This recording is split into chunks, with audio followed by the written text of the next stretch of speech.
Prologue 6. If you find a strange person in a villain's lair trapped inside a ritual circle, don't help them to escape. Yes, even if they promise to have your children. 200 Heroic Axioms, author unknown. Unease filled him as he took in the sight that had just flared up on the horizon. Far ahead to the left of him and just off the dirt road, in the shadow of a small hill jutting out in the grassy plains, flashes of party-colored light lit up the late afternoon sky. It was distant enough that he could not make out the source from where he was, only just falling short of the horizon, but still, it could only really have come about in one way. Mage combat, he thought to himself warily. Olivier had been on the road for some time now, selling enchanted wares and keeping his eyes open for wayward gifted in need of support, long enough that he had started upon the journey home to Beaumarais. He was on the return stretch to the small town, although the mountains and valleys that surrounded his home were still beyond the horizon. This trip had been an exciting one, and although he had found no more gifted during it, people had been enamored with the wares he had to sell. He had ventured farther afield than usual, but the sights he had seen had been worth the extended journey. He gently tugged on the reins of his mules from further back on his wagon. They brayed at him sullenly, tossing their heads of brown hair back and forth, then slowly drew to a stop. The cool autumn sun bore down upon them, the sky cloudless far above, and he waited several heartbeats for the sight up ahead, whatever it was, to finally draw to a close. Suddenly, seemingly out of nothing, tall solid structures of metal and glass sprouted from the earth. They grew and grew and grew, the surrounding terrain almost seeming to melt like cheese over a fire to compensate. The plain's grass vanished into the earth, and the knoll which had been present had since flattened out. The towers, for what else could they be, seemed almost to reach up and touch the sky. Looking on, he was reminded once again of his argument with Morgane in the past. The moment when he had realized that if she had wanted to kill him, there was nothing he could have done about it and the shame he had felt then at the time. For but a moment then, he had understood what regular folk felt about magic. Olivier knew magic and had some understanding of what could be done with it. He had, after all, grown up in a family of mages even if he had no magic of his own. This whatever it was defied his understanding of it. Was this some new grand prix ritual being tested, out in the middle of nowhere, stuck in transit between two towns? He licked his lips nervously and considered what he should do. It made sense, he thought, for him to turn back now and carry news of this to the last town he had passed through. It was only 2 days past at his current pace, but then again, what could he even tell them? That a city made of pure fantasy had grown in the middle of nowhere? He would be laughed out of town for sure. No, better that he wait a bit longer for the spell to draw to a close before he acted. He had his mules pull the wagon to the side of the road, allowing them to feed on the grass while he waited, continuing to watch the working unfold. Whatever it was and whoever it was that had made it, it truly took his breath away. To do all of this with a single spell, he doubted even the vaunted Prissy warlocks could achieve something of this scale. That left him wondering about who exactly was responsible and why they had seemingly transmuted large portions of an open plain into what was quickly becoming clear was a city. It unsettled him how quiet the working was, for something of such scale to make seemingly no noise at all. It was like trying to imagine a dragon sneaking up on you. Utterly preposterous. Half a bell later, it seemed that the working had drawn to a close. He had, in the interval, talked himself into approaching. Shouldn't he, after all, learn more about it before he carried the news? Guiltily, he acknowledged to himself that secretly this was not the real reason he approached. No, it was more about the thrill of it. Sorcery of this scale was something extraordinarily rare and, despite how he had expected someone else to show up and notice it, he was still the only person on the road. So he would approach carefully and learn as much as he could, then carry news of it with him to Beaumarais when he returned. Magistrate Alice Anne Lassier, he decided, could be the one responsible for deciding what to do from there. He clicked his tongue twice, signaling to the mules that, once again, it was time to continue. They eyed him balefully, then, with great sufferance, began to pull his wagon. He stuck to the road for now, allowing himself to be drawn in closer, without having to dismount and approach on foot. The plodding of hooves, the gentle rumble of the wagon beneath him, and the waning light of the sun against the back of his neck all served to distract him from his good sense. That way, before he decided to be smart here and turn tail, leaving before learning more. Absently, he reached to one of the packs beside him, pulling out some jerky to chew on. The marvel of magic drew inexorably closer, and finally, they pulled as close as they could whilst still following the road. Once again, he signaled for the mules to stop, then, climbing down, the solace of his worn leather boots sent up a small cloud of dust as they made contact with the ground. His legs were unsteady for spending too long on the wagon, and so he took a moment to stretch. Then, finally ready, he prepared himself for the short hike off-road. He picked up one of his water skins and grabbed one of the decorated torch staves on the wagon he intended to sell. It wasn't intended for use as a walking stick but was enspelled to keep the flame on the end burning in exotic colors, making for a somewhat extravagant light source. There weren't any trees nearby for him to pilfer any branches, however, so it would have to do. It would serve, regardless, its only duty to poke around in the grass up ahead as he moved, alerting him to the presence of any snakes, before they became a more immediate problem. Step by step, he made his way towards the city, a bitter breeze occasionally pushing one of his curly locks into his eyes. The closer he drew, the more impressive it was to his eyes. Then, the grass came to an abrupt end and his boots thudded against a hard, smooth bronze beige surface. He paused and bent down, running his fingers along the grain. It was a novel material, something he hadn't seen before, and looking at it brought his concerns to the fore. Was this the work of a demon? He wondered to himself. The very thought sent a shiver not related to the evening chill down his spine. Priests warlocks had a reputation for dabbling with demons among those not educated in magic. The reality was different, though, at least as he understood it. Only the maddest and most ambitious of diabolists risked bringing one of them into creation. To his eye, this did not look like the aftermath of a demon incursion either, although admittedly he had no practical experience with them. The result was too inorganic, structured to the convenience of people. It did not look like a nightmare of mutated flesh that demons of corruption were famed for, and although demons could certainly achieve an outcome like this, their frame of reference was too alien to conceive of it. His eye roved further. To his right, there was an ash-grey road paved out of another unknown material with a white line down the middle, between two of the bronze-beige paths, which were elevated just slightly in contrast. He wondered what the purpose of the distinction was, a footpath, maybe? Either way, the road beckoned him onwards, and cautiously he stepped onto it, deciding to follow it on the way in. Every so often, there were round metal discs buried in the road, as well as metal poles extending from the ground a few feet into the air like branches from a tree. He was puzzled as to their purpose. Then, he arrived. Even from a distance, the buildings had made him feel small, but standing directly under them, under these marvels of construction, fed into both his sense of adventure and his sense of caution. There was glass everywhere. Surely, not even the first prince's palaces in Salia used glass this liberally. It was extravagant on a scale that defied his understanding. Standing at the base of one of the buildings, he noticed what seemed to be letters painted onto the surface of one of the windows in a language he didn't recognize. He traced over one of the figures, a straight line that then curved to the right in a loop, ending at half the height of the symbol. He knew Lower Mesian, the language most commonly spoken in Pries, and had passing familiarity, in the sense that he had seen the written alphabet, for both Takrabi and Mthethwa. This didn't look like any of those. That should have reassured him, as it meant that whoever was responsible for this was unlikely to be one of the mad wizards from Pries. It didn't. If it wasn't the Prisi, then he had no idea who could achieve such a grand work of sorcery. The Dead King and the Titans maybe, although neither side had a motive. But who else? He didn't know much about the dwarves, aside from the fact that they were more or less the only nation on Calernia that wasn't just a regional power. However, they weren't renowned for extravagant magics, so he doubted they were responsible. The Fae, perhaps? That thought worried him, but upon further consideration, he doubted it was them. They had the power to achieve this but lacked the agency to pull it off. By their very nature, they were tied to stories, and he couldn't conceive of a story tied to an event like this, except maybe the gnomes. He continued walking down the road, taking in the alien sights surrounding him as he mused. Why were there rows of metal loops connected to the ground perpendicular to the main road, on that slightly elevated section of roadway? Who could afford to just leave metal like that? How was a road designed that was so flat? And how did these towering monoliths stand as they did and not come crumbling to the ground? Surely, some of them stood taller than the tower in Ader? What kind of magic could create a place like this, and why do it at all, seemingly in the middle of nowhere? As he explored, the questions only piled up. He approached one of the buildings, looking through the glass to take in the interior. There were rows upon rows of shelving, made out of another material that he didn't recognize. Absently, he reached for the door, only to find it had no handle, and he couldn't figure out how to make it budge. Who made doors with metal frames and glass bodies anyhow? The more of this place he saw, the more he suspected that it wasn't so much built as transplanted from elsewhere. The posters stuck to the outside of windows were what drew him to that conclusion. Pictures of people garbed in strange, foreign outfits. Clothing of the likes he had never seen before. The posters were far too sterile, almost artificial in nature, seeming not to have been penned, painted, or drawn by hand at all. Many of them depicted strange machines, or in some cases people performing what looked to be magic. Either way, they were his best source of information on the place so far. The idea that someone, or several people, had teleported what had to be a substantial chunk of a city from somewhere else terrified him. Especially whilst leaving the occupants behind and just dropping it here somewhere on the outskirts of Bayou.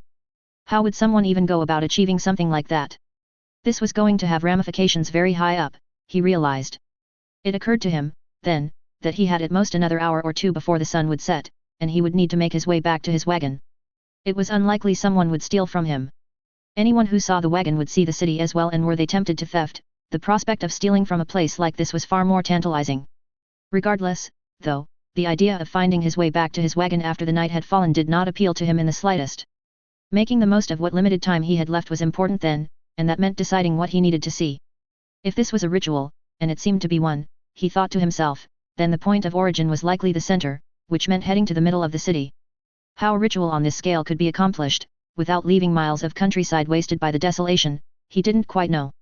That was a riddle in and of itself. Still, if he wanted answers, finding the caster would be the best way to acquire them, which meant finding the eye of the spell. A little voice at the back of his head cautioned him that being in the presence of someone who could do this wasn't the smartest idea, but he smothered it before it took root. When was he ever going to have the opportunity to see something like this again? Destination in mind, he started to walk, making his way towards the epicenter. As he did so, the haunting stillness of the place seeped into his bones. For a city like this to exist, how many people would need to occupy it, and walk its streets? The eerie feeling amplified the further he walked, it felt like he was striding over someone's grave. As far as he could tell, he was drawing close to what he estimated was the source, a bit over a mile in from the edge. He reached the end of another one of the megastructures, the road coming to a four-way split, and turned left, expecting to find the cause. His breath caught, then stilled. Unlike the rest of the place, what he saw looked like it had been a part of the original countryside. A smooth, circular chunk of rock with a crack running through it from one side to the other, sitting untouched in the midst of a displaced city. On it, were runes writ in blood, spiraling inwards. They were detailed, intricate, almost certainly a ritual, and right in the middle was a girl, her back facing towards him, clad as she was on the day she was born. She was pale, hunched in on herself and, with the slow rise and fall of her chest, seemingly unconscious, with long curly black hair facing towards him. Her right arm lay on top of her and ended at the elbow in a stump. A mass of scars crisscrossed the girl's back, and he hastily averted his eyes, contemplating on what to do. Disgust curled in his stomach as he considered what he had seen. It looked to him like she had been intended as ritual fodder, a human sacrifice, only the ritual had clearly gone wrong, and the circle was broken. He examined the runes again and then turned away, pacing restlessly, their shape fading from his mind the moment he did so. Maybe it had been a Prisi ritual then, with a Duni sacrifice, but one where the caster's madness ended with their demise. Concern for her warred with concern for himself. He wasn't sure what would happen if he stepped into the ritual circle. It was broken, or at least, he thought it was broken, so it shouldn't do anything. But an entire city had appeared regardless of that, so clearly there was still something happening despite that. He didn't know if stepping into it would cause a reaction again. Should he risk it? The breeze stilled as he thought over it, as if the world was taking a breath. No, he decided, he didn't want to leave her fate up to chance, not when he could help. He would take the punishment on his own head if this decision ended poorly. Hesitantly, he stepped into the spell, careful not to disrupt any of the lines. The wind picked up again and he reaffirmed his decision. He would help her, he thought, surely it couldn't go wrong. Tentatively, he moved closer, keeping his eyes averted, then tried to wake her. She didn't even stir. Grimacing, he resolved to pick her up and carry her back to his wagon. Hopefully, she wouldn't take offense at his presumption. Dropping the intricately carved length of yew, he made to pick her up. Right arm beneath her legs, the other supporting her back, he hoisted her up and started to make his way out. She was light, stick-thin, and considering all her injuries, she hadn't lived an easy life at all. Putting one foot after another, he made his way out of the city. He walked cautiously, a misstep now would have poor consequences. Arriving back at the wagon, he noted, to his mounting disbelief, that the road was still empty. True, this wasn't a path traveled along much, but he still would have expected someone to show up by now. He considered what to do next. She wouldn't fit into his clothes, despite looking around his age, she was tall, having a few inches on him. Regardless, he doubted she would appreciate waking up and having someone else clothe her. No, he decided, better to wrap her in one of his cloaks, then figure out where to go from there whenever she finally stirred. Placing her down on the wagon leaning against one of his packs and firewood, he considered whether to stop here for the evening or continue on for the night. Usually, he would halt at around this time. His brother had called him unwise, traveling alone like this. He grimaced, the thought of his brother once again bringing unpleasant feelings to mind. They had not been on good terms for some time, and it still stung somewhat. He pushed the thought aside. Despite the turmoil in Prussia at large, the civil war had not reached the sleepy parts of the outer edges of the Bayou Principality and, despite the dangers of traveling alone, he had not been bothered on the road. When he did eventually settle down, he would activate one of the alarm wards that his brother had enchanted. It would warn him if anything larger than a fox came within 30 feet by emitting a piercing shriek, which should, in theory, give him plenty of time to react. He decided, after some thought, to push on until the city was out of sight. He didn't know if there was anything dangerous in it, but staying around to find out seemed like pushing fate. Better, he considered, to make some distance, before settling in for the night. The mules glared at him balefully in the pale evening light, but he was having none of it.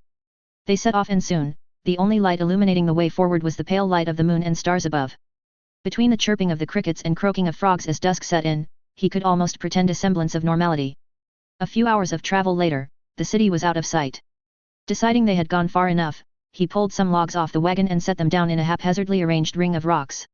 Tiredness had long since set an end. After cooking himself a stew with the little he happened to have on hand, he set up the wardstone and proceeded to doze off against a bag positioned against the wagon wheel.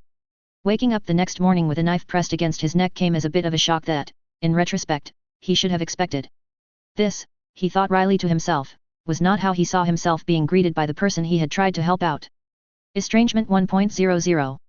When waking up in an unknown bed, examine the environment before the people.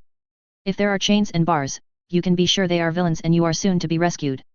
If there aren't, you will need to rescue yourself. Eudokia the oft abducted, Basilia of Nisi. We're almost there, Theo, you're doing fine. He was panting hard, the exertion of jogging with me still something he hadn't fully adapted to yet. It had taken some time, but he was almost there. It surprised me, none of the other Chicago wards would have been willing to stick with me for my morning runs for so long, and yet, he was still pushing on. It's funny.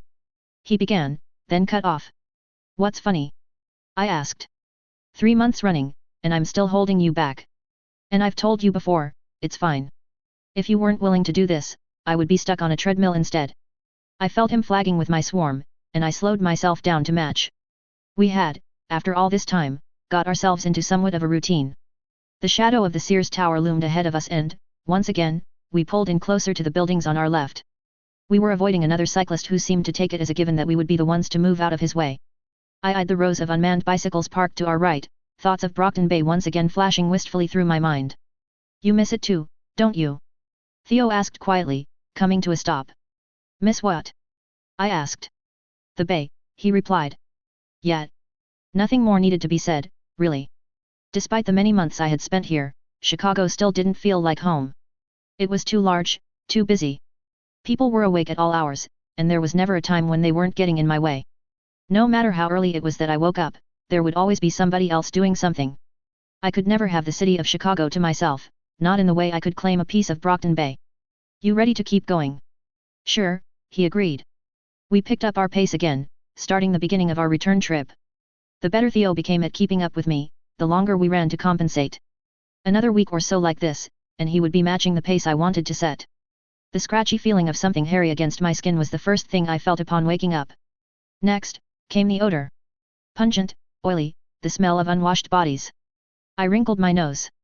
It must have been a prank of some sort, but for a prank, this was really going too far. I would need to tell Grace this was. Memories started coming back to me, flashes of experience. The fight with Jack, Sion's rampage, the end of the world. The fight on the oil rig, Idolan's death. Running through empty metal corridors, trying to find something, anything that could give us an edge. And then, the step off into the abyss. I remembered. The world, no all the worlds, viewed from an omniscient perspective. I remembered me, gradually slipping, losing myself. First my control over myself, then the ability to recognize faces, then names, then body language. Bit by bit, piece by piece, I had gradually fallen apart. A memory came back to me. The aftermath, mere moments after Sion had died. Me standing there and watching a crowd celebrate, unable to see it as anything more than a threat display. I choked back a sob. There was more, though. It didn't simply end there. Being confronted by the Fairy Queen and stepping through a portal.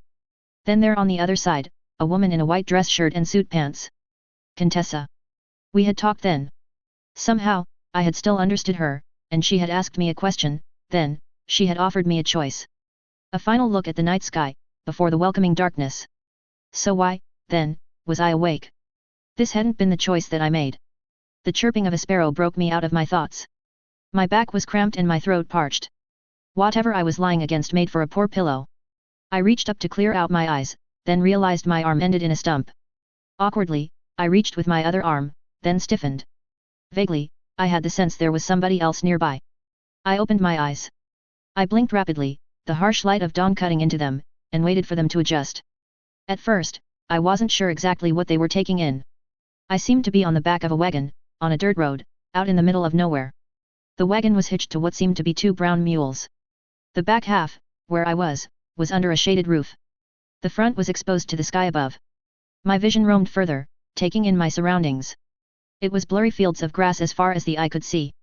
A few lonely trees dotted the landscape, breaking up what would otherwise be an almost featureless view. Where was I? This didn't look like any place I knew. The aches I felt were from resting against a stack of cut logs that were stacked to one side. Opposite me, there was a random assortment of goods that looked like it belonged at a flea market. I was wrapped in what appeared to be a scratchy cloak, but was otherwise completely nude. I felt a sliver of fear lodge itself deep in my chest. Had something been done to me while I was asleep? Almost absently, I reached towards my swarm, then realized to my dismay that it wasn't there. After a bit of thought, I realized that it didn't surprise me, although it still stung. I figured I should be dead, not having my power was the least startling part about this. So why was I alive? That, more than anything else, made the reality of my situation start to set in. I clamped down on my emotions as best as I could, but found my leg twitching nervously. Frustrated at my inability to maintain control of myself, I changed my focus, looking for something I could use to defend myself. I reached down to my side for the nanothorn. Then I realized, once again, that not only was there no nanothorn, I also had no right arm. Right, Taylor. I looked more critically over the paraphernalia and spotted what seemed to be a dagger, buried inside a sheath. I moved across on my hand and legs, careful not to make a noise. The damp chill of morning dew was clammy beneath my palm, the cold biting into my skin. The shuffling felt awkward like this, my balance was off. After grabbing the hilt, I fumbled with it a bit, trying to pull it out. My frustration mounted. Come on, Taylor, you can do this. I hated how vulnerable I felt, how I couldn't distract myself by burying my attention in my swarm. It had been so long, I had forgotten what it felt like to not have my power at all. Finally successful, I examined my find. It was broad at the base and about the length of my forearm. For some reason, the person who made it didn't fashion upon it a guard. Unfortunately, that meant if I wasn't careful and my hand slipped, I would be down a couple more fingers and regretting what happened. Upon looking closer, I guessed it to be made of steel, although the make seemed to be poor. I wasn't left-handed, and that was the only hand I had remaining. That meant when handling the dagger, I would need to be more cautious than usual. I gave the collection of junk a second look, hoping to find something better. I couldn't seem to find an alternative. Looking at it, I grimaced. It will have to do. I climbed to my feet. The wagon creaked, I stilled. With a better vantage point, I could now see down below, directly over the sides. To the left of the wagon, was a small circle of stones surrounding the dying embers of a fire. Just making their way into my field of vision, two legs clad in leather jutted out, from near where I imagined the front wheels were. Carefully, I made my way to the front of the wagon. One of the mules turned and looked at me, I eyed it warily. It snorted, dismissing me, then turned away again.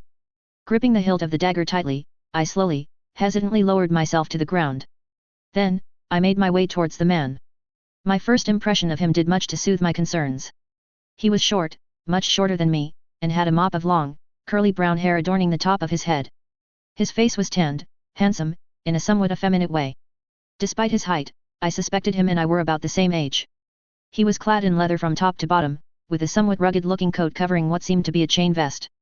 That, more than anything else, threw me off. I remembered, when I had controlled Clairvoyant, the view of all the many versions of Earth that there were. Not all of them had been as developed as Aleph and Bet. There was a possibility I was stuck on a less developed world. A world that was perhaps hundreds of years in the past. I hoped, as unlikely that it was, that he was simply Amish rather than the alternative. It was hard to tell past the armor, but he didn't look muscled, and I suspected violence was not something he was well accustomed to. With his head resting against the wheel and drool trailing down the side of his mouth, he wasn't particularly intimidating. I didn't really want to consider what he had planned for me, but I thought that, despite my missing arm, if it came down to it, I could probably still win the fight. Now to wake him up, I'd put the point of the dagger right beside his neck, then give him a shake. I'd need to straddle him to prevent him from simply overpowering me, but... You never learned to ask for help when you needed it, Tattletale said. Her voice was almost accusatory.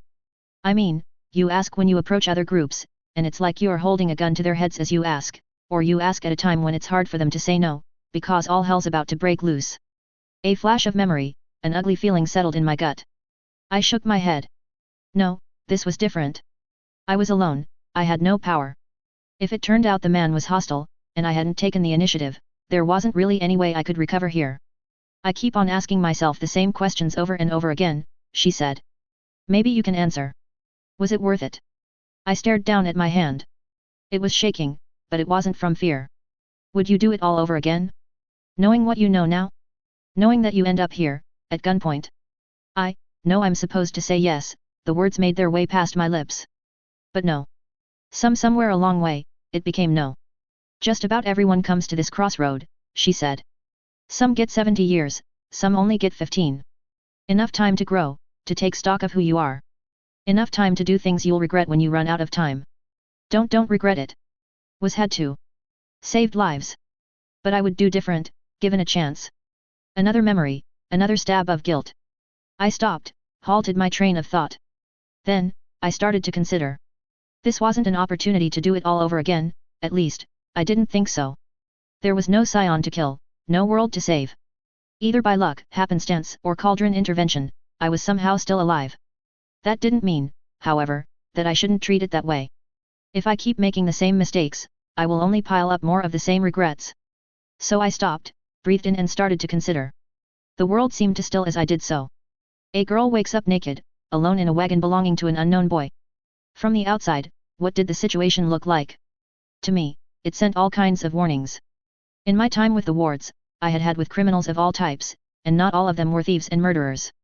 I forced myself to look for another explanation, though. How did the girl get there?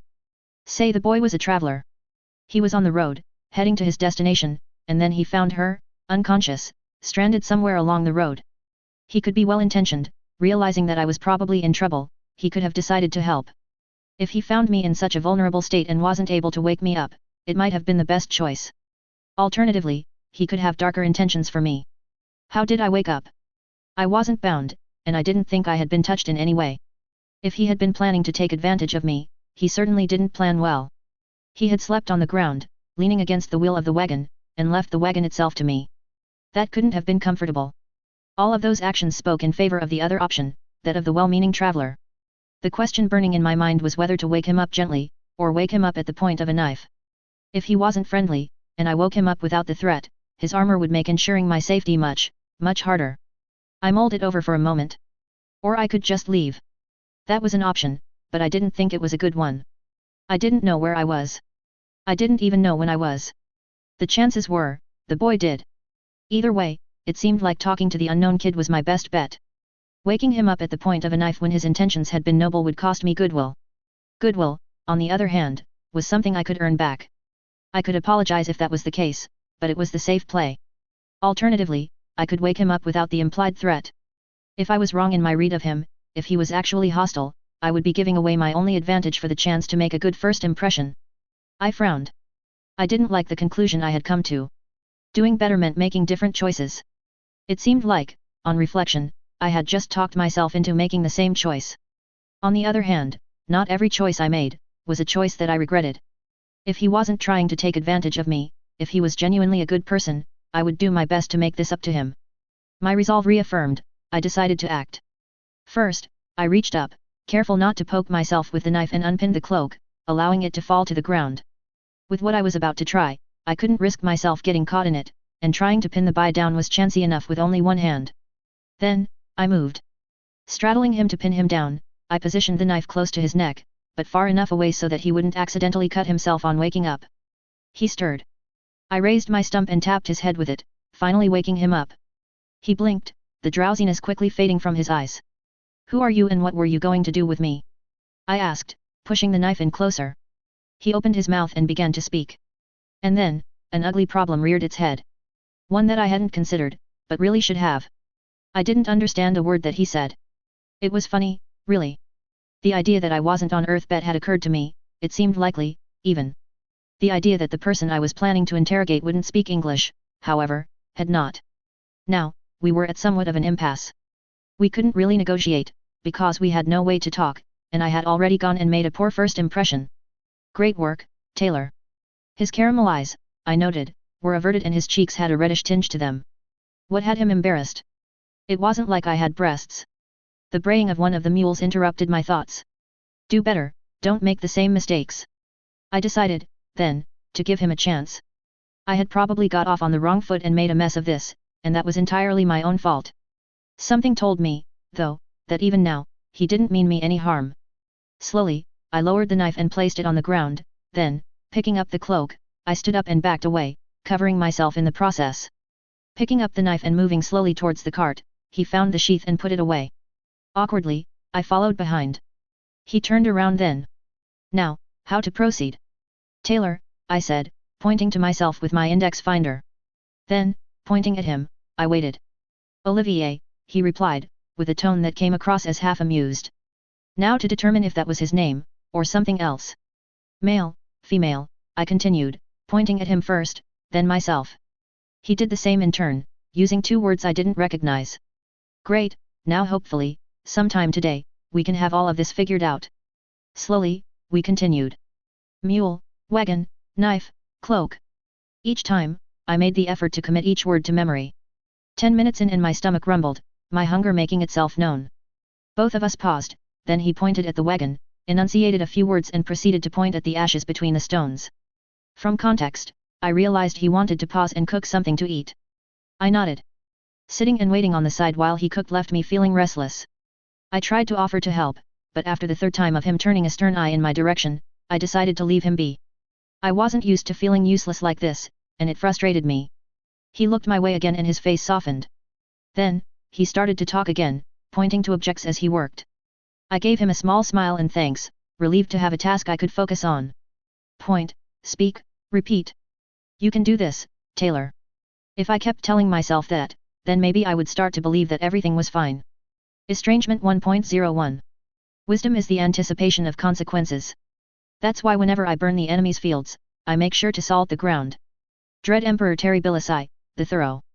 We had been on the road for 5 days now. Communications were still a problem. On the first day, we had stopped in a small town.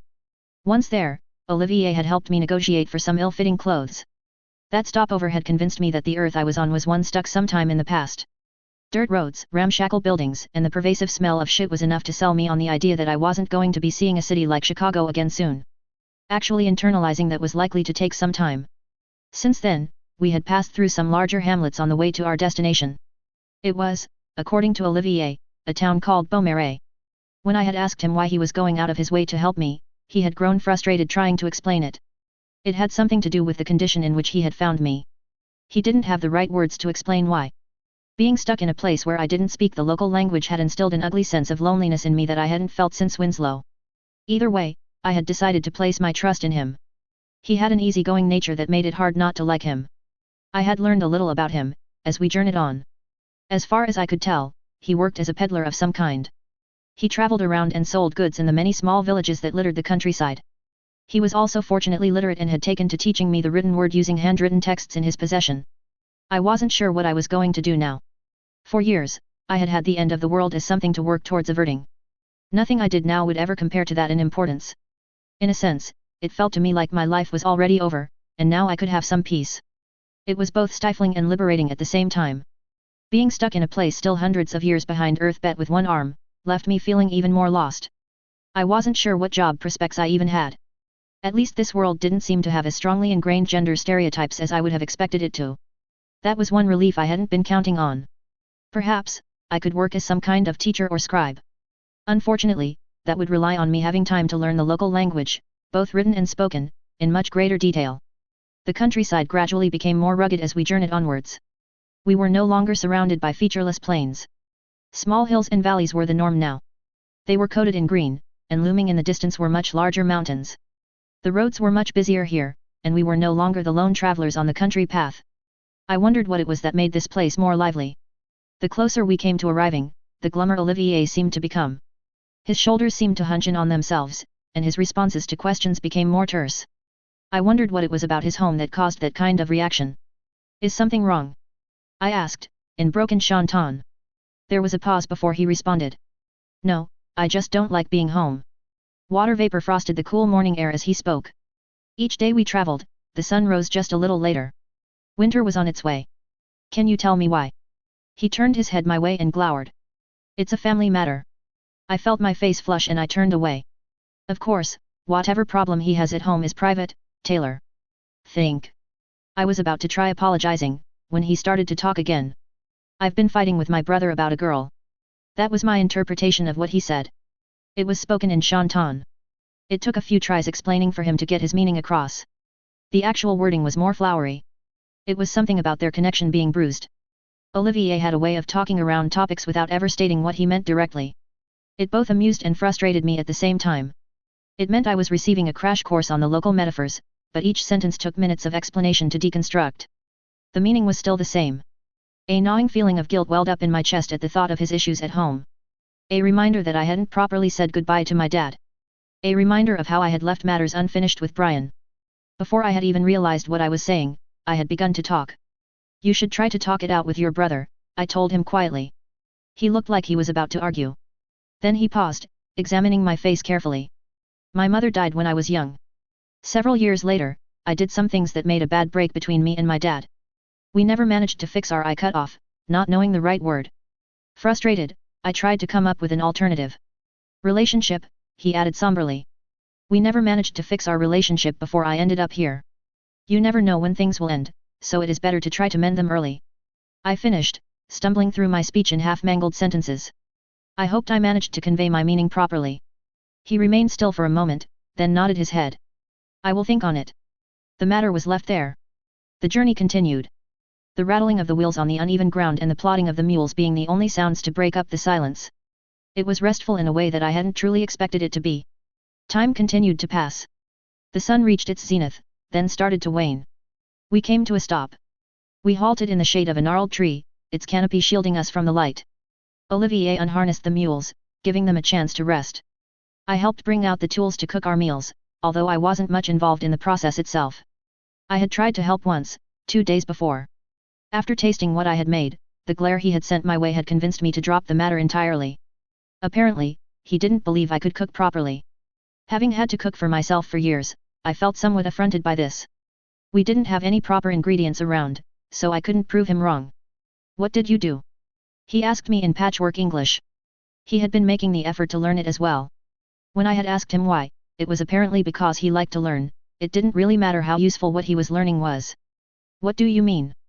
I replied. What work did you do? He elaborated. This was the first time he was asking me a question about my life before he met me. I thought for a moment about how to answer it. How do I even translate law enforcement? Talking about powers was out of the question. I didn't have the right words to explain them, and even if I did, I didn't think it was a smart idea. How would I even explain something like the unwritten rules or the reasons not to unmask capes to someone living in a society so different to my own? Even if I wanted to tell him about powers, I could no longer demonstrate my own. No, better to leave powers out of it entirely. After some consideration, I found something that I thought would work. I was paid to use tools like this dagger to stop people from cutting others, I explained, pointing towards the dagger in question. He nodded, as if he expected the answer. Then he said a word I didn't recognize. Soldier or guard, I guessed. Considering all of my scarring, it wouldn't surprise me if he had guessed something like that already. Tell me about some of the fights you fought. I grimaced, thinking about which ones I could talk about without making them sound implausible. Noticing that I seemed to be unhappy with the topic, he changed it. What was your home like? This was a much safer topic. He had struggled to explain where he had found me, although it had sounded like part of a modern city. I had no idea how it was transported to this world, but that was a question for later. However it happened, it made explaining what Brockton Bay was like much easier. And so I started to talk. It was nice to talk about the bay with someone who had absolutely no frame of reference. Someone who, when I described the sights on the boardwalk or gave little anecdotes about the best places to go to avoid trouble, had their face light up with interest. On bet, it didn't matter who you talked about the bay with, it was seen as an example of a herald of what was to come. A bell that was tolling the inevitable coming of the collapse. I didn't mention the portal to Gimel to Olivier. I wasn't even sure how to describe it.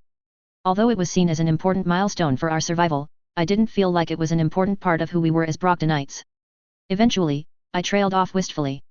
Clouds overhead blocked out the stars, and the fire was the only light we had to see by. How many people lived there? He asked. I frowned. We had covered basic arithmetic already, although I didn't know the words for these numbers in Shantan. I picked up a stick. In the dirt on the ground, I scrawled 300,000 and 400,000, respectively. Between this, I pointed to the first number, and then I pointed to the second number. Is this one of the larger cities to exist where you came from? Not really. It was one of the smaller cities where I lived, I replied absently. Olivier went still at that topic of conversation dying there. That stone, what is it? I asked, pointing to an engraved rock he was holding right before we went to sleep. Every night he performed the same series of actions. He would take it out and go through some sort of ritual. When dawn came, he would put it away again. I suspected it was a part of his religion. I didn't want to offend him and ask about something everyone was expected to know here. However, my curiosity had finally won out. He paused. His face scrunched up the way it did when I knew he was trying to think of a way to explain something to me. Then, he pointed about 40 feet away. Walk there, he instructed. Why? I inquired, puzzled. It's easier to show you, than to talk. He replied. Intrigued. I did so. He finished performing the same sequence of actions he always did, then he told me to move closer. 30 feet away from the stone, it let out a shrill scream. What was that? I suppressed the urge to react, completely taken by surprise. Clearly it was an alarm of some sort, designed to warn if someone came too close. Was this some strange form of technology? Suddenly filled with questions, I began to interrogate him. The more he explained, the less it made sense. My first thought had been that they had some form of parallel technology to bet. Unfortunately, the descriptions he used for how the stone functioned didn't seem to fit. It sounded more like magic than science to me. In my mind, that put it firmly in the realm of something made by tinkers. To my frustration, he admitted that making objects like the stone was a skill that could only be learned by people with the gift. I wasn't sure what that was. He didn't have this gift, although his brother did. If I wanted to learn more, I would need to speak with him. Eventually, I got the sense he wanted to drop the subject and put it off for later. There is always tomorrow, he told me, amused. If you're worried about people, isn't it better if we take turns awake? I asked. This part of Bayou has been left alone by the Civil War, he replied dismissively. That wasn't as reassuring as he seemed to think it was. And you are sure we will be safe? I was dubious. Nothing is going to go wrong, he reaffirmed. Against my better judgment, I decided to trust his opinion on the matter. We turned in for the night. Him, asleep by the dying light of the fire once more, and me on the wagon. When I had asked why he chose not to sleep on the wagon, he informed me he preferred not to. I was awoken by the wail of a banshee. Imbringer attack? No, this wasn't bet. It was the alarm, I realized. Struggling to come to my senses, I opened my eyes. Looking around for something to use, I spotted one of those fancy engraved poles that seemed to sell so well. I grabbed it just a few fingers short of the base. I didn't have time to fumble around with the sheath of the dagger in the dark if we were soon to be attacked, so it would have to do. Then I climbed to my feet. Stumbled my way to the front of the cart. Dismounted, then looked around, careful not to look directly at the remnants of the fire. 3 figures approached. They dashed towards us with weapons drawn. Short swords, by the looks of things. The one in the middle carried a torch in their other hand. Had that been different, I may have responded without immediately resorting to violence. Considering the circumstances, I couldn't afford to hesitate. Olivier was still coming to his senses and, as much as it stung, I was likely to need his help. My pole had longer reach, and I couldn't allow them to close. I swung from right to left, aiming for the leftmost figure. He was the shortest and the one I figured I was most likely able to do something about. I couldn't put much force behind the attack with only one arm. The figure paused. My attack went wide as a result. Then he closed in on me. As he approached, he said some words I didn't recognize to his companions. They laughed in response. Rather moving in to support him, they stood back instead. Probably making sport of me, rather than taking me seriously. The idea grated on my nerves.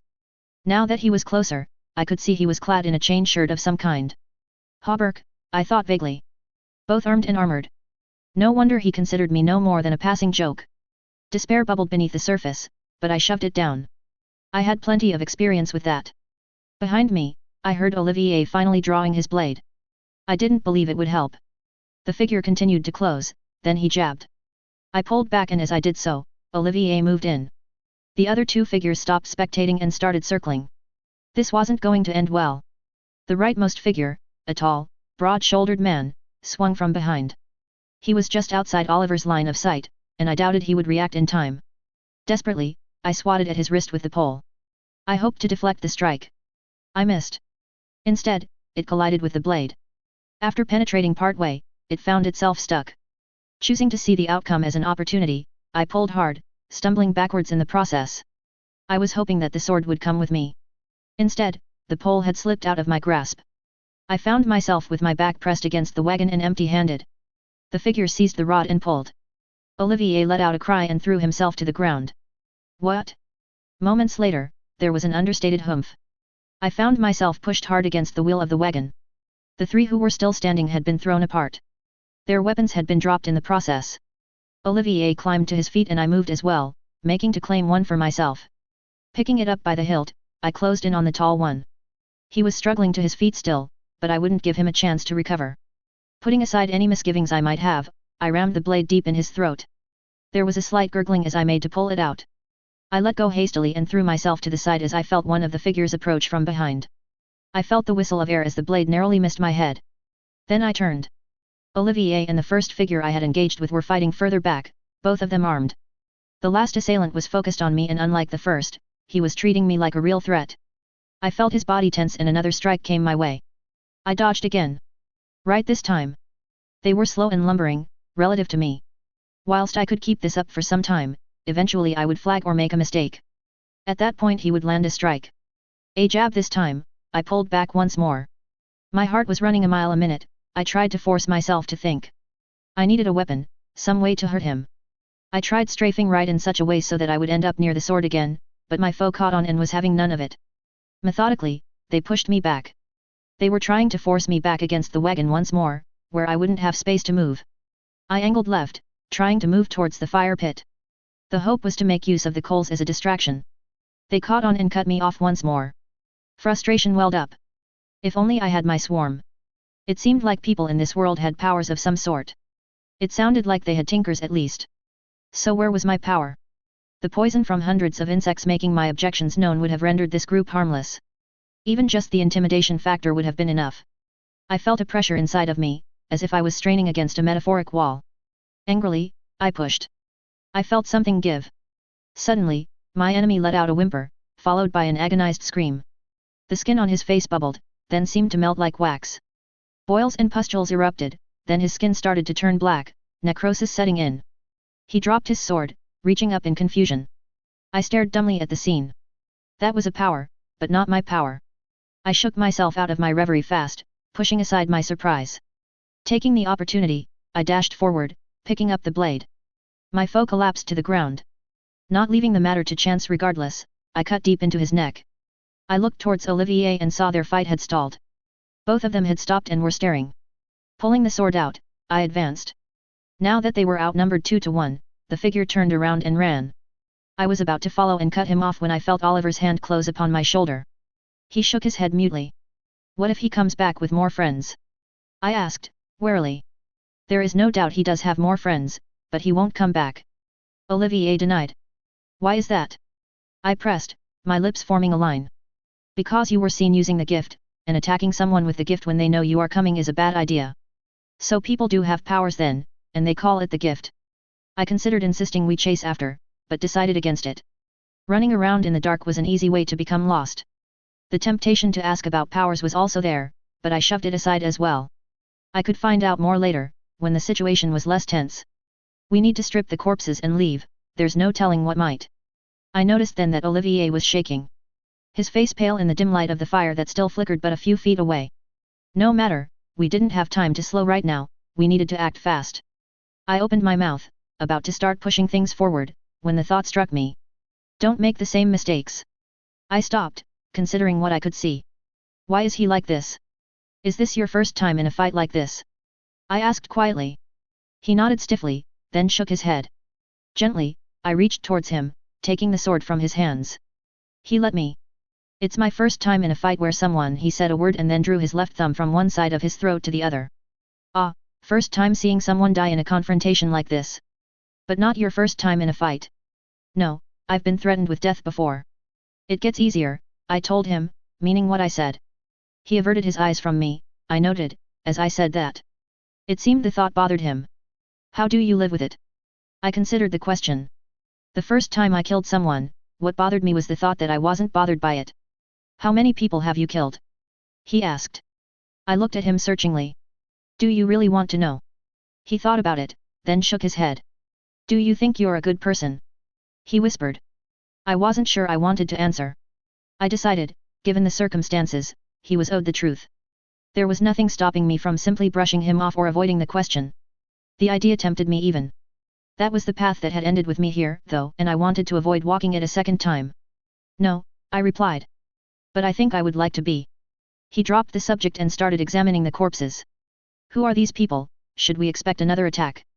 I inquired, not really expecting him to know. I had to mime a bit to get my point across.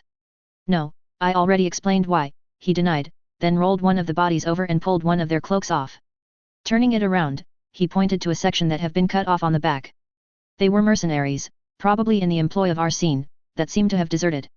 Likely, they would have earned death regardless. There were a couple of words there I couldn't make sense of, but with context I pieced together what he meant.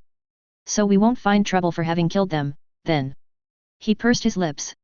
We will need to answer some questions some people will have.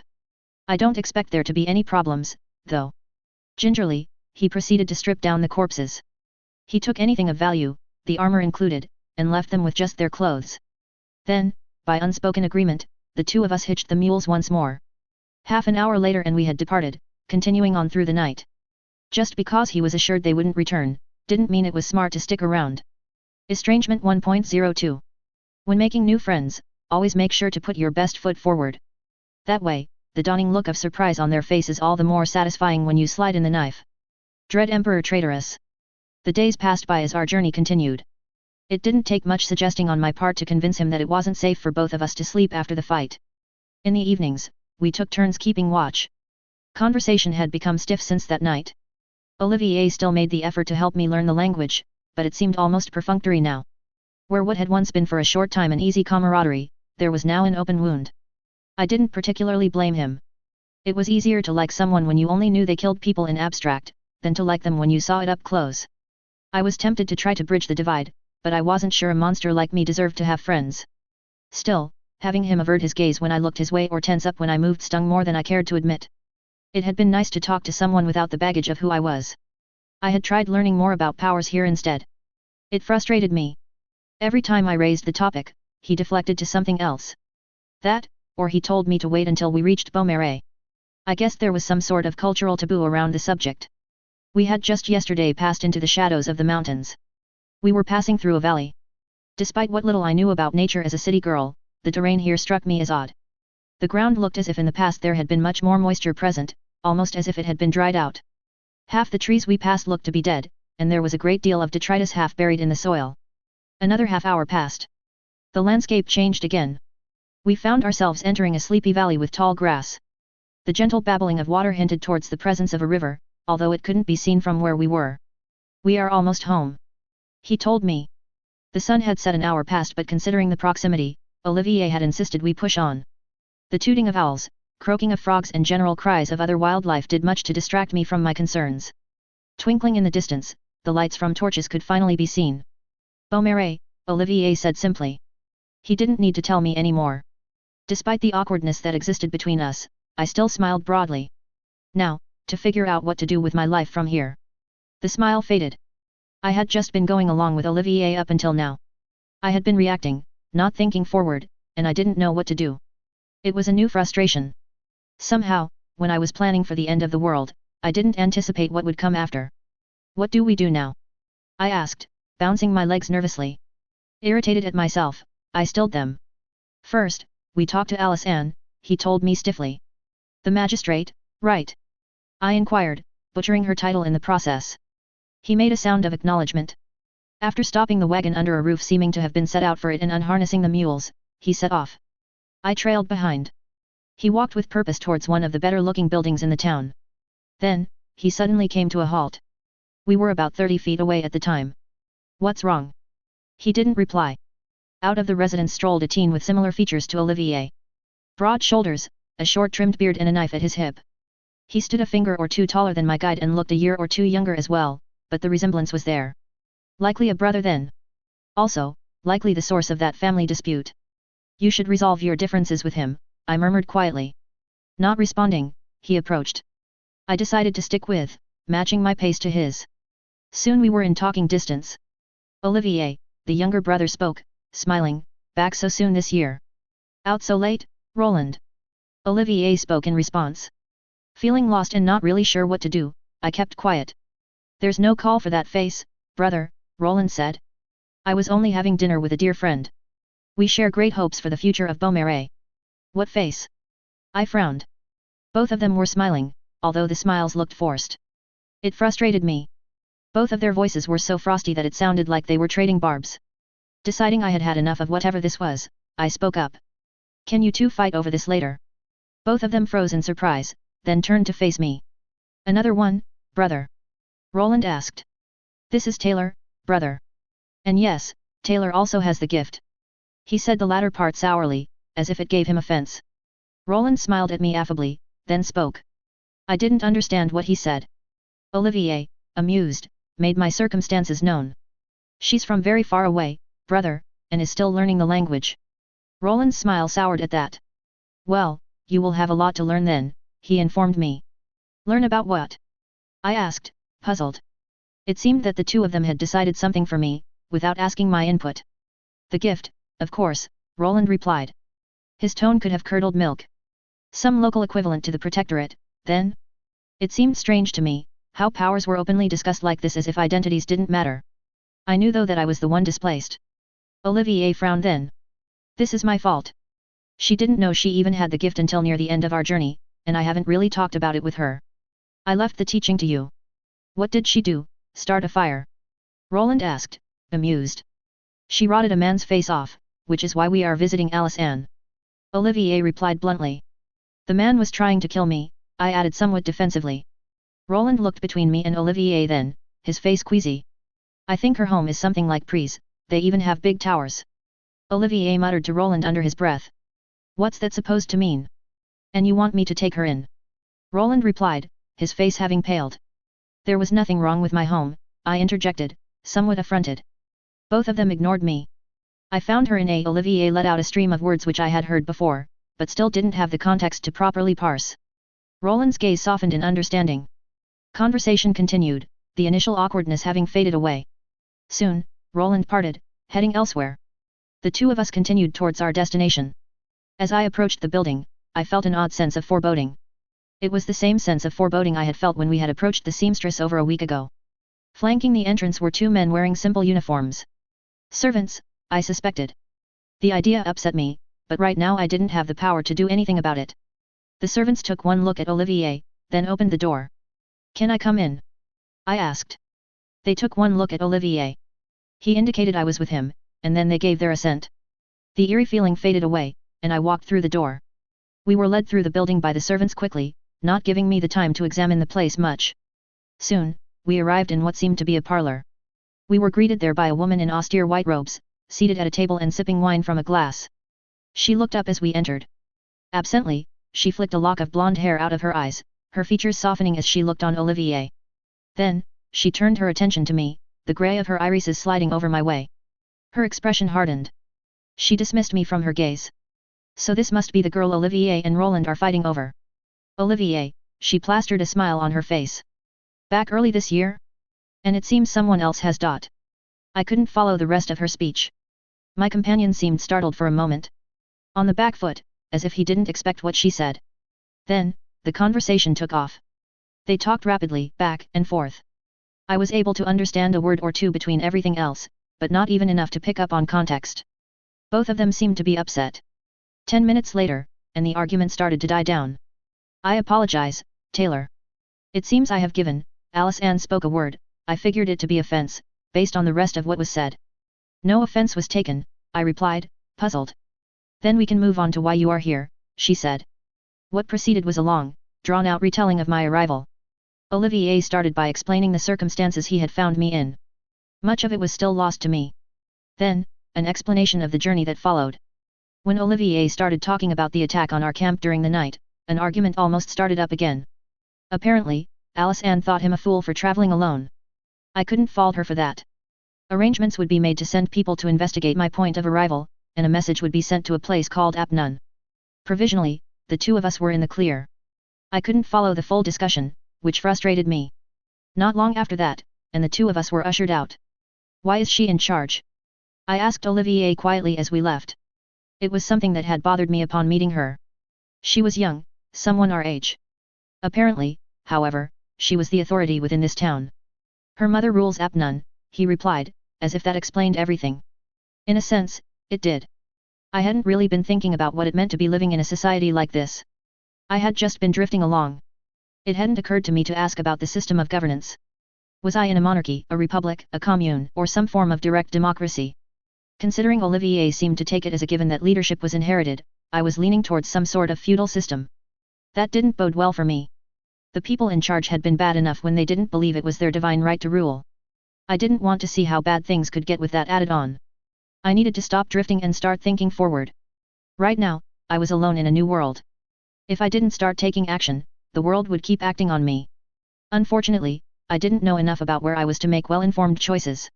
I suspected I had a way to fix that, though. Where are we heading next?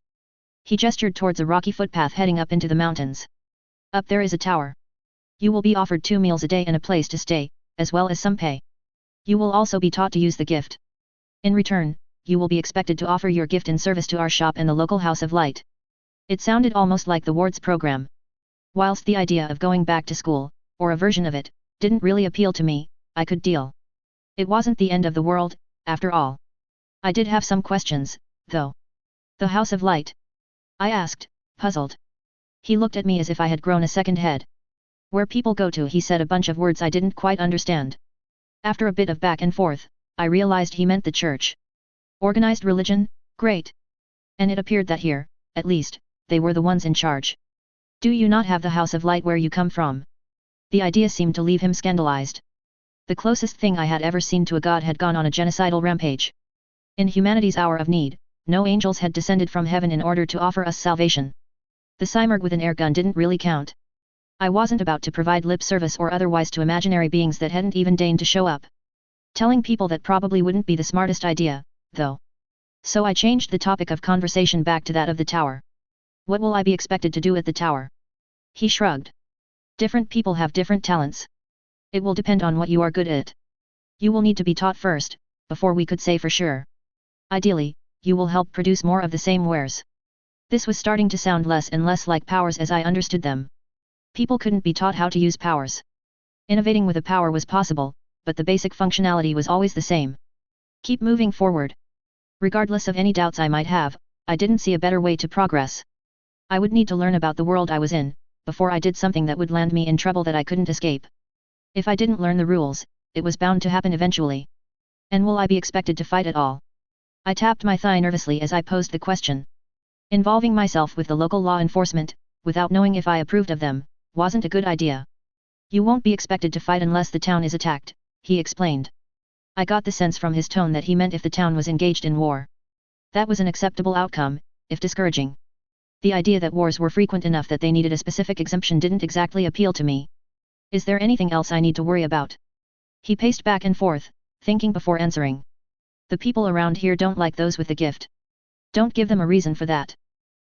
Local stereotypes. What do they have against us? If I start a fight, whoever I am fighting with can fight back. If you start a fight, they just lose. He tapped the knife at his belt to illustrate. Power dynamics, of course. We walked towards the tower. The sky was clear and the light of the stars above lit our path forward. Following treacherous footpaths, we passed through tall grass littered with red flowers as we left Alisanne's home. Arriving, the structure was the tallest building I had seen since I first woke up in this world. Shaped like a cylinder, it stood just over 4 stories tall. The top looked to be incomplete. There were tents outside. I was told they were vagrants. Once again, I asked to be invited inside. The sense of foreboding I felt at the threshold disappeared. After being let in, I was introduced to the other occupants. An older widower by the name of Maurice and his daughter Ségolène were the first. They were the most pleasant. The next, Maxime Red Flame, I took an immediate disliking to.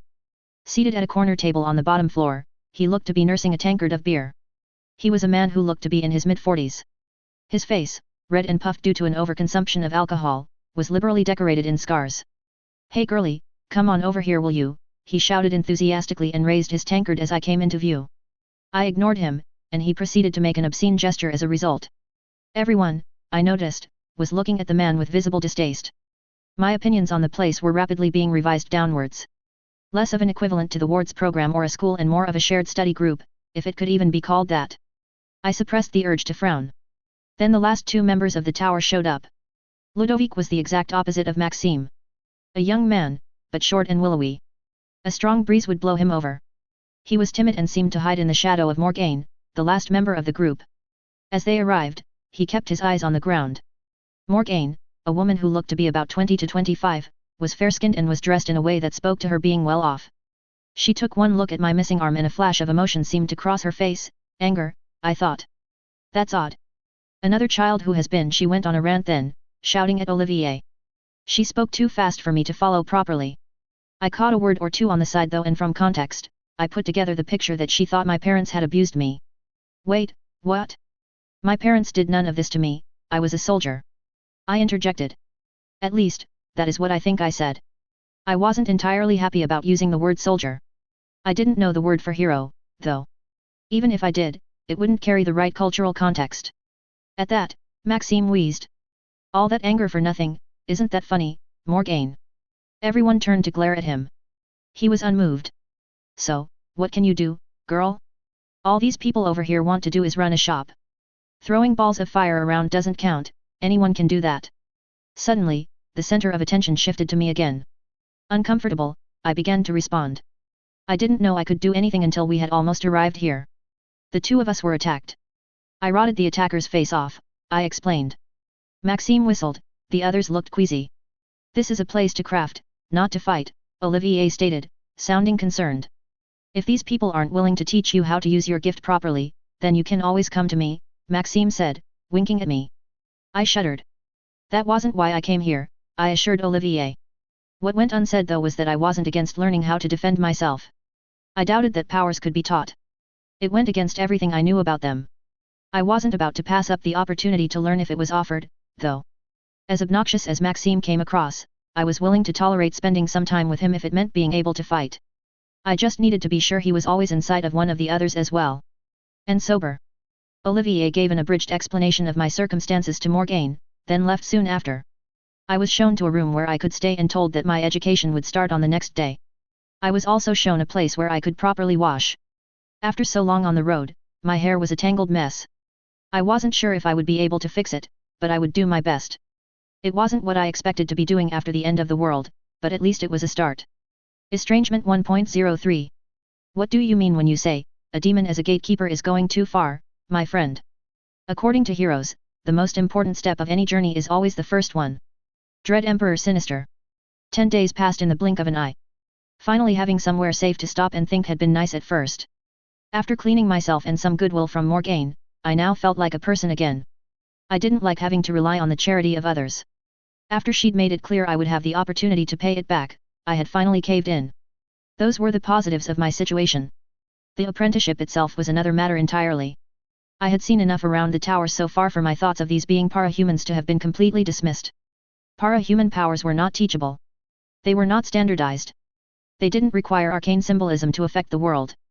As absurd as it was, I had had to concede to the idea that magic was real.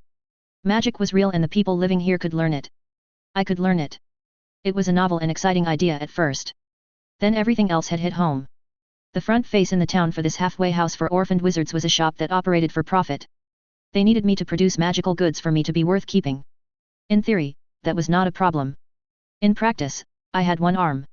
That made no real difference in learning to read, write, or speak the local language. It made no difference for active magic either, other than slowing it down a little. I had been told that many of the rituals or magics that were reliant on me casting them myself were all things that could be done with only one hand. I hadn't had the opportunity to really learn any of them yet, but it was something I could do. There would still be some degree of a disadvantage compared to someone with two hands. But it wasn't the kind of disadvantage I couldn't overcome.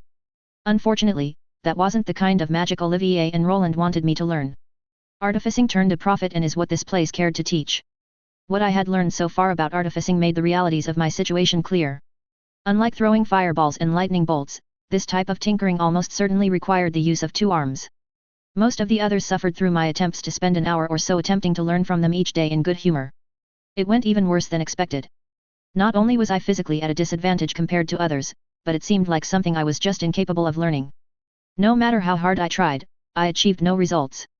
Not everyone has the talent to be an artificer, they commiserated. Not everyone was talented at all kinds of magic. They suspected I would be good at offensive magic, but also weren't willing to teach me it.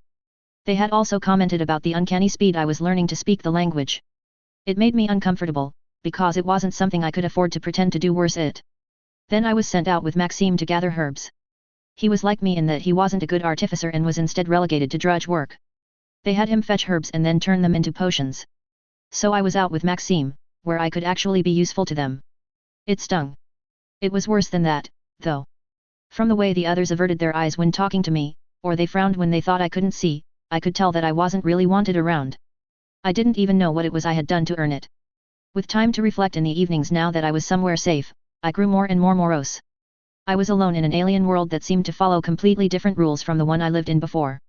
Whilst there were other people living in the same place as me, I was tolerated, not liked. This likely wasn't another version of Earth but instead something else. Something completely different. I didn't really have any idea of how I got here. Magic was real. At least, a force existed here that operated on rules which on Earth would probably be termed magic. And most crushingly, I would almost certainly never see any of the people I cared about again. My evenings were not any better. Sleep was restless, troubled with dreams of hexagonal gates opening across a myriad of worlds and the golden glare of the wrath of an infant god. I woke intermittently, crying out whenever I did. The looks of pity the others gave me come morning did nothing to improve my mood. Frustrated, late one afternoon while out in the mountains with Maxime, I finally caved in. "Can you teach me war magic?" I asked angrily as I pulled out another herb and deposited it in my pack. I didn't like the man. He was still crass in how he talked and provoked people for no good reason. He didn't pity or shun me, though, and instead seemed to treat me like a comrade in arms. Someone who had been through the same crucible and came out with similar scars. That made him more tolerable than talking to anyone else. Also, I was tired of feeling like I was making no progress at all. Girlie finally got tired of picking flowers and wants to put her hands on a real tool, he asked, leering suggestively. I stared at him flatly. "You're less fun than my last commander," he muttered under his breath. "Fine, let's head deeper into the mountains, so we won't give the people around here a scare." I was surprised at how quickly he agreed. With the onset of winter, frost was creeping down into the valley. As we hiked, our breath trailed behind us in the bitter autumn air, and the path forward became more and more precarious. Eventually, he called to a stop. The fancy academics will argue for days about the benefits of one system of standardized magic or another. They will go on forever, discussing the merits of Jacquinite compared to Ligurian or Trismegistan sorcery. Don't let any of that claptrap fool you, though. When you are on a battlefield facing down a cavalry charge, it doesn't matter what school of magic you were taught in. So long as you can rip the earth up under their horses' hooves, pelt them with blocks of ice, or drown them in hellfire, your skinny ass might have a chance to survive. He came alive as he began to talk. Almost as if he was another person. "Roland told me that attempting to learn a second school of sorcery will drive the practitioner mad, is that true?" I asked. I wasn't sure how learning more than one methodology could cause an onset of insanity, but it was worth finding out before I made a terrible mistake. "That's true," he agreed. "What will you be teaching me then?" "Jacquinite war magic. It was what I was taught, so it's not like I can really teach you anything else. If you want to go balls deep into Trismegistan sorcery like those evil fucks up in the tower to the east, you'd need to find someone else." He spat at his foot as he spoke, then took a swig from the flask at his side. "What will we be starting with, then?" "The fireball. It's one of the simplest workings someone can do. Even an idiot can pick it up." He started tracing symbols in the air, demonstrating what to do. I tried mimicking what he was doing. Over and over, I repeated the gestures. Whenever I messed up enough he would interrupt me, warning me that the outcome would be dire and told me to start again. As I worked, failures continued to mount. Frustrated, eventually I visualized the fireballs that Ursula used to grant people back in Brockton Bay. I felt resistance again, much like I had on that night on the road. I pushed. Finally.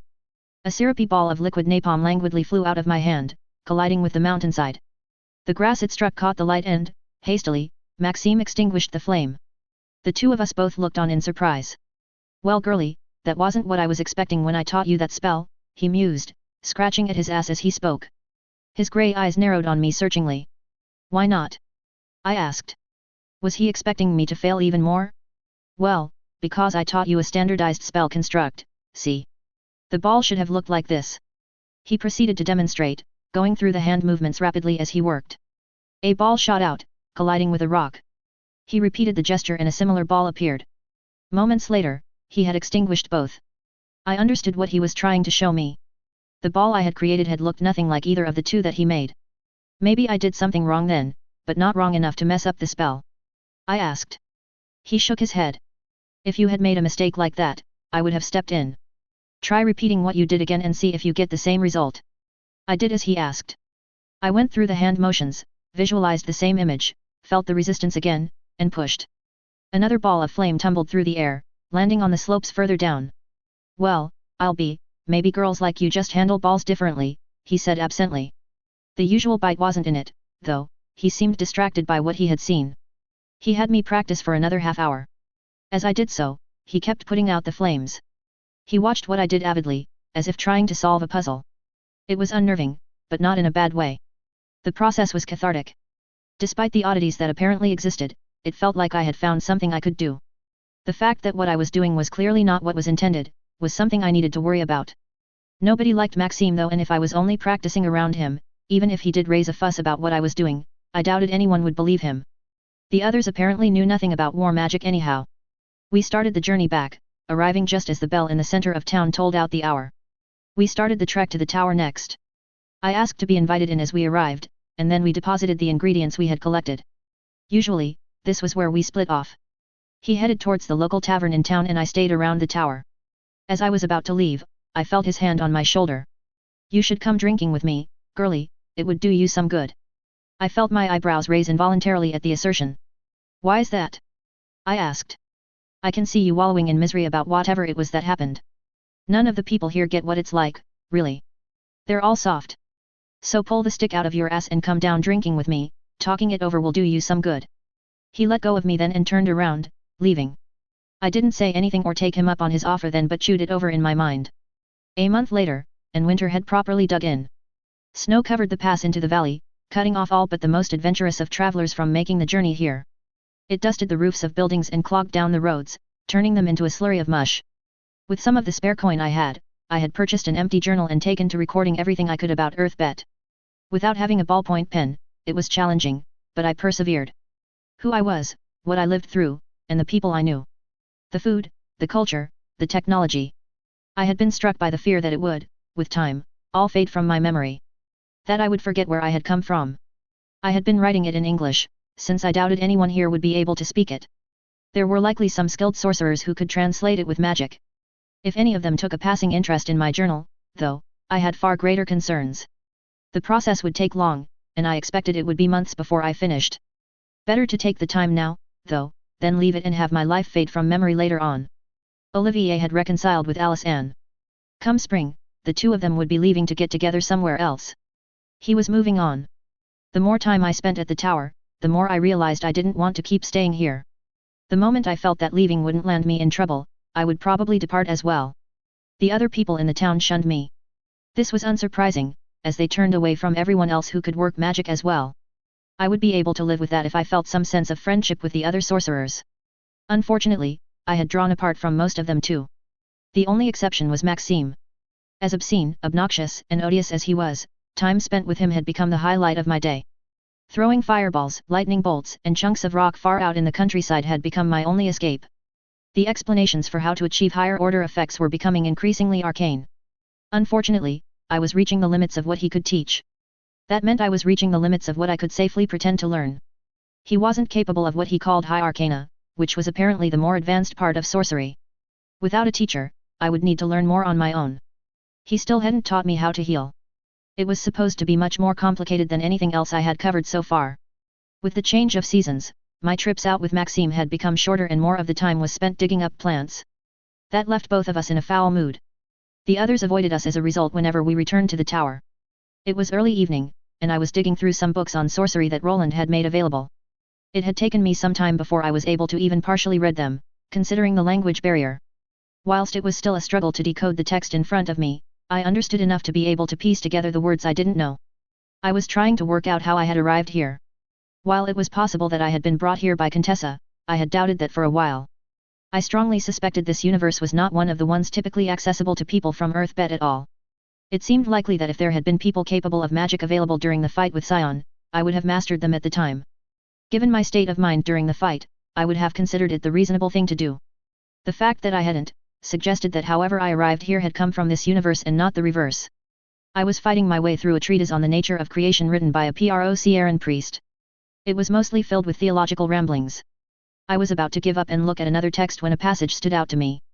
Devils and the Fae are not creatures born of creation. Manifesting here takes effort for them, as they fundamentally do not belong here.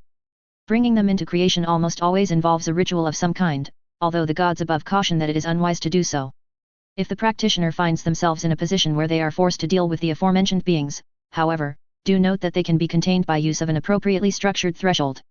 The text went on, providing more detail. That was not what concerned me, though. The sense of foreboding I felt whenever I approached a building, I finally understood the source. It was because I was approaching a threshold. On a hunch, I tried creating a flame. I didn't bother going through the required motions, instead just focusing on the result. It appeared, dancing on my fingers. I dismissed it. Unable to help myself, I laughed. It was a bitter, ugly laugh. Thresholds. The world itself was telling me that I didn't belong. The effect was not supposed to be as strong as it was for me. For me, a building didn't even need to be warded at all. So long as it could be considered lived within, I couldn't enter without an invitation. Maybe it was because I came from a place even further removed from creation than the beings that the text described. No wonder I felt so alone. It didn't explain everything. How I arrived here, for one. Someone probably summoned me, but I didn't know who, how or why. I did know that I wasn't performing sorcery as the others here understood it, though. This was likely why none of their lessons helped. It surprised me that none of them had realized that. Maybe they had and just thought it wiser not to inform me. I discarded the idea. Almost all the stories I had heard locals tell about how to deal with extra-dimensional entities involved either running away or killing them as fast as possible. Containing them was seen as the worst possible option. Letting them roam free was dismissed entirely. Whatever it was, the other practitioners hadn't caught on to the fact that I didn't belong. They had ways to check for the gift and seemed to believe I had it. Without a much better foundation, I couldn't be sure why. It was even a possibility that I did have the gift, but I couldn't figure out how to use it. I didn't consider that likely. Feeling down, I closed the book and put it away. I had read enough. Where to go from here? I felt so very lost. What I wouldn't give to talk to Lisa again, or say goodbye to my dad. Tears ran down my cheeks and I didn't bother to wipe them away. Then, a recent memory struck me. I can see you wallowing in misery about whatever it was that happened. None of the people here get what it's like, really. They're all soft. So pull the stick out of your ass and come down drinking with me, talking it over will do you some good. Talking about my life from before wasn't an option. Not without being extremely creative with the truth. The offer of company made in good faith, however, called to me like a moth of a flame. If it drove off the loneliness, I could deal with everything else. Heading out, I was struck by the cold the moment my foot slid past the door. I looked around, there was nobody else in sight. Not in the mood for being even more miserable, I pictured an aura of gentle warmth exuding out from me. Moments later, I shoved the idea down creation's throat and wandered out onto the street. The walk to the tavern only took a few minutes. People eyed me distrustfully as I went, but I was used to that by now. You can't escape those looks, even a world away. Knocking on the tavern door, I asked if I could be let in. They agreed, but seemed confused, as if the idea of even asking was odd. I didn't care. I spotted Maxime by a table nestled in the corner on the far left. He was alone, nursing a drink. There was a wide gap between him and anyone else. That suited me just fine. I grabbed one of the bar stools and pulled it up, taking a seat opposite him. Finally got the stick out your ass, et. Maxime slurred. I didn't bother to reply. Louis, get the girl a beer. He bellowed. Then, his eyes narrowed, eyeing me critically. Actually, make that too. I was about to protest that I didn't want to drink. The memories of what people had been like at the merchants' parties were still fixed in my mind, and they weren't nice ones. Then, mouth half opened, I paused. Why not at least give it a try? I closed it, letting the order go through. What the hell, the world I knew had ended. My dad wasn't around to shout at me for drinking, and I had stopped listening to him years ago anyhow. On the list of things I'd done to disappoint him, this wouldn't even make the top 10. Estrangement 1.04. The road to redemption is paved with 1,000 corpses. After all, one who commits no evil has nothing to redeem. Dread Emperor Benevolent. Another 10 days passed. The nights grew longer and the snow piled up. People grew more surly and unpleasant to be around.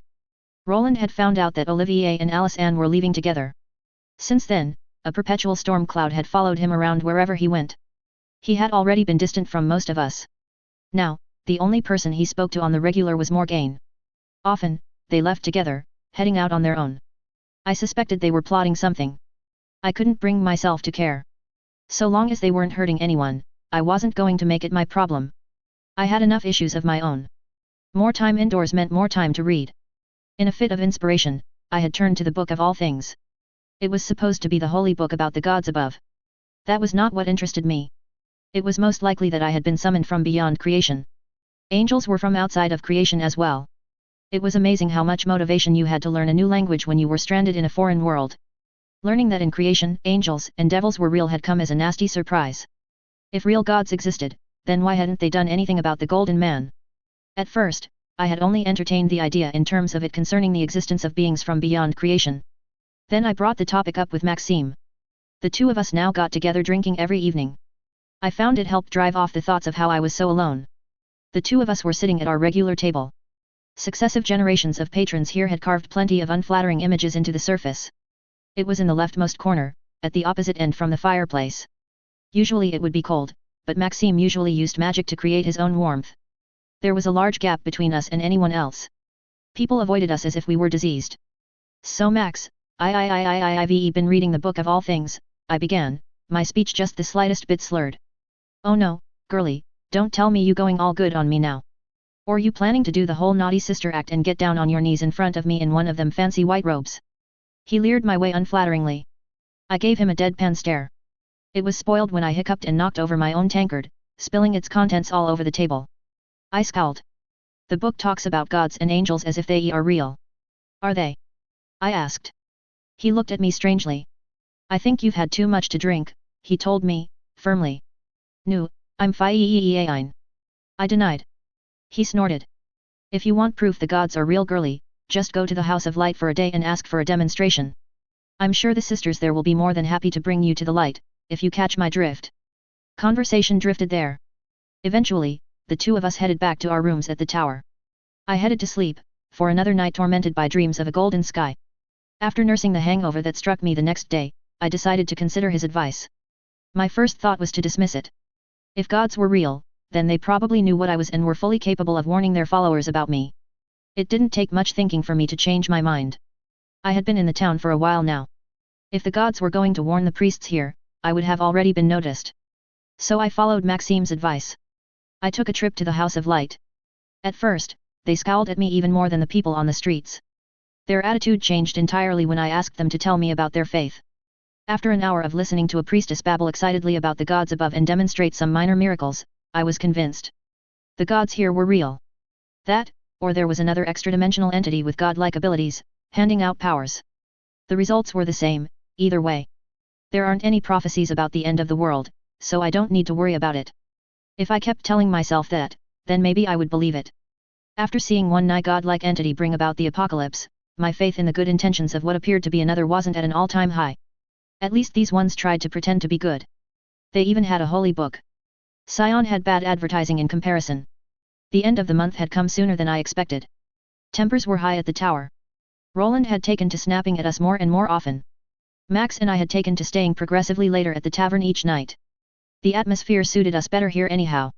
Despite how foul his mouth was, he had never actually tried anything. I found to my surprise I was actually starting to consider the man a friend. The two of us were thoroughly drunk.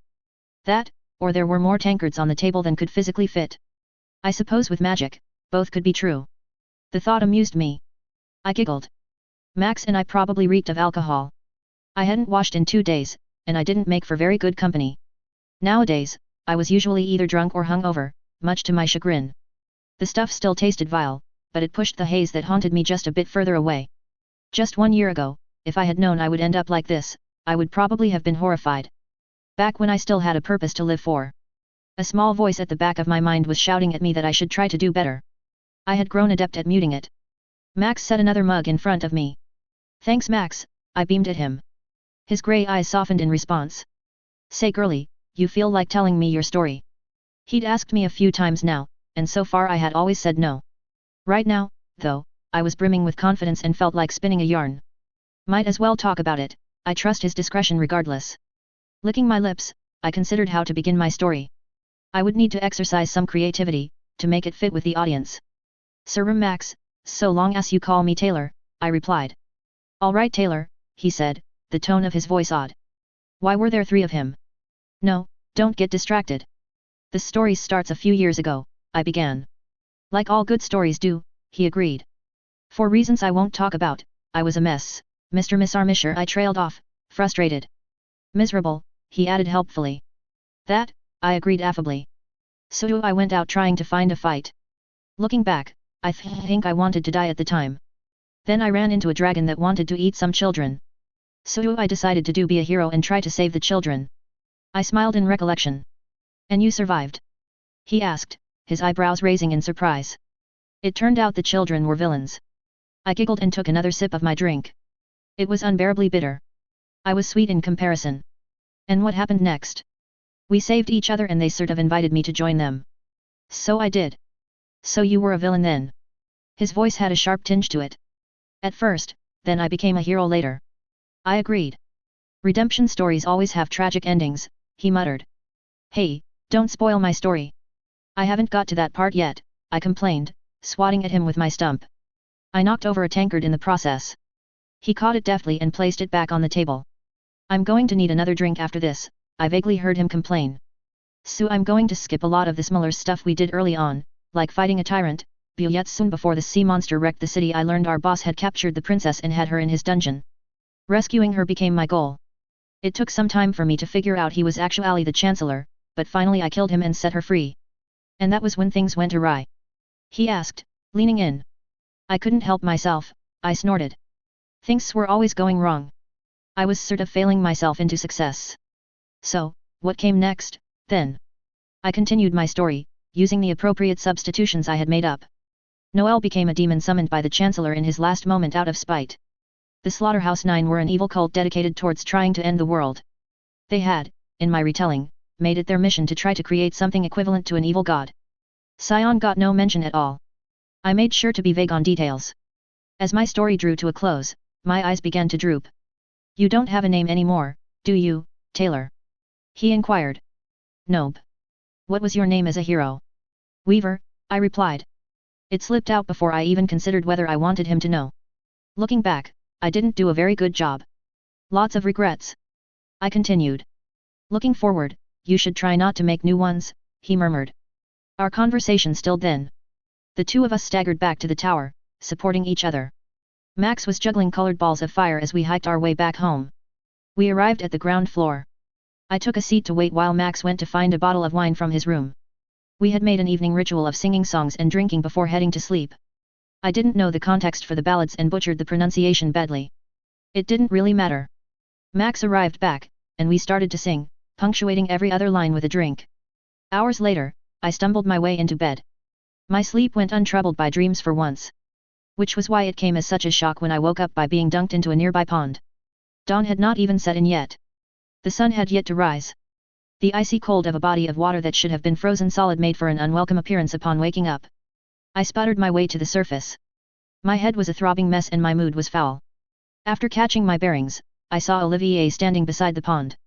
His arms were folded, and his expression was stern. He wore his usual coat in addition to frilly long pants. Were I not so angry, I would have commented how well the look suited him. How did he even carry me here without ending my rest? What exactly did you do that for?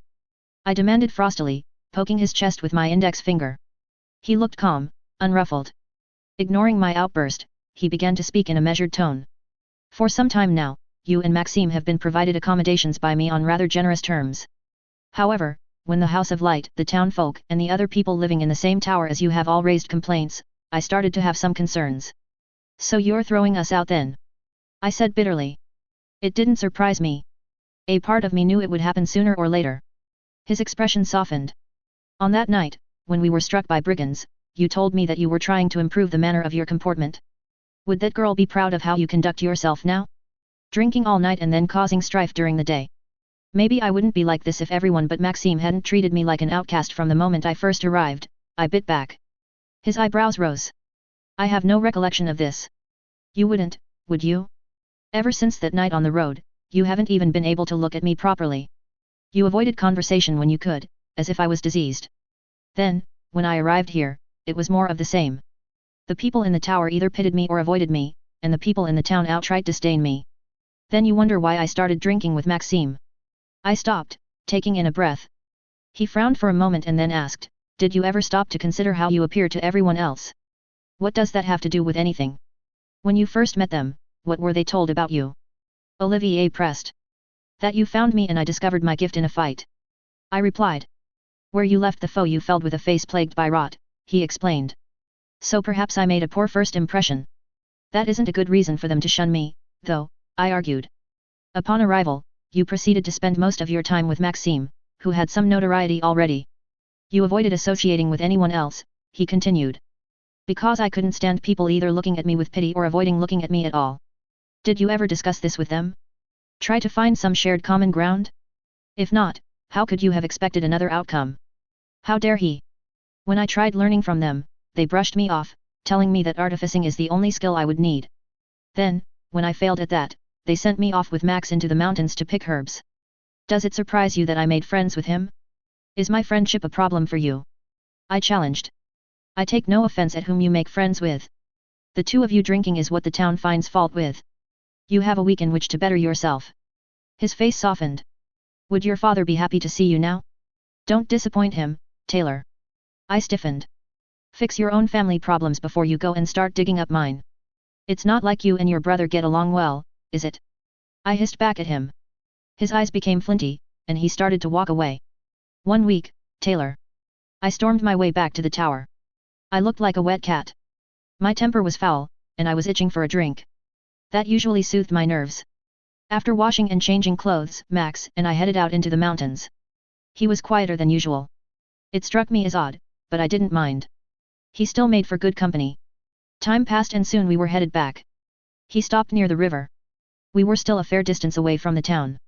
His hands, I noticed, were shaking. "Max?" I asked, concerned. "Last night, you told me your story," he began. "Did I? I couldn't really remember. I hoped I didn't let slip something too concerning. Is there a problem?" I asked, concerned. No. I just thought it was only fair if I told you my own in response." "Oh." I sat down next to him on the bank of the river. My hand reached for his. He grasped it firmly. Around us, snow fell and was pushed away by the field I had surrounding us.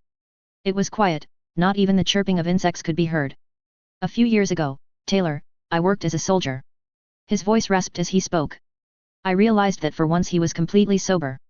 "I went from Fantassin Company to Fantassin Company, never staying in one group for long. The money I earned, I gave back to my family in Apnun whenever I returned there to help support them." He paused. "You can stop if you want," I told him softly. He shook his head, tears running down his cheeks. They made a mess of his beard.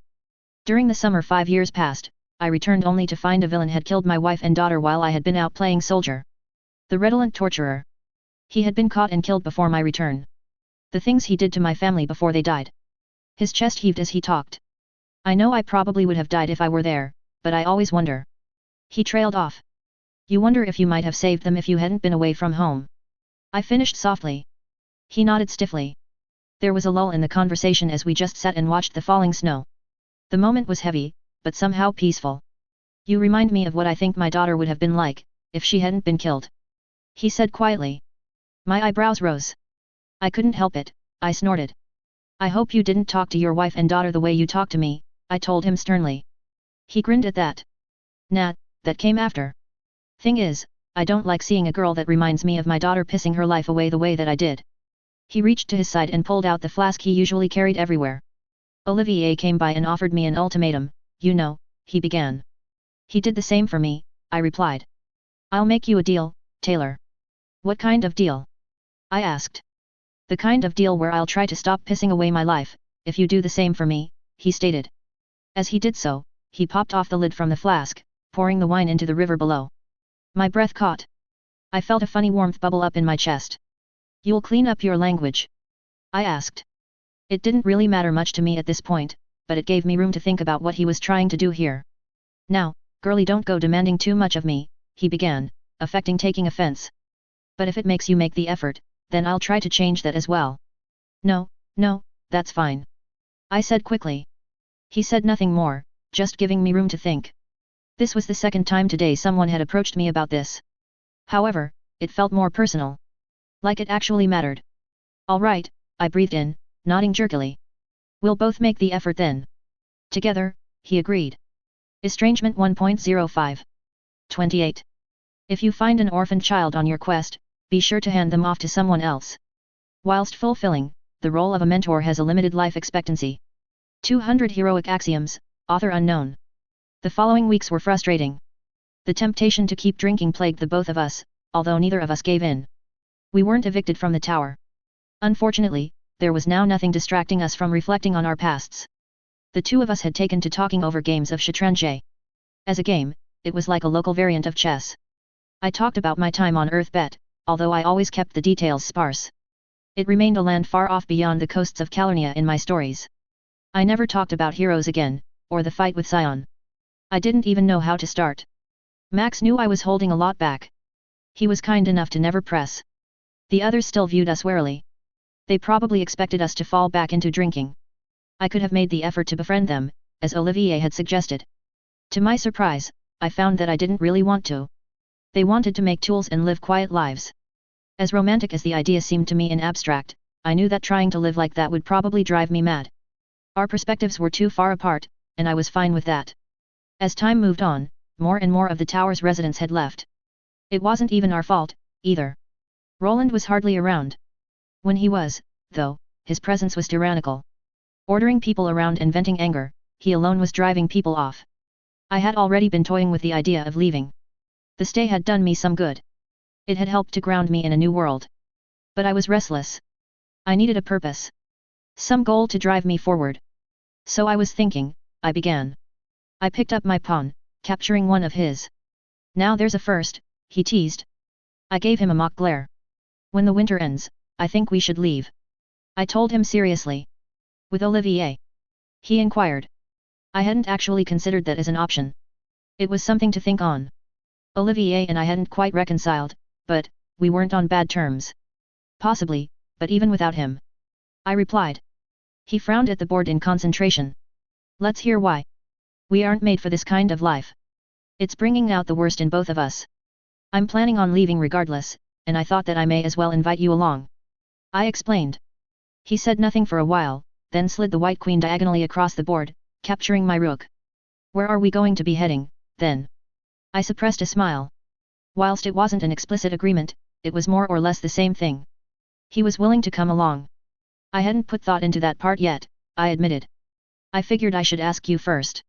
You've never fought in an army before, have you? He asked. No, I haven't.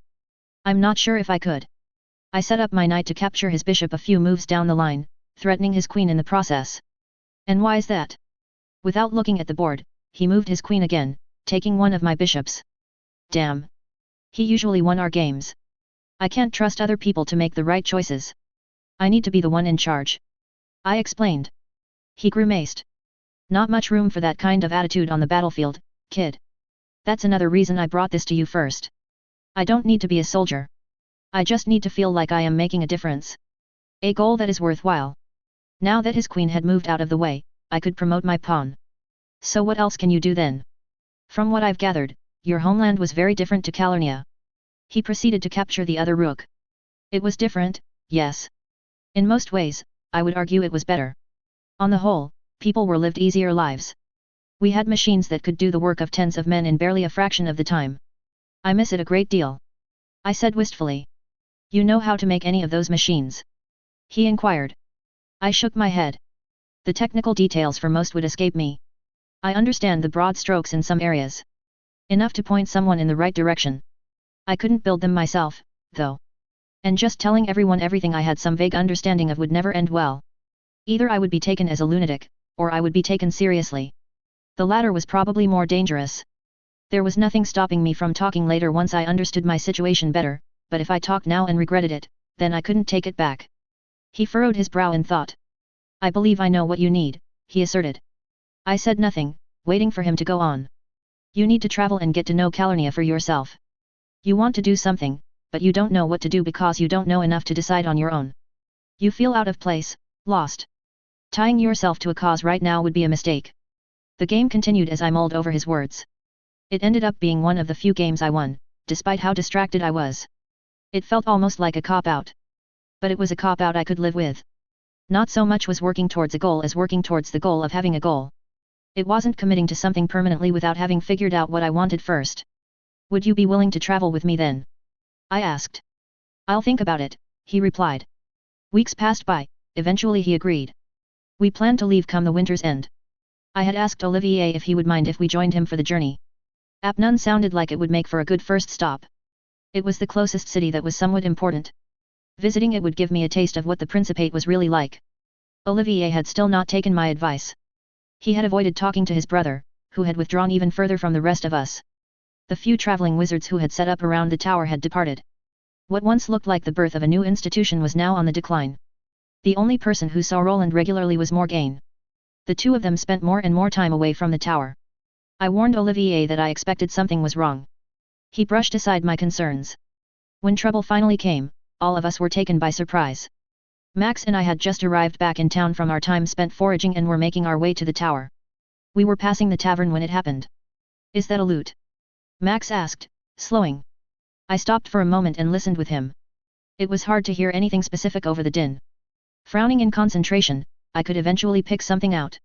It was off-tune and didn't make for very pleasant hearing. But it was unmistakably a lute. I think so, I said.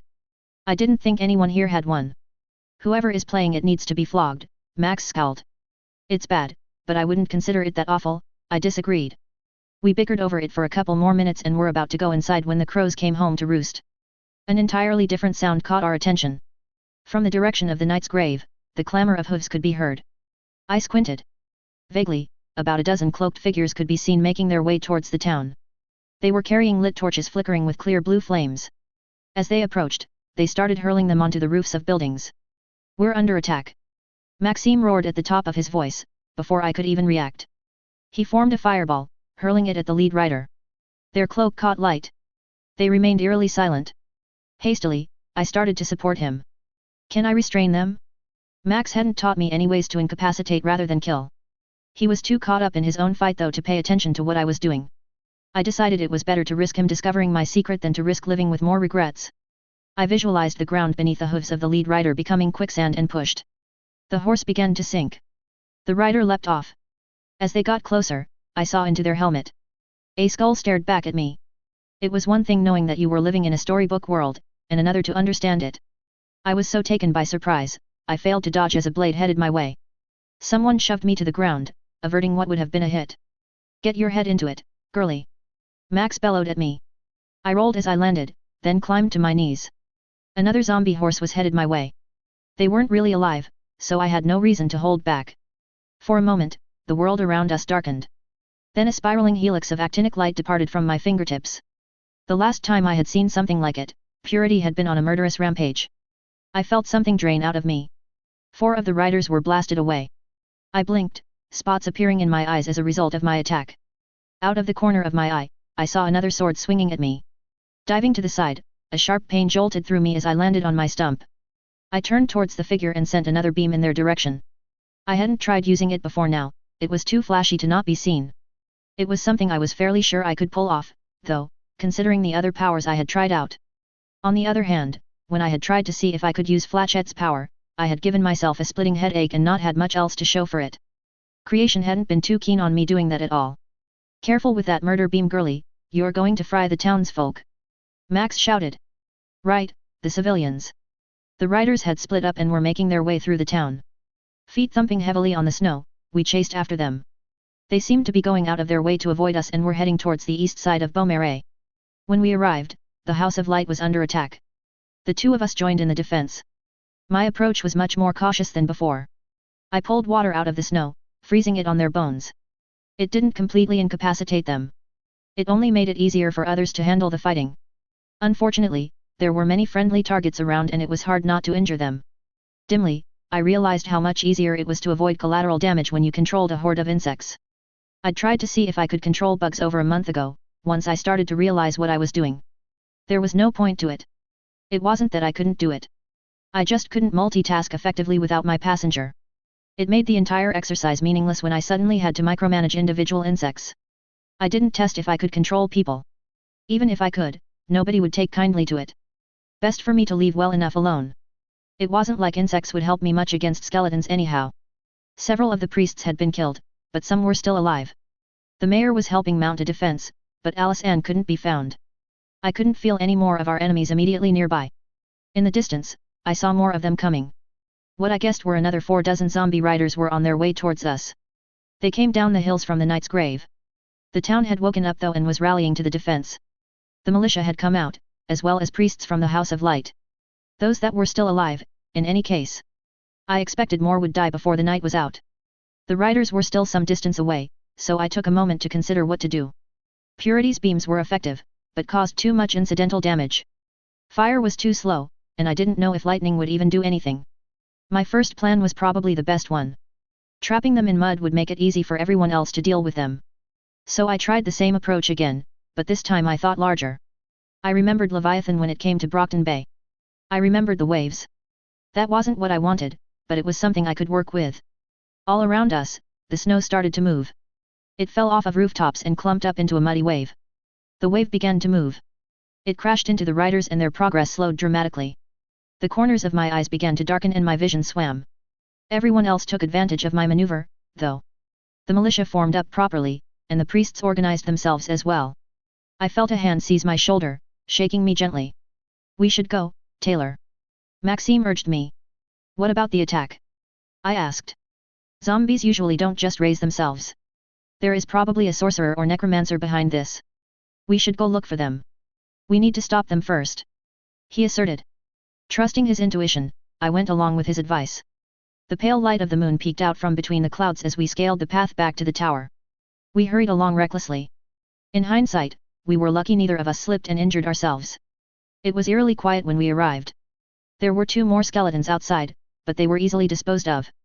There was nobody else around. When we reached the threshold, something felt different about the place. As if it no longer counted as a home. That was cause for concern. We entered the room. In the armchair beside the fireplace, Morgan's corpse lay. Her side was badly scorched. Blood pooled on the ground beneath her feet, oozing out a wound from her chest. She looked anguished. The soft murmur of voices could still be heard from above. The 2 of us started the ascent. I was so angry. Roland said. "Your, attacked, is dead." Olivier replied. "It was her, told me we would never needed to raise the corpses. You have to believe me." Roland hissed. Taylor warned, "Regrets." Olivier spoke mournfully. "Wake, spell is broken," Roland said. No. Olivier, help me. I never meant to hurt anyone." We were at the base of the stairs leading to the final floor. Their voices were much clearer now and could be easily heard. I was about to start the climb, when Max put his hand on my shoulder and quietly shook his head. "What do you want me to do, Roland?" Olivier softly asked. "Morgane is dead, or good as," Roland said. "And it was her idea from the start. We can tell people. Alice Ann is the magistrate, and she trusts you. If you tell her it was all Morgane she'll believe it." There was a lull in the discussion. Olivier didn't say anything. I looked at Max again, but he just shook his head. "They need to talk this out without us, girlie," he whispered to me. "Trying to get rid of me, are you?" Roland accused. "Now that you have all you wanted, time to do away with the mage brother before you buy yourself a title. You owe me, Olivier. If you hadn't taken her, I never would have." "It's your fault," Roland spat out. "You know it is." "I do," Olivier quietly replied. "You can't have done this," Olivier mused. "It would ruin it all." "Yes, exactly," Roland agreed. Whatever it was they were contemplating, I didn't like the sound of it. I started to climb the stairs. "There is a spell that could make her more suggestible when we wake her," Roland told him. "Nothing untoward, just as if she'd had a large cup of wine." "It would." "You should not have magic," Olivier said. "It should have been you, right?" Roland laughed. "You managed to go a great many years without saying it, brother. I'm almost impressed." "You have abused your power," Olivier said slowly, as if testing out the words. "You no longer deserve to hold it." "I was born with it, Ollie," Roland hissed. "There it is, the simple truth, I was born with it and you weren't. And you've been trying to take things from me all my life to make up for that, but it won't ever do anything because the gods above already decided which of us would matter when they gave the talent to only one of us. Allow me to demonstrate." The world grew quiet for a moment, and then a Roland made a keening sound. I quickened my pace. "What have you done?" Roland shouted. "What have you done, Olivier? Did you destroy my magic?" It's over, Roland, Olivier declared. You won't escape the consequences of this. Max and I reached the next floor, to see Roland standing beside a desk. He was simmering with rage. Olivier was lying against it, dazed. It will come back, if I kill you, Roland seethed. Won't it? Olivier grabbed at his brother, as if to attempt to push him back. He failed, and his head was smashed against the desk once more. Deciding the fight had gone on for long enough, I ran in, grabbing a chair with my hand as I went. I hurled. Spinning through the air, it hit Roland dead on, sending him tumbling to the ground. He landed beside what appeared to be the sleeping body of Alice Ann. Both of them froze. Somebody had best explain what happened here, I declared, fixing them both with a glare. Olivier opened his mouth and I turned my attention his way. Before he could say anything, though, Roland cried out. Alice Ann was sitting up and had buried a knife in his heart. Great. Max, separate those two. Can you heal Roland? I ordered. I kept my eyes trained on Olivier as I spoke, daring him to do anything. Roland is at fault. He raised the corpses and set them on the townsfolk. His plan was to take over and see himself declared as Lord. He did not deserve his magic, and so I took it from him. Olivier began to explain. You have developed a name. I stated, testing the word. Names, as I understood it, were something like this world's version of trigger events. I didn't really know the specifics, information on them seemed to be frustratingly vague. The details were similar enough though that I couldn't help but draw parallels. Someone without powers undergoes some ordeal and then gains powers in the aftermath. He smiled at me bitterly, but didn't say anything. Max raised his head. This one's beyond my skill with healing, Taylor, he informed me. Are you here to tell me that you told me so? Olivier asked. I opened my mouth, about to reply, when I saw the warning glance from Max. What would I be feeling right now, if I was Olivier? I would be in shock. Upset, struggling to put together an answer for a problem that had no real solution. I changed what I was about to say. What do you want to do now? Max left the cooling corpse. Alice Ann took the opportunity to run up and hug Olivier. Awkwardly, he hugged her back. It can't have been him, he stated. What can't have been him? I inquired. Whatever train his thoughts were following was on a different timetable to our own. The necromancy, the attack on the town. The story we tell cannot allow it to be him. I thought you claimed he was the one who did it, earlier. I pressed. Is he in denial, or does he want to blame someone else? He did do it, he agreed. But we can't tell people that. And why is that? I asked. Because if he takes the blame, this all falls apart. This refuge for wizards, all I have been trying to build up. If the townsfolk know that he is at fault, all of their prejudices will seem earned. He explained. There is no denying it is his corpse here, how do you plan to spin this? I asked. He licked his lips thoughtfully, then raised his hand. Quickly, I watched him attempt to weave an illusion. It took him multiple tries, but eventually he got it done. No, Alice Ann quietly said. No, please. Olivier, don't do this. Don't take his face. Olivier de Beaumarais died, he replied. Slain along Lady Morgane by the Prissy warlock who raised the dead and set them on the town and tower. He will be buried here. I tried to follow his logic, but didn't see what he was trying to achieve. Roland de Beaumarais heroically drove back the Prissy but failed to kill him, and now pursues him to avenge his brother, he continued. He wills all his possessions to Alice Ann Lassier, to dispose of as she sees fit, as he will never return to Beaumarais. It would serve to sell the lie, but I couldn't see it doing anything else. His dream was still dead. Without him around, nobody would maintain the tower. It had been his project from top to bottom and now, like all dreams, it lay broken. Before I could start speaking, Max's hand settled gently on my shoulder. His dream was dead, but telling him serves no purpose. Though there was something else I could offer that would help. Max and I will come with you on this journey, I declared. I don't recall putting my ass on the line, girlie, he stated, amused. So are you choosing to stay behind then? I asked. I never said that, but I think I can speak for myself. Olivier looked like he was about to protest. I shut his mouth with a glare. This is the worst fight you have ever been in. For me, this isn't even in my top 10. Of the three of us, you have the least experience. The two of us were already planning on leaving with you before all of this, so why not allow us to come along? It will be dangerous, he began. Max was a fantassin, and I fought in a fair share of battles myself. Both of us have nobody who will miss us if we die. Neither of us mind the implied danger. The two of us understand the risks. You're the one who doesn't. I cut him off. Alice Ann looked at me gratefully, then added her own thoughts. With her voice thrown in, it didn't take long for him to change his mind. Not an hour later and the three of us departed, riding out on horseback. If I had known how uncomfortable riding was before then, maybe I wouldn't have left. Estrangement 1.0x. Don't be absurd, Princess Marguerite. Executing the princes of Prussia is certainly a sound campaign strategy. Is it not obvious? The outcome of every election is determined by those who show up. Madeleine de Jolicoeur, also known as the Fey Enchantress. Prince Arsène Odin considered the news which had been brought to him.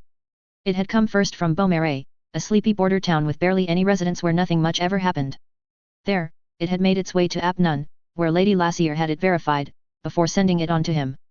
A city had appeared out in the middle of nowhere inside the borders of his principality. If that had been the extent of it, then it would only be a minor trouble. It still would have raised a fuss, but it likely would have been manageable. Unfortunately, it didn't end there. The city was only slightly in excess of 2 miles in diameter and, to the eyes of the observer, looked more like a chunk of land displaced from somewhere else.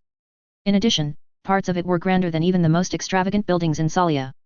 The prevailing theory was that a Prissy warlock had teleported an entire chunk of land deep into the heart of his territory. Sorcerers had been consulted and were still being consulted as to the likelihood of the calamities to the east to have engineered a feasible mass teleportation spell. Military strategists were speculating on whether they needed to be primed for an oncoming invasion. Cartographers and historians had been asked to see if they could determine where exactly the chunk of city had come from. The ritual, for what else could it have been, was extraordinarily efficient as the expected desolation which should have accompanied such a working was notably marked as absent. The Prissy had managed to make a headache for him without even having landed a single soldier in his territory. Experts were being consulted to determine the feasibility of actually sustaining a city in that location, now that it was there. Just because the structures existed, didn't mean living there was a good idea. Investigations would also need to be done to establish how such a city was constructed in the first place. And, lowest on his list of worries, maps would need to be redrawn. All of these paled in importance compared to his largest headache, though. That was obviously the political fallout. Somehow, news of the city's appearance had made its way to Princess Constance of Ain. She had determined that she wanted a piece of the pie for herself.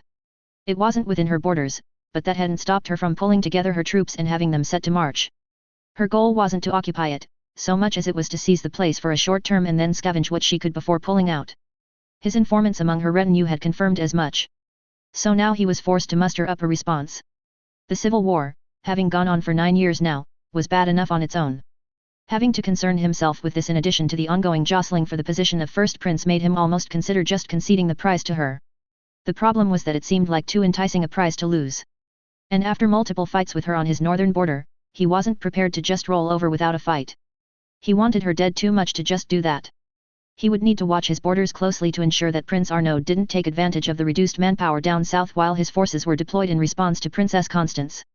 The real concern was that he wasn't sure whether it would be wiser to inform all the other princes about the city, or try to keep it a secret held in reserve. News would inevitably find its way to all of them. Even if it wasn't known to Princess Constance, there was no way something that size could remain entirely unknown. However, there could be an advantage both in breaking it early, to offset actions taken by the others elsewhere, and in keeping it quiet for as long as possible. He grimaced. He would likely need to be the one to break the news, if only to deny the advantage of doing so to Princess Constance in the process. The entire situation was a mess.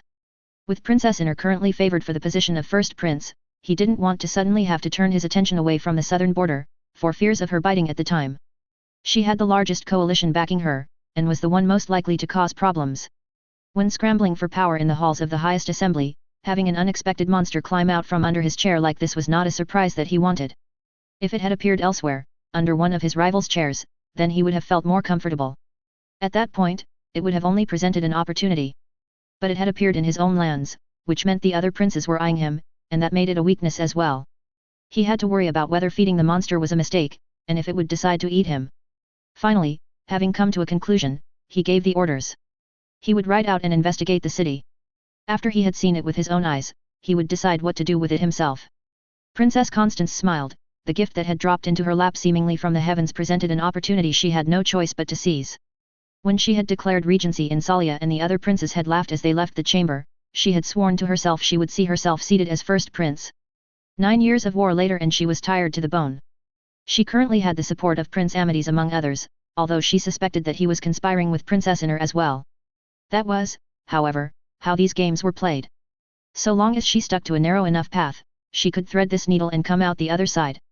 which was why the report she had just received had come as such a pleasant surprise. The original copy had been sent to Prince Arsene. If the initial report provided to Lady Lassier had not faced a request for verification, it was likely she would not have seen it until it was too late to act. She had long since bought out the person responsible for processing such requests. Very rarely, something would land on their desk which was of critical importance, but hadn't seen itself elevated to the lady herself. The position itself did not face enough scrutiny that she couldn't replace it with one of her own men, and thus sometimes it gave her an edge. This was the perfect opportunity for her to finally get the best of Prince Arsene. The reports of the city that was found made for an opening far too tempting to ignore. If he was forced to act early, he would feel compelled to investigate himself, which would provide a chance for her to strike. She arranged for information to be leaked to one of his known spies, allowing them to discover that she was planning an organized raid into his territory to claim spoils from the site. That would provide him with all the incentive he needed to leave the safety of his walls. In reality, she would head out with an army of 4,000 strong. She would need to consult with her sharper military minds. Moving this many soldiers around without Arsene catching on would be difficult, especially considering they would need to be supplied. If she succeeded here, though, she would be using a rare opportunity to finally pull out a perpetual thorn in her side. She would ride the ebb and the flow all the way to the seat of the first prince, or she would die trying. The city which was slowly appearing over the edge of the horizon strained the limits of belief. Towers that reached up and seemed to touch the sky, stranded in the wilderness. If he was not here, Prince Arsene would discount the entire affair as farcical. A quarter of an hour later and he gave the orders for his forces to set up camp. It was just past noon, and they were close enough to make out finer details. Over 2,000 troops, all brought out, because some Prissy prick decided to play God somewhere in his principality. A force this large necessitated complicated logistics, which weren't made any easier by the presence of camp followers. After consulting with one of his wizards, he was told they couldn't detect any hostile magics waiting for them. That surprised him. The Prissy were known for enchanting absolutely everything they could. They would coat a city like this from foundation to rooftop in magics, just because they had the means to do so. He issued commands for the scouts to head out and gather intelligence on their destination, and sent some sorcerers along with them. Better to play it safe and be sure, than be caught unaware. Then he settled in to wait. 2 hours later, the first of those scouts started to trickle back in. Aside from a rough outline on the actual layout of the city, news on Princess Constance's forces had been provided. She had sent just over 1,000 troops of her own, all cavalry, and they were camped on the opposite side. Definitely a raiding force, as his informant had suggested. After consulting with his strategists on the matter, they recommended moving in and seizing the place in advance. The buildings were tall and if they scaled them on the inside, they could rain dwarven crossbow bolts down on the enemy forces from above when they approached. By making strategic use of choke points, they could minimize losses and turn the battle into the kind of one-sided slaughter that would serve as a warning to Princess Constance about why she should stick to her own lands. They would need to send in an advance force first. Decamping entirely without first establishing a stronger ground presence would be a poor idea. The city itself proved to be more intriguing. Initial reports described what sounded to be manhole covers similar in nature to the ones in Ader. After a scout had gone to the effort of removing one of them, they had been puzzled to find that rather than there being an elaborate sewer system below, instead there was a hard ground surface. That provided more evidence to support both the Prissy wizard theory and the teleportation theory. This was further backed up by what looked to be the remains of some sort of Prissy summoning ritual. The fact that none of the wizards he had sent out had detected any enchantments, however, spoke to the opposite. The idea that the Prissy could, or even would, build something on this scale without branding it with their signature magics was so out of character for them as to border on absurd. No news had come out of the East mentioning the construction of such marvels, though, which was a major concern. If they were operating on such a large scale and successfully preventing intelligence of it from making its way out west, then the calamities were a far greater threat than they were already considered to be. The matter would need to be raised at the highest assembly at his earliest convenience. If the civil war continued for much longer and Prise was allowed to develop unchecked, it would threaten the security of the Principate. No matter, that was a task for later.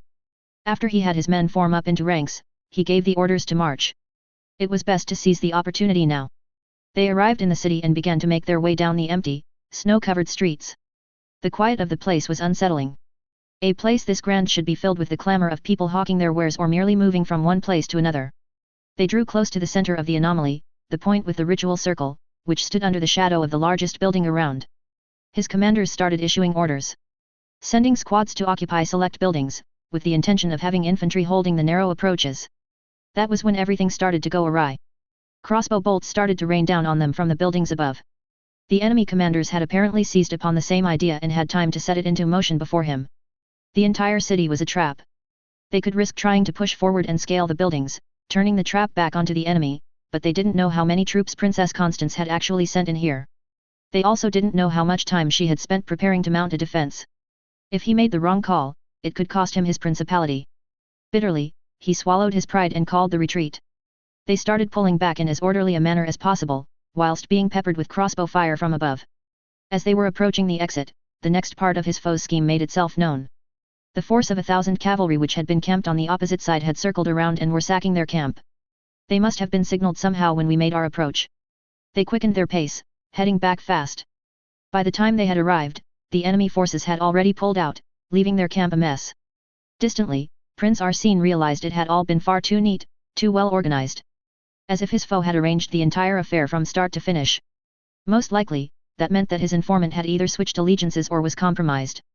Their supplies had been either seized or put to torch.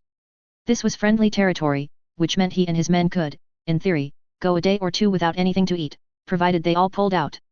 Resupplying could be done elsewhere, and there were no shortages of rivers providing water to drink.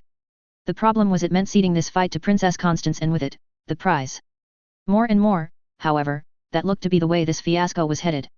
Casualty reports had come in, and they had lost just under 100 men, with not a single strike landing on an enemy to show for it. Those were the kinds of losses that could break an army.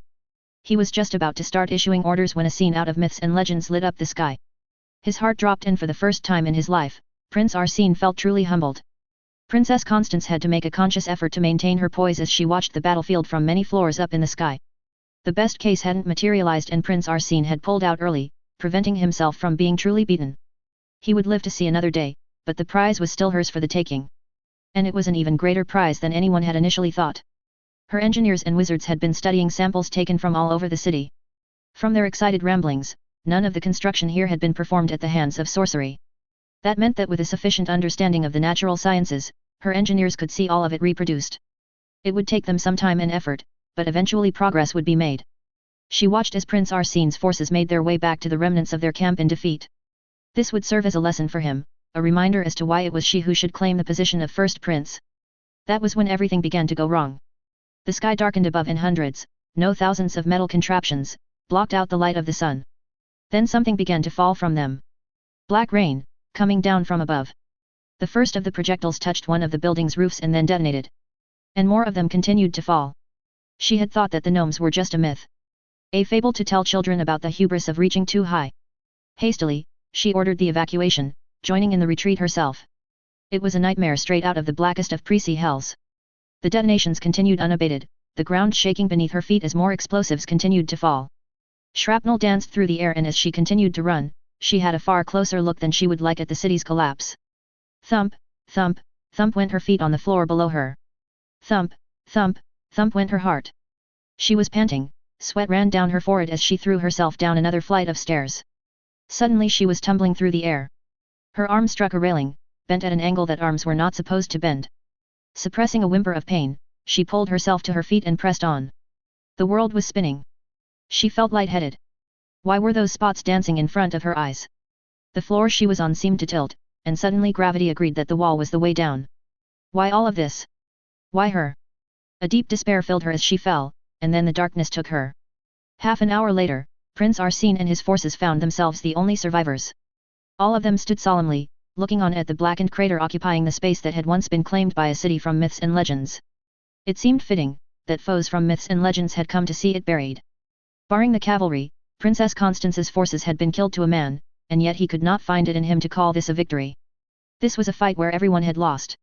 He didn't know if she herself had been on this field. If she had, she was almost certainly among those who had been buried.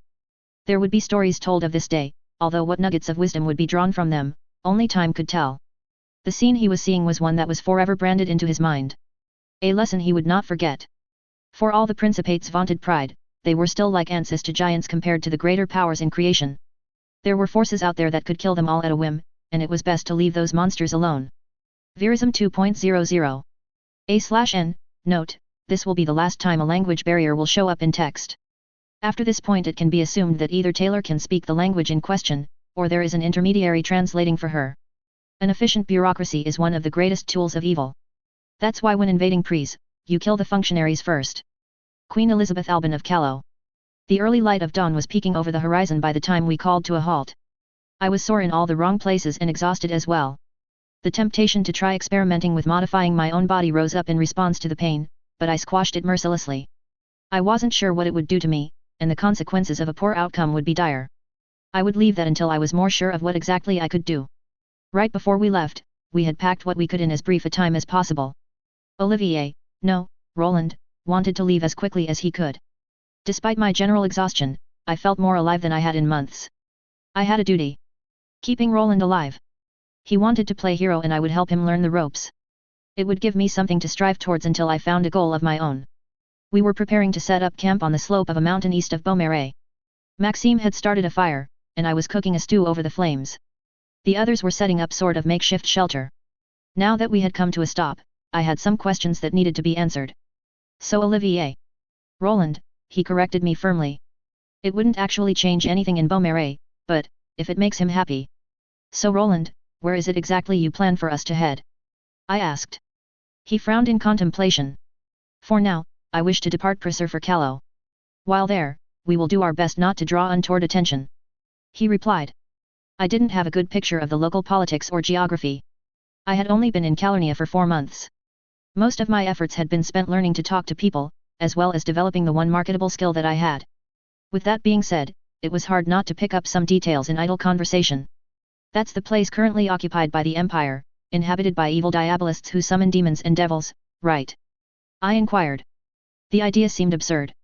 From what I heard, they even called their standing army the Legions of Terror. It was almost surprising that they weren't ruled over by a Dark Lord who could only be killed by throwing a ring into the fires of Mount Doom.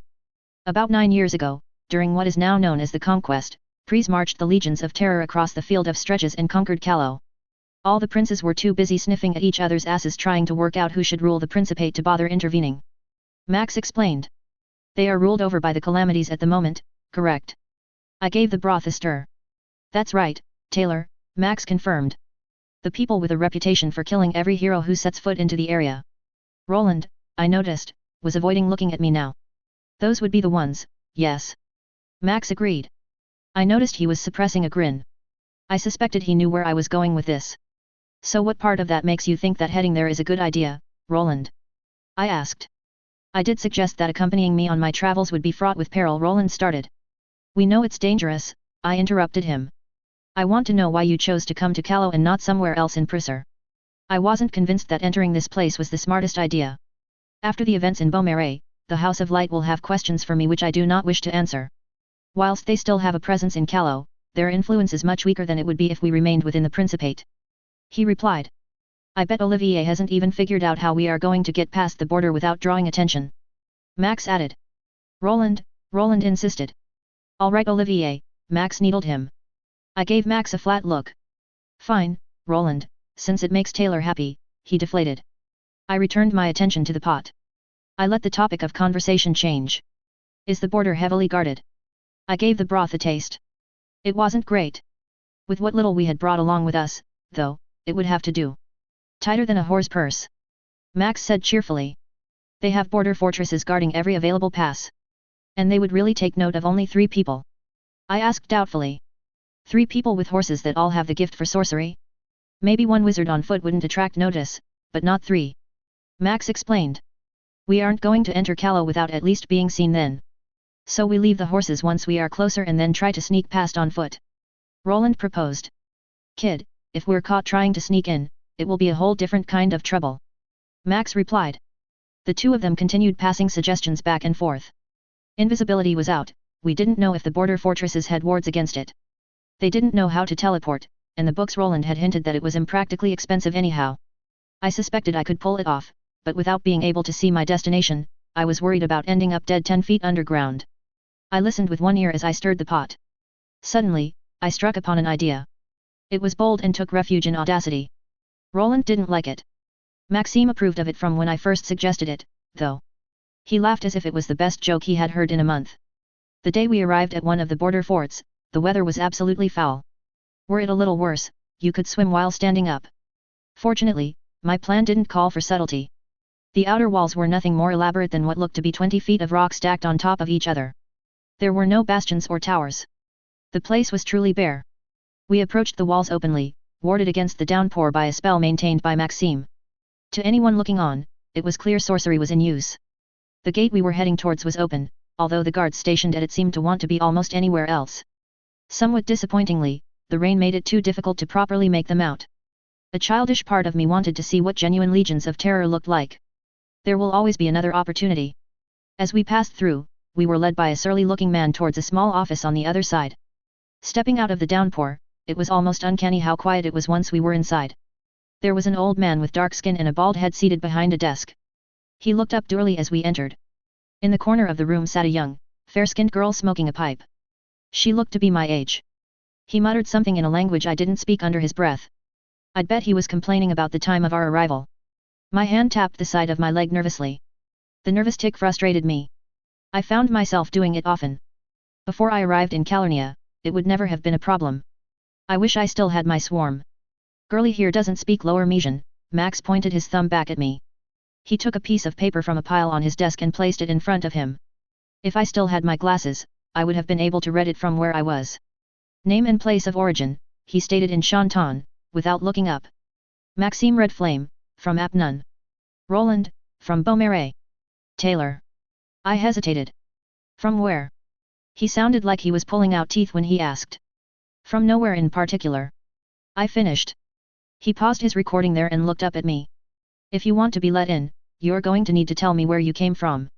I realized it didn't matter if I told them the truth. They had no way to verify it, and it would mean nothing to them. Brockton Bay, the United States of America. It's all meaningless to you, I answered in English. She's not from Calernia, Maxime interjected, grinning at the man. The man harumphed in response. Reason for entry. Roland summoned 6 dozen undead in Beaumarais. The House of Light took issue with it, I explained. I didn't mean for it to happen, Roland protested. Of course, the man muttered. It's always an accident. They never mean to. The demon was surely there all along. Diabolists are all the same when their plan inevitably fails. He turned to look at the girl and asked her something to her in Lower Mesian. She performed a complicated gesture, grabbed a knife at her left side, and then slit the palm of her hand. A spell manifested that I didn't recognize. She said something back to him in reply. His eyes sharpened and he looked up at us. Right, all 3 of you have the gift, although he bent down to consult his papers. Taylor here is somewhat of an anomaly, being from off the continent. This process just became a bit more involved.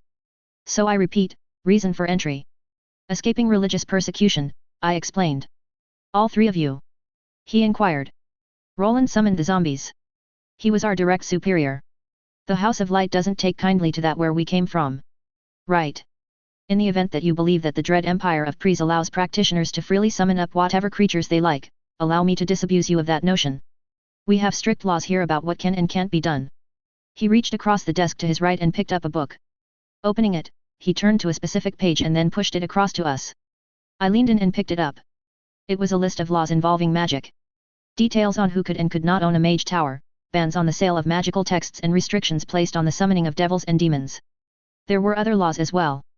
Lists of which enchanted goods were allowed to be produced. Lists vaguely detailing what types of learning were restricted. Most of the laws we had no intention to break. The laws went on for multiple pages and took a while to read through. After I finished reading, I passed it to Roland. We won't fuck with those laws, Maxime said, when he was done reading. See that you follow them, or you will die. The man replied. The questions continued. Slowly, the man built a profile on us. Half an hour later and we were done. We were cleared to enter Calo. We climbed back on our horses and left. When we set up camp for the night, we put up protective wards in the event of eavesdropping. Then, Roland finally allowed his incredulity to seep through. We admitted to guilt for the events in Beaumarais, and they just let us through. It's not that surprising when you think about it, I stated. Girlie's right, Roland. The Empire doesn't care whose daughter you fucked in Prisser, so long as you don't piss in their breakfast too. Being seen as just another wizard with more ambition than sense is simply fitting in here. Reputation matters a lot to villains, I agreed. And you have sufficient experience to call upon with villains, then? Roland asked skeptically. I debated what I wanted to tell him. After a while, I made my decision. If I was going to be traveling with him for a while, he would need to know something about me. Sure. I was a villain first before I switched and became a hero. Then I lost my name before I ended up here. I explained. It wasn't exactly true but Max had already heard something like it, so I may as well keep my story straight. I was under the impression you served as a soldier, he replied dubiously. When I told you that, I barely spoke a word of Shantan. And how long were you one of the chosen for? He inquired. About 2 years. Heroes and villains were different where I came from, though. My experience will differ from yours, I warned. How did they differ? How to answer? Heroism here compared to heroism on Bet really were two very different beasts. I didn't want to give him the wrong idea. Heroes in my homeland weren't expected to win, I began. Both Maxime and Roland stilled at that. There were more than twice as many villains as heroes. Even though all the heroes banded together in one team, they lost more often than they won. This is despite the fact the villains all fought among each other as well. I explained. How many of Heaven's chosen were there? Roland asked. Hundreds. And how big were the sticks they swung around, girly? Max butted in. Keep in mind, my opinion is based on what I have seen so far, and I could be wrong, I warned. To expect otherwise would be a folly, Roland agreed. Well then, there is no point to even compare heroes. I stated. And why is that, girly? Because our normal soldiers had weapons strong enough to kill everyone on Calernia over the course of an afternoon. I poked at the fire with a stick absently. An awkward silence fell in the wake of my declaration. Finally, Roland broke it. What manner of weapons could achieve that? How do I explain planes? We had machines that could fly. They could travel from one side of Calernia to the other in a matter of hours. Some of them carried explosives. They could be dropped on cities from high up in the air. Since my arrival, I haven't seen anything which could stop them. I finished. Roland looked skeptical, Maxime looked subdued. You're no gnome, Taylor. They're just stories. Roland stated. I didn't even know what gnomes were, but it didn't really matter. I didn't need to convince them, it wasn't like I was going to reinvent planes anyhow. So long as they trusted me to stick with them, I was satisfied. So I changed the subject. So, the reason that reputation is so important for villains is that you have far more enemies. You need to be seen as unbeatable, even though you aren't. I began. And how does that perception matter? Roland asked. Because you aren't unbeatable. This is something that people are all aware of. Roland responded. There is a difference between knowing and knowing. I argued. Even if everyone knows that the enemy isn't unbeatable, if there is even a seed of doubt, then many opportunists won't act. As a villain, this gives you a measure of safety. Your reputation alone prevents many foes from taking the chance to strike. Girly's right, Max murmured.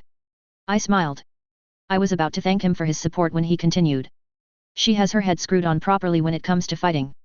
Just ignore all of her relationship advice, he finished. Well, that was just rude. Anyway, that's part of the reason why it doesn't surprise me. We will be seen as just another group of overly ambitious necromancers coming to perform experiments that would be illegal elsewhere. Long term, it probably even helps us stay safe, I explained. How does attracting attention keep us safe? Roland asked, skeptically. You told me they would investigate us. If they looked into Beaumarais after we left, then we were always going to attract attention. This way it's not the wrong kind of attention. Heroes get killed here. Necromancers who keep their heads down don't. The easygoing banter continued for half an hour or so.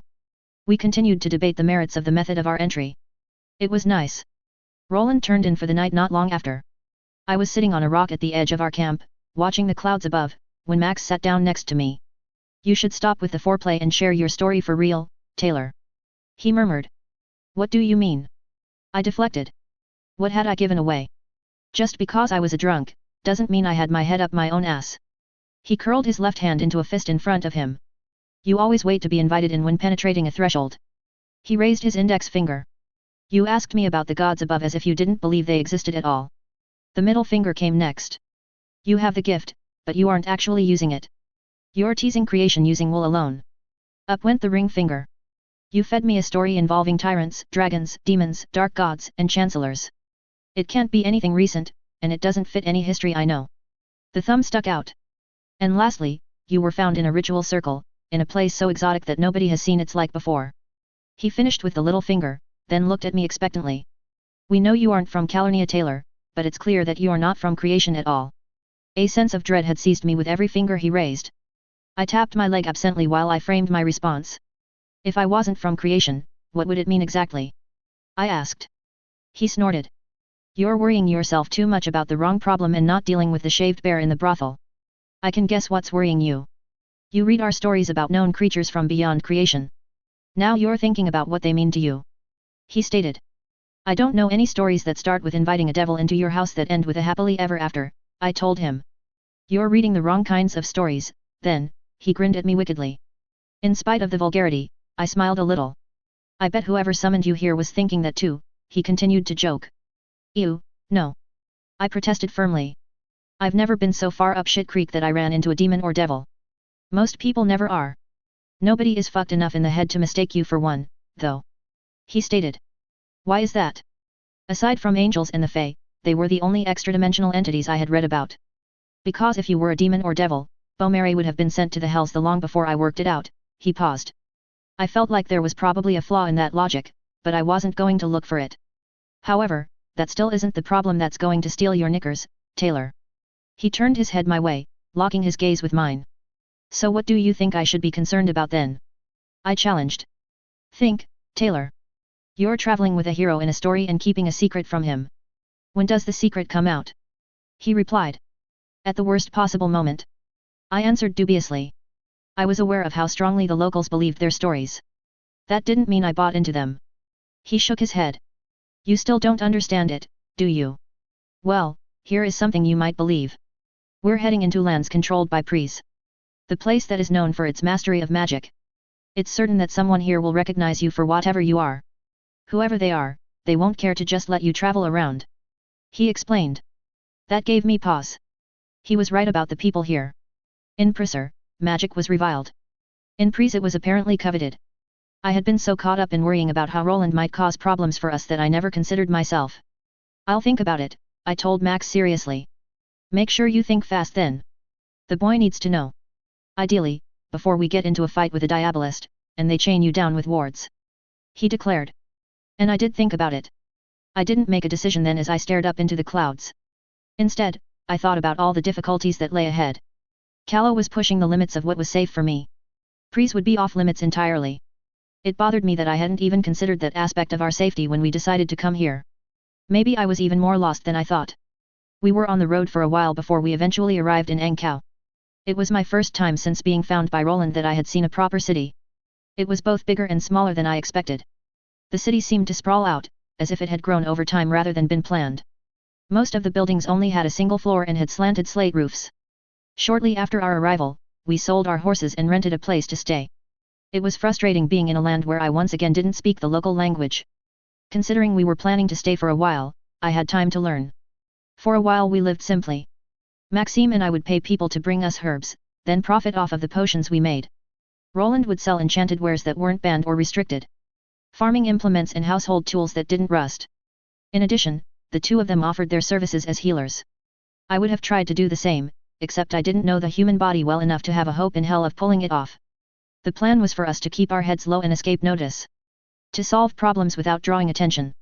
I had stopped experimenting with new powers for a while, simply because I didn't know if what I was doing could be detected. I also didn't know how closely we were being watched. Better to play it safe for now, rather than see us all dead. I had been told that the eyes of the Empire were always watching. I didn't know how true that was, but it was best to be cautious nonetheless. The threat of ever-present watchers hanging over my back made me very aware of my need to be invited into residences. It was even more frustrating than before. It almost felt like we were back at the tower in the Knight's Grave. There were some differences though. The only books on magic we had were the ones we had carried with us. In order to learn more, Olivier was forced to resort to experimentation. The ban on the sale of magical treatises was absolute. We couldn't learn more on magic without enrolling with the Legions of Terror. None of us were keen on that. The diversity in species was what took the longest for me to adjust to. Orcs were real here. Big, bulky, with green skin and large teeth. Not only were they real, but they walked the streets of Angkau as part of the Legions of Terror. Goblins and ogres existed as well, I just hadn't seen one yet. Early into our arrival, a local gang tried to intimidate us into paying for protection money. After they had been incapacitated and handed off to the guards, we weren't bothered like that again. The guards asked me to please be more careful when defending myself in future. Sending them running away covered in bruises was not considered acceptable. It had taken me effort to suppress the laugh. Roland and Maxime had given me a crash course on Callow's history. The Black Knight had literally crucified people who disagreed with him during the Conquest. I hadn't seen anything like that happening so far during my stay. If I had, I certainly wouldn't have been able to sit by and just let it happen. A month into our stay and the news of Princess Constance's death arrived. It was late evening. The three of us were hunched together around a table at one of the nearby inns. Then we heard the news. A city in the middle of nowhere, fought over by two Procieran princes. Then the sky above was darkened by metal as the bombs began to drop. At the news of the deaths, many of the locals began to cheer. The casual disregard for life here made me wish for Earthbet once more. I had killed people, but I hadn't done it because I enjoyed it. It was just something that needed to be done. What was there to be happy about this anyhow? Two fighting armies were annihilated to the last man because they went digging through the remains of a modern city. It was like they were cheering at the boot pressing down on their necks. The civil war had briefly stalled into a lull. Prince Dagobert and Princess Inner had allegedly called for a temporary cessation of hostilities while the matter was debated in the highest assembly. At that, the cheers died down. We paid and left shortly afterwards. My emotions were a complicated mess. I was upset, my anger was dark and undirected. There wasn't a good outlet for it. I had heard more about the gnomes since the first time Roland mentioned them to me. An unseen force, keeping the people of Calernia in the mud. Learn too much, and they would erase you from existence. People considered them to be myths, so I had dismissed them as unimportant. Knowing they were real strongly changed how I felt. I didn't know what to do about them, or even if anything could be done about them. They were a significantly more advanced foreign nation, dictating how everyone on Calernia lived. It was unlikely I would ever have the power to do anything about it, but I knew that if I ever found myself in a position where I could contest them, that I would do something. I didn't even understand the point of what they did. What benefit was there to keeping down an entire continent of people that are almost certain to one day rebel against you? Regardless, their presence meant that I needed to be careful. I didn't want responsibility for a place being blown up, simply because I said too much. I didn't even really know what counted as too much. In the aftermath, Roland and Maxime took my stories far more seriously. It didn't surprise me. We left Angkau shortly after. We purchased mules and a wagon, and then set out on the road once more. It was 4 months into our time in Calo when we stumbled upon our first major problem. We were stopping over in a small town between Angkau and Hedges in the Caloan heartland. We had rented rooms at one of the inns and were planning to stay for a week before we moved on. A day into our stay, a family stumbled in. The husband carried a small girl in his arms. She looked to be 6 years old and was frail, sickly. Her pale skin was clearly soaked in sweat. What I guessed to be his wife was clutching his arms tightly as they came in. "You're the traveling wizards?" the wife asked nervously. "That we are. Do you require our assistance?" Roland replied. By unspoken agreement, he was usually the face of the group when dealing with customers. He was more approachable. I was the face of the group when dealing with threats. "It's our daughter, she hasn't woken up for 2 days. Nothing we do works. We think that she's sick. Can you try to heal her, please?" she pleaded. Wordlessly, we made space on the table. The barkeep looked at us sourly as we did so, but said nothing. After half of an hour of trying to heal the girl, both Roland and Maxime looked like they had swallowed a lemon. The parents looked on nervously as they worked. "It is not within our means to heal her. What ails her isn't an illness," Roland told them, somberly. "What do you mean? It's obvious that she's sick," the husband shouted out angrily. "Somebody has pulled her soul out from her body. Physically, she is fine," Roland explained. "You mean some diabolist did this to her?" the man said, his voice hoarse. "That is the likely explanation. Can you do anything about this?" the wife asked. "I would talk this over with my companions and then speak with you on the matter in the morning," Roland declared. They left soon after, having told us where they lived when they did. We made our way to the rooms we were renting, and then Maxime put up a ward. The space in a single room was cramped and there wasn't enough seating for all of us. So we sat huddled together on the floor. "We have a problem," I began. "I think it's a big one," Maxime agreed.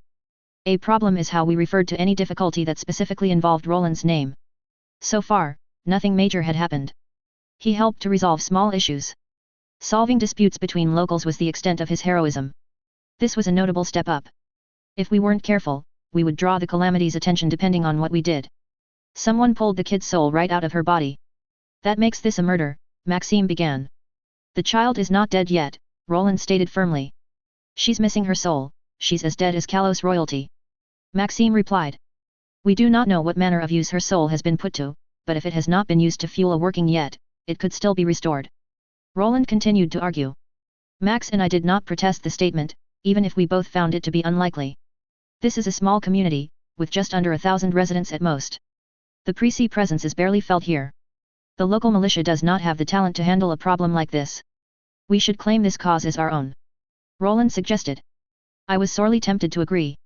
When I had decided to follow Roland, I had not expected him to truly keep his head down. He was much more level-headed than I thought. The amount of inaction we were experiencing was making me restless. Where do we start investigating? I asked. You're going along with this girlie? Maxime looked surprised. Roland's right, we are best suited for this. I argued. Tomorrow we should split up. The town is small, we can cover it more easily. We're looking for signs of magic use, possibly diabolism. Roland mused. One of the wenches downstairs mentioned a priestly wizard living in a small house just outside the town. A Clee of Oxum. Maxime added. She is the most likely actor, Roland stated. I don't think it will be her, I said quietly. Why not A Clee of Oxum? Roland inquired. She has lived here for a while. The locals all know she is here. If anything like this were to happen, she knows she is the first person who will be blamed. I explained. Who could oppose her here, if she was at fault? I thought it over. While it was true in the short term, nobody here could likely oppose her. My time in Calais had taught me that the legions were not to be crossed. Come to their attention, and they would see her imprisoned before the day was out. It struck me then. I had spent so long not involved in an investigation like this that we were going about it the wrong way. We need to investigate the scene of the crime first, I stated firmly. Talk to the parents, find out where the girl has been. Find out where she was found and who she has talked to. We also need to ask around about if any other similar deaths have occurred. Is this an isolated case, or part of a larger pattern? Roland eyed me contemplatively. I take it you have some experience with this kind of investigation, then. I do, I acknowledged. I will liaise with the townsfolk then, you meet with her parents and Maxime can visit the witch. Are we all in accord? Roland asked. We both gave our assent, then left to our respective rooms. The next day, we split up. I made my way towards a rather sad-looking house right at the edge of the town. I knocked on the warped wooden door. Heartbeats later, I was greeted by the father. Oh, it's you. Where's your friends? His voice was surly and his face splotched. His eyes were red. It looked as if he had been crying. We split up. We are going to try to help. We think this was done deliberately, which means someone was behind it. Do you mind if I ask you some questions? Grudgingly, the man let me in. I was pointed towards a rickety chair. He and his wife sat down opposite me. Then, I started to interview them. Where had their daughter been the past few weeks? The same place as she always had been. Had she at any point been out of their sight? No, she hadn't. Was she acting any differently recently? She had been growing more and more tired for the past week, before she eventually no longer woke up. Had she met anyone new? No, she hadn't. The questions continued. I wasn't making any progress. I tried not to let the frustration get to me. The process reminded me of my time with the wards. The same sets of procedures. The same lack of results. Eventually, on a whim, I asked to see the child's possessions. There wasn't much. She slept on a cot near her parents, in the same room. A wooden doll and a top. I felt a pang of sadness. My childhood had been a dream in comparison. The most notable item was a surreal portrait of the girl, with the castle behind her.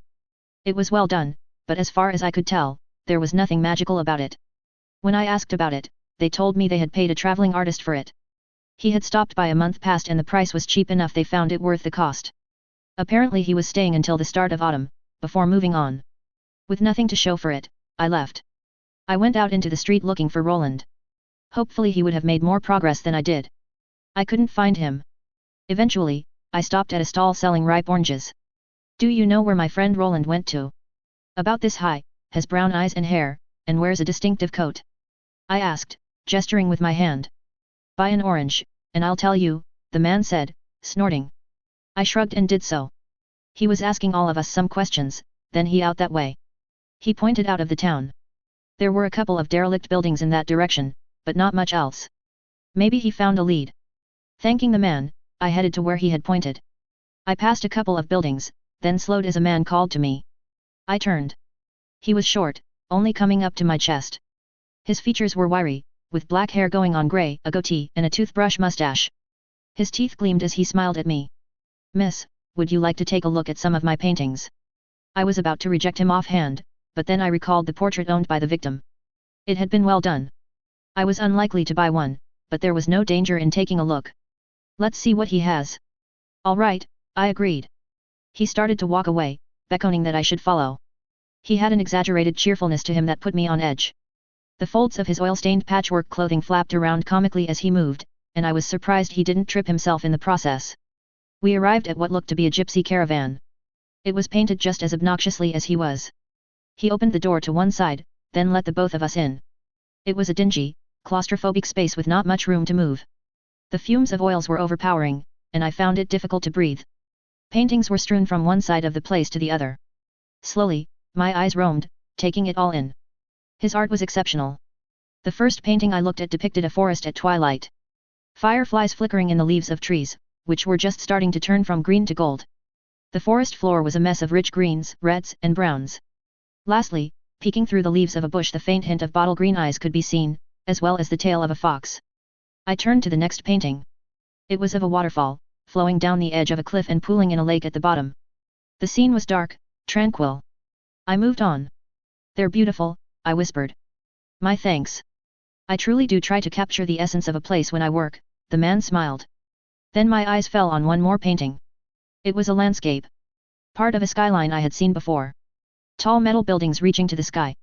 Chicago, from my time during the wars. Before I even realized it, I was walking towards it.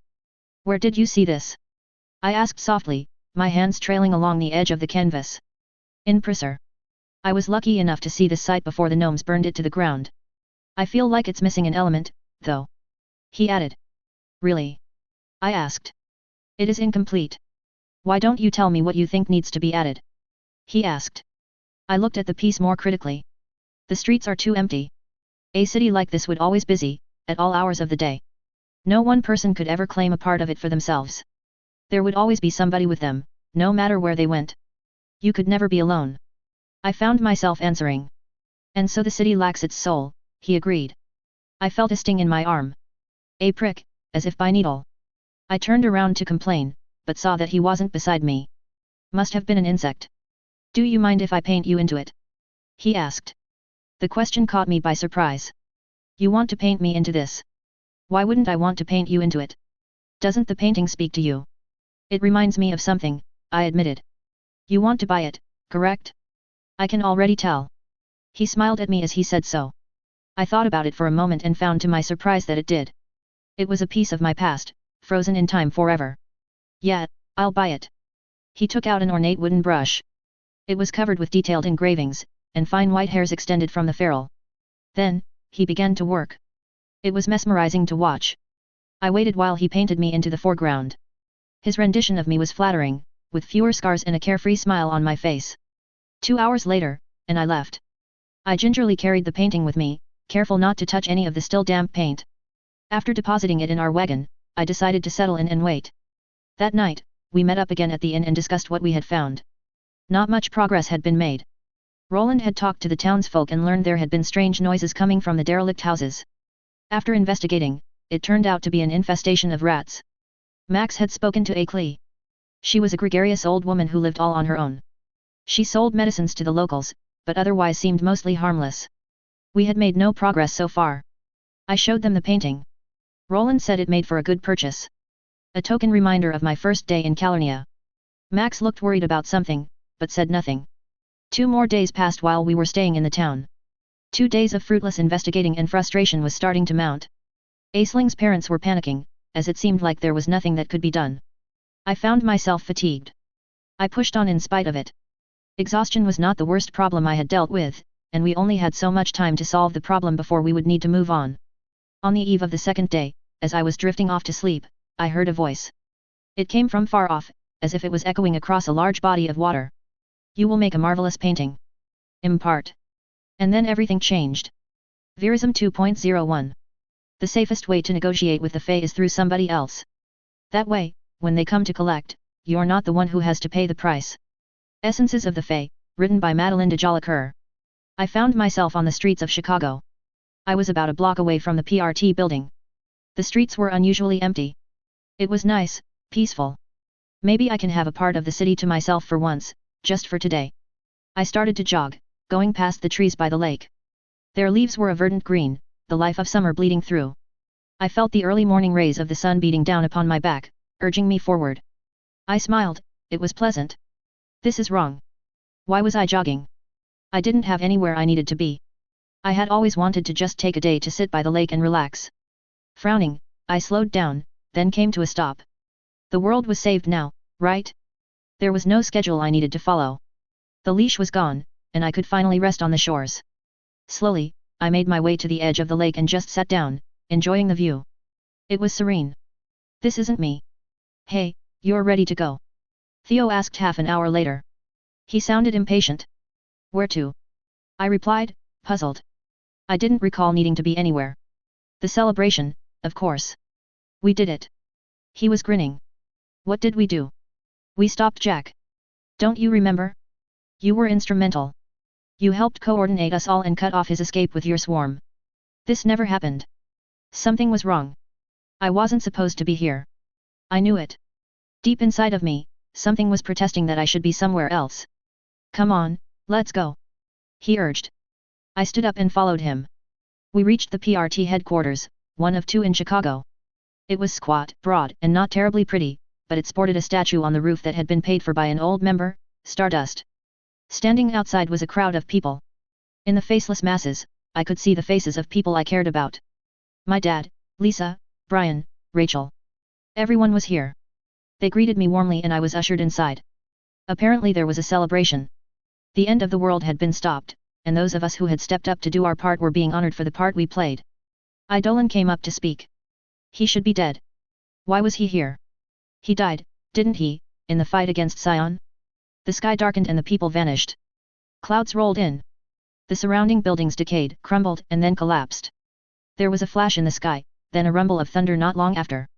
The rain began to fall. People started running away, panicked. The wind picked up, howling. In the distance, out on the open water, the vague silhouette of a wave could be seen approaching. I clenched my hands and reached out for my swarm. Maybe I could do something, help with search and rescue. I only have one hand. Where were Max and Roland? Why weren't they with me? This was wrong. This was all wrong. I reached out with my mind, my indignation made manifest, and pushed against the world. There was resistance, as if someone was contesting what I was doing. They didn't appear to be giving it much attention, though. It seemed almost like something they just passively maintained. A sharp pain racked my head. That wasn't acceptable. Filled with determination, I shoved again, ignoring the pain. Something gave. The world around me shattered. I was in a forest, standing between two maple trees. The waning light of the sun broke through from above, casting dappled shadows on the crimson leaves below. I took a step forward, tilting my head and looking around. The leaves crunched underfoot and the chatter of birdsong stilled. Where had I seen this before? I took another step, a fox dashed out from behind a bush. It looked at me, sending a grin in my direction before turning away. Then it ran, disappearing between the trees. I reached down and picked up a long, reasonably straight, branch. Poking the ground ahead of me as I walked, I made my way in the direction of the sun. The hope was to find my way out. The sound of bells jingling in the distance distracted me. I stopped for a moment and listened. It was faint, almost imperceptible. Then I heard the baying of hounds. That meant there were probably people here. I should head that way. A painting. There was a painting like this. Suddenly, I panicked. Hounds, there were hounds coming. I ran, dashing between the leaves on my paws. I had my nose to the ground, my snout sniffing the trail ahead. My ears twitched as the riders drew close. I needed to move. Pause. I wasn't a fox. A moment of clarity. I rolled through the underbrush, landing on my stump. I suppressed a wince. Then, I climbed to my feet. Concentrating, I tried to keep my thoughts organized. I had gone to sleep, then woke up in a vision of Chicago. When I tried to escape the vision, I had ended up here. I remembered visiting a caravan and looking at the paintings inside. One of them was a landscape of Chicago, another was a forest in the woods. I was under the influence of some kind of master effect. The effect was subtle, it made it seem like ideas that were just on the edge of being reasonable were reasonable and then kept pushing the boundaries for what counted. When dealing with master effects, it was best to use an emotional response to logical manipulations and a logical response to emotional manipulations. At least, that is what was taught. I wasn't sure which one this was, but I was leaning more towards logical than emotional. I focused on the situation. On my feelings of frustration at falling into a trap. How did the painter so easily trick me? Did he have more compulsions? I let the irritation of having to constantly be invited inside places mount up. The vision kept trying to distract me, but I drowned myself in my feelings instead. There had been many paintings, and I couldn't afford to keep moving from one to another. The hounds came closer and the tolling of bells grew louder, but I put that all out of my mind. Closing my eyes, I concentrated on the idea of simply being out. I refined the idea, honing upon my intent. Being in another portrait was unacceptable, I needed to escape. Once more I felt resistance. The illusion, or whatever it was, tried to fight back. I could hear the panting of the hounds. I ignored it. My attempts weren't working. I wasn't making any progress at all. My frustration rose, but still I kept trying. It felt like there was someone actively contesting what I was doing. They were no longer just sitting idly by. Whoever it was had a stronger grasp than my own. So I tried something else. Instead of trying to bulldoze my way through, I tried subverting their purpose. I felt around what they were trying to do. It was like a uniform wall all around me. Experimentally, I tried sending something else through it. Focusing my will, I tried to shove some of the painted landscape around me beyond the wall. It went through uncontested. That meant whatever my opponent was doing was selective. I hadn't tried using stranger powers yet, but this seemed like a good opportunity to try. My experiments with other power types had shown me that the more absolute the power I tried, the more difficult it was to enforce. I'd need to be careful to choose an ability that didn't leave me knocked out for an hour. I didn't need Imp's power here to escape, just anything that could convince my opposition that I didn't belong inside. So I chose to try something a little more subtle. There was nothing out of place about me. Everything I was doing was completely normal, just what you would expect from the average nice girl. The effect went through. It took effort on my part and was more draining than I expected, but to the world it was suddenly as if what I was doing wasn't worth paying attention to. The focus of my assailant drifted somewhere else. I capitalized, focusing on the idea of ejecting myself. At the last moment, I felt whoever was on the other side scrambling to try to stop me, but it was too late. The scene shattered. I landed unceremoniously on a bed of snow. Experimentally, I tried feeling out the existence of a similar effect again. My will found almost absolutely no purchase on the world around me. Ominously, they seemed much stronger here than inside the painting. Whoever had been containing me was now actively working much harder to keep me contained. Usually I had a vague sense of the world up to just over a mile out. As if it was almost a part of me. It wasn't like my swarm sense, I couldn't tell where things were in relation to each other. Just that I could affect them. It had taken me a while to notice because of how subtle it was. It wasn't something that I often played around with, considering the effort it took and the likelihood of being found out. Here, that was just gone. I could feel out no further than maybe 30 feet. It was like the essence of me was being squeezed real tight, down to the size of a ball. It was claustrophobic, unpleasant. I didn't like it at all. I tried to impose a stranger effect again, but my assailant noticed and struck out, shattering it almost immediately. What they were doing felt similar to what I was doing, but not exactly the same. If I was to qualify the difference, I would say it was almost as if what they were doing was tacitly allowed by the world, while my actions weren't. It was like a house invader destroying the coffee table instead of the house owner. The table was still broken, but the circumstances were different. That wasn't good. There also wasn't anything I could do about it. Whoever they were, they seemed much more adept at this than I was. They knew how to fight this way, and I was still learning. Running when I didn't know where I was also seemed to be a bad idea. So it was time to find out more about where I was. I took a look around. Around me on every side were rows upon rows of glass spheres, all placed delicately on cushions seated upon plinths. The room was an oval, with a roof that looked to be made of transparent ice above. The walls of the place were unnerving. If I was to describe them, I would swear they were carved out of the blackest of night skies. I was near the center. There was a narrow path that led out to a door that terminated where just shy of my position. Near me was a basin that was intricately decorated in silver plating. I was in the middle of a very big stadium. I stood up and took a closer look at the ball closest to me. Inside was the scene of the forest in miniature. Puzzled, I moved to the next one. This one contained a tavern. To my horror, a man was drinking himself into stupor within. Souls. They were prisons containing souls. There must have been thousands of them. What kind of person could do such a thing? Wherever I was, I didn't think it was inside another painting.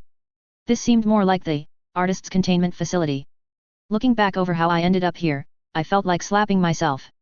I hadn't taken the warnings that I had been given seriously and ended up trapped as a consequence. I should have been more cautious, but instead I had walked right into some sort of master or stranger effect. Max had told me I would need to worry about traveling with a hero. I hadn't taken that warning to heart. I still didn't quite believe in the power of stories, but you didn't need to believe in a weapon for it to be able to cut you.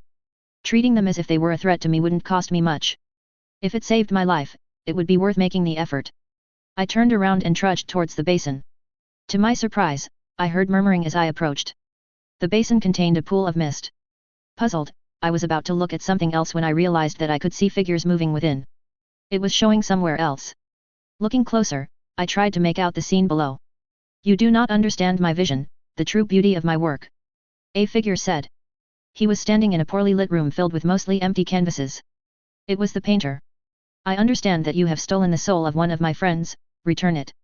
Roland demanded firmly. The painter ignored him, rambling on. All my life, I lived in the shadow of someone else. My parents snubbed me, for I had not the gifts of my sibling. My friends pitied me, then cast me aside. Then one day, on my journey through the waning woods, I was approached by one of the Winter Fae. It made me an offer and I accepted it. Finally, I had a way to earn the respect I was owed. And what was it that you bargained your soul away for? Roland asked, aghast. It was not my own soul I bargained away. The painter laughed. A paintbrush tipped with unicorn hairs that, when fed a drop of blood, can paint windows in and out of Arcadia. For the paltry price of one human soul a month, I had a way to climb out from the shadows of others and finally live. For a time I profited, amassing for myself a fortune through trade. Moving across the land far faster than any other merchant could. The painter continued. To my incredulity, this was a storybook villain giving a genuine monologue. And where is this brush now? The man tapped his side, grinning gleefully. Why was Roland just allowing him to talk? Then, my brother became jealous and confronted me, demanding I turn it over. For he was the one in the family with magic, and clearly he was the one who deserved it. It dawned on me then that I would never have my due. That, if I wanted recognition from the world around me, that I would need to take it from others and manifest it as my own. He spread his arms dramatically. Is this, for real? Why was somebody actually acting like this? Behind him, the painting of a tiger came to life. It leapt towards Roland, snarling, and Roland dove to the side. Maxime! He shouted out. The wall of the caravan detonated into a shard of splinters and from behind it, my friend came hurtling through. His face was contorted in rage and from his palms, 2 fireballs leapt out. They struck the tiger. It was good to know that they were seemingly fine, but I had my own situation to deal with. I had a dagger strapped to my left leg, but I doubted it would help me against whoever was restraining me. My struggle against them continued, but I was making no ground. I was just about to turn around and start looking for an escape when a voice called out. Amusing, is it not? It reverberated eerily, not against the stadium, but seemingly against the air itself. I turned around warily. A figure stood at the entrance. Despite how far away he was, I had been able to hear his words perfectly. His face was pale and narrow, almost vulpine in nature. He had long ears and was missing one eye, a black silken patch covering it over. He was clad as he was in a sober long-sleeved tunic with buttons of shade, and wore a sword at his hip. It was slender and lacked a sheath. The man radiated an aura of violence. Beside him, strode a black horse carved from wood. Ebony, I realized. I had read stories of these creatures. There were myths and legends about them on Earthbed as well. This was one of the Fae. That meant I was probably somewhere in Arcadia. I would need to be very cautious. A part of me wanted me to attack, but I shoved it down. He was clearly the one currently keeping me contained, and I suspected a fight wouldn't go in my favor. When trying to find out more about myself back at the tower, I had found passing references to the Fae. Apparently, they lived life entirely through stories. I was doubtful. Unfortunately, it was unlikely that I could fight the creature on my own. My efforts to resist him were going poorly, I would need some help. Hopefully the other two would be able to either pull me out of here, or provide me with support. That meant I needed to buy time. I didn't think that stories would help at all, but they were a valid way to stall. There was no reason to be reckless here just because I didn't believe they would do anything, though. Fae were supposed to trap people with words, so I would need to be on my guard. May I have the honor of knowing who I speak to? I asked, careful in how I phrased my query. If they did follow stories, then I had no idea how many stories told about these creatures on Earth would hold up. The idea of escaping one trap to end up in another did not appeal to me. Was lying to them dangerous? How about bargains? Was he weak to iron and lulled by music? So cautious, the figure mused, laughing delightedly. You may refer to me as the Prince of Nightfall. And who may I have the honor of talking to? He walked closer, then came to a stop. Watching his eyes, I noticed he was warily staring at what I would approximate to be the perimeter of my presence. He was also going out of his way to remain outside of it. Would making a rush towards him be a mistake? Possibly. I wouldn't take the chance just yet. Everything about this man screamed danger. That if I messed up, he would kill me in a moment. I didn't know if there was any risk in me giving him my name. Better to err on the safe side here, rather than take the plunge. If the world really did listen to stories, though, perhaps I could try to tell one of my own. A captured princess, waiting for a hero to rescue her, I replied. Max will never let me hear the end of this if he finds out I said that. It was the first story that came to mind, as much as I didn't like it at all. His lips twitched. I guessed he found the idea that I was a princess just as ridiculous as I did. And from where does this princess hail from, then? He fished. Wait, he's actually playing into this? That wasn't what I expected at all. Did that mean I needed to actually come up with a plausible princess story now? How do I justify this? I should have just gone with damsel. The fight continued to play out in the bowl below. Maxime was keeping the painter tied down and Roland was moving in. I wasn't sure what he was trying to achieve, exactly. I just hoped he would break me out of this prison soon. Every word I said would need to be considered carefully. From the court beyond the stars, I answered. Technically, I was from beyond the stars. If lying to Faye was as foolhardy as the stories I knew would suggest, I wouldn't try it here. The fairy queen might have been mad, but if she kept calling my passenger a queen, that made me a princess, right? His eyebrows rose for a moment. Then, he smiled, seemingly satisfied with my answer. I hope I don't come to regret that. And what does Her Royal Highness think of my humble accommodations, then? He inquired. I stared into the bowl, buying myself some time to think. It was nerve-wracking seeing a fight play out and not being able to help. Suddenly, Roland leapt. He grabbed at the paintbrush at the artist's side, tearing it away. No, that's mine. The painter cried out in anger. You are not worthy of the power granted by an artifact like this. You are misusing it, wielding it to the detriment of all those around you. Roland declared. I am the only one worthy of it, the painter shouted, for I am the Arcadian artist. Confiscate. I turned back to the prince. I think the manner in which I was brought here leaves much to be desired, I evaded. The prince walked away from the path, moving towards the globes. Only 30 of these souls were payment made by my little friend there. The rest were payments delivered by others. Right, so it sounded like this wasn't so much the artist's soul storage but instead the storage of some dangerous winter fae. I wasn't sure where he was going with that digression, but at least he hadn't tried running me through. Why hasn't he tried killing me? This entire situation was ridiculous. I will offer you a trade, a question for a question. Truly answered, to the best of our abilities. He continued. I was out of my depth. A voice at the back of my head warned that if he wished to, he could talk circles around Lisa. Unfortunately, every moment I kept this creature talking was another moment in which the others potentially freed me. I would have to take the risk. I accept this trade, I replied. Bargain struck then, he acknowledged. I offer you the privilege of asking first. He stated. I almost began to speak, but then realized that accepting the offer might be a bad idea. The privilege is all yours, I denied. Very well, then, he smiled. Does the court from beyond the stars intend to lay claim to these parts of the garden? That was not the question I had been expecting. I could practically hear the capitalizations when he spoke them. That wasn't a real place, was it? Surely it was just a name that I had made up. The question had come out of nowhere, and left me thoroughly confused. Even if it was a real place, I wasn't actually a princess from it. This creature had to know that. Fumbling, I answered. The court from beyond the stars lays no claim to these lands. Claiming territory I had no right to was probably a bad idea. If he wasn't trying to kill me now, I didn't want to give him a reason to. I felt a sudden weight pressing down on me. A presence, an outside observer, listening to what I had to say. The feeling disappeared and with it, I was left even more confused than before. I paused, taking time to gather myself before I made a mistake. Now I had a question to ask of my own. I considered what to ask. I could ask him to point me to the shortest way out. In fact, I was sorely tempted to. If the power of stories was as real as people believed it to be, though, then doing so might be a mistake. I had begun with the story of a trapped princess waiting to be rescued. If I tried to escape on my own, I would be changing the narrative. Do I rely on others to try and rescue me, or try to rescue myself? Lisa's words about never relying on others came back from the grave to haunt me. I didn't want to rely solely on someone else to save me. That didn't mean I couldn't have it as a fallback option. I could make room for someone else to save me if my escape attempt failed. Stories might be a weapon here, but they wouldn't be my first weapon. For the princess story to work, I would probably need to climb back into one of those balls. I wasn't willing to do that unless I knew exactly what they did.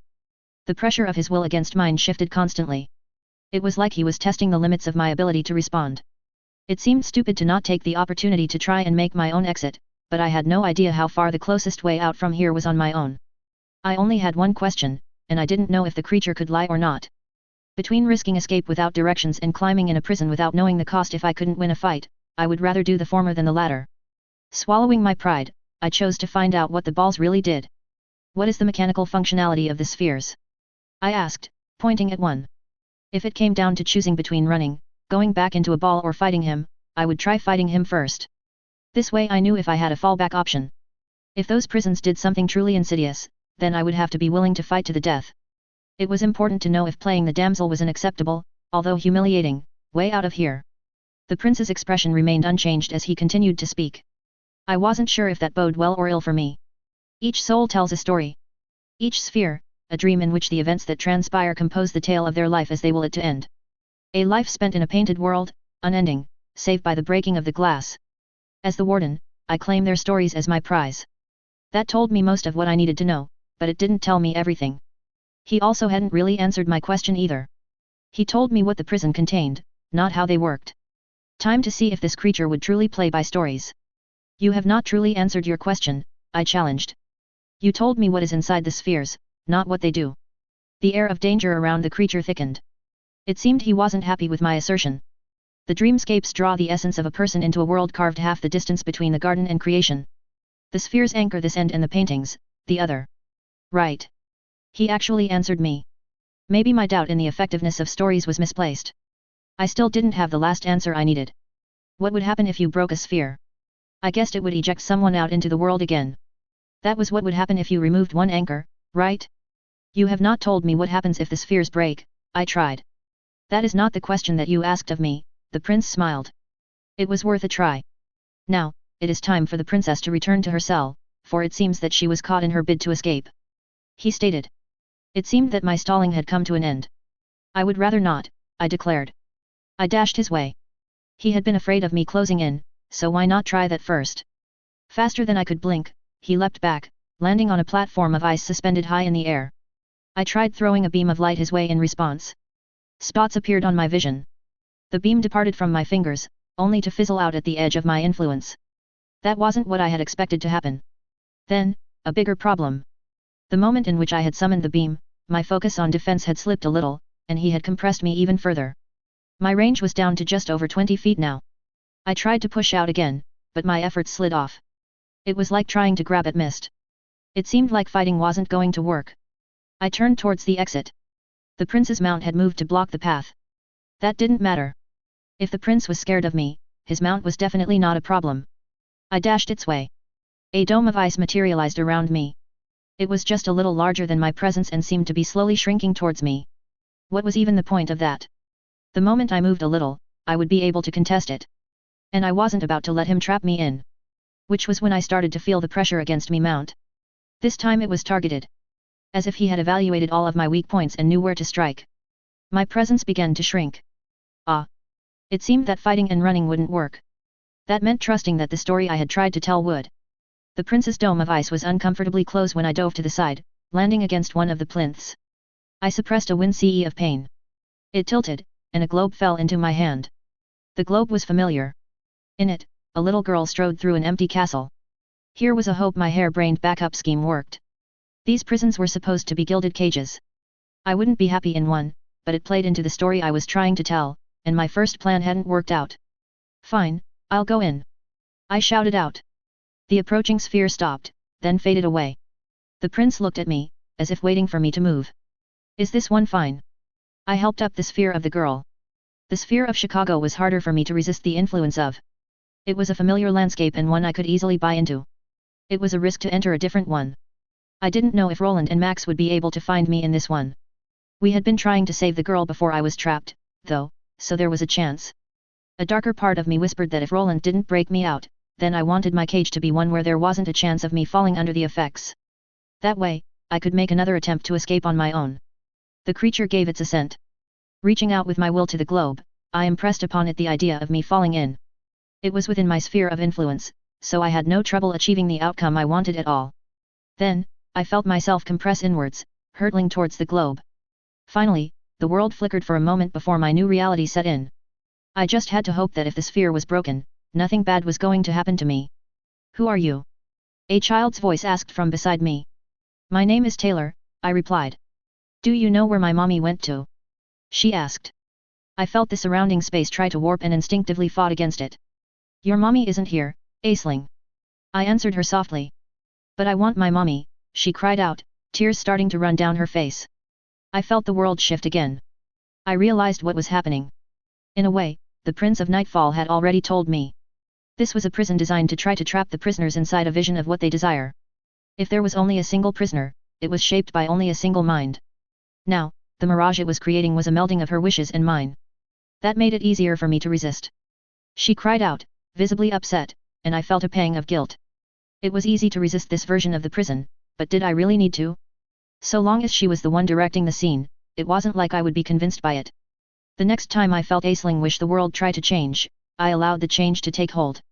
Resisting it would be needlessly cruel. The actors who materialized unnerved me, but they seemed to make the girl happy. Allowing her vision of the world to rule made the unreality of the place far more clear. I sat on a fake rock and watched her laugh and play while I waited. It brought out a deep melancholy in me. A reminder once again that I was in this world, but not truly part of it. An invader. This place viscerally disgusted me. It imprisoned people in a way that made them happy to stay trapped, not even aware that their real lives had come to an end. Waiting was all that was left to do now. That and a large amount of hope. I didn't like having to place my trust in someone else like this. I could feel the presence of the prince outside the sphere. Fortunately, it was much easier to resist from inside. Much like before, it seemed like he wasn't trying to crush me now that I was inside. He was only attempting to keep me contained. So now I was stuck in a cell, hoping to be rescued. I had to put my trust in a story, rather than any actions of my own. It rankled. I didn't know how much time was passing outside. According to Max, time passed differently in Arcadia. We could have been trapped here for years already. I felt invisible walls closing around me. I clamped down on the urge to tap on my leg nervously. They would rescue me. I wasn't trapped. This was just a temporary vacation. Suddenly, I heard a voice again, coming from all directions. Manifest. The world seemed to fade, the color leaching out of it. Reality winked out. I woke up in the room I had rented. After blinking away my drowsiness, I unsteadily climbed to my feet. Then, I changed and left the room. I was suddenly grabbed from the side and enfolded in a firm hug. It caught me by surprise, but was nice. Don't fucking scare me again like that, Taylor. Max said, his voice hoarse. I'll try not to, I replied. The fact that the story had actually worked surprised me more than anything else. I had been largely discounting the power of narrative up until I got caught in one. To my dismay, I was beginning to realize that being less skeptical of the world I was in might actually help to keep me alive. We made our way to Roland's room. After he had ensured that I was fine, we started to discuss what had happened. It turned out that a day had passed since my capture. So after you disappeared, he started. Didn't I just fall asleep like Aisling did? I interrupted. No girlie, you vanished. Max answered. Roland launched into his tale. After I had disappeared, they had retraced my steps from the days before. First, they visited the artist. It was Maxime's suggestion, he had found the timing of my purchase suspicious. They tried being circumspect, posing as people interested in purchasing a painting. Unfortunately, they weren't able to draw anything out of him. After that failed to provide any results, they checked the With family, then they visited the various merchant stalls. It was only then that they looked closely through my possessions and took another look at the landscape. It was the lead that they needed. There was a difference to the painting now. The image of me was animated, moving around as if alive. That was the only real proof that was needed. Roland and Maxime tried to pull me out, but were unsuccessful. They didn't know enough about the kind of magic that messes with souls to succeed. They almost went after the artist immediately, but then thought better of it. If they couldn't do it, it meant their only real hope of free me was bargaining with the enemy. So they took some time to plan. They needed to find a way to blackmail him into getting me out. Having proof of what the paintings did, they asked the parents for theirs. There was no reason not to try saving both of us at once, after all. Then they had gone to confront the artist. The plan was to get him to pull me out, then kill him afterwards. That had led to the confrontation I had witnessed. After seizing the paintbrush, they managed to bargain for the release of me and the girl. Unfortunately, he got away. Terms for his safe departure enforced by a binding were part of the deal. Then he painted a doorway into Arcadia and made his escape. It was a bitter pill to swallow, that after all of this, the villain got away. Still, Aisling was saved, and that counted for something. Which brought us to the next topic of discussion. Would you shed light on at which point you were planning to inform me that you weren't from creation? Roland's eyes were hard as flint. When the time was right. Would the time ever have been right? He pressed. It probably wouldn't have. I don't know, I admitted. There is bruising between us, Taylor. This is no minor slight. If you wish to continue sharing my fire, you cannot choose to keep me in the dark. So you're fine with me still traveling with you then? I asked. It surprised me. Make no mistake, I considered reporting you to the priests. Were it not for Maxime speaking up in your defense, I would have been hard-pressed to choose. He said.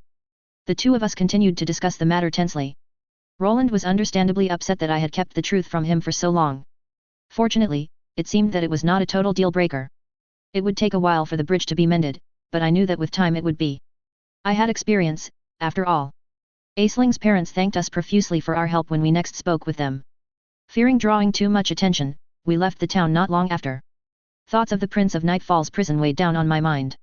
I wasn't sure how I was going to do anything about it, but I wouldn't be leaving it alone. Something about me had made him cautious. I may not know enough to do anything now, but that wouldn't always remain true. Verism 2.02. I have to say, Chancellor, that too many chefs do not in fact spoil the broth. Try it, the chefs taste great. Dread Empress Sanguinea I, the gourmet. My clash with the Prince of Nightfall had made me far warier of the power of stories within the world. I wasn't certain exactly how strong the narrative was, but I would still try to watch out for it. It also made me far more worried about the calamities. I was doing my best to learn about the politics of Callow as we moved through it. What I learned painted a concerning picture. The Black Knight went out of his way to avoid many of the more obvious stories. He founded orphanages, regulated the education system, and actively prohibited any behavior on the parts of his legions that would drive citizens to rebel. It was the kind of behavior I would expect more from a proper amoral tyrant, rather than from a monologuing villain. The man knew what he was doing, probably better than I did. That made remaining in Callow very dangerous. I had raised the issue with Roland, but he had brushed me off angrily. He was still upset over me not confiding in him and seemed determined not to trust anything I said. I didn't relent and brought the matter to Maxime. This concerned our safety and I felt Roland was putting us all at risk. I wasn't sure just how spread out the eyes of the Empire were, but there was a good chance our actions were being heavily scrutinized. Max agreed with me and confronted Roland about the matter. Roland was undeterred. Quietly, Maxime informed me that he suspected Roland didn't want to return to Presser out of a desire to avoid confronting his own past. The death of his brother still hung over him, and staying in Callow allowed him to avoid it. As frustrating as it was, I wasn't willing to just abandon him despite our current dispute. I was doing my best now to shroud us in secrecy whenever I could, making us as uninteresting as possible to everyone we passed by. It was draining to do and left me feeling irate. The others kept pressing me for details on my life. I kept putting them off. I told them about many of the fights I was in, but nothing that really mattered to me. The end of the world. The distance between me and my dad. All the people I missed now that I was here. They were all topics I avoided. Some of the pains I had thought myself over, but losing everything had made them feel fresh. All of it hurt too much to talk about when sober, and I wasn't about to start drinking again. Besides, I was in a new world. I was owed a fresh start. I didn't want to think about Earthbet. There was a part of me that was quietly hoping for a way back there. Calernia didn't feel like home to me. Another part of me worried that if I talked about it, the hope would grow. I didn't want to start building up that hope only to disappoint myself. If I never looked into it, I couldn't be let down. I strongly feared that if I was let down that way, I wouldn't be able to pull myself back up. That if I found another goal and didn't think about it, the hope would always remain. Right now, I needed that hope just to make it through the day. Traveling with Roland and Max wasn't that goal, but it kept me occupied. It kept me moving forward, rather than regressing. My first Harvest Festival had been an interesting experience. The people in Callow were much more open about sex than I was used to, and that had been made clear to me during the raucous celebrations. I had to turn down far more people than I was actually comfortable with. I wasn't in the right state of mind for a casual fling. It was also odd seeing people refuse to eat poultry when the geese were migrating, but that was easier to swallow. We arrived in Hedges at the start of winter. A light dusting of snow fell over the pastures as we rode in from the south. Despite this, the place felt cozy. It was a small town that barely had a wall surrounding it. It looked so worn down that if the fairytale wolf came and huffed and puffed, I was certain it would fall over. We set up shop once more. By now it was an experience all three of us were familiar with. Despite Maxime having recently started teaching me the theory behind healing, it was not something I had risked putting into practice just yet. None of us knew what would happen if I did, since I wasn't using traditional sorcery. The plan was to test it on animals first. I didn't expect it to go well, but it was a skill I was determined to learn. Even if it meant having to learn far more about biology than I had ever intended to, being able to modify biology was too valuable a skill to pass up. I was busy stirring a cauldron inside when a man came in, looking visibly concerned. This is the place with the wizards? He asked. I looked him over more critically. A full head taller than me and broad-shouldered, he was absolutely massive. Put in any room, and I would bet on him towering over everyone inside. His face was weathered, worn down by age. I guessed he was in his late 50s. Despite this, he stood straight. I couldn't see anything immediately wrong with him, so I wondered what the problem was. I hoped it wasn't another one of those men hoping for a pick-me-up in bed. Too many people came in for a treatment for that ailment. It is, I replied. Would you mind looking over my wife for me? I've visited the priests, and they said there was nothing they could do. He sounded distraught. That sounded more serious. Give me a moment, I told him. Looking over the mixture more critically, I determined that it had another minute or so before it was done. Once it finished simmering, I put out the fire, leaving it to cool. Right, I'm not actually a healer, but I can take a look and find out if there is something that can be done. Mind if I let my friends know that I'm going out? The others were upstairs, busy looking over somebody else. This was something I could do on my own. That's fine, he agreed. It wasn't feasible for us to always stick together. By necessity, we sometimes had to split up. That didn't mean we couldn't be careful about it. Telling each other where we were going and what we were doing was the very least we could do to avoid problems. After going upstairs and letting them know what I was doing, I came down and told him to show me to her. He nodded at me thankfully, then started leading the way out. The light from the sun shone down from above, shining through between the leafless branches of trees on either side of the road. We made our way rapidly to a farm just outside the city walls. I was alert, wary in case of an ambush. I didn't actually expect one, considering how stupid it would be to try to attack an alleged wizard. That still wasn't a good reason for me to be careless. After all, it would only take one mistake on my part to end up dead in a ditch. The farmer invited me in and after being led to the bedroom, I was greeted by the sigh of an elderly lady sleeping peacefully in bed. At first glance, it seemed there was nothing wrong. Then I noticed the painting hanging from the wall. It was a painting of the wife standing beneath what I guessed was the wall. The wall was a structure which existed in Dayan, separating the Duchy of Dayan from the Greenskin Marches. The style looked familiar, but I didn't immediately recognize it. Something about it tickled my memory. It bothered me, so I asked about it. Where did you buy that? Bewildered, the man took a moment to respond. Why, is it important? I brought you here to look over my wife. He sounded upset. Because something about it is familiar. Maybe it's related. I answered. We bought it a week ago from a traveling merchant. My wife only passed out 4 days ago, though. Now, tell me. Is there anything you can do? He pressed. A sense of foreboding stole over me as I recalled the Arcadian artist.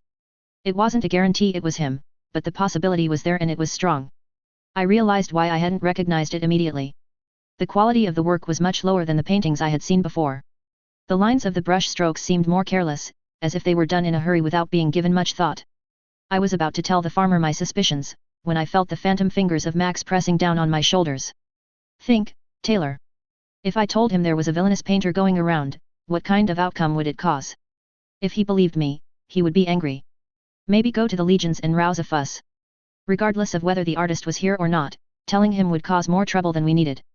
We could solve the problem, without actually informing the farmer of the cause. It also wasn't my decision alone to make.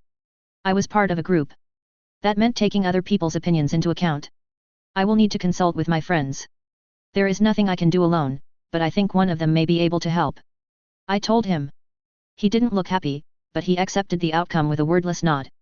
Making my way back to our shop, I prepared to break the news. This seemed like the beginnings of a story. That meant Roland was going to be the one front and center stage. Arriving, I made my way upstairs. Their patient had since been ushered out, and the two of them were talking to each other in low voices. From a distance, it looked like they were examining something of a desk, but I couldn't make out what. Roland, I said. Yes, Taylor. He replied frostily, without looking up. I think we have a problem. Both of them stopped what they were doing and turned my way. How rough are we talking here, Taylor? Alamance or Lycaonese? Max asked. I ignored what he said and continued to lay out what I found. A farmer came in. His wife has been unconscious for 4 days. In their room is a painting they bought from a traveling artist a week ago. I think the Arcadian artist is somewhere nearby. What levity remained drained out of the room? Did you cause us further strife by raising your concerns with the farmer? Roland accused. No. Then we should begin investigating. Our first step should be to ask around, find out if anyone knows where he is. Once we have discovered where he has made his lair, we can perform a closer reconnaissance. Roland started laying out his thoughts, planning out what we should do. Despite how long I had spent playing either second or third fiddle to him, it still rankled not being the one in control. Learning to let someone I felt didn't have enough experience take the lead was hard for me. Sadly, with names involved, it might actually be the right choice. Fortunately, he didn't completely disregard my advice. Max and I would stick together. It was one of the defense mechanisms we had agreed to try out. I wasn't sure how much it would help, but it was better to try something than nothing at all. We suspected it would work to avoid stories involving companions being abducted, although we couldn't be entirely sure. It certainly avoided stories involving defenseless maidens off on their own. Not that I was a maiden regardless. The two of us set out and started asking around. What we learned was concerning. There were another 5 cases like this in the outlying farms. The farmer who had brought the matter to us was just the first to get us involved. The artist wasn't being discreet at all. After regrouping, we discussed the matter. Max suggested that it was an effort to recoup his losses after we drove him away. The idea seemed plausible. The fact that he would be willing to be so direct after being circumspect in his previous encounter surprised me. My guess was that he intended to leave using his brush again and didn't care to burn bridges as a result. Soon enough, we learned that our suspect had left the city, heading out west. I wasn't sure where he was going. That way lay the Whitecaps. They were the mountain range dividing Callow and Presser, and at this part of the range, there wasn't an easy way to cross. It was no matter whether he was heading there to paint the scenery or start a new plot, we would find and stop him. The 3 of us collected our belongings and headed out in pursuit. We were days behind, and so we had to push hard. I wasn't sure whether the artist would be expecting anyone to follow him or not. With the way he seemed to work, he didn't draw much attention to himself. By the time evidence of his activity started to show up in an area, he had already moved on. Him drawing attention to himself like this seemed like a break in the pattern. 4 days into our following of his trail, and we finally caught sight of a caravan on the horizon. The terrain had grown rugged. The grass was short, and the ground was uneven. In the distance, the mountains loomed. It was a nightmare to progress. Our transport was not built for this kind of terrain, and I doubted the artist's caravan was either. We spotted it standing just below what looked to be the ruins of some ancient civilization. The ruins themselves were on a plateau above and weren't easily reached, but whatever the place was, it looked to have an interesting history. The field of disinterest I maintained around myself was a constant drain, but I would rather keep it up than risk any problems. Then I felt something odd. It was like a braided knot tied inside my sphere of influence. Curious, I poked at it and found it unyielding. There's something strange up there, I pointed from my position on the cart. Strange how? Max mused. Roland stood up and began an incantation. His eyes flashed briefly, then he turned towards where I indicated. Indeed, I am unable to discern any notable discrepancies, he added. It's like there's a knot in my perception up in those ruins, I explained. The other 2 looked at each other, concerned. Whilst Max was accepting of what I could do, Roland was still uncomfortable with it. This was the first time something had appeared that was only detectable to me and not them, so their reaction was reasonable. Have you any insights into the nature of this oddity? Roland inquired, sitting down again. I focused harder on it. This particular sense was extremely subtle and took a lot of concentration for me to even notice it was there. I doubted I would be able to provide them with any useful information, but there was no harm in trying. Whatever it was, I didn't think it was alive, but I couldn't actually prove it. The sensation of whatever it was mostly closely approximated the feeling of approaching a warded building. That was the only reason I was able to make any judgment calls about it at all. I think it's some sort of ward, but I'm not sure, I hedged. Both of them seemed satisfied with my response. Then we should endeavor to approach most cautiously as we make to engage with our foe. I didn't know why there was a ward active this far out. But I did agree that leaving it alone did seem like a smart idea. That makes sense, I replied. We picked up our pace, moving closer. We had halved the distance when I called for a stop. I doubted the effect I was maintaining would offset the oddity of seeing 3 people in the middle of nowhere if we moved any closer. Especially since the artist apparently negotiated with the Fae. It seemed likely he would have experience with similar effects. The drain was also a liability once we actually got into a fight. He'll probably notice us if we move closer, I stated. It was unfortunate. Being able to simply walk right up and knife the man would make the situation so much easier. It is the most likely of circumstances, Roland agreed. We should ambush him, Maxime stated firmly. I was inclined to agree. Which of us do you believe should strike out as our guiding knife? Roland asked. We had what loosely counted as 3 mages, and the artist was vulnerable without time to actually prepare. The others had clued me in on how the artist appeared to fight. He had the ability to bring some of his paintings to life, materializing them in creation. The constructs were still blobs of animated paint, but that didn't make them less dangerous. The claws of the painted tiger that Maxime had fought were just as sharp as real claws, despite being made of paint. The artist's ability was odd because of how versatile it seemed to be. Nothing in magic was free, he had to be paying for the power somehow. We suspected that it was fueled by captured souls. Why not try to coordinate a joint strike all at the same time? I kept my eyes on the artist's position as I spoke, in case something went wrong. If we commit the fullness of our strength to the opening blow, then how are we to deal with his response? I sort of followed his logic, but I didn't like it. It was more story bullshit. If we committed fully at the start, then he could escalate and we would have no appropriate response. Still, I'd already been bitten once by a story, I was willing to give this a shot. Maxime should. He has the most experience with war magic, I answered. You want me to fuck around first? Why not you, girly? Out of all of us, you can strike. Suddenly, I felt a change. It was as if there were two different places overlapping somewhere inside the caravan. I think the artist is doing something, I interjected urgently. I can feel something in the world around me. We need to act fast. Both of the others became alert at what I said. Maxime, heed her words, Roland commanded. I can blow him from here, Maxime declared. His gaze sharpened, it looked like he was preparing to cast forces from above, powerful and profound, he began, raising the palm of his right hand to the sky. His other hand traced symbols in the air. I jumped off the cart and then split off to the left. Roland did the same, but split off to the right. This time, we wouldn't be allowing the artist to get away. I call upon you to pay heed, bring your wrath to bear. His hand came down, index finger pointing towards the caravan. Hear me now and rend this world asunder. Jacquinite sorcery when used properly was very dramatic to watch. Max had told me it was based off of mages trying to emulate the miracles of priests with their workings. If you were in it for theater, I could definitely see the appeal. I would prefer to know a different school of magic myself. I wasn't the biggest fan of how everything done by Jacquinite wizards looked and sounded like you were supplicating yourself before the gods. Unfortunately, after spending time in Calo and having seen some of what Trismegistan sorcery could do, I was regretting that it hadn't been what I was taught to use. It apparently required more book learning up front, but had a much greater payoff long term. That is, I would regret it if I ever found myself using traditional sorcery instead of doing whatever it was that I was doing. The sky darkened for a moment. Then, 3 consecutive bolts of lightning came crashing down out of a cloudless sky, blasting into our enemy's mode of transportation. The charred wreckage rolled over thrice before coming to rest. Staying alert, I sped up. I was waiting until I saw our opponent before I attacked. I didn't know my exact limits on larger effects. It wasn't like I could test them without drawing attention. Better for me to be sure, than waste my efforts on nothing. The distance continued to close. Up ahead, what looked to be 24 painted tigers suddenly phased into existence. Reacting on instinct, I hurled a ball of fire at one of them. It was far more effective than I expected.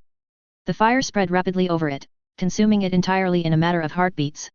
Alerted by my attack, the others started to close in. Maxime and Roland joined in the assault. It didn't take long before the creatures had been whittled down to the last remaining tiger. Now that I was more alert, I took the time to examine it more closely. It was clearly painted into existence. Its stripes were thick lines of ivory black paint trailing across a body composed of burnt sienna blobs. It really was the artist then. Not that I had had any doubts, but it was good to confirm it. Disposing of it, we picked up the pace. All of us were tense. He's trying to slow us down, Max exclaimed. I couldn't help but agree. The tigers served no other purpose than to buy him time. Without catching us in an ambush, they simply weren't threatening. Right now, we were already forewarned. If he didn't come up with something else, then this fight wouldn't be a problem at all. It would not be long now until we were close enough to engage the artist properly. Then a painted dragon manifested. It was 20 feet from tail to snout and seemed to have been conceived of in a hurry. Whilst the outline of the dragon had been completed, and the extremities had been painted in, the stomach was an incomplete mess with holes gaping through. The crimson brush strokes that made up its wings were messy and dripped splotches of paint onto the rocky ground below. For a moment, I paused. That hadn't been what I was expecting. Right then, I looked on in that way animals do when they respond to the presence of a larger predator. Shaking myself out of my funk, I hurled a ball of flame at it. The dragon caught light. It still burns, I shouted out. It dashed forward, coming towards me in a blaze of movement. Next thing I knew, one of its claws was swiping at me. I tumbled to the side, trying to avoid the strike. I suppressed a wince as I smashed against some of the snow-covered rocks. Fast. Another claw came raking down towards me. I manifested a pane of solid force between us. It struck, but my shield held. I started to run, making some distance between myself and the dragon. I threw more flames at it as I went, trying to keep up the pressure. The dragon followed. I found, to my mounting dismay, that it moved faster than I did. A third blow. The shield I conjured this time cracked under the force. I was sent crashing to the ground. I scrambled to my feet. Why is it focusing on me? No matter, I would do what I could. I realized that it moved slower when turning. This time, when I ran towards it and angled just slightly left of its claws. Awkwardly, it tried to stomp on me. I jumped to the side and narrowly avoided it.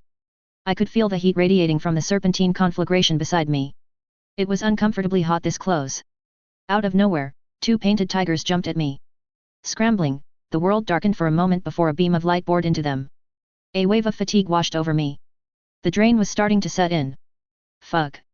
Distantly, I saw Roland behind the dragon. He was raining down balls of flame on its right flank, feeding into the blaze. The dragon whipped its tail back and forth, sending Roland flying backwards. I hoped that he wasn't badly hurt. Then, a bolt of lightning came hurtling out of the sky, smashing into the dragon. The beast roared. This wasn't working. It was burning, but not fast enough. Another strike, and this time my shield shattered. I summoned a reinforced dome around myself, buying time to think. If we couldn't burn through it quick enough, then we needed to contain it somehow. I wasn't sure if it could actually fly, since it hadn't tried yet, but it would actually be less of a threat in the air. Up there, it couldn't use its bulk as a battering ram. That gave me the inkling of an idea. I focused on the ground below it, turning dirt and rocks into mush. It started to sink in. Scrambling, it let out a roar. Parts of it spread out into the mud. Then, it took flight.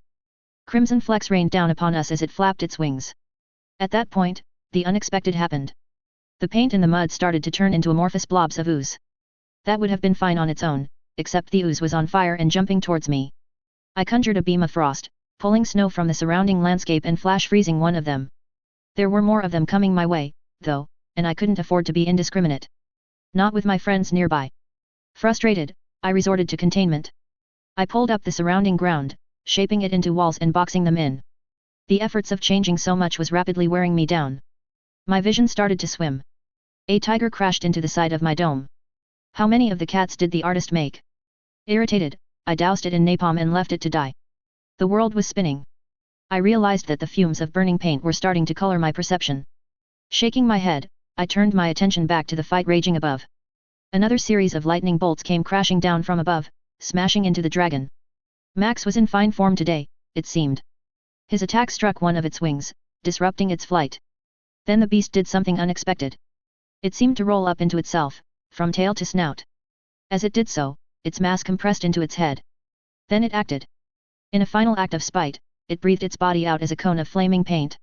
If it hadn't been on fire, it would have been more comical than threatening. Unfortunately, it was. The remaining snow all around the battlefield was pulled in towards one point.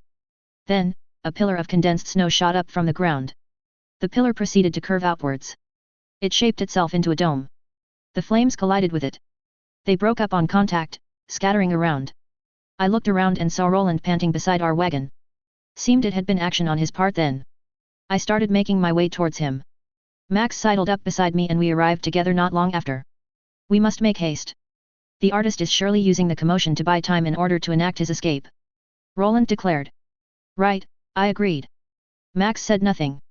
The three of us started to approach the caravan's remains. Shaping a hole into the floor, we entered. Inside was a mess of upturned artistry. Cautiously, we looked around. Supplies were strewn haphazardly across the interior, and furniture had been displaced. Shattered glass and flecks of paint decorated the place like a work of modern art. We walked forward along the right wall, careful where we placed our feet as we went. The artist couldn't be seen. Then, on the far wall, I spotted a doorway that had been painted in white tinged with red. I moved in close, examining it further. Experimentally, I grabbed a rolled up sheet of canvas and prodded the paint. The canvas passed right through. Frowning, I pulled the canvas out and looked over it closely. It looked perfectly fine. I dropped the canvas. I suspected the artist had escaped through the painting. That was how he escaped the last time, right? Slowly, I poked the doorway with my stump. I figured if I was going to lose some more of my body to ill-advised experimentation, it might as well be the part I had already partially lost. It sunk in, but otherwise seemed to be undamaged when I pulled it out. Feeling more assured, I reached out with my hand. My hand passed through the paint. He went through here, I called out. Max sidled up beside me.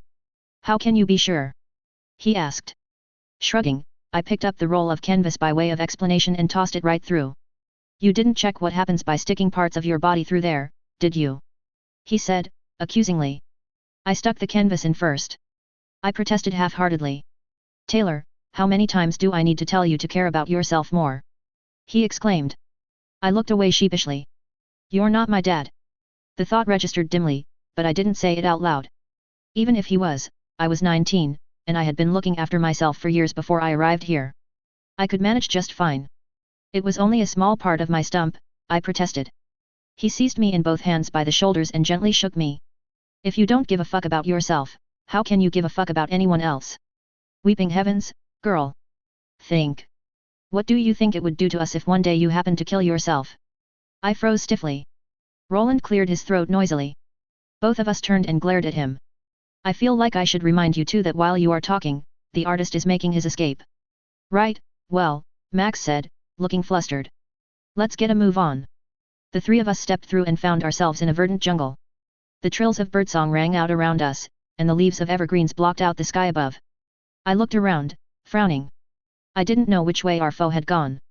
The feel of this place reminded me of when I had fought the Prince of Nightfall. Be careful, I declared, I think we are in Arcadia. Both of the others tensed. That way, Max declared, pointing decisively. See the way the underbrush has been disturbed. That isn't the work of animals. He went that way. Following his lead, we progressed deeper into the jungle. It was slow going, and the more time dragged on, the more our frustrations began to mount. Eventually, we reached a tree with the outline of a doorway painted onto it. The paint was white, with hints of red. Likely the blood that the paintbrush needed. We stepped through the portal and were immediately put on the defense. On the other side there was an ambush of tigers waiting. Hurriedly, I deployed a wall of force. They slammed into it, snarling at us. Cream-white spittle dripped all over the barrier. The feeling of the knot was gone. I suspected that didn't bode well for us. Oh, how considerate of you fellows to join me. Marvelous, just marvelous. For a hero, you have my sincere admiration. I must admit that seeing you put that demon to use served as inspiration. And of course the artist was monologuing at us.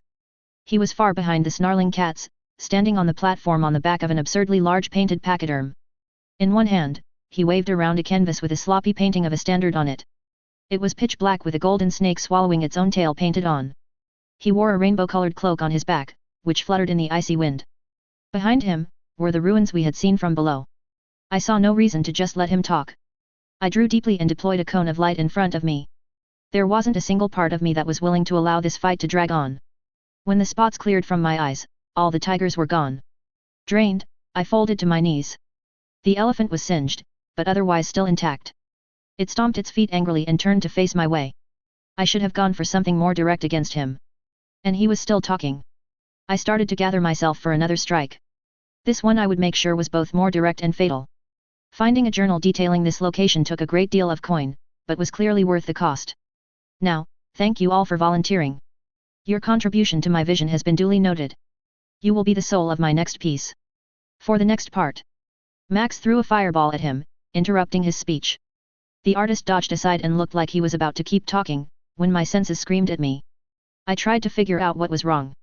Then I noticed that the painting of the banner had caught light. An emptiness blossomed inside my perception. It was ravenous, seeming to try to actively consume the essence of me, and it was spreading fast. This wasn't good. Don't panic. For the time being, it seemed to ignore the others. As if I was the tastiest meal in the room. Alarm mounting, I slammed my will back. I managed to reclaim some of what I was. Whatever this thing was, the experience of fighting it was bizarre. The space that it occupied inside the nebulous area that felt like me, no longer felt like me. If I was to describe it, it felt like the absence of anything at all. The feeling of the very essence of non-existence was disorienting, especially since it seemed to be competing with the idea of me. In the background, I saw the expression of the artist shift into one of distress. He jumped off the back of the elephant, trying to put some distance between himself and the rapidly growing absence in reality. Max and Roland sent more fireballs his way, and I heard him yelp as he was scorched. Another jagged slice was carved out of me, and I grimaced, fully focusing back on my own fight. If I wasn't already on my knees, I would be by now. It reminded me of my clash of wills with the Prince of Nightfall. Only, this enemy was far less methodical, almost rabid in how it lashed out. It made it both easier and harder for me to fight against. Another attack came my way, biting into me. Each strike felt like an ever-growing emptiness. It was what I imagined Imp's power would feel like, if you could sense she was there. Fuck it. Angrily, I formed my will into jaws and took a bite out of it in return. I wasn't just going to give this thing a free meal. That turned out to be a mistake. The chunk that I took out of it tasted of paradox. As if I was hungrier for having eaten it in the first place. I winced in pain. Right now, the absence was still winning. It was simply too fast for me to react to, and had already eaten a large part of me. Panic was starting to set in. Max and Roland were busy contesting the elephant, which had positioned itself between them and the artist. The beast was tougher than expected and was giving them a rough time. My fight continued. I wasn't sure what I could do. All the tactics I had tried against it so far had failed. It seemed almost mimetic in how fast it was able to strike out. This isn't good. What could I do? It didn't seem to adapt, or have any real intelligence at all. If I was to describe it, it was as if it was the essence of a single idea given form. It was the hole in my heart where my mom, dad, and Lisa used to be. It was safety in Brockton Bay after Leviathan. A living idea that happened to be exceptionally skilled at making things absent. The creature was much better than me at doing that single thing. But my advantage here was that I had options. I wasn't limited to one tactic. What would be the best way to counter it? If it was absence then? Could I make it present then? I had no idea if it would work, but I was running out of time and had no better ideas. I focused on the idea of remembering forgotten dreams, of nostalgia for events that never happened. It was the most abstract effect I had tried to force on the world so far. This was also the first idea I had tried to manifest that I had no power basis for. To my surprise, I didn't have much trouble imposing it. It was as if the world really didn't like what the creature was doing to it. The effect took, and the beast reeled back. Finally, an effective weapon. Unfortunately, it was still far faster at this type of combat than I was. Even with a tool that worked, I was losing ground. Maxime and Roland had shifted their attention away from the elephant and were trying to box the creature in with wards. They weren't proving particularly effective, but I appreciated the help nonetheless. I was about to suggest we do our best to run away from this thing when a word rang out. Harmonize. For a moment I saw double. 2 worlds, creation and Arcadia. Then, within a radius of about 500 feet, they overlapped. Unfortunately, I couldn't take the time to appreciate the beauty of the merge because I was busy trying not to be utterly consumed. Then out of the sky, a very angry-looking fey lady dropped.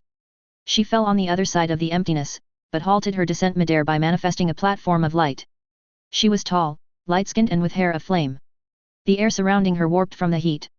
In moments, my presence compressed again down to the smallest of balls. She stood above the battlefield with the air of someone who was clearly in their element. At that point, everyone except me and the horrible nothingness ceased fighting and stared at her for a moment. The absence didn't stop because I don't think it was even capable of conceiving of surprise. I didn't halt because I was certain that if I did, then I wouldn't survive. To my relief, the constriction of my essence had given me somewhat of a reprieve.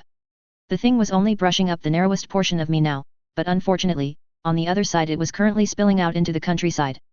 The merge ended, but the Fey Princess remained. As if the day couldn't get any worse. Then the Fey Lady turned to me and spoke haughtily. I greet you warmly, Princess of the Court beyond the stars. Have you come to lay claim to the lands of summer, then? Her voice had a lilting musicality to it. Despite the distance, I could hear her clearly. As she talked, she bombarded the void with waves of fire and light. It didn't seem to be harming the thing, but it was being pressed back against me once more, no longer expanding on the other side.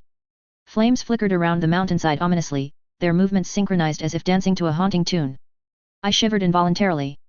Somehow, I didn't think I would like her definition of warm greetings. The heat ramped up significantly, becoming blinding to look at. I averted my gaze, focusing solely on my fight. Most of the ruins on the other side of the battlefield had been melted down into slag. There was no place for shadows to hide. The princess was absolutely terrifying. Maxime and Roland had both left the battlefield and moved in beside me. Their faces were pale, and they seemed to be on their last emotional legs. They were completely worn out. I do not intend to lay claim to the lands of summer, I shouted out. I had no idea if it was the right thing to say, but right now I could not afford to fight a battle on 2 fronts. Let's not upset the Fae, Taylor. Once again, I felt a presence looking in. It seemed to take note of what I said. Then, it promptly vanished. It disturbed me, but right now wasn't the time to dwell on it. Unfortunately, I hadn't managed to learn much about the Fae yet. The kinds of books that contained that information I needed were banned in Calo, and so I only had children's stories to go off of. She's Princess, Sulia. Roland panted out at me. Sweat ran down his brow in rivers, the heat from the Fae was overpowering. I didn't know what that meant. If she operated at a similar level to the Prince of Nightfall, though, then in our current state we didn't stand a chance. I continued to wield my weapon against the emptiness. With the smaller surface area to defend, it was easier for me to fight back. I realized what the princess was doing. Her attacks seemed capable of moving the thing, but not harming it. She was forcing it against me to see it finally killed. Each strike of mine, the beast recoiled as I hit at it with its complete opposite. Who? I hissed back for clarification. The scorching presence I had felt from the princess seemed to cool suddenly. It no longer felt like I stood in the center of an inferno, but instead felt like I stood next to the fire of a hearth. I looked up at her once more, now that the light shining down on me was no longer blinding in intensity. Princess Sulia of the High Noon, girly, Max repeated, his face as pale as an ostrich egg. That still didn't help. From the way that the other two reacted, though, it was something to be afraid of. Not that my own experiences with Fae royalty gave me any other kind of impression. Sulia turned my way again, then smiled radiantly at me. News of your military prowess has reached the summer court. Your command of the battlefield is to be lauded. A visit to our court on your part would be most welcome. An exchange of tactics would benefit both courts, after all. Her voice came from all around us and seemed to hint at grand celebrations and scenes of splendor hidden just out of sight. Despite taking her eyes off of the enemy, her assault did not let up. She had the creature surrounded by a roaring conflagration, imprisoning it in an incomplete sphere of flames. Slowly the two of us were whittling it away. Out of the corner of my eye, I noted Roland and Maxime looking at me as if I had grown a second head. I wasn't entirely sure what she was talking about either. I had only ever commanded what could be counted as an army once, and I wasn't so proud of what I did at the time. If she was referring to that fight, then I wasn't so keen on seeing the Court of Summer copying the tactics I used either. The size of the absence had shrunk significantly. It seemed almost panicked, doing anything it could to escape from me. I was tired and worn through, but it didn't matter. Right now, it seemed that I was winning, and so I went on the assault. You told me you weren't in the army, girly, Maxime said reproachfully. I wasn't, I hissed back. I needed to think through how I would respond to the Fae princess. Despite still being out of my depth, I felt more confident negotiating with the Fae than I was the last time. I had seen enough to convince me that they truly did live life entirely through narrative. That meant that there was a story in play involving me being a princess, and the Fae were inclined to follow it. I really should have gone with damsel and not princess. I just needed to figure out what the story was. Which was where the problem started. Was I supposed to be an ambassador of some sort? The idea that the Summer Fae wanted to make an alliance with an imaginary court seemed absurd to me. Unfortunately, it was my best guess. As magnificent as I expected the Summer Court would be, I didn't want to actually go there. I didn't expect I would survive the place for very long. How could I talk myself out of a visit? Refusing outright seemed like a bad idea. She would probably take offense. Maybe try delaying for an indeterminate amount of time? Having to fight this thing and think at the same time meant I was sure to make mistakes. The last of the essence of nothingness was consumed, and the battle drew to a close. Then, the fires all winked out. It was an intimidating demonstration, showing just how capable the princess really was. Looking around, I noted the artist was nowhere in sight. I wasn't sure if he was dead or had escaped, but I would assume the latter. Better to be paranoid and alive, than carefree and dead. The princess manifested stairs of light from the ground to her platform, and then began to descend. She stopped before us. We are currently in pursuit of our quarry. They are aligned with Winter's host. Would holding off on other matters until our hunt has concluded give offense? I rasped out. The air was unbearably dry. Please let this be the end of it. Whether he escaped or not, I would use him as an excuse to try and untangle myself from Fae politics. The Call Owen children's stories I had read suggested that Summer was militant and valued strength of arms. It was not much to go on, but it was better than nothing. If it was true, then maybe I could use it to escape here. That is acceptable. I look forward to your pending visit. The Fae princess replied. She seemed pleased about something, much to my chagrin. Did that vague statement count as making a bargain? This was a mess I would need to untangle later. Sulia turned to the portal behind us and eyed it critically. Somehow it had survived the conflict. Stepping through, she turned around and smiled at us, then the entire thing went up in flames. My bubble of influence spread out again, rapidly claiming the surrounding countryside. Pockets of absence still remained, but I quickly snuffed them all out. All the tension from the fight drained right out of me. Is the artist dead? I croaked. Both of them shrugged. It seemed none of us knew. Roland sat down beside me and then started shaking, as if suffering from hysteria. I wasn't sure what to do. I turned to Max. He looked pale as well. What's wrong? I asked. Girlie, if you eat out a demon, is it sex or cannibalism? His voice sounded faint. What? I was too tired to say anything back. The creature that the two of you felled was an absence demon. Had it merely touched Max or me, we would never have existed at all, Roland stated. Really? There weren't many things that could allegedly stop demons. Heroes were one, angels another. If you were utterly mad, using another demon was a distant third. Guess that really did make me a demon then. This would make some introductions awkward. What happened when I met someone who could tell what I was at a glance? Someone who didn't live their life through a story, anyhow. Somehow, I didn't think telling them I was a friendly demon was ever going to pass muster. There is no doubt, he affirmed. If that was the case, then no wonder they looked so pale. How can I remember? I shouldn't remember. I have a memory of something that's not. Roland muttered quietly to himself. Because that wasn't concerning at all. We're fucked now, you know that, right? Max said. Why? I asked. Because if anyone finds out about this fight, they will try to purge us for sure. Lovely. Say. Maxime trailed off. Yes, Max. I opened my eyes, looking at him. What does absence demon taste like? You're more hungry after you eat one, I told him. Max smiled, seeming to find the idea funny. I certainly didn't. Is it within your ability to clean up the corruption? Roland asked, his voice sounding strained. There is none, I replied absently. How certain of this are you? He pressed. It never left the full extent of my influence. When Sulia left, I claimed whatever remained. I explained. That seemed to mollify both of them. Taylor, I haven't pressed you hurting but... We need to have a proper talk about where you came from and how you got here, with nothing left out. Without drinks involved. It was the most serious I had seen Max in a while. Do we really need to? How's about another deal, Max said. One day a month, all of us tells one story from our past. The ones that hurt the most. All of us are hurting, this way we can find strength from each other. You promised that you would pick yourself up, remember? That sounded like a compromise of sorts. That they would share, because they wanted me to. It reminded me vaguely of Jessica Yamada, except none of us were psychologists. I find these terms agreeable, Roland added. That was obvious. We all knew his story. It seemed I wouldn't be avoiding my demons after all. Fine. It's imperative that we ascertain the wholeness of what you can do, Taylor. The manner in which you arrived, if others like you will arrive as well.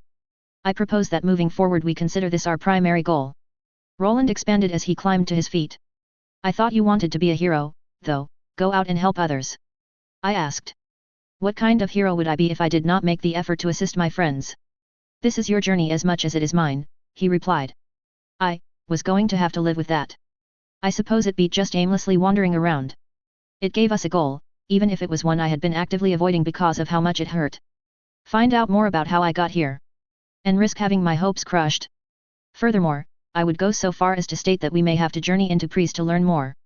While I could see his point about needing to know more about me, I also had no intention of being killed or stuffed in a bottle. Going into Priest sounded like a sure way to end up dead. No, I shut him down immediately, Callow at most, not Priest. But we need to determine what influence you are having on. The battle had shown me that I was missing a lot. I hadn't even thought to try to create effects that weren't powers before running into something that did as much. So I could sort of see his concern, but I wasn't willing to take such a big risk. No, I cut him off again. Say girlie, I could hear the teasing in Maxime's voice, when you were planning to tell us you were a proper princess. A high-class lady like you can't be caught out with the likes of us. It took me a moment to realize what he was talking. I'm not. I just made that up to occupy the Prince of Nightfall, I answered curtly. If the claim had no merit, then the Princess of High Noon would have entertained it not at all, Roland denied. The thought bothered me. It meant that there was even more we needed to find out about. They were both right. I had been stagnating. Traveling as we had been had helped distract me from my funk, but it wasn't helping me find a way forward. Then we need to learn more about the Fae as well, I admitted. We bickered a bit longer, then each of us took a moment to share a single story. Haltingly, I began to talk about the end of the world. I didn't mention my part in it, only the details surrounding what happened. I told them that as far as I knew, I died during the fight, then I woke up here. A solemn silence fell for a moment after I finished speaking. Max talked about what he came home to when his wife and daughter were murdered. Their entrails hanging from hooks dug into the ceiling. Roland talked about the brother he used to know, not the brother that came to be. I didn't know if it helped at all, but it seemed like I wouldn't be able to put off talking about the specifics of my life any longer. Eventually, the conversation died. The three of us rested for a moment before heading back to the cart. Reflecting on the battle, it felt like defeat. The artist had likely escaped from us, and we had nothing to show for it. Verism 2.03. Whilst inevitable doom is a finite resource, providence is not. That is why one should always spread the ashes of one's enemies across several kingdoms. Heroes will always find a way to claw themselves back, if they are given a chance. Dread Empress Vindictive 3. In the aftermath of the second fight against the artist, we all agreed it would be better if we made ourselves scarce from hedges. We had been fairly out of the way during the fight, but staying in one place was just asking for trouble. We couldn't be sure if our fight was detectable from a distance by any of the more talented pre-sea wizards. It was much easier for me to maintain esoteric effects related to the idea of absence now. I could maintain a perception field around us without even really focusing on it. It bothered me. If I ever ran into another demon, I would need to be much more careful. I didn't want to accidentally turn myself into a completely different idea. We departed Hedges and travelled up to Harrow, staying there only briefly. Shortly after arrival, we departed for the Duchy of Dayan. Dayan was nominally a client state of Callow, but nobody actually treated it like that. It was ruled by its own Duchess Keegan, and she enforced her own laws through the Watch. Despite the situation, so long as the duchy retained the pretense of being a part of the empire, the calamities were satisfied. Our first stop was Caith. We hadn't seen the artist again, although we were all on alert for him. It was evening and the air was hot and clammy. All three of us were seated in the wagon. Spring rain fell down from above, which I was actively working to filter out. It was a constant strain on me. I could feel the world pushing back as I did so, and it left me feeling irate. Try again, girlie. Shoot your shot. See if it works. Concentrating, I did as he asked. Focusing on the heavily damaged rat in front of us, I tried to mend its wounds. Cancerous tumors rapidly started to spread. I tried not to sigh. It was frustrating. At this point, I had given a lot of rats cancer. Probably more than the number of people that Panacea had threatened to give cancer. It didn't help that even though the rain wasn't falling on us, I felt like a wet cat. I could feel it falling on the barrier I had up around us, like a constant poking sensation against an invisible limb. Max undid the damage. And again. There was a thump and all of us were jostled as the wheel of the wagon went over a particularly large rock. I winced as my stump knocked the side of the wagon and a splinter was lodged in. Roland mumbled in his sleep. I had no idea how he was sleeping through the weather, but somehow he managed. Looking at the wound, I had an idea. It was one that should have occurred earlier to me. Something we really should have tested before. I pulled out the splinter. Can you heal this? I proffered my arm towards him. Crawling over, Max put his hand on the injury and concentrated on it. Then he shook his head. Come to think of it, I should have realized that earlier. Your whole body is fucked, isn't it? I bet you can't actually die, except for if a priest or hero blows you. Not that we're going to try that. Taking everything else into account, it didn't come as a surprise. Yeah, I don't like the idea of testing my mortality either, I replied. I could certainly still feel pain. I think if you get damaged, your body will fix itself over time. He looked at me searchingly for a moment. I don't think you're aging either. Well, at least I don't have to worry about old age, I feigned enthusiasm. Just heroes, priests, and diabolists. Now, back to your training, he admonished. Mumbling under my breath, I got back to it. About an hour later, the vague shape of the Caith walls could be made out. They rose 30 feet in the air and, in the rain, seemed to loom. Roland had woken up and was sitting beside us. Slowly, we drew up close near the gate. It was closed. I could just barely make out the figure of a member of the watch on the walls above, lit by a lamp. There, I pointed the figure out to Roland. Good evening, could you be so kind as to open the gate for us? Roland shouted out. I wasn't sure if they would be able to hear us over the downpour. No entry until dawn. A voice shouted back. It was a woman's voice and she sounded irate. Considering the weather, I couldn't blame her. I told you we should have stopped at that rest house, I grumbled under my breath. I apologize, Taylor. I hope there is no bruising. Roland looked sheepishly my way. It's fine, I waved my hand at him absently. Turning around the cart, we started to make our way back to the rest house. It was an hour away, so now we needed to endure even more of the sheer misery of having to sit outside during the downpour. As they lethargically plodded their way forwards, our mules looked like I felt. Another quarter of an hour passed before conversation resumed. Say Taylor, Maxime began, now that we're not in Callow. Could you show me something from your home? I looked to my left, meeting his sea green eyes. The silk clothes don't count. He shrugged. They're nice, but you can get them here with enough coin." He grinned at me. "You told us you came from a place that sounds like the gnomes. Show me gnome weapons." Ever since the fight with the absence demon, I had stopped thinking of what I could do as replicating powers. It was more like I could shape matter into anything I had a good enough understanding of. I couldn't actually create anything. Even when I threw beams of light, the light came from somewhere. But even if what I was trying to make was abstract, so long as I was familiar enough with it, I could turn something into it. The others had given me grief for a full-on week after I had turned a pile of dust into the feeling of regret just to test if I could. It turns out, you can make a lot of regret out of dust. I knew a lot about weaving clothes out of silk. Enough to turn things into it. Replacing all of our clothing with clothing made out of silk had been something I had as soon as I realized I could. I didn't think it would offer much protection against any of the real threats in Calernia, but just having clothes properly fitted for me that I liked dramatically improved my mood. Unfortunately, I had needed to match the local styles, but that didn't take away from my sheer joy at the discovery. It felt like I had something from home. It was draining to do even though I was familiar with the process, but well worth it in my mind. There were many small things I knew enough about to make: forks, spoons, general utensils. Modern combat knives were a big one. Dwarven steel was rubbish and kept breaking, but up until recently I didn't have a good replacement. "Are you sure? Guns make a lot of noise. The deluge is so tumultuous that the sound will most certainly be drowned out," Roland stated dubiously. Considering he hadn't ever heard one, I thought that him commenting on the noise was out of place. We were in the middle of nowhere though, so focusing on the idea of a fully loaded handgun, I tried to force one into existence. I had to put a lot of effort into manifesting it. The shape, the individual components. I had handled one enough that I felt confident I could do it, and if anything would convince them about my origins, it would. Sometimes, I felt like they were just humoring me. Soil from the ground rose up and started to change, eventually forming into the shape of a gun. It fell into my outstretched hand.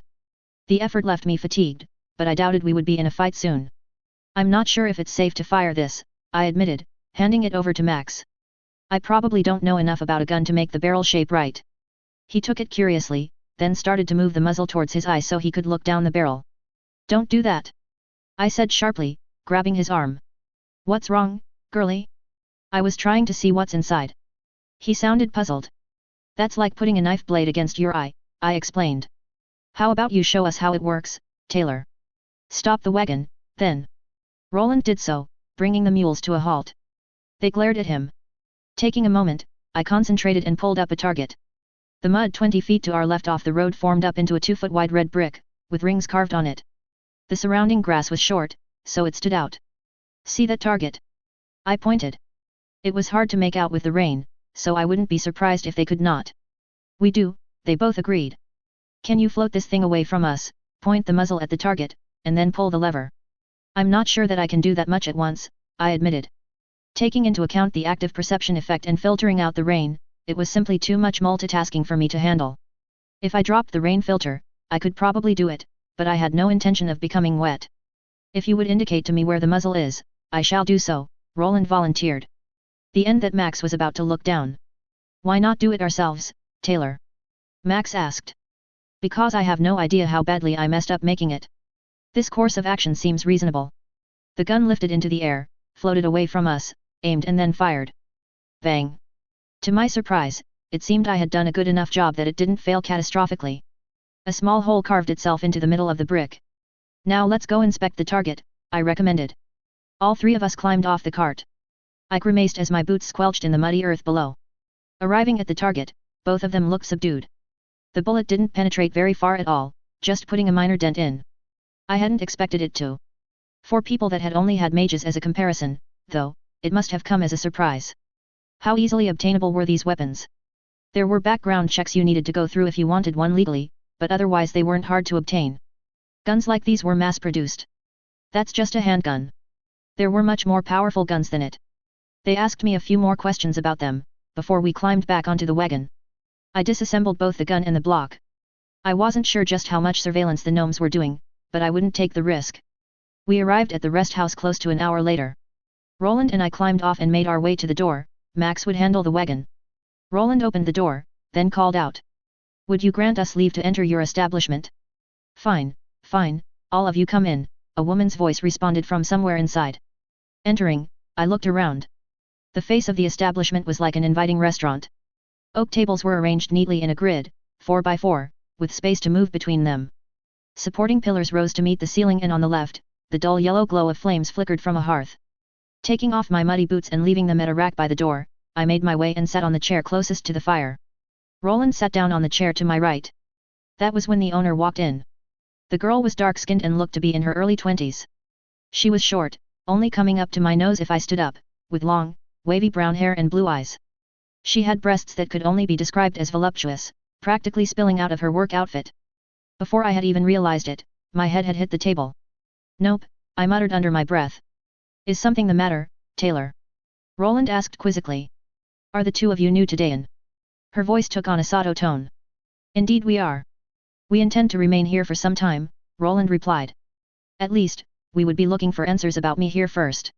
We suspected that the laws that the calamities had placed on magic would be looser in Dayan, and it would be easier to find answers. Well, take heed. There are fell goings-on around Caith during the night. People have been going missing. Best to only go about during the day," she advised. And there it was. Exactly what I had expected. It seemed we were in a story. With time, I had come to build up a picture of how being a hero worked in Calernia. Stories were powerful. They were almost like a global master effect, to the extent that it disturbed me. So long as Roland was performing actions that matched his role, we could count on lucky coincidences to occur. "Do you have a map of the area?" I asked. I was willing to bet I had some idea how this story went as well. At this point, I was expecting one of four things: slavers, vampires, zombies, or the artist. I wasn't even sure if vampires existed, but with how caught up in stories this world was, it wouldn't surprise me if they did. She frowned at me, irritated. "I'm afraid not. I think you could purchase one at Azimuth's Emporium. It's near the main gate, just inside Caith's city walls. Now, do the two of you want anything to eat?" And there was the next step of our quest. "Three of us," I corrected her. Her frown turned into a scowl. If it weren't for the bad weather and the constant sense that I didn't belong, I wouldn't have been as annoyed by it as I was. I mentally reminded myself that just because she was a plot device, it didn't mean she wasn't a person as well. She had thoughts and feelings of her own. The rules of this world are completely bullshit. She took our orders and went off. Max came in shortly afterwards and sat down beside us. "What's the matter, girlie?" Max asked. "We have a problem." "Now Taylor, let us not jump to conclusions without more proof," Roland argued. "I'll bet, something that there is a necromancer in the city killing people and raising undead," I replied. It was the only version of the story I could think of that fit Roland's role. It could also be the artist, but he didn't outright disappear people. Unless the people were me. "Now, that's very specific, girlie. You that certain?" "Absolutely, it seems like the kind of story that fits." "Why did you inquire as to where we could purchase a map?" Roland asked. "So we could try to narrow down where the culprit is. Make a note of where the disappearances happened, find a pattern." I was betting on the graveyard. If it was a necromancer, it would probably be the undertaker, too. Our meal arrived soon after. We paid for both the meal and a room for the night, then went to sleep soon after. Arriving at Azimuth's Emporium, I rang a bell hanging outside. "Just a moment." A shrill voice called out. Moments later, he unlocked the door. "Come right in and hurry up, don't let in any of the rain," he groused. An old, weedy-looking man came and opened the door. At the front of the store was a desk stacked with paperwork. Around the store was a sprawling mess of shelves. The items on them almost appeared random. It was hard to tell if there was any sorting system to it. "An acquaintance of ours assured us that we could purchase a map here," Roland said as he walked in behind me. "A map, you say? Fine. I should have one in here somewhere. While I find it, take a look around and see if there's anything else you want. Don't try to take anything, I'll know." The man harumphed, then went off. The three of us all went to a stack of books on the right and started browsing through them. I doubted there would be anything to help me, but it was worth a shot. A few moments later, and Roland let out an exclamation of excitement. "It seems fortune has favored us. This is a pre-sea magical treatise," he exclaimed. "On what?" I asked. "Dispersing necromantic rituals." His excitement died out. "It's a necromancer, then," I declared. There was another lucky coincidence coming to aid Roland in his quest. A part of me felt like heroism meant less in this world, because it wasn't truly earned. The luck of heroes actually existed here. Heroes were expected to win. Most of the stories I had heard favored them. Another part of me felt strangely jealous. What would Earthbet have been like, if it worked the same way? Maybe the fight against Scion wouldn't have cost us as much as it did. Maybe we wouldn't have had to fight Scion at all. The man arrived not long after, and we completed our purchase. Leaving, we made our way to our wagon and then took a moment to talk. Max shrouded us in a ward against eavesdropping, making it impossible for others to listen in. You really believe it's a necromancer, girlie? I'm confident in it. Confident enough, I don't even think we needed the map. We should head towards the cemetery tonight and just cut out all the bits in the middle, I replied. You're not usually this reckless, Taylor, what's wrong? Max asked. He was right. I was being reckless. Why? You're right, I frowned. It's the city. Being in it is off-putting. I can feel the wards from the city walls pushing against my senses. It makes me want to act. Let's do this properly, one step at a time. I hadn't even noticed how being in a big city affected me. It was worrying. It was just one of the many ways in which creation was telling me to leave. So we continue as planned. Find a place to rent, settle in and start making inquiries for you. Max said. That sounds good. We planned to be in Caith for a while, best not to make a scene on the day we had just arrived. Verism 2.04. One should note that the light at the end of the tunnel comes with strings attached. Rather than accepting them, I chose to remain in the dark. Translation of the Kabbalist Book of Darkness, widely attributed to the young dead king. I opened my eyes as the early morning light shone through a crack in the shutters. We were staying in a somewhat dingy but otherwise serviceable residence. It wasn't as nice as where I would have liked to stay, being in a somewhat middle-class part of town, but it drew less attention to us. A few days had passed since our arrival, and we had taken our time properly settling in. We had made some preliminary inroads into finding out what was happening in Caith, but were being cautious in how we went about it. Unlike when we met the artist the first time, this city was big and there were definitely eyes of the Empire operating in it. We were being more thorough in this investigation than the last one. I focused, exerting effort to clean myself and pushed against the world, then floated my grey silk shirt and trousers over and proceeded to change out of my night clothes. After putting on my glasses, I was ready to face the morning. A private bath would have been nicer. Not for the purposes of cleaning, just for relaxation.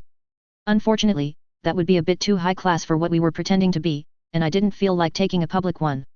Money wasn't really a problem for us anymore. When you could turn piles of dirt into almost anything you liked, it stopped holding any meaning. That didn't mean we acted that way, though. We still took on jobs and put on the pretense of needing it. Living as if money has no value would certainly attract attention. Leaving my room, I descended the narrow stairwell to the second and then the first floor. The other two were already seated at a narrow table. The entire place felt claustrophobic, like those small British matchbox houses I would sometimes see on television. Morning girlie, Max turned my way cheerfully, then gestured to the table. On the table was a plate containing breakfast. Sitting down on his right, I focused carefully and started mentally slicing up the bacon and eggs. Then I picked up my fork. Good morning, I replied. Sooner or later, I expect that you will ruin a plate when you handle your food that way, Roland commented. I shrugged. I can always make another plate. Max guffawed, as if he found it to be a particularly funny joke. During the course of today, I shall endeavor to make connections in the criminal underbelly. I would appreciate it if Taylor could make inquiries as to where disappearances have been occurring, and then investigate the local stores to see if they have any texts which may be of use to her. Maxime, would you be amenable with investigating the local cemetery in order to alleviate Taylor's concerns? Roland pontificated. I took a moment to translate what Roland said. Now that's just insulting. I'm not that old. Sending me off to the cemetery already? Max joked. We're splitting up. I asked, just to be sure. Indeed, although regardless of what interesting diversions you happen upon, all of us should return here before the sun finds its bed, Roland confirmed. I don't like this, I denied. Max and I should at least stick together. It might be a waste of time, but better to be safe than end up regretting it. We were informed that the disappearances only occur after dark, making the best use of our daylight seems like the proper course of action. I finished my breakfast, mentally cleaned all of our dinnerware and then floated it away, putting it where it belonged. I'm with Taylor here, Roland. We can look at the cemetery together, tonight. I feel like this is a misuse of our time, but if the two of you are in accord then I shall agree to it, Roland acquiesced. Reflecting on what he said, I focused more on the details of what he wanted us to do. You want the two of us to try to map out the disappearances? I checked. Indeed. If you can, also look into who has disappeared and see if you can find a commonality between them. Well, it seemed I was back to old investigative work. I floated my black boots over from beside the door and proceeded to put them on. I had cleaned them when we arrived, but I doubted they would stay clean for long. Exiting the building, Roland split off from us. I allowed a cloud of notice me not to fall over the two of us, then prepared to head off. Max and I started to head towards the nicer parts of town, where the watch patrolled in force. My boots clicked against the cobbled path below my feet as we walked between the tall, narrow buildings lining either side of the road. Say, girlie. Yes. Did Roland say how he planned to find the people he's looking for? I took a moment to think about it. In our haste to argue against the part of his plan that involved the two of us doing something reckless, we seemed to have missed that. No, he didn't, I admitted. I don't think going off to meet with them on his own is a good idea, either. I knew why he wanted to talk with the city's criminal element. If the crooks were willing to deal with us at all, then we could start looking into finding a fence we could trust with finding the books we actually wanted. Finding out more about how I arrived in Calernia would probably involve looking into books on how to summon demons and devils. Even if the Black Knight hadn't put a ban on the selling of magical texts, that would still be outlawed here. However, the enforcement of the ban was likely laxer in Dayan than in Calo. Do you think we will need to rescue him? I hope not. Whatever Roland ended up doing, please let it not cause us trouble. Possibly. I should have been the one to make the connections as well, I added. No, Max denied. It fits his purpose. I wasn't sure if negotiating with thieves did fit the role of the rogue sorcerer, but I could possibly see the connection. It might, but I have more experience, I argued. Conversation petered out as we arrived at a thoroughfare that was busy even at these early hours of the morning. Stalls were set up all around it, and there was both horse and foot traffic making its way through. To our left, the west gate that we had entered through could be seen in the distance. Scanning the crowd, I spotted one of the members of the watch. It was a woman clad in hardened leather armor with an open helmet. Her eyes roamed over the crowd, with the careful examination of a predator in search of acceptable prey. Just the kind of person I was looking for. Her, I pointed her out to Max, then slowly began reducing the potency of the effect I had around us. What makes you think that digging with the watch is a good idea, girlie? I'm not going to cause trouble, just ask her what places to stay away from. If anyone had a grasp on where to avoid, it would be the watch. As far as I understood it, they were like elite soldiers. It surprised me that they seemed to be filling the role of the city's police, but I wasn't about to turn down a chance at narrowing down our suspect. I suspected they were only acting in that capacity right now due to the disappearances. It seemed like a task they wouldn't be doing otherwise. I didn't want to ask about the problem directly, in case that attracted attention. Instead, I would ask about which parts of the city were considered unsafe. I approached the woman. Excuse me. Is something the matter? Murder, rape, kidnapping, assault. She snapped out. No, but... Then piss off you reigned, she interjected. I have a job to do, and you're interrupting. I didn't know what that meant, but it sounded insulting. I just want to. Kid, whatever you want, fuck off and ask someone else. You look like trouble on two legs, and I want nothing to do with it. Well. It seemed that avenue of investigation was cut off. Max guffawed loudly from beside me. I told you that was a shit idea, girlie. We tried a couple more of the members of the watch, but they were all equally dismissive of us. From what I started to gather, it was more because of our background than anything else.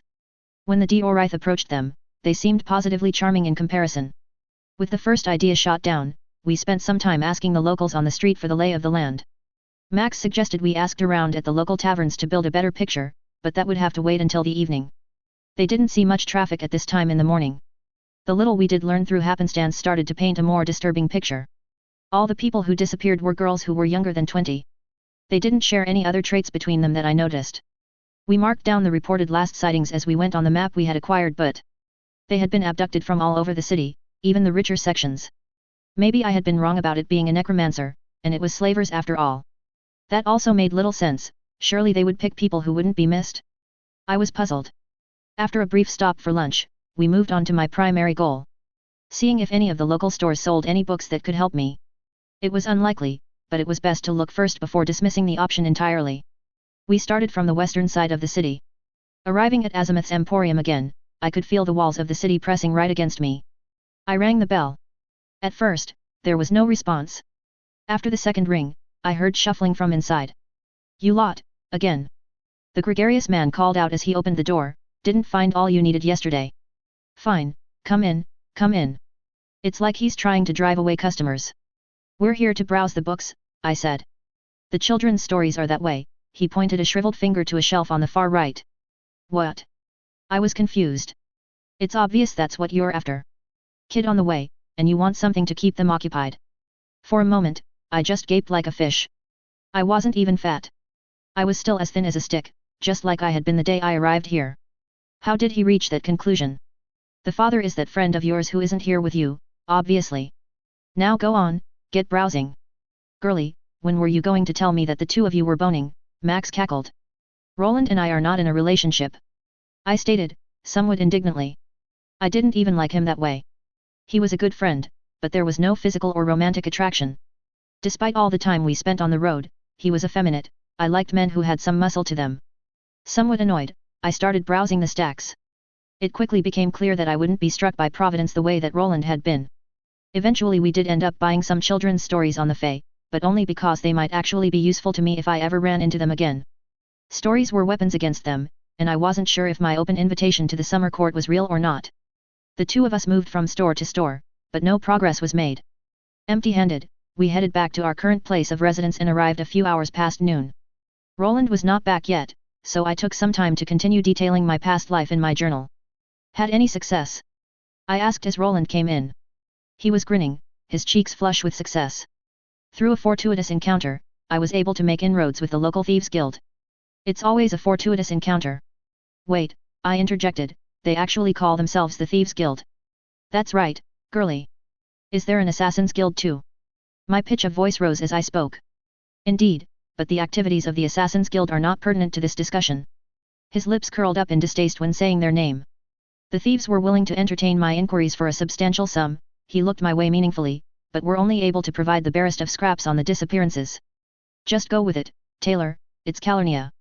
It makes sense that there is a Thieves and Assassins Guild. Just think of them as a gang. The fact that they call themselves that is completely normal here. It surprised me after learning that there was an evil empire with genuine legions of terror that I could still be surprised. I would have thought after I found out that one of their tyrants had tried to steal Kalos Weather of all things that nothing would be able to make me blink anymore, but clearly I was wrong. What books did you ask them about? I raised the subject of acquiring magical tomes, not limited to a single subject, Roland explained. That was bolder than I would have liked, but at least he didn't ask them for books on diabolism. Seems risky just asking them right out. Some of them are probably pre-sea spies. Why didn't you try feeling them out with something safer first? I'm with Taylor here, Max nodded along as he spoke. It is quite possible that you are correct, Roland agreed. However, I deemed the risk to be acceptable. I wasn't happy with him making a call about our safety without asking us first. And how did you decide that? I challenged. Whilst the nature of our request is almost certain to raise eyebrows, it is highly unlikely we will be seen as heroes, merely ambitious wizards, he explained. While I could sort of see his logic, I didn't think that made us any safer. It was still attracting unnecessary attention. This is not okay. You made a decision without asking the rest of us that impacts all of our safety. Taylor was right, this wasn't your call. Roland looked upset at being criticized. I was making an effort on the behel. We know, I cut him off, and I really appreciate the intent. But maybe ask our opinions before making big decisions. Roland nodded stiffly. We're a group, we should decide things together. That means we talk to each other about them first. Making choices like this on your own without talking about it with us is how problems start. I know that you're the leader of our group, Roland, but this affects all of us. I paused my speech, taking time to gather my thoughts. Max was nodding his agreement. Then, out of the corner of my eyes, I noticed that the sun was setting. I could see its dying rays shining through the still open door. Properly talking over the issues I had with this would take a while. We wouldn't be able to investigate the graveyard if we did that. I didn't like putting the conversation off, but people's lives were potentially at stake. We'll come back to this later, it's important. For now, tell us what you learned about the disappearances. I can state with a high degree of certainty that none of the graveyard staff are part of a necromantic cabal. The graveyard is allegedly run by an elderly lady, not long past 70 summers, who has called Kaith her home for the entire duration of her life, Roland expounded. I think we should check her out regardless, Max added. Anything else? A corpse was discovered in one of the downtrodden locales within the bounds of Kaith, his lips pressed into a distasteful frown. It was exsanguinated. Great, I muttered, now I have no idea what it is. What's that, girly? Admitting your first guess may be off. The book had made me believe it was a necromancer. The choices of targets had opened the possibility of human trafficking, and now the corpse made it look like a vampire. All that was left now was for a painting to show up, and I would bet on the artist. Never mind, I muttered, let's go take a look. I put in place the strongest perception field I could manage without straining myself, and we made our way out. It didn't take long for us to arrive at the graveyard, where Max and I started poking around. I felt a little guilty snooping through somebody else's possessions like this, but we were doing it for a good cause. Roland was distracting the lady who ran the place in the meanwhile. Once she had let us in, I had removed ourselves from her perception entirely. At this point, I thought this was a waste. Roland was right, it was unlikely she was the culprit. Still, I wouldn't drop my guard. Hours later, we started making our way back to our residence empty-handed. We had thoroughly checked the place, but had nothing to show for it. That was when we heard a shrill scream coming from somewhere to our right. The sun had set, and it was clouded over, the only light guiding us was from a spell which Max was maintaining. The glow it gave out was dull and did little to light the way forward, but it was enough that I didn't feel the need to make a light of my own. That way, I pointed, then started to run, shrouded in a veil of secrecy. The footfalls of the others followed behind me. Sprinting down the alley, I came to an intersection. Taking a guess, I went left. There were a few winding turns before I came to a dead end. The three of us retraced our steps, then took the other path. Soon it became clear that the source of the scream was gone. "Girlie, can you do something to see around us?" Max asked. "Pre-sea sorcerers can scry, but we don't know how it works." Frowning, I thought it over. When I still thought of what I was doing as replicating powers, I had tried many thinker powers and none of them had worked. Eventually I had given up the effort as futile. I hadn't experimented with sensing the world around me, though. I had seen enough that I didn't want to see for one lifetime, to not want to invade everyone's privacy a second time around. The failed attempts at other thinker powers had at worst given me a headache, so I saw no harm in making the attempt. "I don't know. Give me a moment, I'll try." I focused on the impression of seeing everything. Memories of the fight with Scion were still burned into my mind, and I doubted they would ever go away. It wasn't scrying, but it was the closest comparison I could think of. So long as I was able to see a person struggling against an assailant, I would have a lead for us to go on. To my surprise, instead of finding no purchase, my will struck against a barrier. That meant it was something I could do. If there had been no sense of resistance at all, I would have known that the attempt was futile. I pushed. There was a force pressing against me, it was strong, stronger than with anything else I had attempted. It didn't matter. Even though I hadn't been under the effect of the power for long, the memories were still vivid. I kept struggling. My attempt went through. Suddenly, I could see the world around me inside my sphere of influence in perfect clarity. Then, before I could take note of what I saw, my vision rippled outwards. Distantly, I felt my body fall to its knees. My mind seemed to drift out of it, floating somewhere else. The others were shaking my shoulders urgently, undisguised concern racked their faces. At that point, I realized that I was looking beyond the boundaries of creation. It shouldn't have come as a surprise. Clairvoyant had not been limited to looking into a single world, so why would my attempt to mimic him be? There were more dimensions than I could count beside me.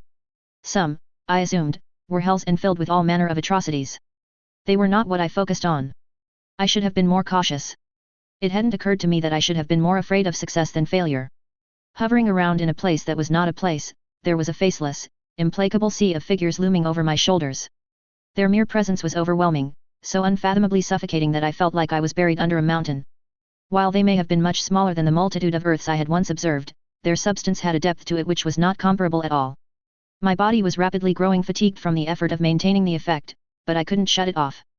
There was too much information bombarding me at once, to the point where I felt like I was floating away from who I was. Without a passenger to help me interpret it all, I was simply drowning in data. Too much. The beings didn't seem to be aware of me watching them, and their attention seemed to be focused elsewhere, but that didn't take away the naked fear that their appearance alone evoked. Angels, they have to be. Merely observing them, I could feel a wave of compassion wash over me. It was a sensation so rich that it was almost nauseating.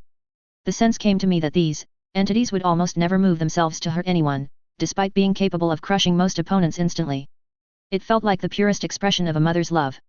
It was idealistic in a way that I couldn't possibly understand. There was nobody, no matter how awful, that these beings wouldn't offer compassion to. From the smallest insect to the greatest tyrant, all were deserving of their attention.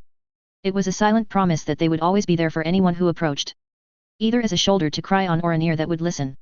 Right then, I knew just from a glance that they wouldn't turn away from me, and it scared me how much I desired that. Simply being noticed by an angel would probably kill me, and despite knowing that, I was still so very tempted to reach out to them. I clung desperately to my sanity, trying not to give in to the call. The idea that compassion could be addictive had never occurred to me. The sheer craving that the figures evoked was all the evidence I required to prove to myself that it could be. It sent shivers down my body's spine. It was as if the choir was singing a symphony telling creation that this is the way the world should be. I had never before felt so utterly terrified in response to an impression that was so nice. The feather-light touch of an empathic aura weighing more than a galaxy continued to engulf me as my body scrunched itself up into a ball and wept at the unfairness of it all. I was like a moth sitting next to a candle, knowing that to have the light I would need to let myself go up in flames. Moments later, as the strain on my body reached its limit, I felt myself black out. Verism 2.05. Now, I know that you're incensed, but your anger is misplaced. Claiming all of your material possessions to outfit my flying fortress cannot be construed as thievery, it is merely aggressive taxation. Dread Emperor Inimical, the miser. When consciousness finally returned to me, I felt as weak as a newborn babe. I was nestled in blankets, and my body was caked in sweat. I tried to muster my strength to climb out of bed, but found the effort beyond me. So trapped as I was, I lay in bed and let my eyes roam over the cracked white paint on the ceiling. Max brought me meals, and time passed as I gradually regained my strength, while my mind reflected on what I had seen. It was the angelic choir of compassion, I was sure of it. Not the gods. Even that had been enough to shake me. It gave me an entirely new appreciation for what it was to be good. I had known on some level that the gods above and below were real, but I hadn't truly understood what that meant. I had been treating them mentally like Scion, an all-powerful alien species that for some unknown reason had decided that Earth looked like a good place to experiment. They weren't that. Creation was their sandpit, but it was their sandpit because they made it. If Scion had shown up here, what determined whether he lived or died was how entertaining they found the shapes he made in the sand. They didn't need to care about him or anybody else, because they could erase it all and start over whenever they wanted to. It scared me, but I knew with bone-deep certainty there was nothing I could do about it. I didn't believe the gods were nice, even the Book of All Things didn't really pretend they were. They made creation to settle an argument between themselves. We weren't actually people to them, just tools to determine the outcome of a debate. One side was in favor of guiding people like a parent would guide their children, the other side was in favor of allowing them to guide themselves. At least, that was how I understood it. From what I had heard, some angelic choirs were much more heavy-handed in their guiding. Contrition allegedly favored mind control and weren't particularly keen on free will as a concept at all. The memories of compassion slammed into me again. The smothering, all-encompassing feeling of acceptance that I had been bathed in. Even now, I wanted it. It scared me. Part of me knew that I should be angry at them, that I should be treating this as being under the influence of a master effect. I wasn't. That made me frustrated at myself for not being able to muster resentment against them. It all came down to what they were. The angels weren't hostile or malicious. I was convinced that they couldn't even conceive of the idea of being hostile to begin with. Compassion was just what they were. Being angry at them because I made the mistake of looking in their direction would be like being angry at gravity for pulling you to the ground. I didn't know how to cope with it, or how much the experience might have changed me. As I struggled to make sense of my feelings, the world continued to batter away at me. Out, out, out. The constant reminder that I didn't belong here had bothered me before, but I had never outright resented it. That was coming to change. If I wasn't returning to Earth someday, and I was increasingly sure that was the case, then I wanted to find a way to fit in. The sensation of not belonging had gone from unpleasant to unacceptable. I wasn't prepared to spend the rest of my life living in a world that kept telling me that I should leave. Stumbling downstairs, I sat down between the others. 2 days had passed and while I still felt unsteady on my feet, I was able to stand up. I had made the effort to clean myself, but it was just about at the limits of what I could currently do. "How are you, Taylor?" Max asked, his voice laced with concern. "Still feel weak," I rasped, but staying in bed was making me restless. "Further action on our part has been brought to a halt until you are deemed to have made a full recovery," Roland said. "That's fine. Taylor, can you tell us what happened?" Max was busy whittling away at a piece of wood with a knife as he spoke. I looked everywhere when I tried to scry, not just around us. In every dimension. There was just too much information for me to process. I paused, deciding if I wanted to say more. After that experience, I wouldn't be experimenting with modifying my senses again in a hurry. I hadn't found a way to enhance my ability to process all the information yet, and it was simply too much for me to cope with. I saw the choir of compassion, I admitted, unable to keep the reverence out of my voice. Both of the others stilled. "Did they see you as well?" Max's voice was hoarse. "I don't think they did, otherwise I'd probably be dead," I replied. "That is the most likely outcome of being under their scrutiny," Roland agreed. "Girlie, I think you really fucked up," Max shuddered. "It seems that way. I do not believe there is cause to concern ourselves with them any further. Should they choose to act, it is beyond the scope of our ability to respond." Roland reasoned, "Furthermore, none of us are villainous in nature, the angels should find no fault with our actions." It was a grim assessment, but likely the correct one. I didn't like deciding not to worry about something because it was beyond my ability to control. Right now, I couldn't think of a better option. The topic changed back to our argument about Roland making decisions on his own. After it resolved, I made my way back to bed, too raw to do anything else. A week later and I was no longer feeling like a walking corpse. I was still weakened, but I was able to contribute to the team again. Have we learned anything new? My inquiries with the thieves into the possibility of acquiring magical texts have yet to bear fruit, but with regard to the matter of the disappearances, some progress has been made. Roland drummed his fingers rhythmically on the table as he spoke. And what did you learn? The heightened watch presence within the city is as a direct response to our suspected villain. They have yet to apprehend the crook, but ever since their efforts to locate the ruffian began in earnest, the disappearances have ground to a halt. It seems the villain has gone into hiding. That's unfortunate, I frowned. I didn't feel that way because I wanted more people to be kidnapped, but because it removed an easy method to track them. Why do you think that, girlie? I could have tried walking around at night while you watched from a distance. Baiting out a damsel story like that would have been an easy way to catch them, I explained. Now that I better understood what I could do, I was reasonably sure I could put up a solid defense in a fight. While pretending to be a princess again would be humiliating, it was one of the better roles to choose. Princesses usually live to have happy endings, after all. I thought you two aren't sharing sheets, now you want him to rescue you. Max teased. Taylor and I are not. We aren't sleeping together, and I can rescue myself. The conversation paused for a moment as Max bellowed with laughter. It took a while for him to stop, but eventually a semblance of order returned to the room. Whilst the plan is sound in principle, it would not have worked in practice. Closer examination of the victims suggests that all of them were of Diorite origins. Roland brought the discussion back on track, addressing my earlier comment. That told us something. I wasn't sure what, but in my mind that ruled out slavers unless they had very specific tastes. While it seemed like something that a reasonable criminal would do, go into hiding as a response to increased police activity, that wasn't what I had come to expect out of the villains in creation. I suspected that it meant the villain, whoever they were, had achieved what they had set out to do and had moved on to the next stage of their plan. What else has happened recently? I paused, then clarified, noteworthy events only, not trivial stuff. During your convalescence, one of the local museums was broken into, and a display piece was stolen. It is but a minor crime of no real consequence. That sounded like a lead. Logically, there was no connection between the two crimes, but I was treating this like a story. Roland had lucked upon information relating to a museum theft as far as I was concerned, that meant it was connected. Logic could go sit in a corner, it had no place here. What was the piece? A replica of Elizabeth Albin's earrings were spirited from where they are housed in the Keith Museum. According to my sources, it was not the genuine piece that was taken, those are still guarded under lock and key. Vaguely in my mind, I juggled the pieces around. Kidnappings, the theft of a display piece from a museum, the book on necromancy. If this was a story, then all of them were connected. I didn't know what role the earrings played, but I knew one thing for certain. If the villain needed them, and he had only stolen a display piece, then another attempt on the museum would be made. What could a necromancer do with the earrings? As I am not a necromancer myself and only have the smallest understanding of the theory behind it, I cannot provide you with an accurate assessment. If we were to assume that they were after the genuine artifact, there is possibly a sympathetic link existing between them and their former owner. I am unsure on the exact specifics of what they would set out to achieve making use of that, however. Roland expounded. Let's assume that there is a connection, and that they will make another attempt at stealing the earrings. I want you to learn everything you can from the book, and we are going to keep watch at the location that the earrings are housed.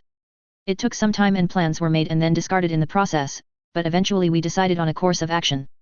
Staking out the museum after the sun had set made for an unexciting task, but it was one I was well familiar with. The three of us had split up, although we were all in sight of each other. Each of us were on a different roof overlooking the museum, that way it was covered on all sides. They were close enough to me so that I could obscure them, and now all that was left was to wait. It was the third night spent like this. The sky was clear, and the moon was overhead. It shone brightly, illuminating the building. Down below, the soft glow from the torches of patrolling watch members could be seen. Idly, I tapped my fingers against the flat top of the roof I was on softly, my gaze locked on the structure. Time passed. Hours later, the guards had drifted off. It was close to midnight when something finally happened. A figure slipped towards the museum, then carefully opened one of the stained glass windows. I let my eyes briefly flicker towards where Roland was sitting and manifested a brief flash of light beside him, then did the same for Max. It was my agreed-upon signal if I was the one to spot anything. Focusing, I created bridges of force between one roof and another. In the dark, they looked like sheets dangling between the rooftops. The others crossed the bridges, making their way over to me. After previously straining myself, it took effort to do this much, but right now we needed to work together. The others came across rapidly, arriving at my location minutes later. There, I whispered, pointing as I did so. The others looked where I indicated. Shall we move to apprehend the rapscallion? Roland asked. It would have been much easier to deal with this if we could just point the watch at the problem and let them handle it without causing ourselves problems. Unfortunately, we couldn't risk the attention. Wait, I hissed, let them take what they want, then let's follow behind them. We don't know if it's our enemy, or an accomplice. I was reasonably certain if this was a necromancer, they would have minions that they would send out to do the dirty work, while they sat back in whatever lair they happened to have and cackled maniacally. After being monologued at more than once, I was starting to accept that was just how creation worked. I didn't want to catch the minion only to then have to interrogate them, if following them back worked just as well. Girlie's right, Max agreed. Roland looked unhappy, but we sat and watched as the theft took place. A quarter of an hour later and the figure started to make their escape, and we pursued them high on the rooftops. They made their way to a single-story flat-roofed building near the southern wall, then proceeded to let themselves in. We made our way across to the building's roof, careful to remain silent. There was a member of the watch on the walls above, and I had been told their abilities were beyond human. I didn't want to put my perception field to the test against someone who was likely trained to see through effects just like it. Cautiously, I made a small hole in the roof of the building and looked inside. There was nobody except for our assailant. They descended a set of stairs leading to what I guessed was a basement. I focused on the building. I didn't get the sense from it that I couldn't enter. That meant the building wasn't actually used as a building at all. This isn't anyone's home, I hissed, I can enter it. Are we following? Max asked. If this residence is not actually in use, I propose that we give chase. They could not have trapped it, for in doing so they would render you unable to enter, Roland suggested. It made sense. If this place was defended at all, I wouldn't be able to enter it. Give me a moment, I'll get us in, I whispered. Buckling down under the strain, I reshaped part of the roof into an open hole, then fashioned a staircase of force leading down to the cracked brick floor below. The three of us made our entrance. The entire place was a mess, with dirt everywhere and cracks in the walls. There was broken furniture strewn around, and stale bread left long since abandoned on one table. It was clear that it hadn't been used as a residence in a while. We still had not been noticed. We made our way towards the staircase quietly, careful not to disturb anything. It was pitch dark below. I wasn't certain how our assailant was navigating in the darkness, because I certainly couldn't do it. Would it be wiser for us to manifest a means by which we can see and risk alerting our foe, or remain shrouded in darkness? Roland queried. I thought about it.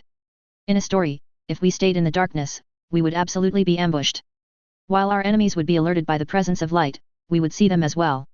Max, make us a light, I said in response. A gentle, blue orb appeared behind me. Following behind our quarry, we descended the stairs. They went down much further than expected. Despite how long it was, the passage itself looked recently excavated. Who would waste the time digging so deep? I didn't quite know. After about 100 heartbeats, the passage eventually flattened out again and then opened into a wide-open cavern. I gaped. It looked to be the ruins of a city, underneath Caith itself. If I was to guess, it would be an older version of the city which had been buried by time. Most of it was buried under dirt or rubble, but parts of it were still navigable. Other sections had been cleared out. Somewhere to the left, a draft wafted in. Evidently there was another route leading down here. A somewhat precarious route to the right was cleaner than the rest. The accumulated dust from presumably centuries of neglect had been moved aside. The figure we had shadowed could be made out ahead, less than 30 feet away. Cautiously, we followed behind, veiled under my power.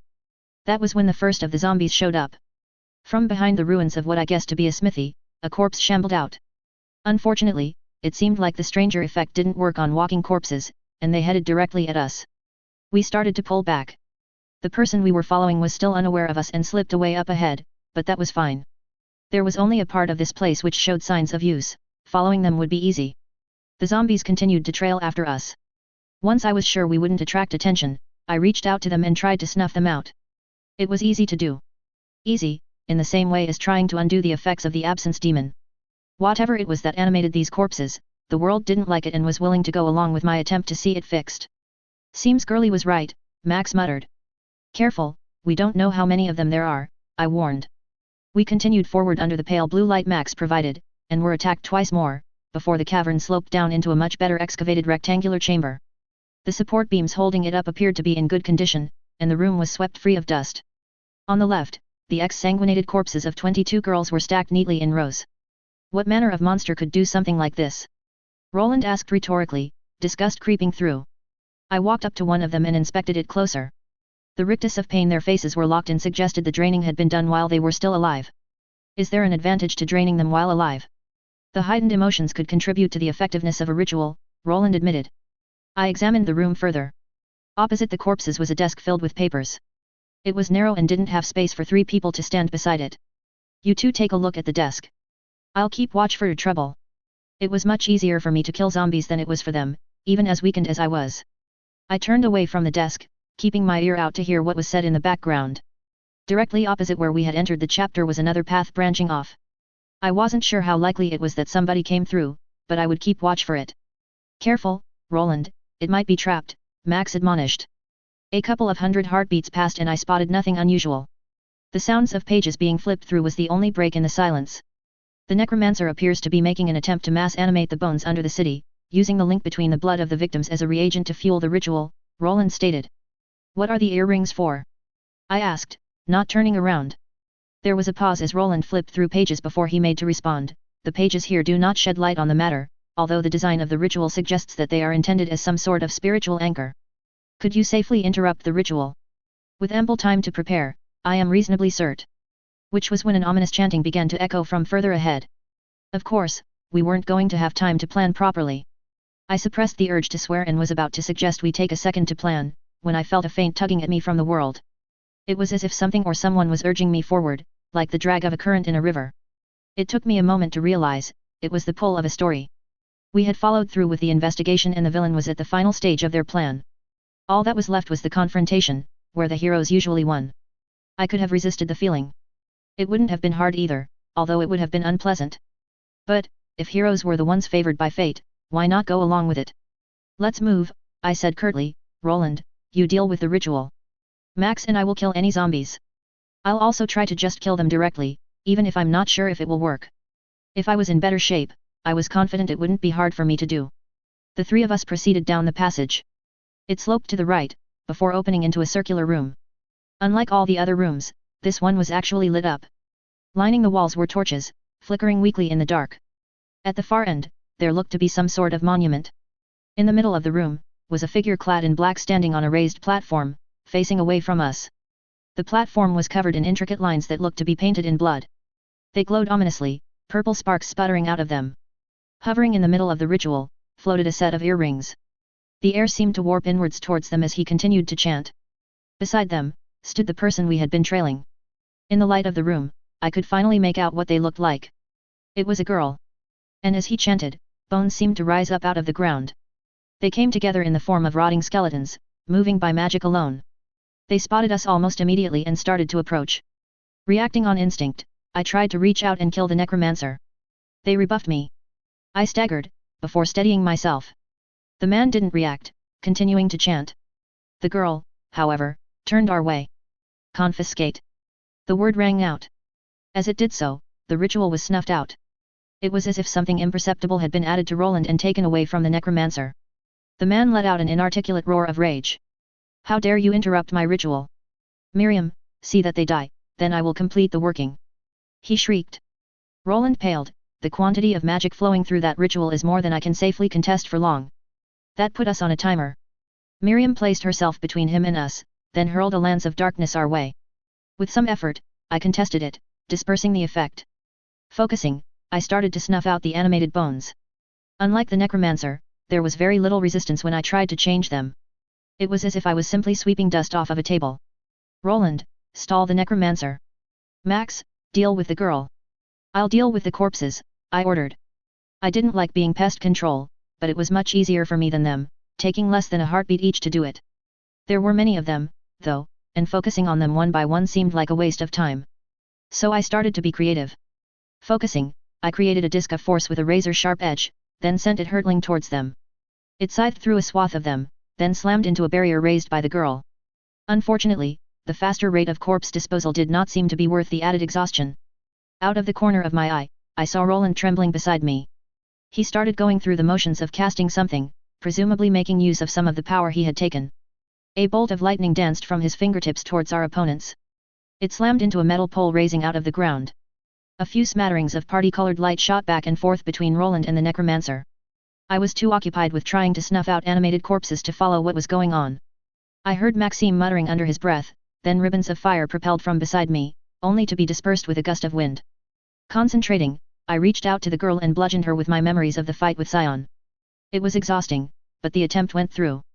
She froze, then staggered. A moment later, 2 balls of fire slammed into her, and she went up in flames. It seemed like emotional attacks were more effective than I had expected them to be. With no support left, it didn't take much effort for the 3 of us to kill the necromancer. His death did not put an end to the ritual, however, instead the magic seemed to pulse erratically. I tried to suppress it, it didn't take much effort to do, but it was collapsing faster than I was cleaning it up. I feared some sort of explosion. Roland, do something. I called out. I hoped that something related to his name would help. The text we acquired from the quaint shop contained details on how to properly disperse a ritual collapse. Can you contain it while I manage the process? He shouted back. I wasn't sure how long I could keep the effect under control, but I tried regardless. Max joined in, taking the time to erect wards. The entire region of space within the area painted with blood had become a dancing mess of green and purple lights. They sparked erratically, pulling the surrounding air in towards them. I snuffed them out as fast as I could, but the rate they appeared seemed to be accelerating. 100 or so heartbeats later and Roland finished. The effect came to an end. I walked towards the monument and started to examine the writing on it. It was written in a language that I couldn't read. Anyone know what this says? I asked. Roland came over and looked at it critically. It appears to be a war memorial for souls who gave their lives in defense of Dayan when the Queen of Blades fought here, he explained. So I was right, the necromancer was in a graveyard, I stated. Both of them looked at me dubiously. What? I didn't specify which graveyard he was in. The 3 of us started to make our way out. The fight was almost anticlimactic, for all the work involved in finding the culprit. And I found myself fine with that. This was our first major encounter since the last time we saw the artist, and in the time since our first fight with him, we had learned a great deal. We had a better grasp on stories, how they shaped the world and what that meant for us. It was a fight against someone that seemed committed to hurting others, for reasons that we never even learned why, and in following a story it was relatively easy for us to win. Despite how much the narrative driving creation concerned me, it favored the heroes. Sure, it was arguably a less earned win, but why should people that want to do evil have a fair chance? I had seen enough people suffering for no good reason. I didn't know why heroes were favored in Calernia, but I was starting to find I liked it that way. After all, if people knew up front that evil lost, they would have much less incentive to do it. That was the way consequences worked, right? Say, Roland, what are we doing with the earrings? Max asked. Returning them to their owners would bring us under too much scrutiny. I propose that Taylor should take custody of them. Roland replied. I felt the light tugging of a different story as he spoke. Trying to give Taylor jewelry now, are you? Max laughed. Those were a queen's earrings, right? They were the property of the Queen of Blades, Roland agreed. I'm flattered, but I don't want them. Taking possession of a crowned queen's jewelry would likely push me into a whole set of stories I wanted nothing to do with. Then I shall maintain possession of them until I find someone worthy to wear them, then, Roland declared firmly. There wasn't even a part of me that doubted that he would. Conversation died. I took a moment to stare down at the 2 charred corpses of the people we had killed. As I did so, I reflected on what I felt. Rather, I reflected on what I didn't feel. I knew that the angels would have felt compassion for them, but I didn't. They had performed horrific acts and earned their death in the process. Did thinking that make me evil? I had come to regret what I did in the past with time, but never before had I considered the idea that I might genuinely be evil. When confronted with a feeling of compassion that deep, it was hard not to think about it. I had killed a lot of people and never felt empathy for them. Remorse and guilt, but I had never truly felt for them in the way that I had sensed the angels would. Was I broken, in some way? Maybe it was too high of a standard to hold myself to, but it didn't change how I felt. For a moment, I thought I felt a gentle tugging on my senses, as if from somewhere beyond creation. It was like a subtle reassurance that no matter what, I was cared for regardless. I shuddered. Was the sensation real, or only imagined? Or had the choir of compassion noticed me looking in after all? Verism 2.0a. If the Fae offer to renegotiate the terms of your bargain, it is evident that somewhere along the way someone's plans have gone awry. Pray that the mistake is not your own. Essences of the Fae, written by Madeleine de Jolicoeur. Arlen ran through fields of frost, sheets of ice cracking underfoot. Panting, he made his way through the lands of the Fae. Despite his haste, he was careful where he stepped. Glaciers were treacherous underfoot. The light of the moon overhead lit the way, but once he reached one of his other exits, he was free to start anew. He was safe for now, but he would need to move fast from place to place. This was not to plan, none of this was to plan. Slowly, he was to amass a wealth of souls, then be free of his bargain.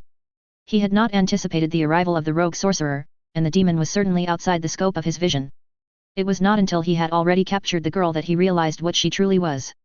It was no matter, they could all be poured into the mold with time. The demon offered so much promise. He had imagined her to be another one of the many characters painted onto the background of the world, if one more disarmed by luck than most. That impression had faded the moment he had laid claim to the essence of her. With her alone, he could have escaped from the deal he made. Her essence was worth more than thousands of souls. It made him question commonly held wisdom. Both heroes and villains decried the use of demons, claiming them to be the instruments of the utterly mad. But the girl had seemed no less human than anyone else, only she could be put to far greater use. A crackle of broken ice from behind him. He froze stiffly. Turning, he came face to face with the vulpine features of the Prince of Nightfall. "My lord," he bowed obsequiously, his forehead chilled as it brushed up against the ice on the ground below. It rankled to submit himself like this, but he had no illusions as to the relative differences in their positions. Eyes to the ground, he could see the shadow of the creature as it prowled around him in circles. "The terms of our agreement necessitated that you were to provide a single soul a month for the span of a single score of years. You have missed this month's payment. I find you in violation of the terms," the prince almost seemed to purr. The artist knew that excuses would not save him here. He swallowed a gulp. He would need to offer something that cost him dearly to earn the creature's interest, else he would lose his soul. "Would you be amenable to renegotiating the terms?" The creature let out a bout of fey laughter. It echoed eerily against the air. "And what is it that you would care to offer me to stay your fate?" "A century, not a score of years. This I offer to you for my failure to pay." It was a steep price to pay, but it wouldn't upset his plans. One soul a month for a century only consumed but a fraction of his time each day, allowing him to focus the body of his efforts elsewhere. The creature paused in its pacing. 5 souls a month for the span of 20 years, should you wish to be free from your fate, the prince offered. The artist couldn't help it, he gulped. It would be hard to avoid notice given those terms. "Perhaps. These terms are no longer negotiable, unless you wish to default," the prince interjected. Arlen tried to protest once more, but found his mouth clammed shut. He started to realize just how costly his mistake truly was. Perhaps he could ask for further clarification and maybe find his way free? As before, "Would you be amenable to equivalent payments? Should the wares you offer hold value equal to that of over 1,000 souls, I would accept it in lieu of payment," the fox offered. "Would the essence of a demon qualify? In the event that you manage to trap the princess again, I would accept her readily as an alternative." The prince sounded amused. Princess? Was she perhaps a beast of hierarchy? She was certainly not a member of the Fey courts, he had a sense when one of them approached. It was one of the peculiarities of his name. An ingrained compulsion to submit. No matter, another demon should also suffice. Bargain struck, then, the artist whispered, a sense of foreboding building within him. Bargain struck, the prince agreed. From his position kneeling in the snow, the artist could hear the creature's grin. Arlen stood up as the creature walked away. It disappeared moments later. Brushing the snow off of his outfit, he started to move towards one of his many existing exits. The terms as agreed upon were too risky for him to dare meet, but he had plans for how to escape his fate. The Prince of Nightfall was willing to accept demons as an alternative form of payment. Finding them would surely be challenging, but after his first encounter with one, he was confident in his ability to contain them. Now it was only a matter of beginning his work anew. Running off into the depths of Arcadia once more, he realized that this time he might have put too much paint on his brush. Were it not for the timely arrival of the Princess of High Noon, his life would surely have been blotted out. The lands of summer passed him by as he continued to move between dense jungle foliage. Much to his dismay, the Demon of Absence did not share either the malleability or compliance of the demon girl. Arlen had expected it to start shaping the landscape within its prison, much like the girl had. Unfortunately, once the bindings on it had been shattered, it had begun to consume the prison instead. It had only now occurred to him that perhaps he should perform further investigation into the different types of demons, for it seemed likely that not all types would function the same way. Finding more of the same class as the girl was likely the best course of action. The most expedient solution would be to just recapture the girl. Much to his irritation, it was unlikely she would allow him to do so. The dense greenery gave way to dead shrubs and frozen ground as he crossed the boundary between summer and winter. His jogging slowed to a walk. The lands of summer were not safe for him to tread, considering the bargain he had made, but in winter he could freely move. Provided he did not default on his payments, he could call the lands of the winter fae home. It was then that the sound of the breaking of a branch behind him forced him to still his movement. From just outside his perspective, the figure of the prince stepped into view. Before he could even react, his head slammed onto the frozen ground. "My lord, to what do I owe the pleasure?" he croaked. To his knowledge, he had kept to the letter of his agreement. Why is it that the prince's visage seemed as cold as a winter's gale? "Your debts for the past 3 months are due," the creature declared. "It is good that you have appeared before me, rather than run from fate." "This is not the case, I have stuck to the terms you offered me," the artist protested, raising his eyes. It was the truth, he could not lie to this creature. The being looked down at him, puzzled, then let out a merry laugh. "A fine jest this is, a gift that is not a gift. But even should you have succeeded, the essence of absence is no princess. You would not have escaped from your debts." The artist licked his lips, dry as they were with the cold. He was about to ask for clarification, when the prince began speaking once more. "In my eyes you have breached our agreement, and yet in yours you have not. For this and this alone, I shall be merciful and stay your demise." That was fortunate. Arlen doubted that if it came to conflict, he could beat the prince in a fight. "Thank why? That does not mean there shall be no consequences. I believe that an amendment to our agreement is in order." "What is there to amend?" the artist asked. 3 paintings you shall gift to me. 3 landscapes, seep deep in souls. The first shall be a place of loneliness. It should rise up high, peak jutting above the clouds but stand with no kin to console it. The second shall be a place of mystery. Hidden, shrouded, with many secrets to find. The third shall be a place of comfort. Warm, inviting, nestled away in a cavern most dark. The prince paused. What else? Arlen knew there would be a catch. If this was all the prince wanted, it would be easy for him to finally be free. The full payment owed shall be divided between all 3 paintings. The task must be done by the end of 3 years, or the debt will finally be claimed. The prince finished. The term seemed ludicrous, impossible. 3 years to gather over 1,000 souls, divided between 3 paintings. There was no way Arlen could manage undetected. Could the time frame perhaps be extended? Say 30 years and twice the number of souls. He choked out. I have no interest in changing the terms. Twice you have failed to give what you agreed upon. Twice I have stayed my hand. There will be no third offer. 3 paintings you shall gift to me by the dusk of the 3rd year. They shall be handed to me all at once, or not at all. Fail to deliver, and your soul is finally forfeit. Scrambling for a counter-offer, the artist recalled the prince's seeming interest in the girl. Would the demon girl be an acceptable substitute? The prince's lips twitched, as if he considered it a particularly amusing joke. The first time I ever stepped into creation, I found it a brutish, ugly thing. A pale imitation of Arcadia painted with lesser pigments. While my fellows rejoiced across the fresh playground, I began to withdraw. Arlen said nothing, not knowing what to say.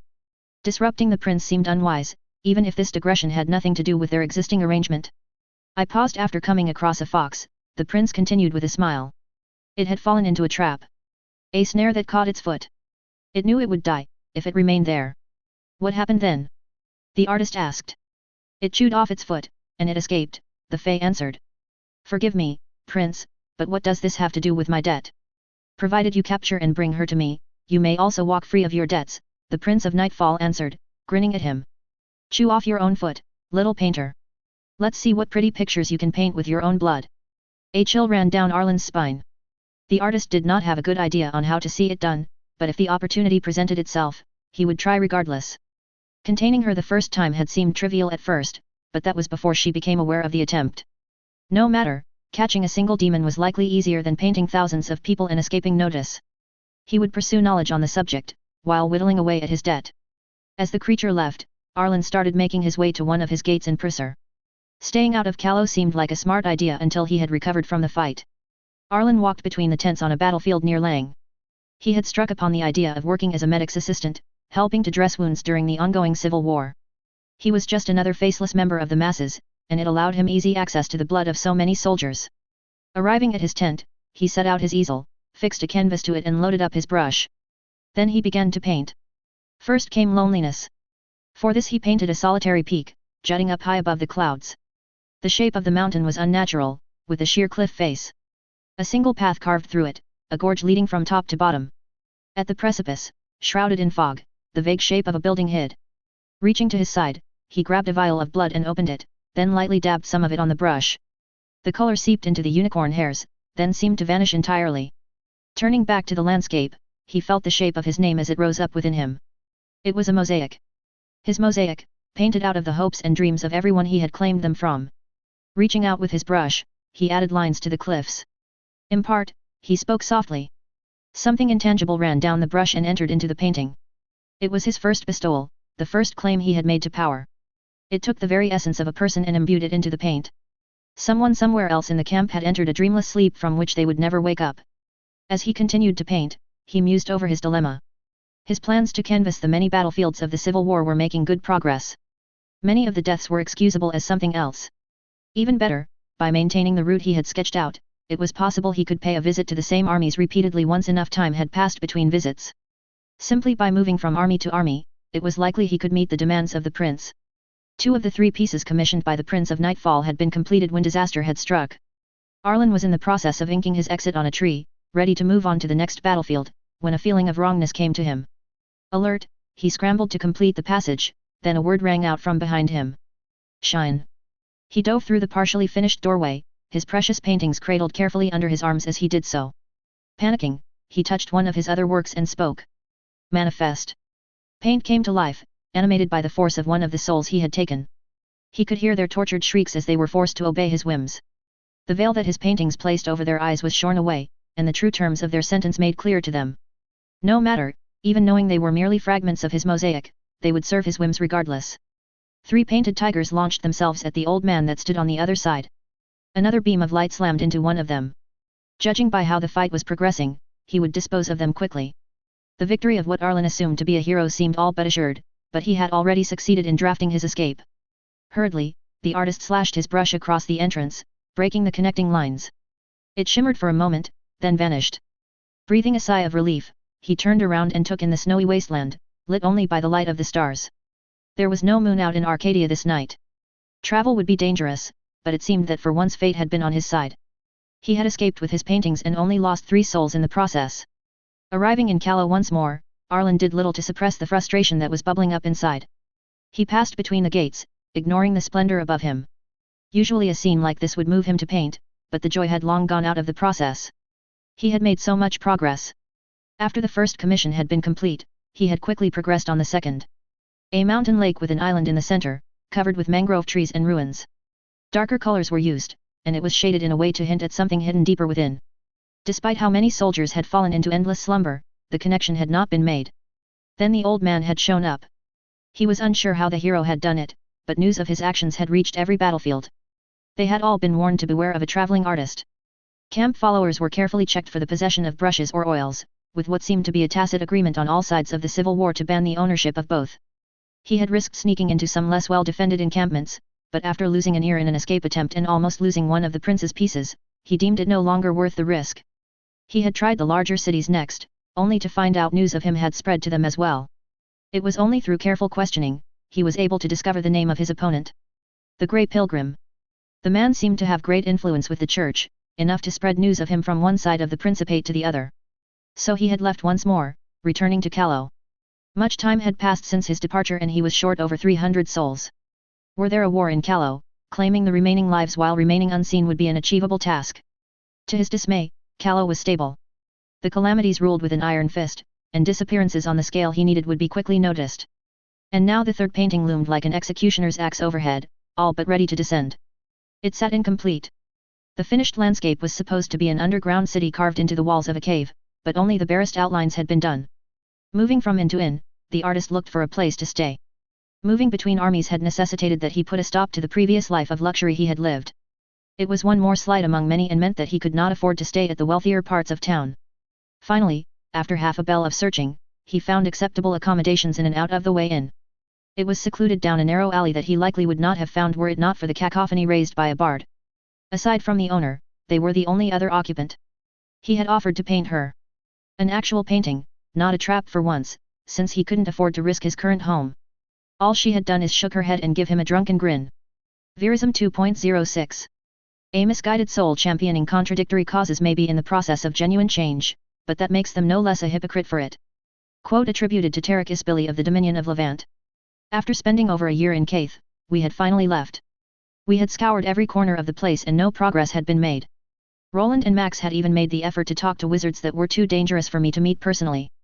We knew far more than I cared to about how to summon and bind devils, but information on demons was sparse.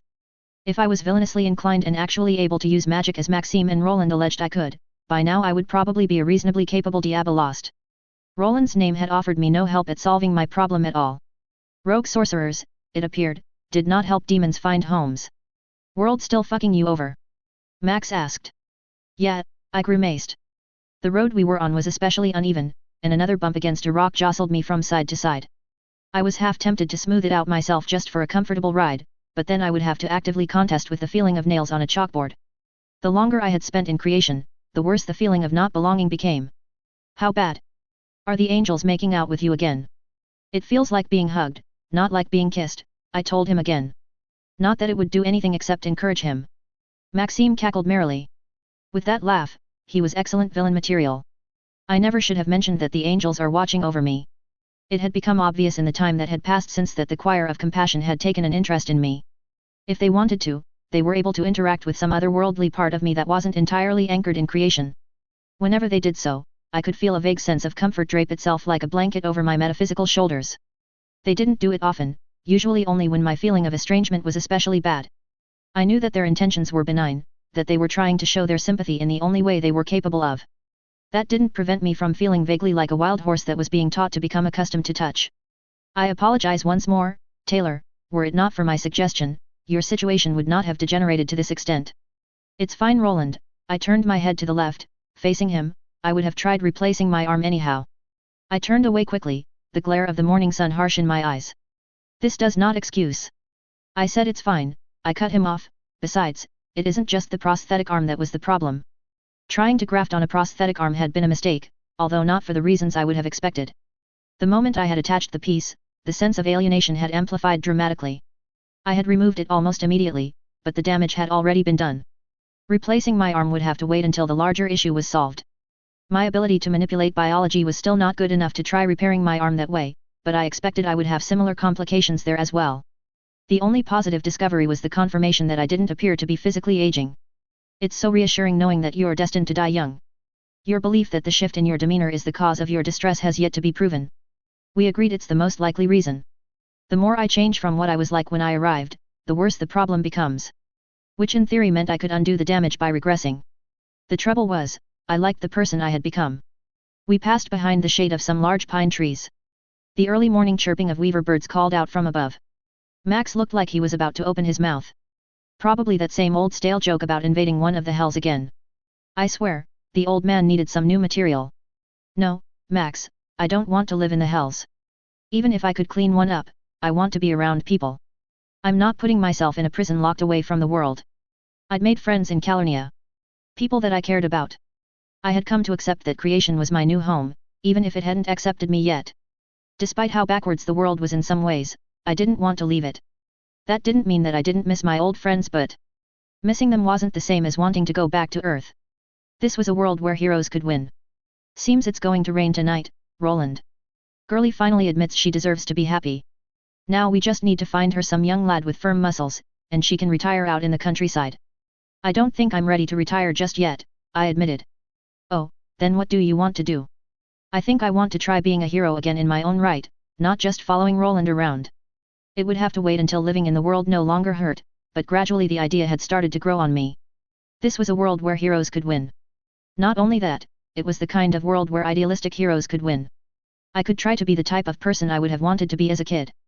The person that never compromises with evil and always tries to do what's right. Idealistic didn't need to mean stupid. I wasn't about to go charging into Callow and try to start up a civil war, that would likely cause more suffering than it ended in the process. To me, it meant finding a solution that resulted in the least amount of harm. The calamities did need to go, that much was certain to me. Being less bad than comically evil didn't make them good. But they weren't the target I had my eyes on. There would always be another hero who rose up to fight villains like them. I had set my eyes upon what I saw to be a larger problem. Just want to get up and abandon us, do you? Max sounded amused. No, not at all, I said hastily. Would you be so kind as to reiterate what exactly Taylor had reflected on during last night's talks? Roland teased. Our monthly discussions about past events had continued. I was still holding off about the exact details of what I did in the fight with Sion, but I felt that sooner or later I would be ready to speak on the subject. To my surprise, I found that sharing what I had been through with others was helping me to cope. They forced me to be introspective, to face the parts of me that I didn't like and think about what I could do to change them. Maybe Lisa was right. Perhaps I should have reached out for help sooner after all. Girlie told us she regretted leaving her friends behind. I flushed with embarrassment. I'm probably going to need some rules for myself, so I don't make the same mistakes. Don't fuck off without your friends can be the first of those rules. Rule 2 can be, ask others for help when I need it, I contributed, playing along. As a corollary to that, the third principle can be, accept help when it is offered to you in earnest, Roland suggested. That's almost like the same rule, I muttered. Not entirely, girlie. As a change of topic, would you care to elucidate what you find unsatisfactory about how I aim to improve people's lives? There's nothing wrong with it. I like helping you help people. It's nice to make a difference for them. But I've realized something about Calernia. Heroes have been winning for thousands of years, but villains keep appearing. I explained. This is to be expected. Villains are likely to surface until the arrival of last dusk, Roland stated. The three of had grown more experienced as we traveled, and my opinions on heroism in Calernia began to cement. The idea of stories favoring heroes no longer bothered me, but something else did.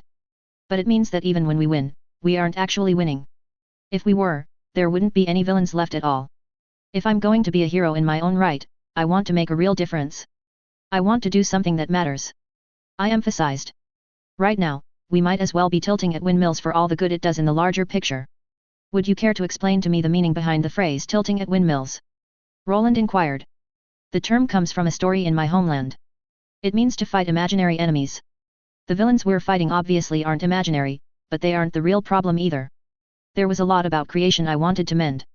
Calernia felt broken. As if the continent itself was locked in a stasis. Never progressing, never moving forward. It felt like the mental state I was in, shortly after my arrival. Perhaps I should adjust my expectations. Learn to live with the idea that many things that would be considered atrocities on Earth were seen as normal here. I wasn't willing to accept that. Villains were much worse than they were on Earth. Furthermore, the world wasn't ending. There was no need to compromise with them. I saw no reason to not just see them all gone. Just because I wanted to stay here, didn't mean that there weren't parts of it that I wanted to change. When I finally championed my own cause, I wanted the victory to be permanent. You sure you can't just retire on a farm somewhere with a handsome man, girlie? You told me you don't want to make new regrets, and this sounds like an easy road to more of them. I shook my head in response. Do you have any notion as to how you would achieve such an outcome? I am not opposed to the idea, provided you have a plan to act on. I don't, I admitted. But when I do, I want us to work on it together. If you're willing to come along, at least. I didn't know how to achieve a lasting victory. I had no illusions about being smarter than the brightest minds on the continent.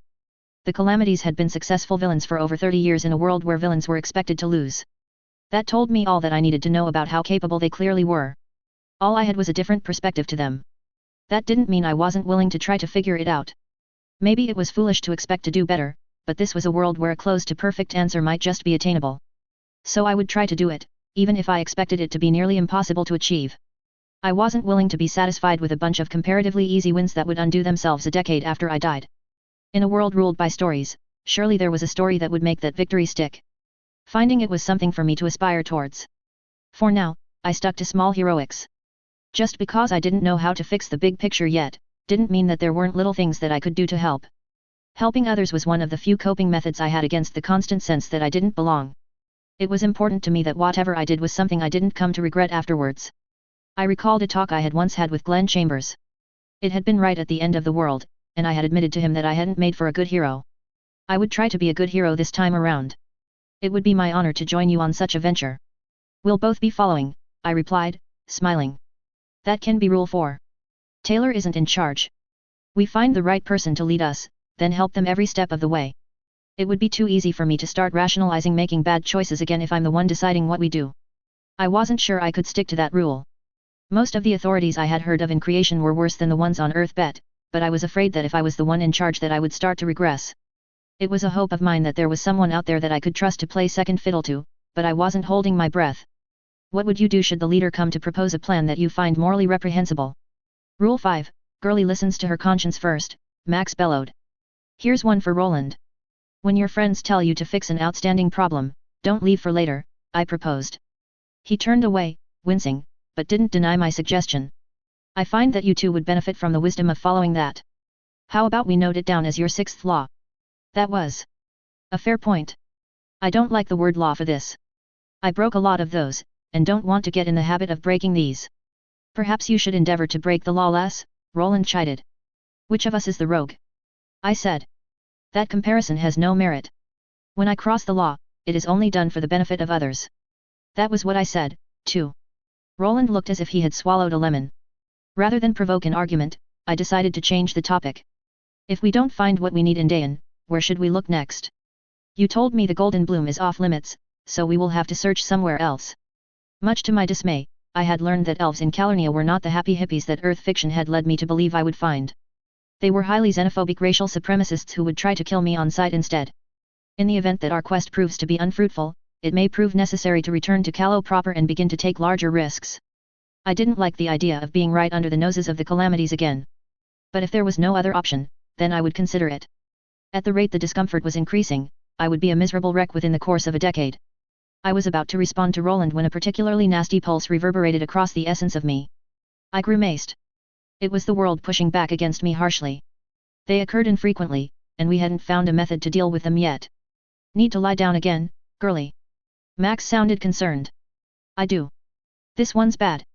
Go sleep then, Taylor. I moved away from the front of the wagon and lay down near the rear. Closing my eyes, I tried to ignore the knives that were digging into the back of my head. What felt like hours later, I finally drifted off. I felt a hand on my shoulder, shaking me. 5 more minutes, I mumbled irritably, the afternoon sun pleasant against my skin. Girlie, wake up, Max shook me more insistently. What is it? I said, opening my eyes. Suddenly, I heard a shriek from up ahead. Hurriedly, I sat up and looked. In the distance, it seemed that one of the merchant convoys was under attack by roadside bandits. As if the day couldn't get any worse, I fumed. Now that you are awake, we need to swiftly settle on a course of action, Roland commented. No, it's fine. I'll deal with it. Are you sure, girlie? I'm certain. How are you intending to resolve this scuffle? I'll grief bomb them, I explained. They could have a taste of my past regrets.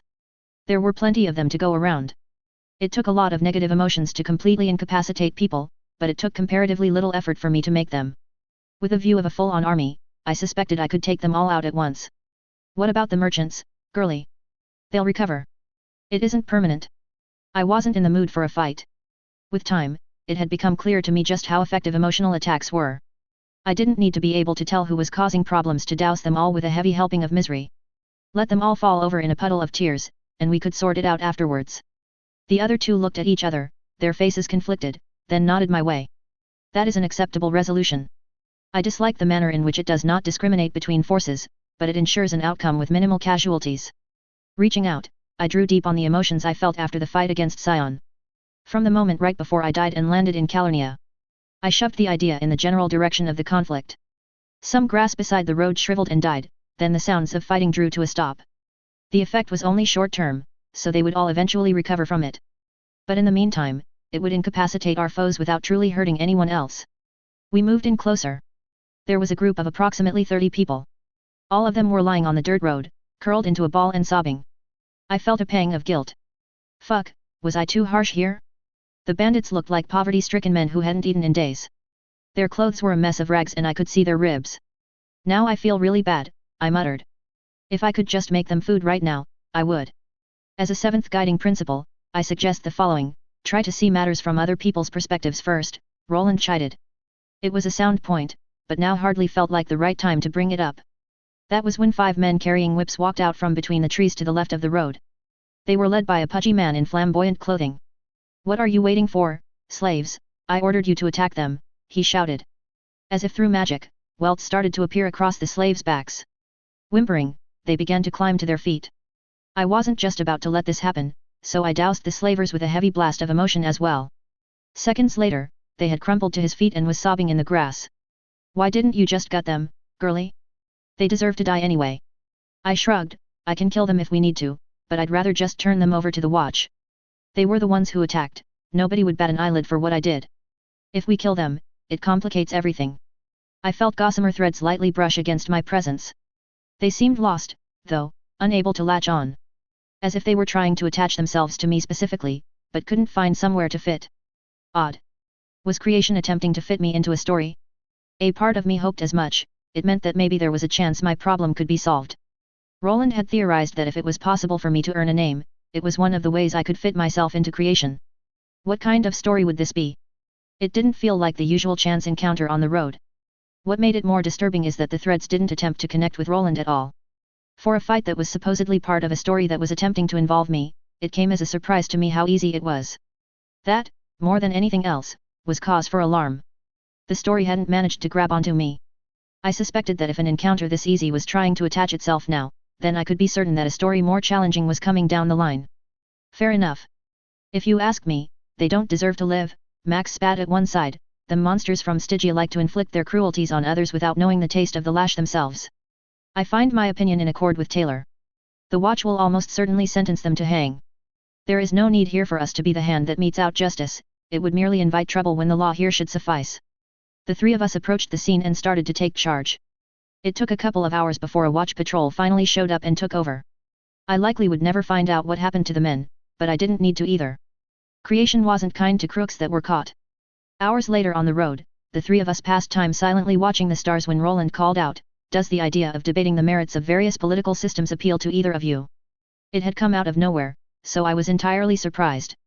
"I don't really think the idea sounds that exciting." "Come on girlie, give it a go. It beats looking at more grass." Each of us chooses a side on something. Even if it isn't an idea you believe in. It'll be fun.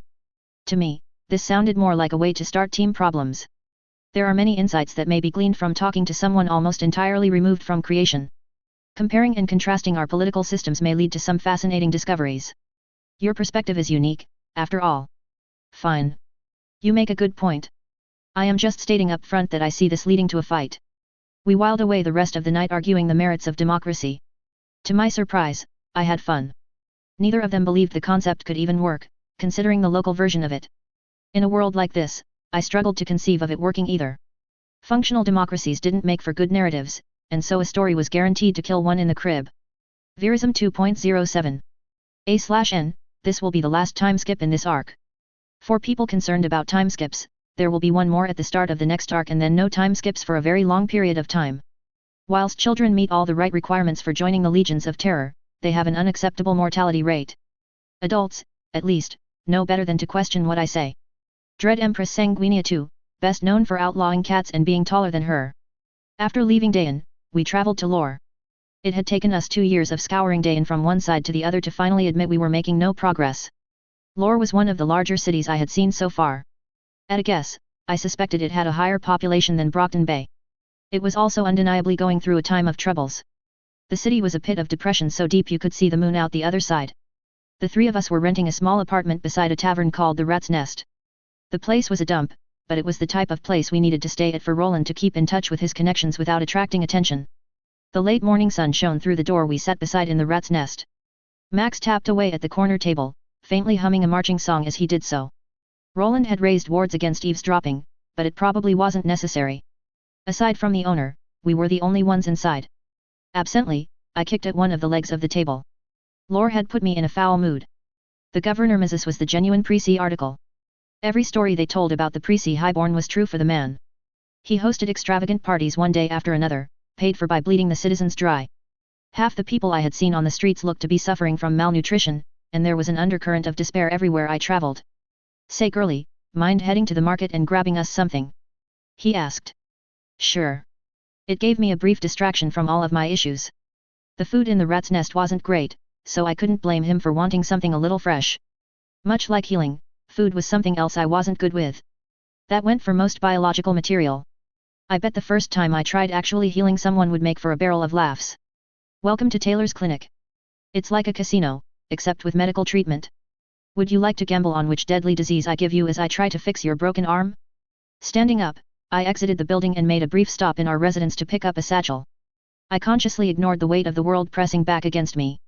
It felt like glass shredding through parts of my mind. By this point, I was never not being blanketed by angels, and while the presence was comforting, it did nothing to alleviate the pain. At least I wasn't as compassionate as they were. Being in a place so filled with human misery while being a literal incarnation of compassion would have been enough to make anyone's heart break. The route to the market was depressing. I had to pass between dilapidated houses and derelict buildings. Slowly, the city became nicer as I left the poorer quarters. A thin veneer of decency painted onto a haven of rot. My destination drew close. Slowly, I allowed myself to fade back into people's perception. Looking over the various stalls, I started picking out ingredients. As I was examining a lettuce to determine its relative freshness, a conversation one stall over caught my attention. You heard about the ongoing conflicts in Prisser? Someone muttered. No, damn the snakes and their squabbles. Let them fight among themselves until last dusk. They say there's a villain running around there stealing everyone's souls. An artist of some sort. Whoa. I felt a spike of frustration. So the artist had escaped then, and was ruining people's lives on the other side of the continent now. I was about to leave the market when I caught sight of what seemed to be a butcher's shop nestled in the corner. Good meat was expensive, in theory out of the price range of what we were pretending to be. But I was hungry and in a bad mood. This was an opportunity for me to indulge. Making my way inside, I spotted the butcher standing behind a table. He was a well-muscled man in his early 20s, with his long black hair tied up in a ponytail. Behind him, there were carcasses hanging on racks. He stopped carving up a slice of pork into strips as I entered and looked up. What meat you looking for, lass? He asked. I started pointing out what I wanted, then settled into wait. Moments later, I heard a faint humming coming from behind me. 24 snakes a knot do make. At least, that's what I thought the tune was. I turned around. Behind me, there was a slip of a girl who was likely not even 10 years old. She was short, with chubby cheeks, brown hair, and dark skin. She wore a scraggly blue blouse with a symbol I didn't recognize sewn onto it. I didn't need to be able to guess what it meant. She was one of the local orphans. Cheeky brat. That was when 2 of the local guards entered the store. They looked over the 2 of us disdainfully, then their eyes hardened as they settled on the butcher. Piss off you 2, we have business with him. Stick around, you might just be involved in it, the one on the left said. He tried to sound intimidating, but it was hard not to laugh. He had a high-pitched, squeaky voice that made him sound like a parrot. I took a moment to scan the room. The butcher had gone rigid with barely disguised fear. The girl had a look of suppressed anger and helplessness that was radiating out of her. As if she wanted to reach out and do something, but didn't have the power to do it. You know what, Taylor, fuck it. I was probably going to be in so much trouble with the others for sticking my nose into the business of the guard. But this looked to me to be a shakedown of some sort, and right now I was frustrated enough that I was willing to intervene. The least I could do was find out what was going on. What kind of business? I turned my attention back to the guards. What's it to you, bitch? I told you to piss off, squeaky voice said. I shrugged, remaining unruffled, then stared unblinking into his eyes. Just want to know how much I'll regret involving myself. As I spoke, I started to mess with their emotions. It was the most subtle method of attack I had, and if I was careful enough, they wouldn't even notice I was doing it. I started by making them more eager to talk. Charles here hasn't joined one of the guilds. We're here to provide him with some incentive. Mrs. doesn't want any unaffiliated shop owners. You don't want to anger him. Now leave, before we decide you need some incentive too. The one on the right laughed at me. It was more or less what I was expecting, and it gave me an excuse to stick my nose in more directly. I was almost certain the Legion of Terror would not approve of what these men were doing if they were around. They had interrupted similar affairs elsewhere. It was a paper-thin excuse for me to do what I saw to be the right thing, but I wasn't about to just let this go. I think the 2 of you should leave. If the legions were here, they would kick you out of the store, I stated. Both of them snickered. They aren't here. It's just us. And if something were to happen to you then, well, nobody would say a thing. I tried being polite. I lost this arm in a war, I raised the stump up, indicating, it got mauled. Rather than stop fighting, I had it burned off. I don't care if Mrs. wants you to do this, I'm certain it isn't actually allowed. Stopping the 2 of you, wouldn't even be that hard for me. At worst, I'd be given a fine for it, and you would have to live with broken bones. I reached under the butcher's table, then started to lift it up one-handed. I was actually levitating it, but they wouldn't know that. The butcher looked like he was about to start complaining, then paled. I continued manipulating their emotions, heightening fear, pushing down the desire to fight. Now see here, the one on the right began, you can't threaten us like this. We're with the guard. Who said anything about threatening? I put the table down and started to draw the knife sheath on my left leg. We're just having a conversation. You wouldn't want the conversation to end, would you? I wasn't happy with this solution. Unfortunately, I wasn't sure how to prevent the situation from escalating without resorting to threats.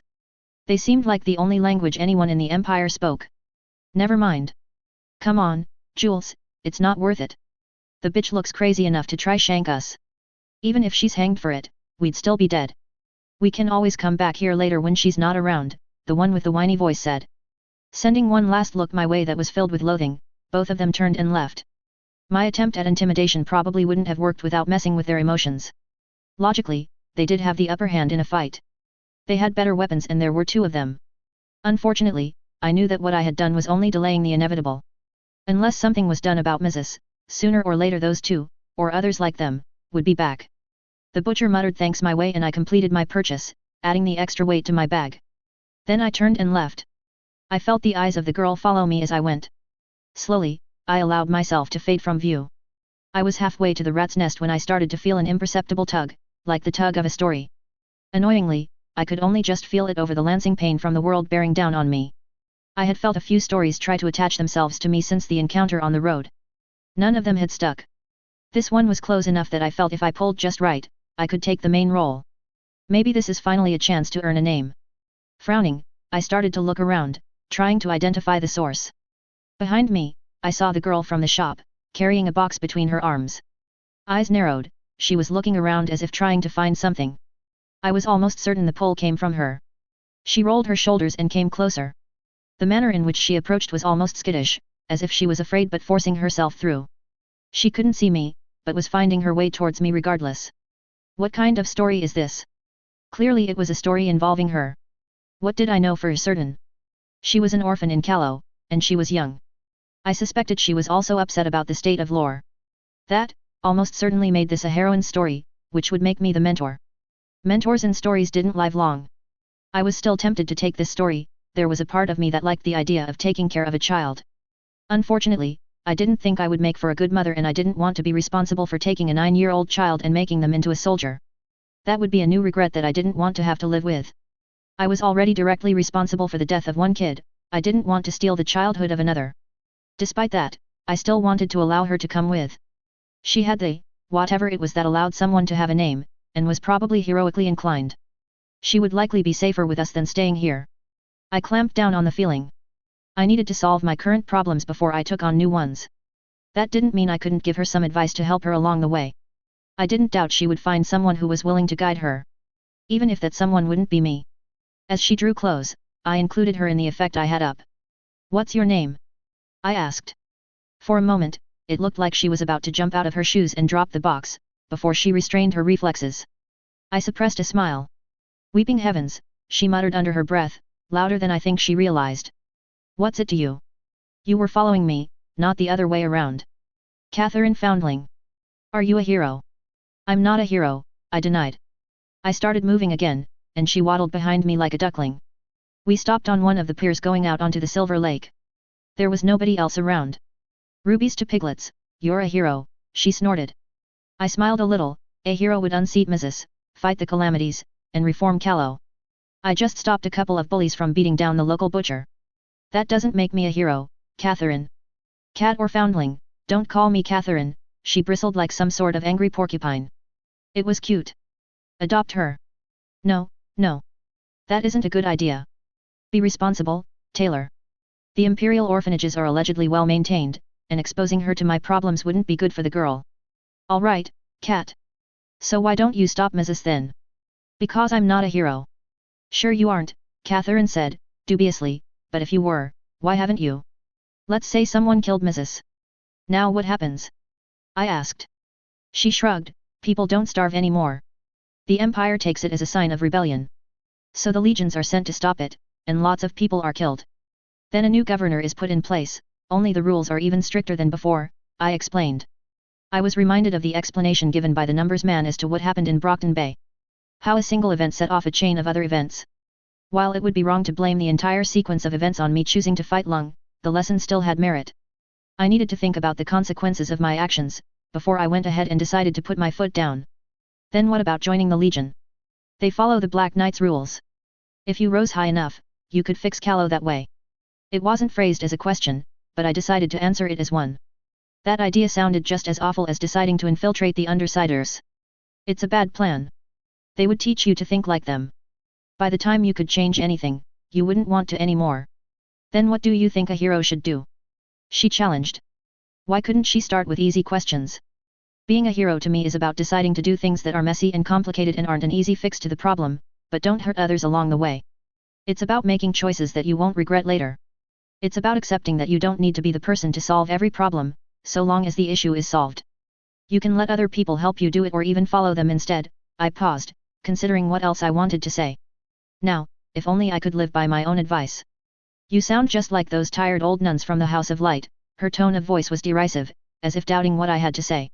Despite her words, the tugging from the story between me and the girl was becoming more insistent. This was a concern. I didn't want to fall into this role. Even if a part of me did. I think you should go home and enjoy life for now, I told her gently.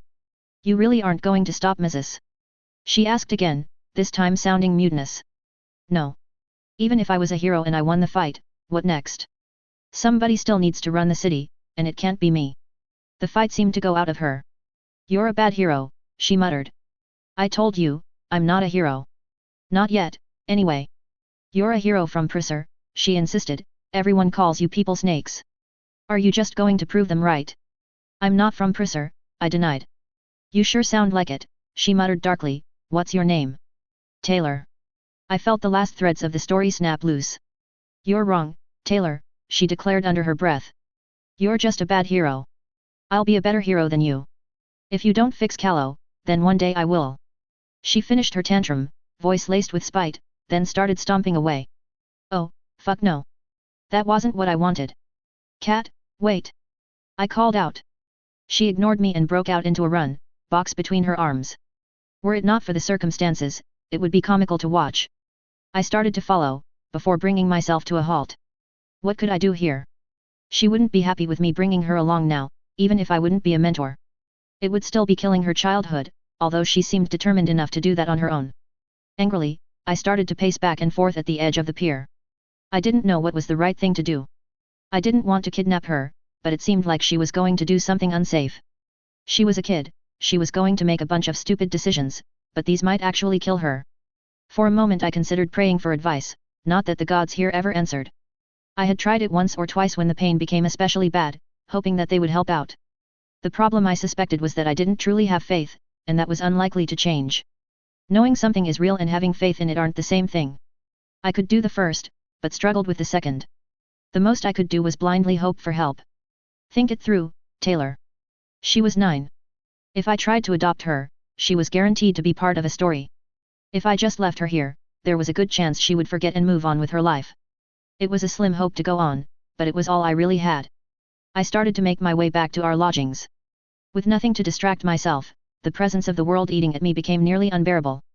Stay calm, Taylor. Killing the governor, I reminded myself, would not solve the problem. It likely wouldn't even make me feel better.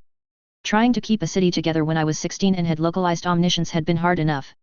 I didn't want to accidentally end up in charge of another, a couple of 100 years in the past and without a proper support network. The streets became tighter, the people more downtrodden, and my mood continued to sour. By the time I arrived at our lodgings, I was a bundle of frozen rage. Roland was standing outside, whispering furtively with another figure in a black cloak in an alley opposite the door. Will be held in lease, I caught briefly. Both of them broke up as I approached. Come in, girlie, I heard from inside. I carefully wiped my boots on the rug, then took a seat beside Max. Roland came in not long after and sat opposite to me. A ward against eavesdropping went up, then conversation began. Well, who pissed in your breakfast? Max asked cheerfully. I got into a fight with some guards. They tried to intimidate a merchant into joining the guilds, and I didn't let it be. Whilst I understand what drove you to move to the man's defense, doing so has put us at risk, Roland chided. I know, I'm sorry. Were it not for your current circumstances, the bruising would be more severe. As it stands, I ask that you be more cautious. That wasn't the worst of it, though. What else is there, girlie? I ran into a girl. I'd guess she was 9 years old. There were the beginnings of a story between the two of us. It looked like she would be a hero. I broke the story but... You find yourself concerned for her well-being, Roland inferred. Exactly. I don't know what to do. Do you wish for an apprentice, Taylor? I do, but I don't think I would be good for her, I admitted. Then it is for the best we leave her then, he declared. That didn't make me feel any less uneasy at the thought. There was a lull in the conversation before Roland changed the topic. The state of lore is a disgrace. It is. If you consider the situation as it currently stands in Callow, then how would you propose to deal with this? Roland had a sincerity to his face that made me take the question seriously. I thought for a moment. While starting a rebellion would never end well, and I wasn't about to join the legions, I suspected the Black Knight also wouldn't be happy with the state of affairs.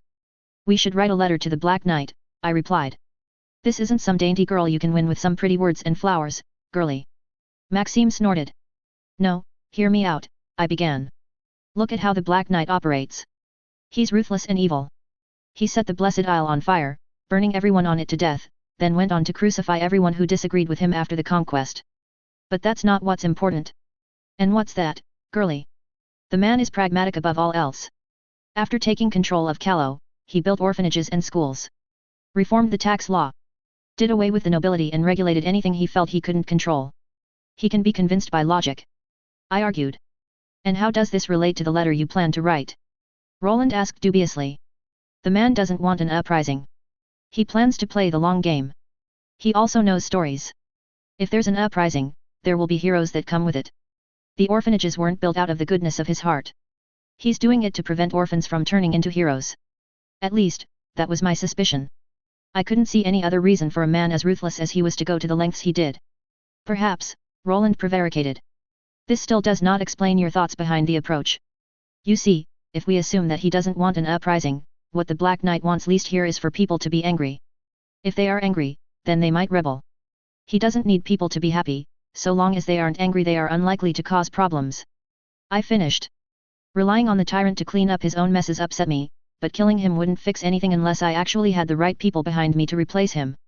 I didn't have an entire government stuffed in my back pocket, and I didn't think throwing Calo into a state of civil war would make anyone's lives better.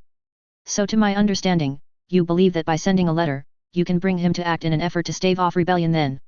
Roland confirmed. If worded correctly, yes. Bring the risk of an uprising to his attention. The Legion has bureaucracy for everything. File the right form and fill it with the right words, and he's almost certain to follow it up. I stated. There was even rumored to be a form you could file to get annoying subordinates killed if you had the right justification. This place was a madhouse filled with nothing but the criminally insane.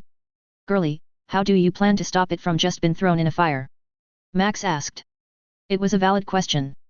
The letter would need to be attention-grabbing in some way to ensure it landed on his desk. The gnomes hand out red letters, right? You're not thinking of sending Pries a red letter, are you? A touch of hysteria had entered Max's voice. It will certainly grab someone's attention. I had no idea what a genuine red letter looked like, but I didn't need to.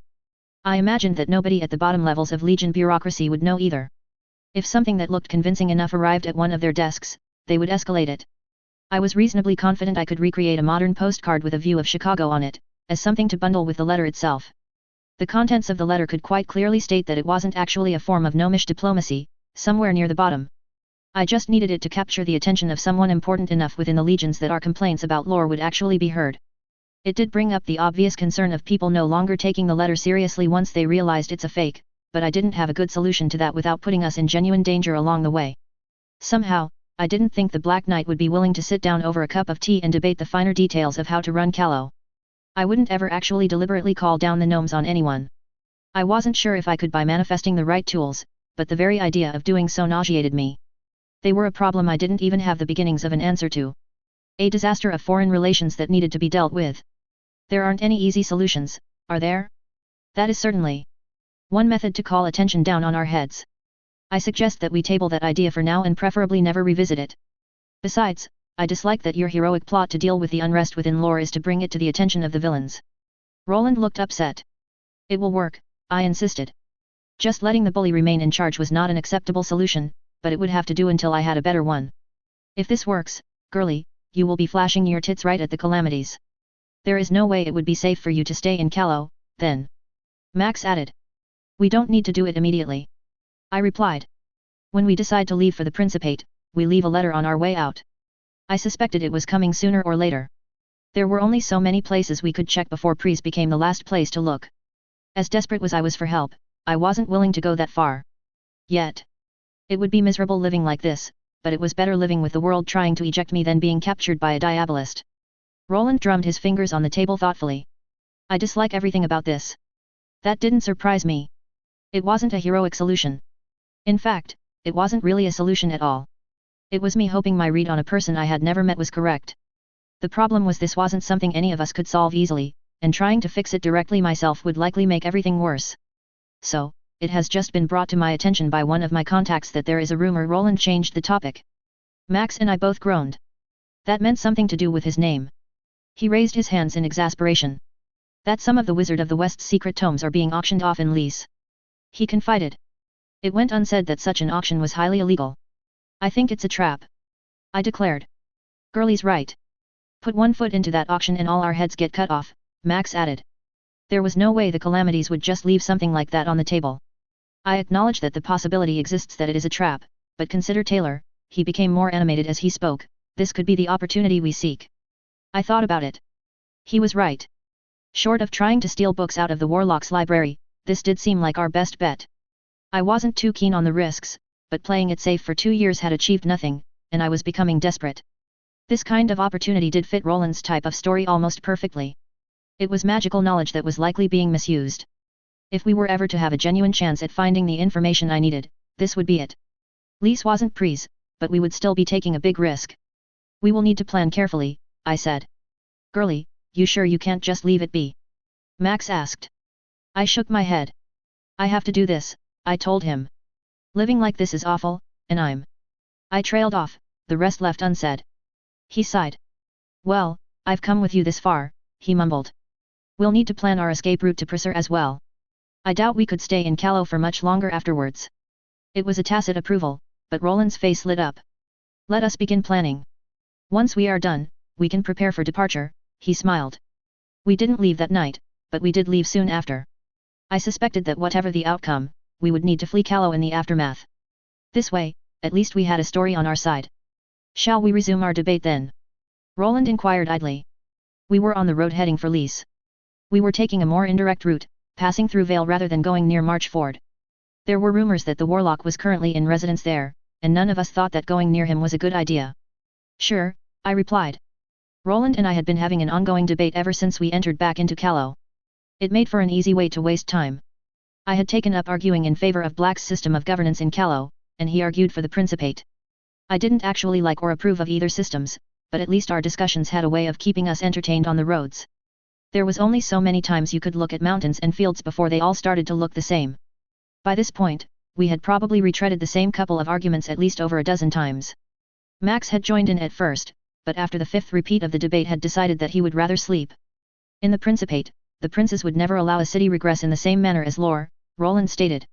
I was sure that wasn't true, considering what I had heard about the Civil War. But I had only seen a corner of Prisser myself, so I would leave that alone. If a city became like Lore in Prisser, then nobody would be able to do something about it. In Callow, the governors only have a 4-year mandate. If it appears the current ruler is causing problems, they can be removed. Nobody can remove the princes. I argued. Not that I expected anyone good would replace Mrs. In the event that Mrs. is removed, another wasteland lord or lady equivalent in nature would replace him. He retorted. Can't you kids talk about something else? Max interjected, sounding grumpy. Both of us grinned. Actually finding a way to draw a reaction out of Max had taken us a while. In the Empire, anyone can receive an education. It doesn't matter how poor you are. Sure, you need to pay the tower back by serving in the army. But in the Principate, only the wealthy have a chance at a proper education at all. And I'd bet the Callow education under Black was filled with propaganda. Despite this, it was one of the changes he had made which I genuinely approved of. Even if the good in it was partially subverted. That isn't a refutation of my point, you are merely deflecting to another topic. Consider how likely is it that somebody who isn't a High Lord ends up in the seat of power. It would probably never happen. More likely than it is than someone in the Principate. You start your calendar from the death of Triumphant. When I was poking around in the necromancer's books, it was implied that she wasn't from the nobility at all. Triumphant was an exception, of course. It had been made clear to me the first time I had heard her name that she was an exception to everything. The woman who conquered the continent in 10 years, then lost it in 5. The stories told about her were so horrifying that even centuries later, people talked about her in whispers. Using Triumphant as an example of anything is indicative that you are losing the argument. He stated firmly. The only reason that you feel this strongly against the system in Callow is because it's run by villains. He raised an eyebrow at me. And you do not consider this a valid reason to hold it in contempt? They brook no disagreement, and murder all who dare speak out against them. He reached behind him and picked up a flask, then took a sip. What's the sentence for opposing the ruler in the Principate? I trailed off, raising an eyebrow. Poison for princes. Being hung, drawn, and quartered for anyone else. Max added from behind helpfully. I turned and smiled at him in thanks. Both Prisser and Pries had problems. In the Principate, it was highly unlikely you would ever end up in a position of power unless you were born into it. It was taken as a given that only the princes had the right to rule. A proper education was limited to the nobility, and mages were shunned and distrusted by all but the Lycaonese. It was still better than Pries, but that wasn't saying much. Being better than the empire that actively advertises how evil it is shouldn't be seen as an achievement. Pries was just a mess. While in theory anyone could rule, in practice it was only those born into power. Even if you ignored that, the system was just bad. The history books were littered with examples of tyrants taking over and being terrible at actually running the place. When rulers were decided based on their ability to scheme, backstab, betray, and murder their rivals, they didn't typically have the right skills to rule. They had the right skills for scheming, backstabbing, betraying and murdering people. Funny how that worked. You know, I read that at one point in history, slavery used to be considered good in Calernia. I began. Yes. And now it isn't. I continued. You understand correctly. I fail to understand where you are going with this. Roland replied. Whoever or however it was that came to be changed, the people involved had to have been villains. I finished. Roland was quiet for a moment. This does not necessarily need to be the case. The understanding of good could merely have shifted over time of its own volition. He denied. He was probably right. One interpretation of the Book of All Things claims that creation is a bet to determine the validity of free will. The side that claims to be good is against the idea. If good opposes free will, then why would they be against slavery? All things considered, I felt like the biggest hypocrite in creation. Being the person to argue in favor of free will after using mind control during the apocalypse in order to get my way wasn't much of a ringing endorsement. I still didn't know if there had been a better option. Would people have come to the same solution or even a better one faster without my intervention? I didn't think so, but the doubt would always be there. Would I make the same choice if I was put in the same situation again? I didn't know the answer. A part of me worried that I would. Another part of me worried that I would not. Historians make the assertion that this was caused by good and not evil. Roland repeated. Histories that were written afterwards and were likely biased. I felt that the argument was plausible, but everything I had seen so far spoke to the opposite. And you are making the claim that people performing blood sacrifices and summoning up demons are more likely to have brought about this change? Furthermore, these days only evil polities have slavery or indentured servitude. His incredulity bled through. I'm not claiming that. Then what are you claiming? He asked. That good and evil aren't the same as good and evil. If you think of creation in terms of the bet, then there are other options. It is possible to be a good person without being good. It's possible there was a villain who disagreed with slavery and challenged it all on their own. Can you name any examples of villains in Calernia that to your knowledge would do such a thing? He inquired. I couldn't. All the villains I had read about were truly villainous. The dead king literally ruled a kingdom of the dead from the safety of one of the hells. Traitorous betrayed anyone and everyone he could. Triumphant unleashed demons all over the continent. Calernia was a broken land full of broken people, and something needed to be done about it. Do you think that historians would have recorded it that way? Villains would have shunned them and heroes would have changed the facts afterwards. I argued. Taylor, I know you consider every villain in Calernia you have heard of reprehensible. Why are you defending them? He sounded exasperated at the thought. He had become emotionally invested in the argument. We should finish here, I said diplomatically. I would appreciate it if you gave me an answer this time, he contested. Fair enough. Because. I trailed off. Because Girly here was a villain once and is worried that if villains in creation are truly evil, then maybe she is too. Max interjected. I wouldn't put it that way. After seeing the choir of compassion, it had been something I worried about for a while. Looking around Calernia had done enough to help me dismiss the idea. Maybe my morality didn't measure up to that of the angels, but that didn't make me evil. It just meant I wasn't a saint. And I was fine with not being a saint. It's just that. When I was a villain, I didn't think of what I was doing as evil. I had a goal that I believed was good, even if the steps I took to reach it weren't. And so the thought had occurred to you that perhaps there are villains here that share those traits as well. Roland surmised. It's something I think about sometimes, I admitted. By now has it not been made clear to you that the villains of one land and the other are not the same? Inquired. It had, but that didn't make me still wonder. Surely not everyone with a villainous name was a monster? Or was it a requirement for the role? What else is fucking with your head, Taylor? Max asked. Do I talk about it? If I didn't talk about it now, I never would. You remember how I told you about the end of the world, I began. Max's eyebrows raised. I take it you're going somewhere with this. I am. I paused for a moment. I'd come to value their judgment with time, and I expected I knew how they would react. That didn't take away my fear of rejection, though. Stop chewing on it and spit it out, Taylor. It will eat you up inside otherwise. Max pressed. Fine. When the world ended, nobody worked together. Nothing anyone did worked, and it looked like we were going to lose. I started. You informed us that you had died during the engagement, Roland interjected. I did, but it was after the end of the fight. Before then, I did something. Keep talking, girlie. Roland passed me a flask. Taking it, I thanked him quickly before continuing with my story. At the time, I felt helpless. Nothing I could do would make any difference in the fight. So I took a gamble that was reckless. Afterwards, I could control anyone who got close enough to me. I trailed off. And then you took control of everyone. He completed my train of thought. At first I only meant to control the worst people, the villains. The longer the fight went on, the more people I controlled. And you don't know if it was the right or wrong thing to do. He continued. We won at the end, but it didn't feel like winning, I said softly. So many people died and there were only pieces left. And then afterwards, you end up in a place where the gods are arguably having a pissing match over free will. You must be wondering if it's some sort of punishment. Max chuckled. I hadn't even thought of that. It was nice having even more to worry about. Girlie, this isn't the place to worry about that. This is Calernia. We don't have a golden man, but we have old bones. If the dead king came down from Keter to fuck us all over, and you summoned down an angel of contrition to fight him, you would be buried as a saint. He consoled.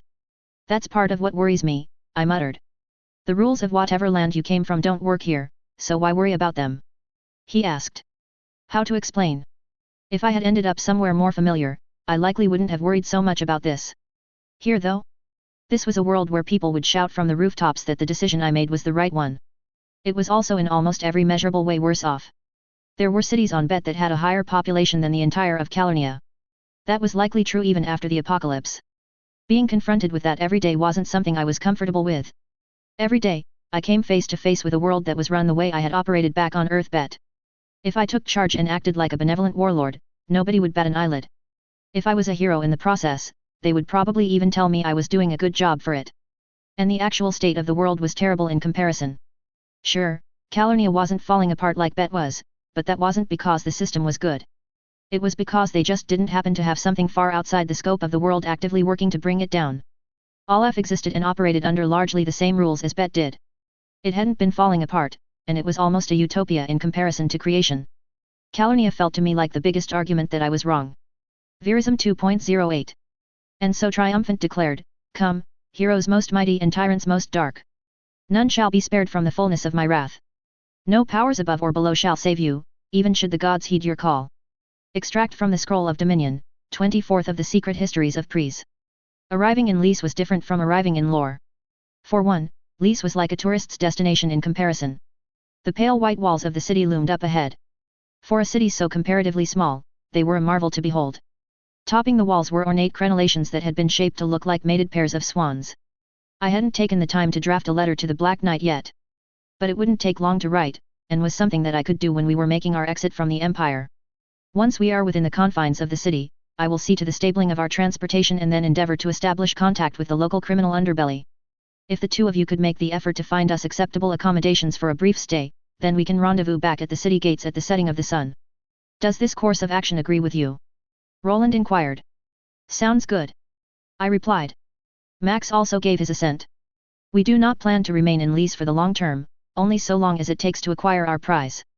It may be to our benefit if we are seen to have wealth. It is plausible that an auction like this is invite only, and one may not be extended if we are seen as poor. Roland continued. We had decided that stealing the tomes would attract more attention than simply buying them out.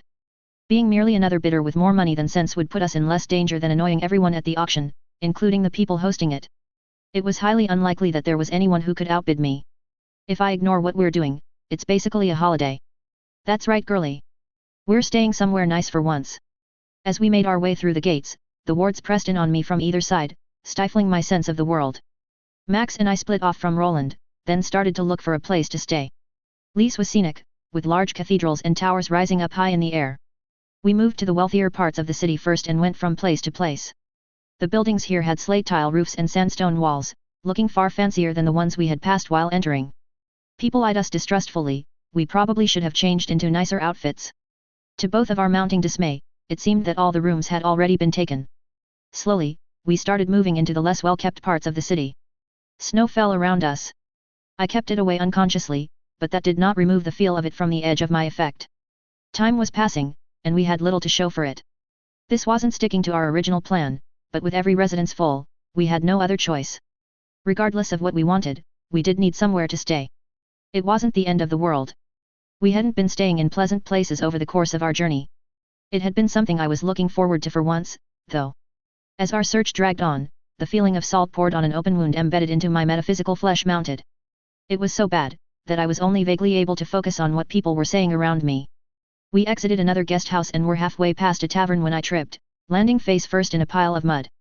Fuck, I grumbled as I climbed back onto my feet, then took a moment to clear off my face. I winced as shards cut into my efforts. How bad is it, Taylor? Max asked softly. Terrible. He came closer and laid a hand gently on my shoulders.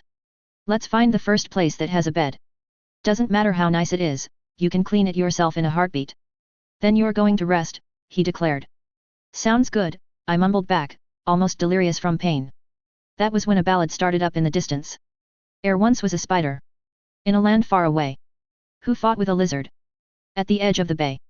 Do you hear that, girlie? The two of us paused to listen. And in the aftermath. It found that it was numb. Looking over the fight. The battle lost and won. I hear it, I rasped back. It was sung to the offbeat strumming of a lute. The voice had a distinctly mocking lilt to it. I could almost hear the grin. So lonely, the spider. That when met with a fox. Did not make itself scarce. Instead, climbed in the box.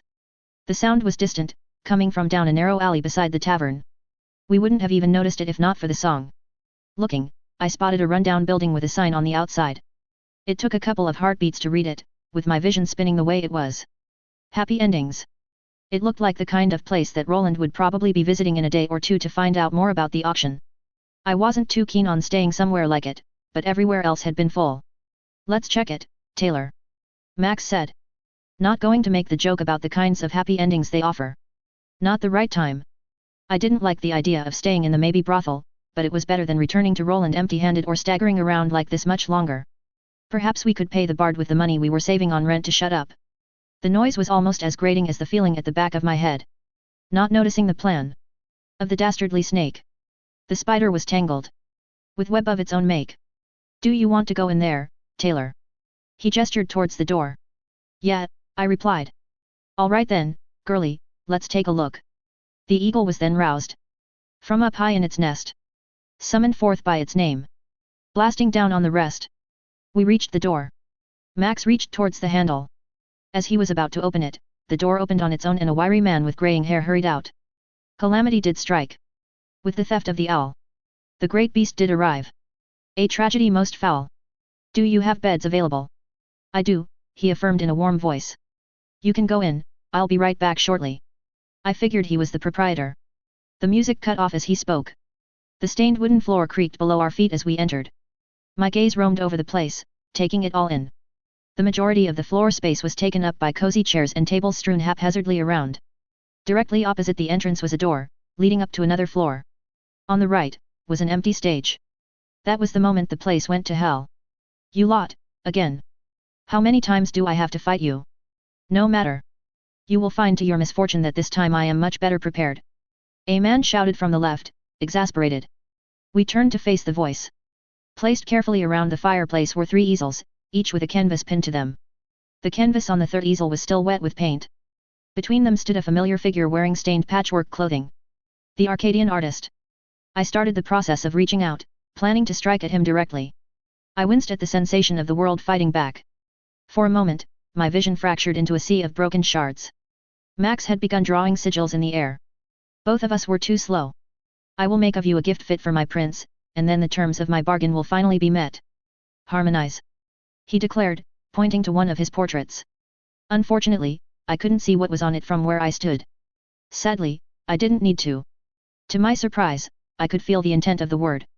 It felt like the surface of a lake or the space occupied by a door. The meeting of 2 disparate places, existing but for a moment in unison. In under a heartbeat, the world around us warped, melting like wax.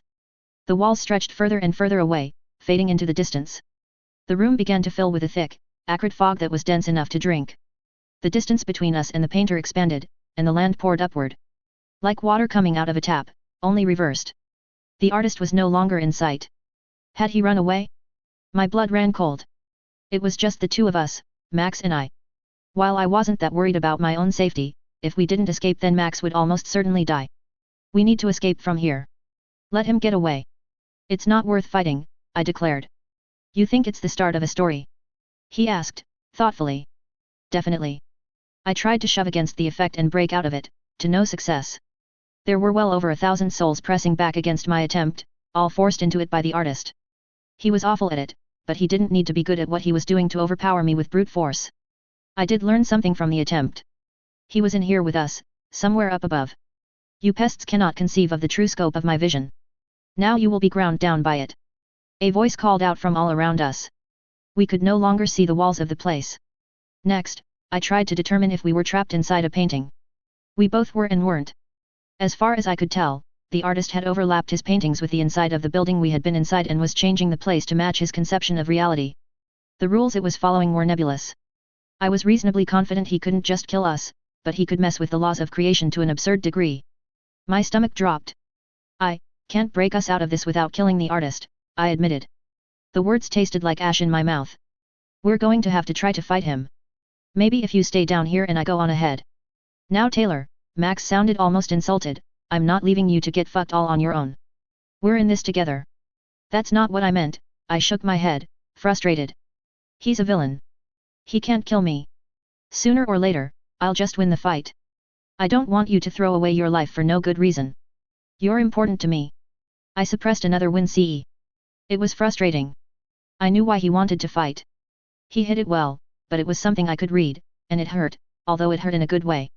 His daughter had died, and he hadn't been there to fight for her.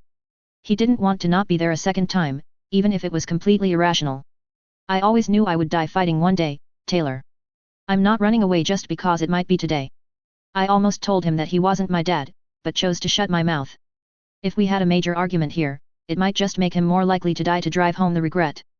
That seemed like it would better fit a story. I just had to hope that I was wrong. Once more, I tried breaking the effect, but was met with little success. The artist must have killed so many people to make this work.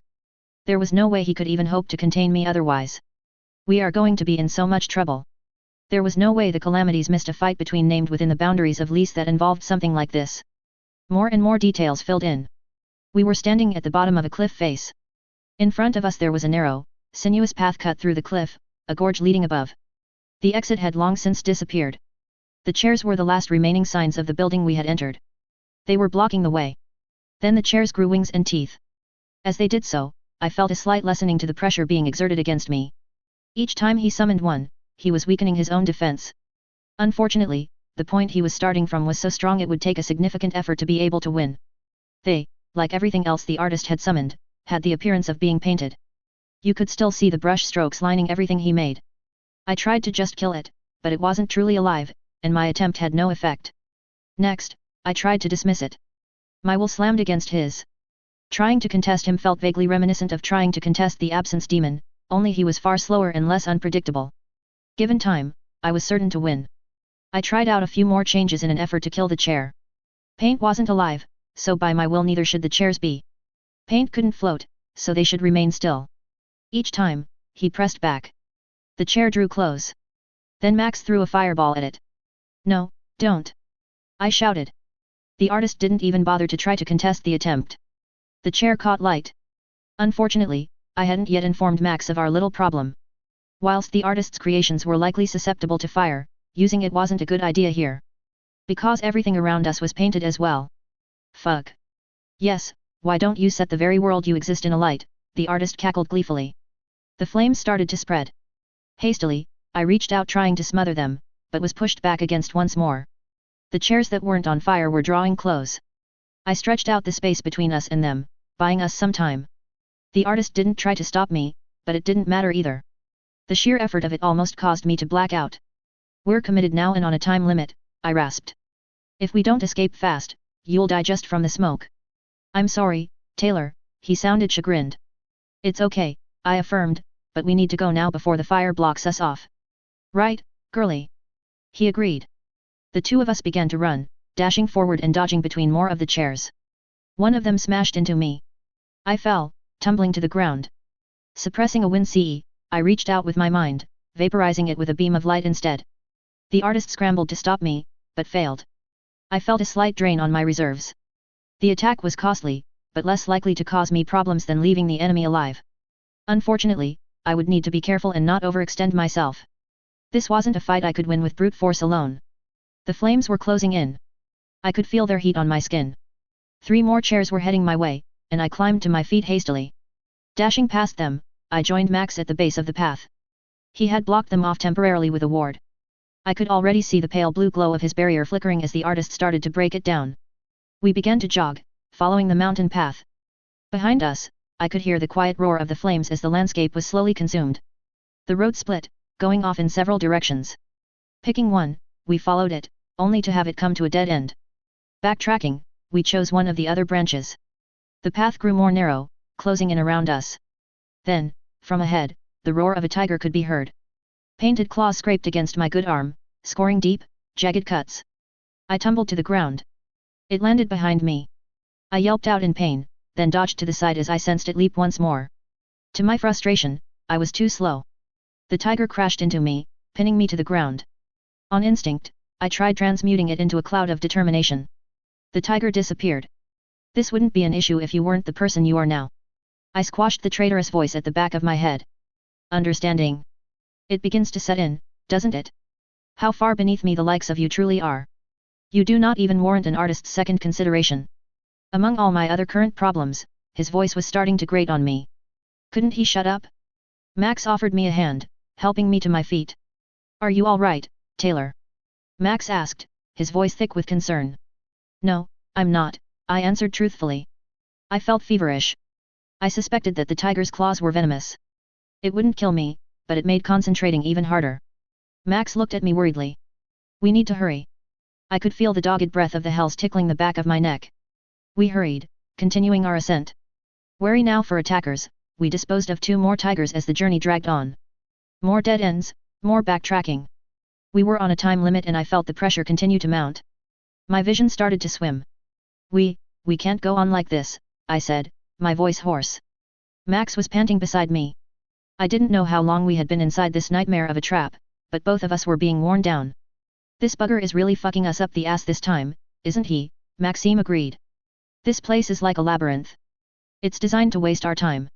If we don't find a way through soon, he won't have to fight us at all, I complained. Then, I realized what I had said. This place is like a labyrinth. Despite looking like a mountain, we were actually in a maze. And the best way to solve a maze, was not to enter the maze at all.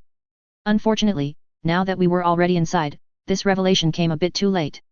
Still, the second best way to solve a maze was to look over the walls. Or, in this case, make a path of our own. I tried to create a platform leading up, but was too dizzy to push through. It felt like trying to grab an eel lathered in oil. Max, can you cut a path up the side of the gorge so we can scale it? I asked, wheezing as I did so. Everything I tried kept slipping from my reach. Oh, the ants finally find an idea between them. The voice gleefully declared. I can try, Taylor. He answered. He didn't sound particularly confident in his assessment, but I didn't think we had another option. Then let's try that. Max started to carve away at the side of the gorge, forming steps leading up. He had to alternate between many effects to do it, as the artist kept countering his work. It was nerve-wracking to watch from behind. We started to climb. It was precarious, but it was better than the alternative. This way, we could be sure that we wouldn't find ourselves lost in another dead end. It's working. Just 10 feet short of the top and disaster struck. From above, a tiger leapt down, slamming into Maxime. No. I shouted, my voice laced thick with horror. This wouldn't have been a problem if we had run into the artist a year ago. The force shook him free, and he went tumbling down into the crevice below. Before I realized what I was doing, I was hastily scaling my way back down. My fingers trembled. Tears ran freely down my cheeks. He's not dead. He's not dead. He's not dead. Reaching the bottom, I found the scorched remains of the tiger. I passed it quickly, looking around. Then I saw him. His ribs stuck out of his chest at angles they were never supposed to be. His arms were mangled, and his face was mauled. There was a big, gaping chunk that had been chewed out of it. As I drew closer, he wheezed. He was still alive. You're not going to be able to save him, you know. You lack the necessary perspective. The artist gloated. I drew closer, doing my best to clamp down on my emotions. I couldn't allow myself to feel right now, not while the situation was so dire. In theory, I knew how to heal. I had practiced plenty on animals. We had never risked me trying it on a person, though. I would try it now. Trembling, I laid my palm upon one of his hands. Visualizing the changes I wanted to make, I started to push. I was fighting against both the artist and the world in my attempt, but I wasn't going to allow myself to fail here. Not like this. Girlie, he choked out, a glob of blood making its way down the side of his mouth. Keep quiet while I try to save you, I muttered, shoving my panic deep in a box. Promise me that. You will keep. He hacked out another cough. I'm not promising you anything, Max. You're going to live. You're going to live because I am not going to let you die. The changes weren't taking, no matter how hard I pushed against the artist. It wasn't just his resistance that was the problem, either. There was just too much to do, and I simply wasn't skilled enough. I scaled back, trying to fix smaller things. He's not going to die, I won't let him. It wasn't working. I was healing injuries, moving ribs back into place and repairing his arms. But I wasn't fast enough, I could tell. Cancerous tumors started to well up on him, because of course I couldn't just fix things, could I? Then, his eyes glazed over and his hands slacked. He was gone. Your fate, just like his, has already been penciled in. The words registered distantly, but I wasn't even paying attention. Dazed, I sat there, not letting go. This wasn't the way he was supposed to go. I felt so empty. Like an important piece of me had been taken away. The scorching caress of the inferno continued to draw close. Promise me that you will keep moving forward. Time seemed to slow for a moment. His words came back to me. A haunting echo, a reminder that he was gone. He was gone, but I had made him a promise. It was an old one, made back when we first met, but I still knew what he meant. I would make sure to honor his last wishes. I wasn't just one person among many aspiring to do better, but rather the aspirant. Reaching for dreams, hoping for perfection. The impossible was only impossible until somebody had achieved it. And I would make myself into the person that could achieve it. In my head, a boundless expanse of nothingness appeared. Inside of it, innumerable figments suddenly burst into existence, almost like stars coming to life. Watching them reminded me of my swarm, from a place in my past that now seemed so very long ago. They gained substance rapidly, details filling out. Puzzle pieces. That's what they were. More than could ever be counted. Then, strings seemed to attach themselves one at a time to each piece, extending up infinitely to some point far beyond my sight. Inside my mind's eye, I looked at the shattered fragments of a great mosaic and stared. How could anyone ever make sense of all of this? A bitter laugh escaped my lips. I had wanted to be a hero, hadn't I? Seems that I finally achieved my goal. Just like every other hero, it started with an origin story. That was also how it would end. I didn't know how I would do it, but I knew what I would do. Search high and low, from one corner of the world to the other. I would find all of these fragments of creation, then piece them together into a new story. One where villains couldn't be born. Because if villains have no origin stories, there couldn't be villains at all. There was an idealized Taylor out there, one living in a better world with happier people. She was only a dream, but one day that dream would be real. I hated it, find my answer like this. But Max wouldn't want me to give up on my dreams just because he died along the way. It did nothing to lessen the ache. Creation was broken. A broken land filled with people like me, and I would do my best to see that it was fixed. I couldn't do it alone. I knew that. But I didn't want to do it alone regardless. Carrying the hopes and dreams of the future by yourself was lonely, and I was sure there were plenty of people who would be willing to share the burden. Some of them would be smarter than me, able to guide me to the right answer. So I would ask them all to help, and have faith that it was offered in earnest. The mantle finished settling on my metaphoric shoulders, and with it, my sense of the world changed.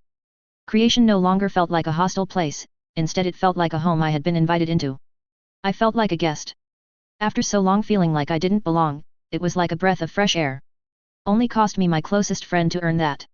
To my surprise, the choir of compassion hadn't left in the aftermath. Instead, they seemed to treat my change of circumstances as an invitation of sorts. As if now that I had a name and was allowed into creation, direct exposure to their presence would no longer kill me. Parts of their aura started to seep into my own, changing it ever so slightly. What are they even doing? I focused on what they were doing. They sent back a mental impression that reminded me of my mother scolding me for tracking in mud on the clean floor after playing in the rain as a kid. Rude. I looked again, more closely this time. If I were to guess, it almost seemed as if they were modifying the passive effect that I had on the world around me, changing it so that I subtly influenced people to be more compassionate. The effect was very weak, so weak you would barely notice it at all. It wasn't permanent either, only lasting so long as they were nearby to me. And I was fine with that. I wasn't entirely sure what I was doing to the world around me before, but this was almost certainly an improvement. So long as they didn't give me a halo or make me glow, I was willing to call this a win. And if they did either of those, well, I knew who to take my complaints to. Calernia could use a bit more compassion. It was something that it was lacking. Something told me that the choir wasn't supposed to be doing this. That there were some arbitrary limitations imposed on them from above that they were supposed to be following that determined how much they could interfere with the world. Rules that I had bent, for want of a better word. An effect like this should only be permissible to someone sworn to them. I hadn't even considered the idea that long-term exposure to a demon could change an angelic choir, but the idea worried me. I didn't want to corrupt the choir of compassion. This wasn't a concern I had expected to have. Evidently, the gods above and below had not designed this system of theirs to account for heroic demons, even if they didn't care if I was here. If it was a problem, I knew they were capable of solving it without me. It felt weird acknowledging that an issue may exist that wasn't my responsibility to fix, but that was exactly what this was. It was completely beyond my ability to influence. If the angels wanted me dead, they could just swat me like a fly. So I'd have faith that the gods responsible for them would handle the matter as required. For now, I would just take comfort in having their support on my journey as I strove to improve creation. And if any villains had an issue with the idea, well, it wasn't like they could report the empathy engine to its manufacturer for being defective. They might just be smote in the process. They would probably deserve it, too. Time sped up. Now that we are down to 1, it seems almost assured that my victory is inevitable. The flames closed in and spots clouded my vision, but it didn't matter, none of it did. Regardless of how hot the flames of hell became or what monsters emerged from the dark, I would persevere. 7 incandescent silhouettes appeared over my shoulders. 3 on one side, 3 on the other and 1 standing behind me, silently pushing me forward. One of them winked out. My head cleared out, the spots in my vision disappearing, and the wounds on my arm beginning to close. I tried to see if I could heal my friend. Actually fixing his biology proved to be easy now, as if restoration was a part of my name. It did help that the artist didn't even bother trying to block me. No surprises there, considering Max was dead. It was futile. I could fix his body, but I couldn't bring him back. Slowly, I closed his eyes. I'd deal with this later. I'd promised Max I wouldn't abandon my goal, I'd try not to let him down. Reaching out, I tried to form staggered platforms leading up. What would have strained me before, felt effortless now in comparison. A staircase carved from light blazed itself into being before me. The artist tried to contest the effect, but it was like he was struggling against the current of a river. Creation was on my side here. I focused on my sense of him and angled my construction in the same general direction. He wouldn't be escaping alive. Frustrated, I started to climb. I suppressed a pang of grief as Max's body was swallowed by the flames behind me. I hated leaving it behind, but he would have wanted me to go on. Finally, I reached the top of the cliff. There was an empty plateau. In the middle of it was a mansion. It was just barely visible through ominous fog. Hardening my resolve, I approached. I would win this battle. This one and all the ones that came after it. Then, I would do my best to build a world better than the one that I had arrived in. Verism 2.09. 2. A hero should expect to face many troubles during the span of their journey. When times are dark, recall that dawn always rises after dusk and take the next step forward. 200 Heroic Axioms, author unknown. I put the palm of my hand on the doorknob and turned it. For a moment, I debated trying to repair my arm. I was fairly certain I could do it now with no negative consequences. I elected to wait until after the fight. If he interrupted the process, I wasn't sure how badly it could end for me. While I was confident there weren't many people who could kill me, it was likely I could kill myself. So you managed to reach the end of this work, but it does not matter. You have canvassed the breadth of but the first of my masterpieces. Allow me to continue to share my wisdom with you. He declared. Well, that was ominous. The door creaked as it opened. Looking inside, I tried not to be too surprised by what I saw. On the other side of the door was a lake. Why wouldn't he have a lake?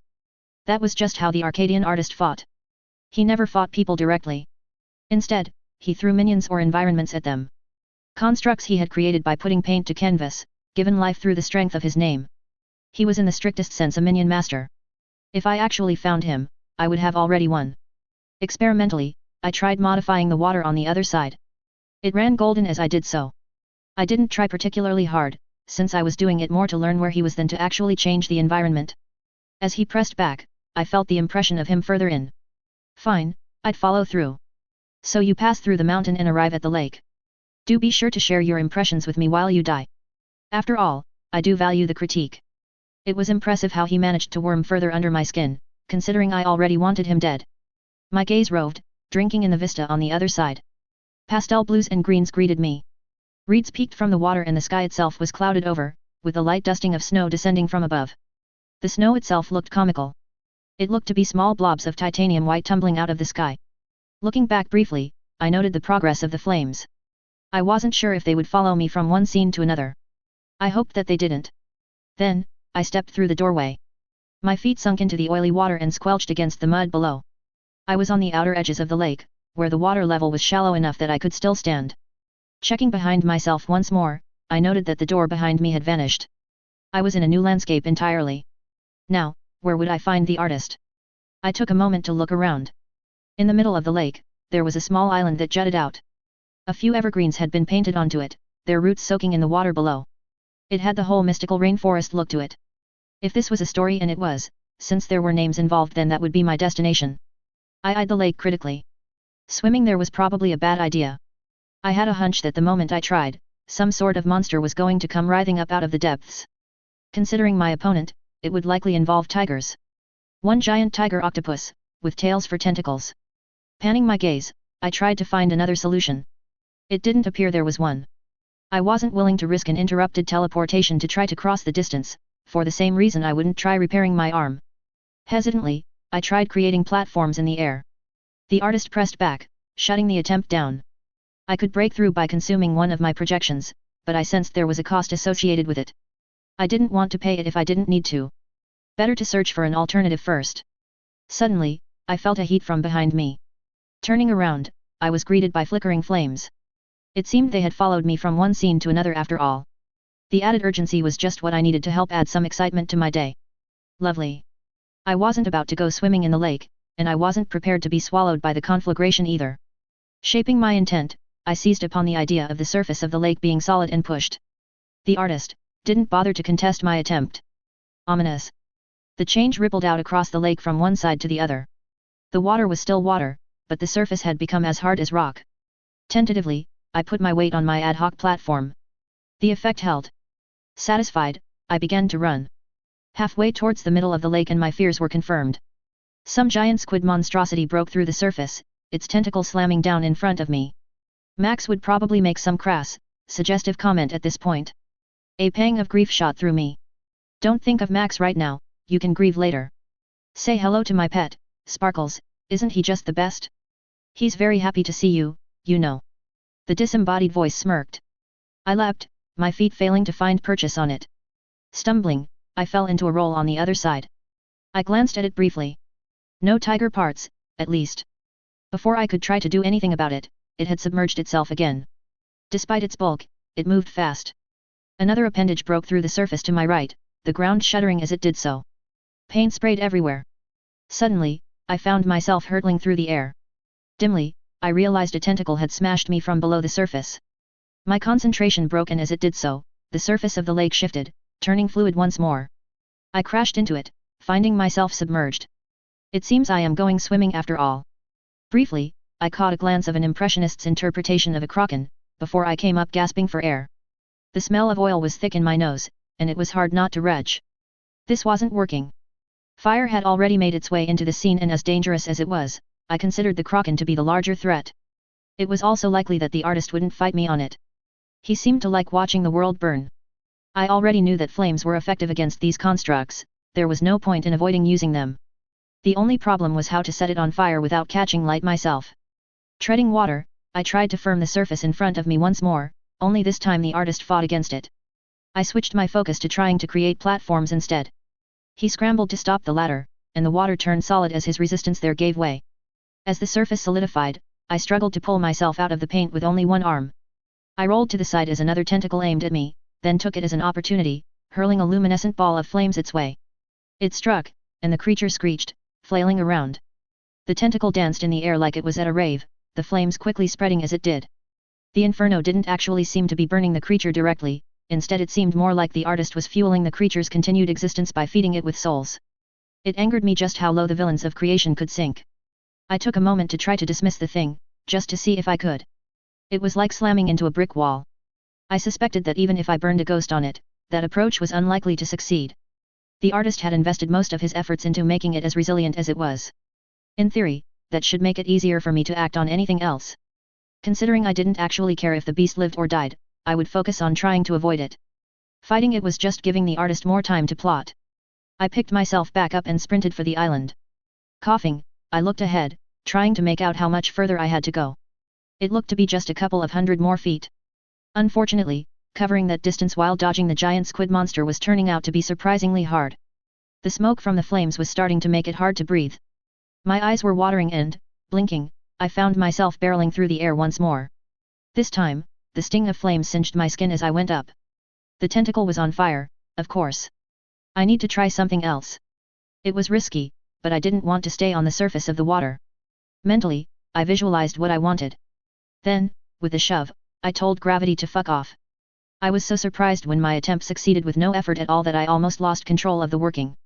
It was so easy to do, too, the artist barely even resisted my imposition. Why is this so easy to do? Because the artist was starting to think smarter about how to fight like this. Block some effects, allow others through. The surprise factor alone could prove advantageous.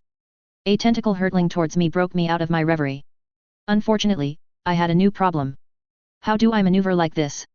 I had made the attempt at the apogee, when my momentum was near zero. Trying to move, I found, had very little utility at all. Flailing, I was stuck floating in mid-air. As I did so, the surrounding air became a messy smear. I had seconds to get out of the way. Not knowing what else to do, I let the effect fade. A long blotch of paint swiped past my head, missing me narrowly as I dropped. Manifesting the same working again, I found to my mounting dismay that I kept falling. I just didn't fall any faster. I landed in the lake once more. Perhaps I should have tried to find a way to dispose of the beast, but just outright avoiding it seemed like a more conservative use of resources. Platforms, I need platforms. I hadn't been willing to pay the price before, but I was now. Hastily, I latched onto the idea. The artist seemed to like this plan of mine a little less and actively fought back, but it was still something I could do. Another phantom aiding me disappeared. A horizontal platform of solid light blazed into existence, floating before me. Climbing onto it, I reshaped the platform as I went. Rapidly, I created a path that continuously sloped higher and higher up. Keeping an eye out for tentacles, I continued to ascend. I was taking a zigzagged route towards the island. Unfortunately, setting the beast alight had enraged it, and it was now far more proactive than before. Then, suddenly, I was out of its range. I looked down on it, taking a moment to catch my breath. Not so dangerous from up here, is it? Really, how rude. Holding yourself above my work like this. And people accuse me of putting on airs. The artist called out. A buzzing noise broke my contemplation. Some very poorly painted geese with snake heads entered the scene. Their feathers were blended together, and the scales weren't there at all. They hissed as they approached, coming down from above. The lake below me was a mess of flame, and I saw no reason to do the same for the sky. The inferno did slowly spread up, but it was far more gradual than if I just doused the sky in napalm. Improvising, I considered what I could do. Fire worked, but what else would? Suddenly struck by inspiration, I turned towards the geese. They were winging their way through a puffy grey cloud. I focused my attention on it and willed it to change. Shifting from paint to sparkling mineral oil, the clouds started to run. The artist was so taken by surprise by what I attempted that by the time he started trying to contest me, the mutation was already complete. The clouds smeared all over the birds. Heartbeats later, and there was nothing left of the waterfowl. I smiled. Now if only I had come up with that solution sooner. Turning my attention back to the kraken, I realized that in its panic to escape the flames, it had partially beached itself. Half of its mass was stranded on the island, near where I could sense the artist. Fortunately, the half that wasn't on fire was the part which was resting on the land. It seemed that a direct confrontation with it was almost a certainty. No matter. I had a weapon that was effective now and didn't rampage indiscriminately after use. I began to slowly descend. A drop of something landed on my forehead. Looking up, I saw the mineral oil falling from above. Perhaps this is what people imagine when they say weeping heavens. Okay, maybe it was somewhat indiscriminate then. At least if applied to the clouds. That was a problem. I wasn't willing to fight the thing while the world I was in went to the hells. Killing it might take too long and wasn't the goal regardless. That meant going around. Hurriedly moving my platform along, I made my way to the island. Circling around it, I came in from behind. Out of range as I was, the kraken's ineffectual flailing no longer bothered me. As my feet touched the red ochre soil, I started to run. More and more, it was becoming clear that the artist's creation was breaking down. Stumbling over a vine, I found myself planted face first in front of what looked to be a staircase descending into the ground. Another underground villainous bunker, great. How likely was it that he had a self-destruct button? At least he probably didn't have a monster tucked away in a vault, on account of the monster currently flailing around on the beach. Climbing back onto my feet, I started to make my descent. My feet reverberated on the painted stone tiles below me. I passed through an arched doorway, the keystone engraved with the picture of a brush. Inside was a long passage, torches spread out evenly on either side. They flickered ominously, a dull orange that was barely bright enough to see by. I tried not to think too hard about whatever it was they were using to light the way. The hero scales the cliffs and comes upon a lake. But the beast rises up and proves she's but a fake. For rather than fight it, she then chooses to run. Going down into my lair. Far away from the sun. Painted into the ground. A place of dreams most grand. Will the hero succeed? Or is this her last stand? The voice of the Arcadian artist echoed through his creation. He started loud, boisterous, and ended trailing off ominously. Somehow, he became more and more obnoxious the longer this fight dragged on. It impressed me. Surely not all villains in creation were this bad? Trapping people in painted worlds where you are free to monologue at them from safety while you hide away should not be allowed. Not even Coil was this cliched. Reaching the end of the corridor, I came to a split in the path. I looked left. I wasn't sure what was supposed to be down that path. Most of it had been consumed by flames, and the eye of an angry kraken glared through. Right, not going that way then. I bolted down the still existing corridor and came to a room with a checkered floor. The tiles alternated between black and white. The light was too poor to make out any of the finer details, but going by everything else, I was willing to bet the floor was trapped. Not willing to engage with this farce any further, I created a bridge of light from one end of the room to the other. The artist wasn't happy with that and fought back, but I didn't care. Another ghost winked out. I would pay the price later, after the fight was done. Stepping onto it, I dashed across confidently. Behind me, I heard the roar of the beast and what sounded like the crash of a tentacle against stone. At the other side of the room was another corridor. This one was unlit, the light of the torches dying out a few feet in. As if this doesn't scream more traps. Creating a diffuse ball of light, I cautiously moved forward. Nothing appeared to happen. Slowly, I made my way to the other side, reaching a door. I opened it and blinked as I came face to face with another scene change. Just how many of these things did he have? This landscape appeared to be a world painted entirely underground. A sprawling cavern, stretching out for what seemed to be miles into the distance, with a roof maybe 50 feet up. The place was dimly lit by luminescent blue mushrooms that seemed to pulsate in the dark. Leading out from the doorway was a path that trailed towards a bridge across a river. I sent out another experimental pulse. I felt a return from somewhere close within. Not caring to spend much longer in the rapidly degenerating painting, I took a step through. I turned back. Just like the last time, the doorway was gone. I considered what came next. If this was a story, I had fought the monster and cleared the trial. That meant, in theory, all that was left was the confrontation. Which made this scene so odd. It appeared at first glance to be completely tranquil. Reaching the bridge, I crossed it. On the other side, was a small field of what looked to be cultivated mushrooms. Up ahead was a small building made out of what seemed to be wood. How would the people living in a place like this get wood? I guessed it was something the artist hadn't considered when he painted the scene. I reached the building. After trying the door, I found it unlocked. Opening it, I was met by an almost entirely bland room with a rectangular desk in the middle. Behind it, was a single chair and seated on it was the artist. He looked up at me and smiled condescendingly. Welcome to your new home. What are your thoughts on all of your accommodations? Not willing to entertain more of his pontification, I attempted to snuff him out. He struck back viciously. My will struck against the full weight of the remaining souls, and I staggered in the process. He winked at me. Disoriented, I took a moment to recover before I made my next try at killing him. Burning a ghost to do it would be costly, but it was better than letting this drag out. Even with his current protections, I was certain I could find a way around them. I just needed to be creative about how I made the attempt. Wasn't it obvious, my dear, capturing you was the goal from the very start? Your defeat was inevitable the moment you stepped from the threshold going from the second to the third scene. You see, the first two battles were a blending of creation and my work. The third is my work. Watching you traipse around playing hero and fighting the monster was entertaining, I will admit. A bit of an indulgence on my part. But the very moment you stepped into the scene, I owned your soul. The artist monologued. That didn't sound true to me. Ignoring the part where I wasn't sure if I even had a soul, I found it doubtful that it would be hard for me to escape. For him to protect himself like that, he had to give up on trying to contain me. If anything, it felt like he was trying to buy time. Despite the front he was putting on, he seemed to be extremely nervous. I examined the room closer as he talked. Briefly, I turned around and looked towards the entrance. Next to it was a doorway hidden just out of the corner of my sight that led into a frozen landscape. So that was what he wanted. He was hoping the Fae would bail him out. I wasn't willing to risk that fight. So I turned my attention back on him, preparing to kill him and then leave. That was when it all started to go wrong. Reality contorted, bending around me. Lines stretched out, each drawing towards a point on a canvas. Then all of them collapsed inwards. It was confusing, hard to watch. Everything became a blend of colors and I couldn't properly focus on the artist. I found myself standing in Lys once more. As I arrived, I briefly glanced around. The building itself was on fire, with most of its front face destroyed. There was no sign of Maxime at all. A pang of sadness welled up. Deal with it afterwards, Taylor. Moments later, the artist appeared as well. Both of us had been forcibly ejected from his construction. I was in the process of preparing to snuff the artist out when I noticed he wasn't looking at me but was instead looking through a hole in the side of the building. I followed his gaze.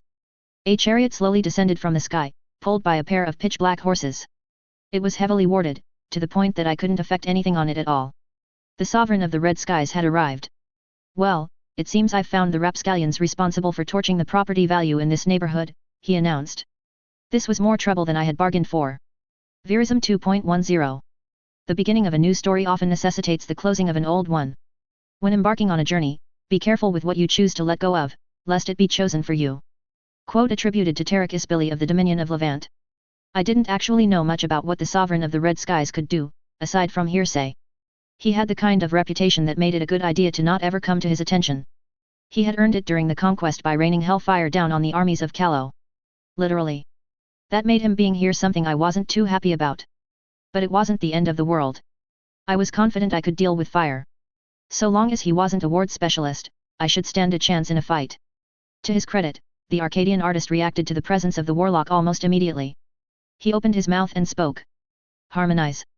I hadn't even been aware he could use that more than once, but considering I could use my own grace repeatedly, it made sense. That was when pandemonium broke loose. I had only the briefest of moments to put up a defense.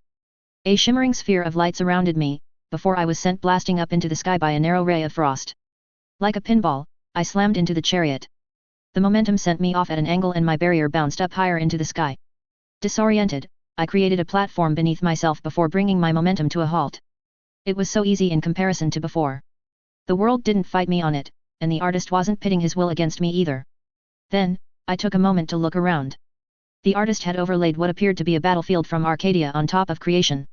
Spreading out from the building I had just been evicted from, was the intersection of summer and winter. Verdant jungles met icy tundra and high in the sky above, two familiar figures waged war against each other. Princess Sulia and the Prince of Nightfall. They each had about 30 attendants with them. On the princess's side were winged knights, and on the prince's side were horned figures riding what looked to be unicorns.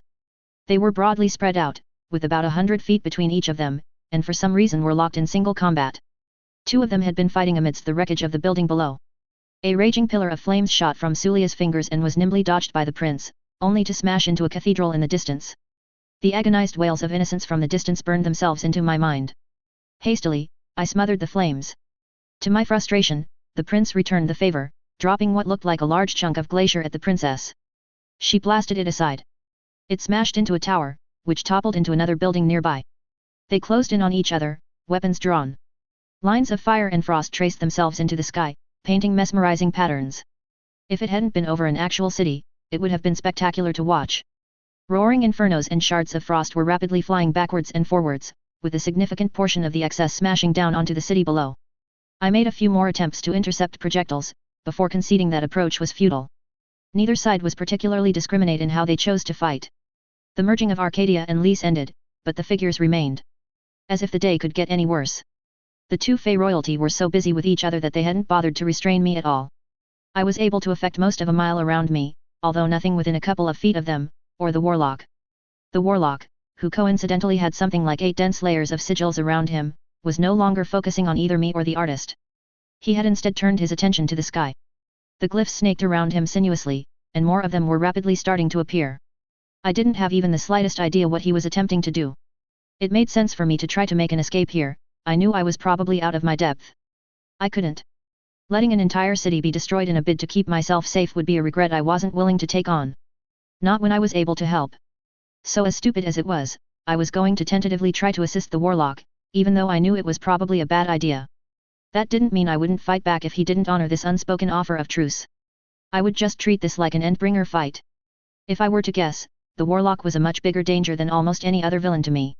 He had a name with a focus on magic, which automatically gave him an edge. But saving people was more important than engaging him in a fight. I wasn't sure I could beat him if he did choose to attack, but I wouldn't back down if he did. He was one of the calamities who didn't actually do anything currently indispensable. As far as I knew, the warlock didn't build or maintain infrastructure, and he wasn't involved in running either Calo or Pries either. I didn't know how much he contributed to the mental well-being of the other calamities, but if he did help there, that was arguably the only positive thing he had ever done with his life. The mass murderer has friends, too, wasn't a very good reason to keep anyone around. In every way that mattered, he was a net negative to society. The world would go on without him. I didn't maintain much in the way of hope for trying to negotiate what I wanted with the calamities, but if I didn't at least try, then I had only myself to blame for it. Killing the warlock might cut off that avenue entirely, but I doubted it. My impression of the villains in Calernia so far told me that they would happily negotiate with somebody over the corpse of their mother while loudly declaring their eternal friendship with the murderer. Searching, I spotted a small, single-story building on the ground below and willed it away. I felt a small pang of guilt, but the owner could always replace the building. The same wasn't true for people's lives. In the sky, just a few feet above the tallest steepled rooftop, an inverted parabolic dish with a curled-in lip stretched out below the combatants. It extended about 100 feet in all directions from their point of conflict. I hoped that any incidental attacks would fall into it and be properly contained. In theory, it made more sense to try to imprison the two Fey royals. Practically, I knew that they could break through almost anything I attempted to erect unless I burned a ghost on it. I wasn't willing to go that far just yet. Not when I had other options. This would hopefully halt any splash damage from making its way down to the ground. The smashing of flames and frozen projectiles into it felt like the pitter-patter of rain against my head, but was otherwise unremarkable. What next? I needed people to evacuate, or at least be aware that there was an emergency. As far as I knew, there weren't any emergency protocols in Lease for something like this, but that didn't mean I couldn't do my best. I took a moment and focused, visualizing what I wanted. A large section of road vanished, and as it did, a sense of unnatural calm fell on everyone within the full mile radius of my aura. Emotional manipulations were the only effects I could actually extend that far without exhausting myself. Normally I wouldn't bother, but right now seemed like a good time to go all out. Great. There is no way I don't establish the wrong kind of reputation like this. But if it works. Panic in an emergency was bad. By doing something this overt, it made it clear there was a problem, and that people needed to move without causing a riot. It wasn't much, but this was a way I could prevent more harm while dealing with the threat. Then, I let out the wail of an alarm, shouting at people to leave the area. The fight in the sky was hard to miss, so I didn't exactly need to point out where it was, I just required them to keep a level head and move out of the way. A towering column of fire smashed into my barrier. The shield shattered into shards, and the conflagration flattened a two-story building in the distance. It seems I need a better barrier. Committing to the loss, the fourth spectre vanished. With only 3 more left, this was something I was sure to regret later. The more of them I burned through, the higher the eventual cost. I also wasn't happy using them on what was probably the less dangerous enemy, but at least I was reasonably sure the warlock wouldn't burn the city down to the ground. A massive, golden, translucent sphere materialized around the 2 major combatants. It should in theory keep them contained for long enough for the warlock to finish whatever it was he was doing, while allowing them to continue killing each other. The prison itself rapidly became a wash of oranges and blues as they continued to trade attacks. A migraine began to build up in my head.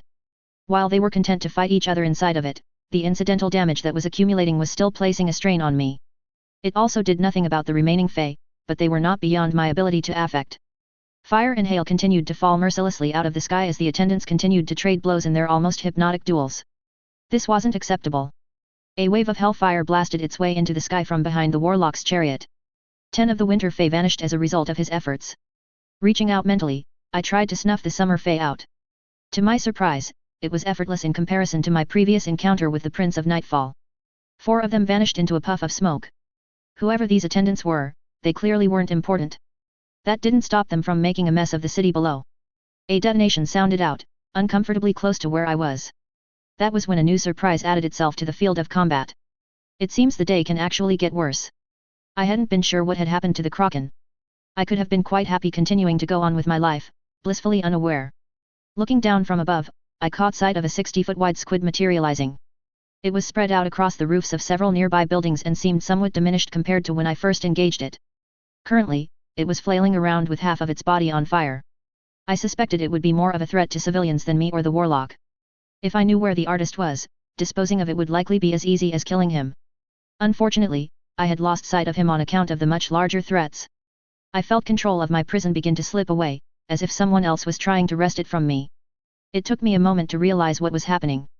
The warlock wanted control of it. I let him have it. The extra mental toll it added on wasn't worth the effort of being the one responsible for containing the combatants. If he wanted to contend with the Fae, he was more than welcome to. The relief I felt as possession of the sphere passed to him made it much easier to focus on the fight. Turning my attention to the remaining lesser Fae, I snuffed them out almost disdainfully. They weren't in Arcadia, they were in creation, and right now the rules were on my side. All that remained was the octopus, the princes, and the warlock. Time for me to choose a new foe. I looked briefly to my left and saw the warlock in his chariot, surrounded by a dizzying array of magics. He was 100 feet away, floating in the air, much like myself. So far he had not taken a shot at me. For now, I would leave him be. The Fae were a problem I couldn't deal with, but the Kraken was one I likely could. Where is Roland? The city is going to the hells and I need help. One of the squid's tentacles smashed into the side of a 2-story building, demolishing it and sending debris hurtling towards the warlock. The warlock's chariot ascended, being missed by only a hair's breadth. The tentacle wrapped around some shrieking civilians. Reacting on instinct, I coated it with a layer of rime. Before I could do anything else, it squeezed, sending viscera spraying all over the area. Frustration at my failure to save them reared up, but I mentally batted it aside. Fuck. I wasn't about to let this slide. Once more, I started to ascend. There was no reason to remain within the construct's range. Layering panels of hardened light in the sky, I rose up, gaining a better view of the fight. I tried to dismiss the thing, but it had been stuffed with what seemed like every last soul the artist had. This really was his attempt to go out in a blaze of glory, wasn't it? The warlock reached into his robes and then tossed what I guessed was salt into the air. It vanished in a cloud of colored smoke. Then his large working finished, and 8 rings of darkness snapped into place around the barrier he had stolen from me. The hues inside the sphere almost seemed to wash out, as if the contents were partially displaced from creation. The sigils floating around the warlock compressed into a intricate sphere that began to orbit his left hand. One tentacle slammed down on another building, and another swerved towards the chariot.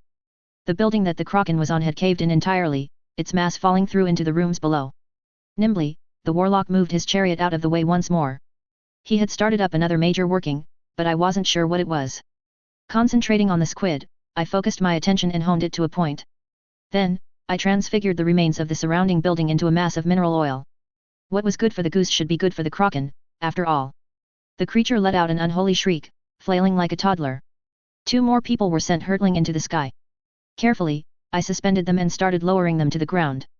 I wasn't sure how injured they might be, but there wasn't much I could do about it right now. At least, not with all the larger ongoing concerns. Looking back at the Kraken, I frowned. That hadn't been what I was aiming for when I attacked it this way. I was about to try working on a method of containment for the beast when 2 sinuous snakes of fire headed my way from the chariot. It seemed that despite the ongoing disaster, the warlock was willing to engage me as well. It didn't really surprise me. Expecting people to work together in defense against shared enemies would be far too reasonable. If it didn't happen when the world ended, why would it happen against all of this? I tried to dematerialize the snakes. To my mounting frustration, my will found no purchase. Who used wards to throw fire at people? He had weakened the boundaries of creation in a line trailing towards me, and the flames were simply fire from some other dimension leaking through. I tried containment next. Snow was pulled out of the surrounding environment. It snaked up into the air and formed a sphere around the snakes. Collapsing inwards. The snakes disappeared. I sent a helix of light spiraling towards the chariot in thanks for his gift of snakes. It returned to me as a flock of flaming swallows. Already having an effective method of containment, I encased them in snow. Problem dealt with, I turned my attention back to the ongoing disaster. This isn't going anywhere. This part of the city looked, smelled, and sounded like it had been through an Endbringer attack. Most of the buildings within sight were either frozen, on fire, or in the process of being crushed by the beast. Explosions rang out, and hollow screams of despair could be heard in the distance. Smoke rose up everywhere, making it difficult to keep track of what was going on. I started trying to restrain the kraken. Debris disappeared, and chains of light started to restrain the creature. Heartbeats later, the chains broke. Well, if I can't contain it directly, what about indirectly? I carved out a chunk of the city centered on the squid, then sent it levitating up into the air. At that point, I slowly started to reshape it into what would hopefully be an effective prison. A tentacle slammed into the flying chariot, sending it crashing into the ground below. Idly, I looked down and caught a proper glimpse of the warlock. He was a dark-skinned, broad-shouldered, bedraggled-looking man. Dusting off his burgundy and gold robes, he stepped out of the wreckage. I was snapped out of my reverie by another tentacle coming down from the island above. Maybe raising this thing in the air wasn't the smartest idea after all. The tentacle almost pulped me. I had mere moments to surround myself in a stronger barrier. That didn't stop the pane of light I was standing upon from shattering under the force of the impact. I was sent careening towards the pavement below. Despite the cushioning of my shield, I still found myself bruised as I climbed out of the wreck beside the warlock. I hacked out a cough. The acrid taste of the smoke was cloying this close to the carnage. The warlock spared a glance in my direction, then turned away and focused on the squid. I tried to attack him with a beam of light once more, but it slammed against one of his barriers. The kraken continued to flail above. It hadn't attempted to leave the island yet, despite my efforts to contain it having failed. One of its tentacles slammed into a building on its platform and sent it flying off into the distance. It smashed against the city walls, causing parts of them to crumble. The structure must have contained something highly flammable, as it had ignited in a blaze of green. That part of the city burned against my etheric touch. I yelped. A look of annoyance briefly crossed the warlock's face. Only I am legally allowed to send this city to the hells, he declared. Well, isn't that ominous? That was when he pulled out a silver knife and slit his right palm. 3 drops of blood fell onto the pavement. At that moment, the second major working he had begun finally drew to a close. Up you go, he said, sounding positively cheerful despite the ongoing fight. The kraken appeared to be picked up off of my floating island, as if hoisted by an invisible hand. Seeing no reason to keep it up there any longer, I gradually lowered the chunk to the ground. The squid rose higher and higher, floating up in the sky. Flailing about, it seemed to strike invisible barriers around it. Wards. He was containing and lifting it with wards. He waved his bloody palm absently in the direction of the beast, and then said only a single word. Crunch. The surrounding air stilled, as if the world was holding its breath. Then the wards around the cephalopod began to compress. As the sphere grew smaller, its outline became visible. An intricate gold latticework that was slowly closing in. As fascinating as it would be to watch the beast implode in slow motion, I suddenly had much more pressing concerns. The warlock turned my way, his eyes narrowing. Aspirant, that's a name I haven't seen before. I'm sure I'll learn something fascinating once I have your frozen corpse on an operating table. Suffice to say, I wouldn't be too happy with that arrangement. Can't we just pretend I wasn't here? I asked. I tried dropping a large rock on him from above while we spoke. If I wanted to have a chance here, then I needed some way past his barriers, since I couldn't just affect him directly. I think not, he replied, amused. Without even turning to look at the rock, he detonated it into a shower of splinters.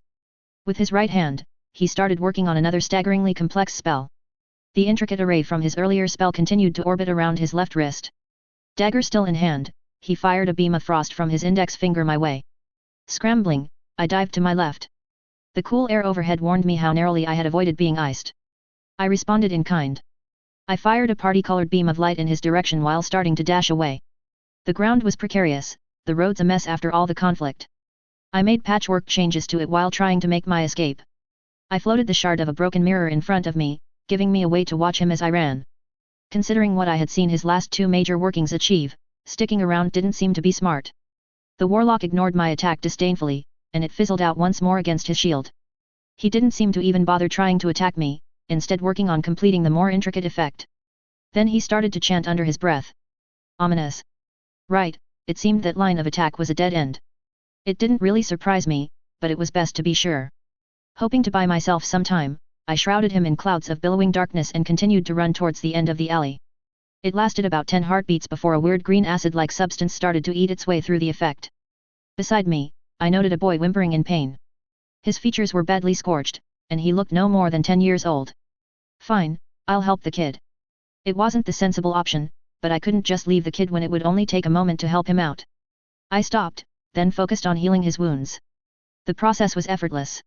Of course, it's easy now that Max is dead. Pulling in some rubble from beside me, I did the same for my eyesight and my arm. Now that I was out of the painting, I was willing to take the risk. With the help of my name guiding me, it took only a couple of heartbeats and barely any effort at all. Not that having those fixed did much for me here. This wasn't a fight I would win with 2 arms. I started running away once more. Do I risk teleporting away? Doing so would almost certainly tire me out. Teleportation was hard to do, although I could do it to anywhere within both my line of sight and my presence. The problem was, if the warlock came after me after teleporting, I wouldn't be able to defend myself for long. I didn't know how effective illusions would be against the warlock. It was clear to me, though, that nothing else I had tried so far had succeeded. If he placed a ward around me, I probably wouldn't escape. Focusing, I manifested the most distracting image I could think of. A not insignificant chunk of road vanished from my left, and a massive vision of the Brockton Bay skyline blossomed into existence around us. Illusory skyscrapers manifested from nothing, overlapping the increasingly damaged city of Lys. Parts of a fake building imposed themselves between myself and the warlock, cutting off his view. After everything else that had happened, it was a significant mental drain. Despite this, it was still much less of an effort than attempting to teleport. I took a gasping breath, then started to run once more. Then, I felt a ward slam down, locking me in place. It pinned my movement, preventing me from moving anywhere outside a very small area. The illusion fizzled out. The warlock hadn't even looked up from his working. This is bad. The ward hadn't limited my ability to act within it, but that didn't really matter at all if I couldn't leave. Letting the mirror fragment drop, I turned back and faced the warlock. I would need to find another way to resolve this before he brought the fight to a close. The pitch of his voice rose. His spell was nearing its end. What else could I try? Maybe I could use a vacuum offensively? I created an opalescent sphere around him, about 18 feet in diameter. That way, there was no interference from his wards. I made the effort to evacuate all the air out of it.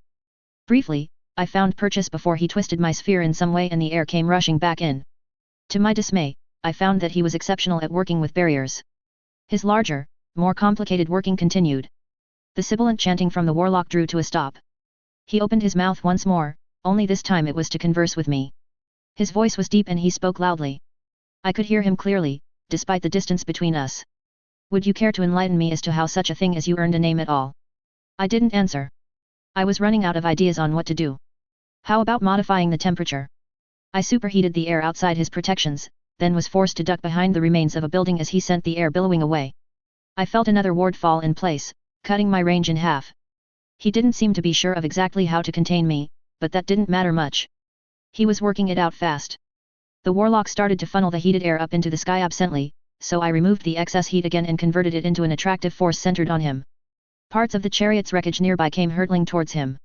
Without even sparing it a glance, he blasted it, sending it careening through a stained glass cathedral window in the distance. What else can I do? As far as I could tell, he had limited my movement horizontally, not vertically. I didn't know if it was possible to climb high enough to escape the trap. But I would give it a try. Running on spiraling radiant platforms back up into the sky, I transfigured some debris around the warlock into sand, then turned the grains into glass. Levitating the shards, I sent them hurtling his way rapidly in an undulating cloud. He reacted quickly, trapping the glass in a spatial deformity that caused it to loop in on itself. It was only a couple of heartbeats before the glass vanished somewhere else that was beyond my ability to affect. Another ward locked into place, cutting off my ascent. What other options did I have left? I should have teleported out while I still had the chance. That was when the spell the warlock was working on finished. The world as I knew it began to distort. I didn't know what the effect was doing to me, but I didn't want to find out. Scrambling, I pitted my will against his. I had no luck. As I expected, it was a ward. A monstrously complicated ward. Fuck. In the moments I had spent inspecting it, he had taken an already complicated spell and pushed it far beyond what I even had a hope to understand. Feeling it out with my mind, it was like I was inside an intricate knot. No matter how I moved, it felt like I was tied down. It reminded me of the feel of the banner when the three of us had fought the absence demon, only this time from the inside. The warlock wasn't just trying to contain me. He was attempting to bind me. A sliver of dread slid up my spine and panic started to set in. I wasn't willing to spend however long serving as this monster's slave. You would be a proper nightmare to fight with another 20 or so years tacked on, he added absently. I tried feeling my way through the effect. It wasn't stopping me entirely from affecting the world just yet, although I suspected that was still to come. Instead, it was trying to chain me to the will of the man. Force me to obey his every command.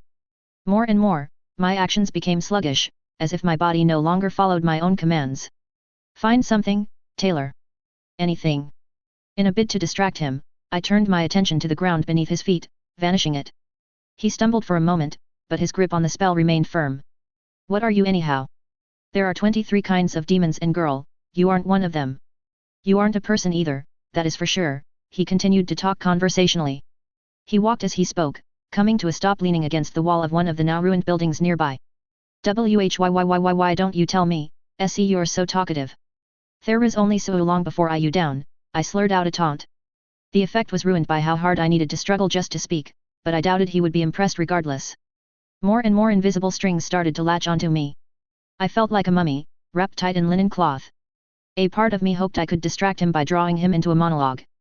The villains around here seemed to love those. I wasn't sure what I would do with the distraction, but any extra time would help. You couldn't even hold your own against an oversized fish, girl. Don't bother pretending that you're in my league. He replied. He reached into his robes, pulling out more spell components as he talked. My efforts to distract him were proving to be futile.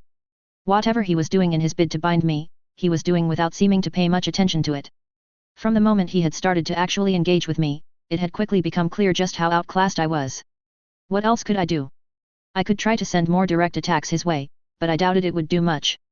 Fireballs, lightning, and beams of ice all had the same problem, and the moment he finished binding me, it was over.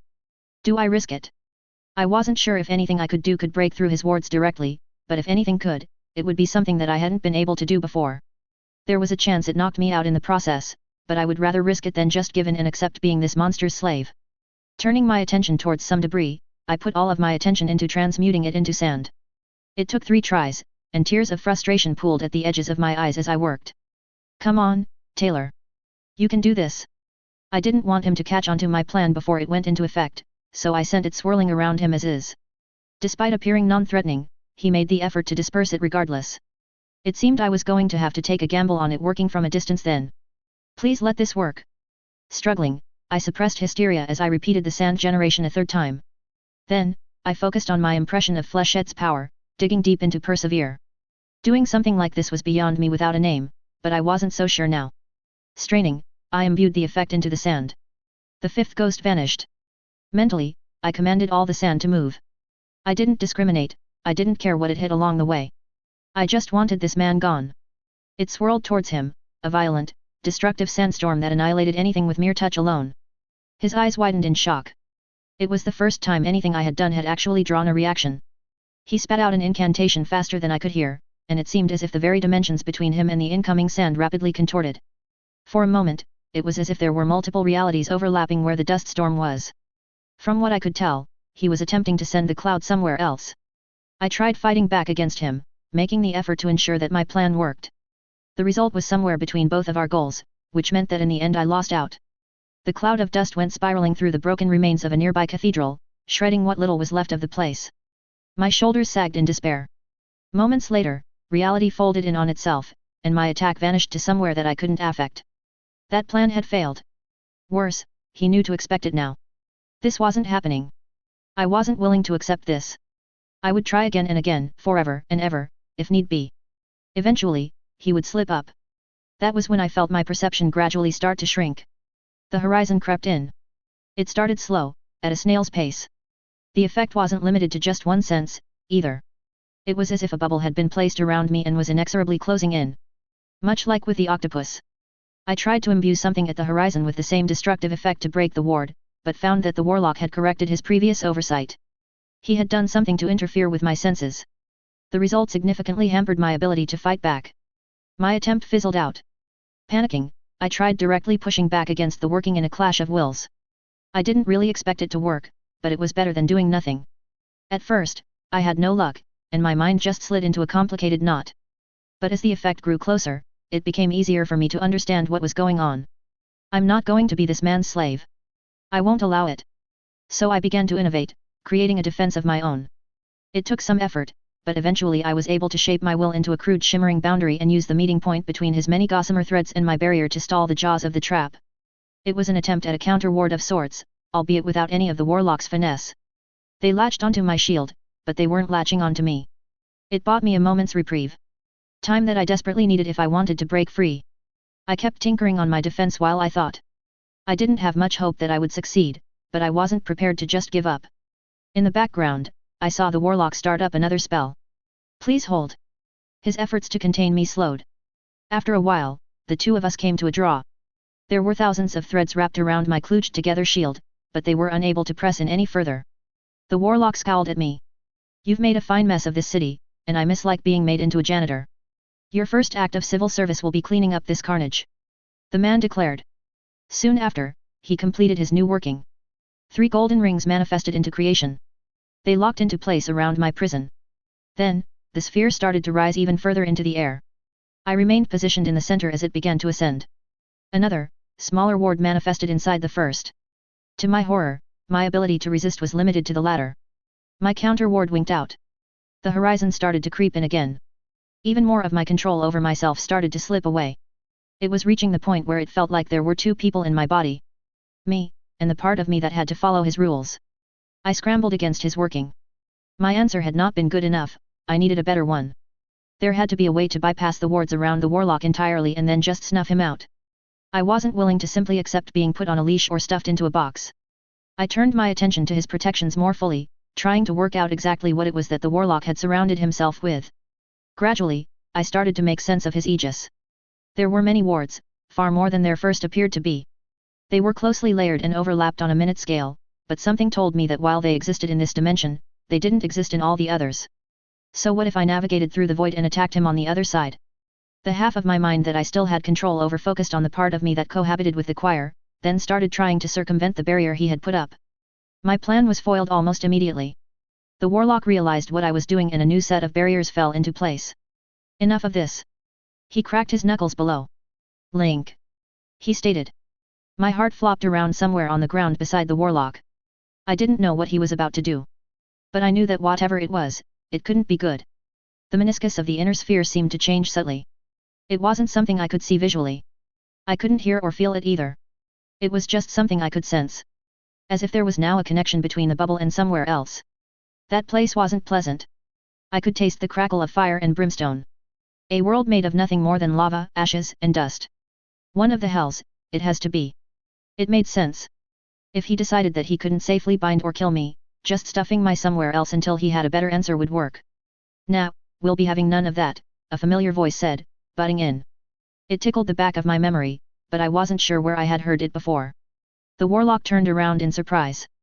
I struggled to crane my neck. A fair-skinned woman who looked to be in her early 20s with red hair and a heart-shaped face was leaning against the ruined axle of the chariot. It was more or less the last part of the wreckage which hadn't been either destroyed or moved somewhere else. I blinked. How is that wheel balancing without the chariot supporting it? I let out a rasping laugh, thick with hysteria. The woman was about a finger's length shorter than me. She was just outside the area I could currently affect, and wore a disheveled green shirt and trousers. In her left hand she was holding a flask and in the other, a lute.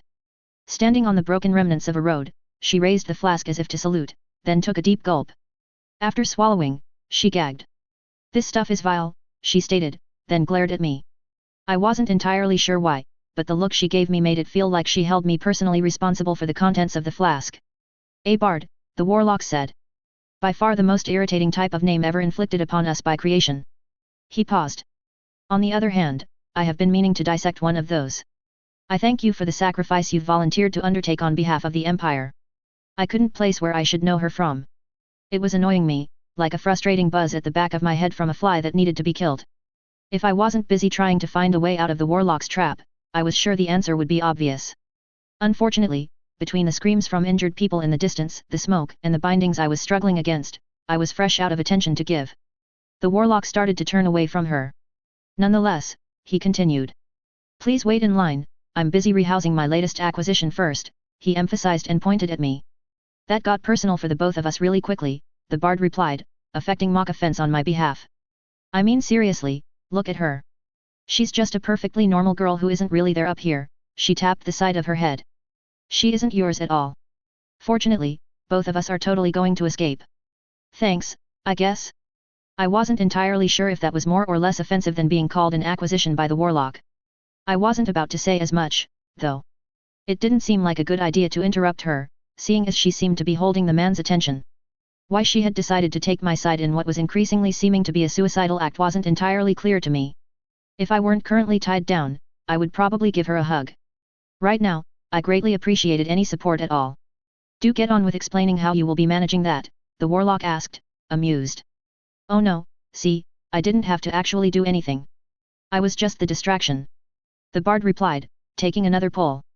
From behind me, I heard a voice that renewed my hope. Confiscate. The spell orbiting the warlock's arm flickered out. It was only the first to go. All the wards surrounding me fell next. The relief at suddenly feeling full control returned to me was all the encouragement I needed to turn tail and leave. Run, Taylor. Taking the opportunity, I spun around as I fell. I spotted Roland on the ground below me. He looked as lethargic as I was. Turning my gaze as far away as I dared to aim, I teleported blindly and included him in the effect. I didn't know where we ended up. I didn't exactly care. So long as it wasn't near the warlock, it was good enough for me. I felt exhaustion dig deep into my bones. To my muted embarrassment, we were high up in the air wherever we arrived. Roland yelped.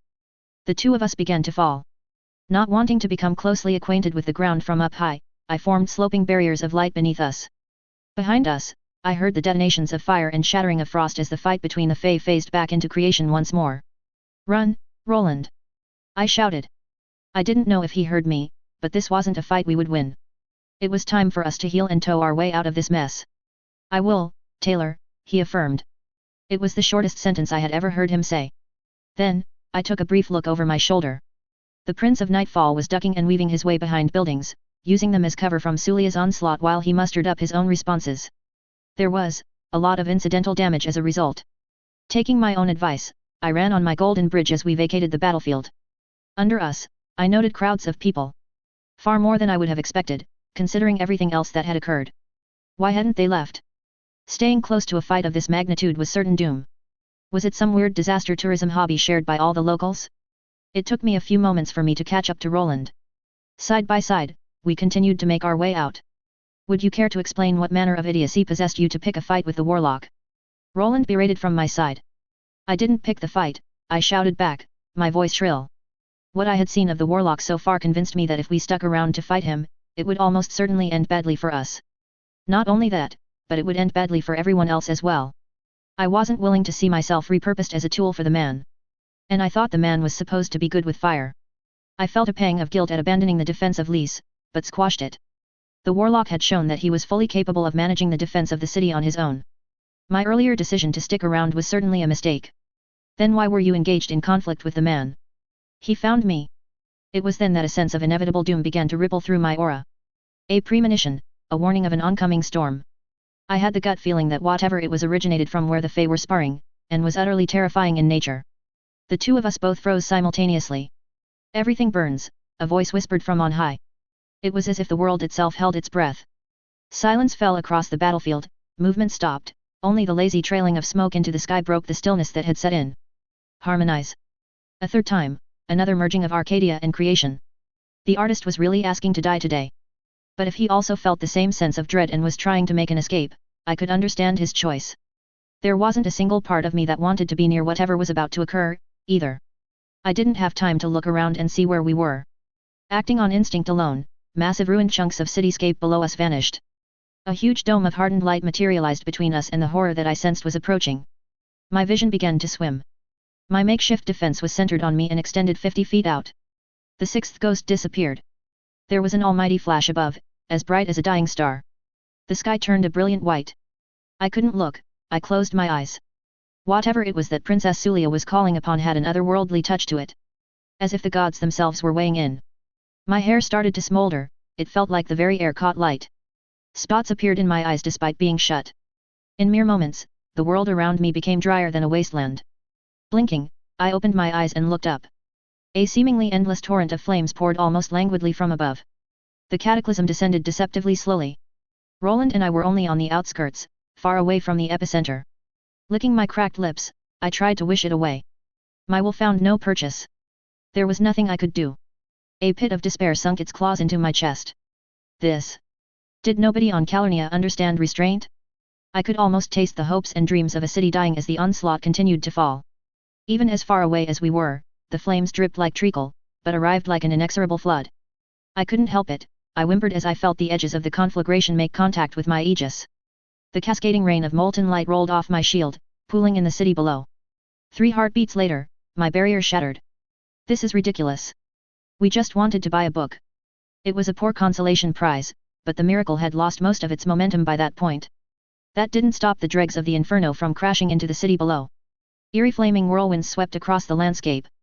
They billowed one way and then the other, letting out a shrieking cacophony that sounded much like the wail of anguished souls. Watching them was like observing professional dancers proceeding through a choreographed routine.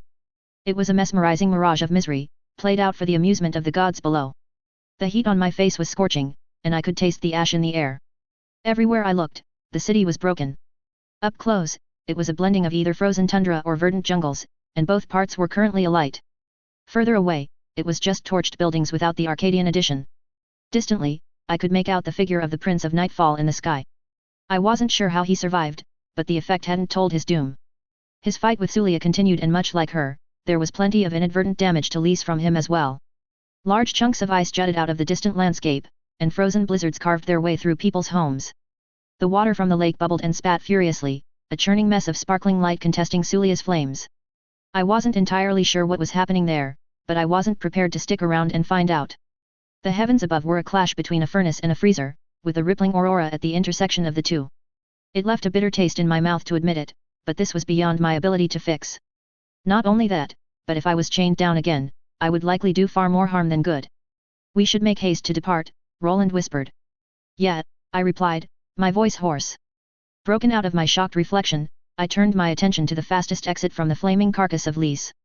I wanted the artist dead, but I wasn't willing to risk containment to do it. The fight between the two members of the Fey royalty continued in the sky. A rapidly progressing patch of contorted space started to climb its way towards them from below. It appeared that the warlock had turned his attention back onto the Fey once more. As one last act of support for the city, I did my best to snuff the flames around me out. It wouldn't do much, but I hated to just leave. As we made our escape, I sloped my platforms back towards the ground. Not only do people in the sky stand out, but I was far beyond winded. Continuing to exert myself seemed unwise. I ducked under the smoldering remnants of an Arcadian tree that was planted on a rooftop, then pushed aside the leaves of another. Crossing over from summer to winter, it became easier to navigate our way back down. I looked over my shoulder briefly. The movement of the two Fey royalty seemed much more contained. I wasn't sure exactly what had happened, but it felt as if there were 3 or 4 worlds folded in on each other at the location of the fight. For a moment, I agonized over what else I should do. There were many ways I could try to improve our chances of our escape.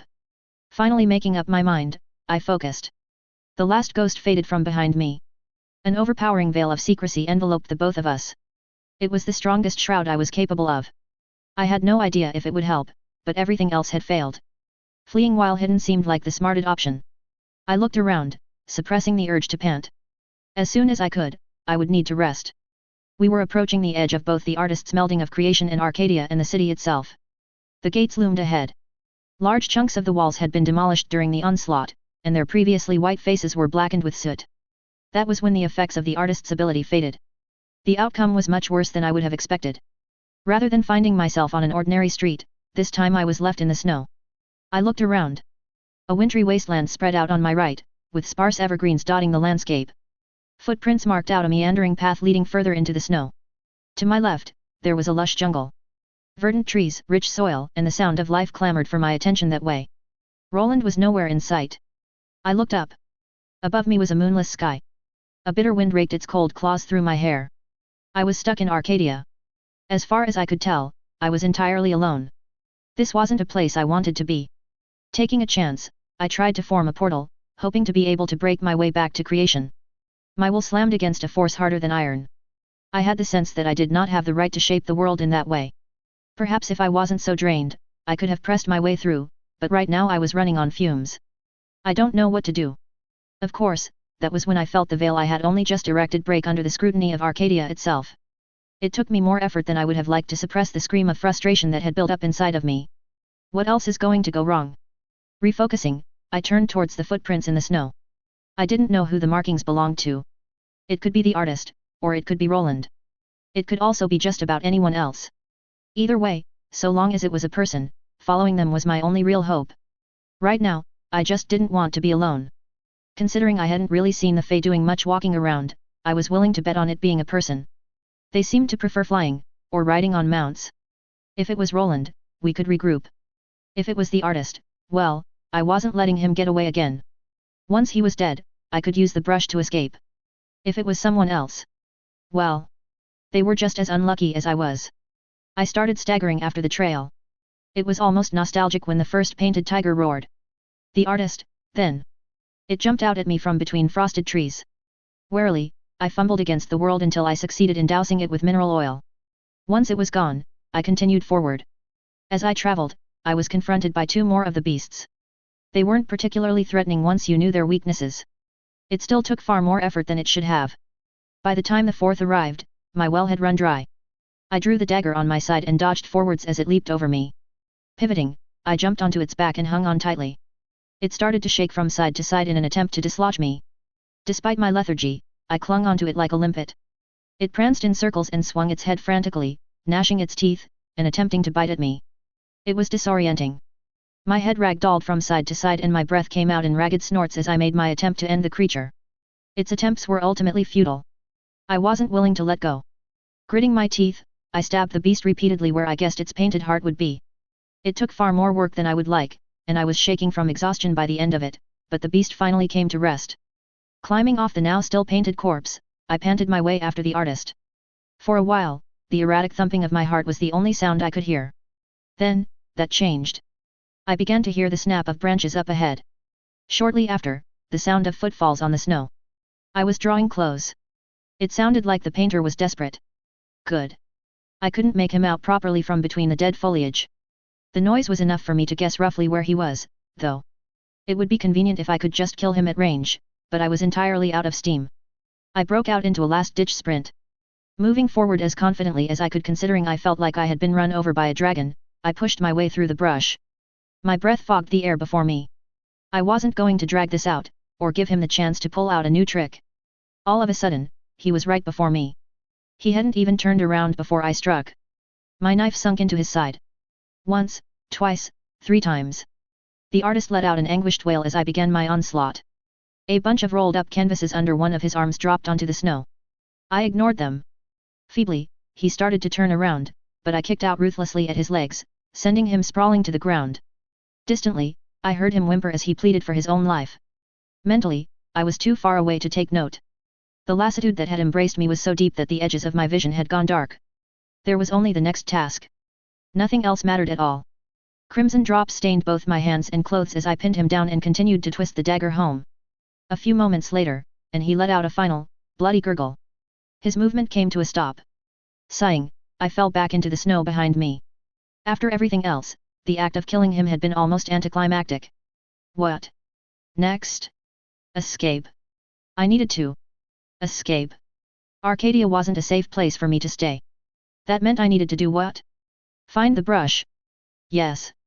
I should find the brush. The artist would presumably have it, I just needed to search his corpse. Then, I could make an exit of my own. Straining, I pulled him out of the snow. I started to check his pockets, trying to find the brush. A mounting sense of dread rose after I realized the truth. It wasn't on his person. Frantically, I started to check the surroundings. I looked between the bushes and in the snow.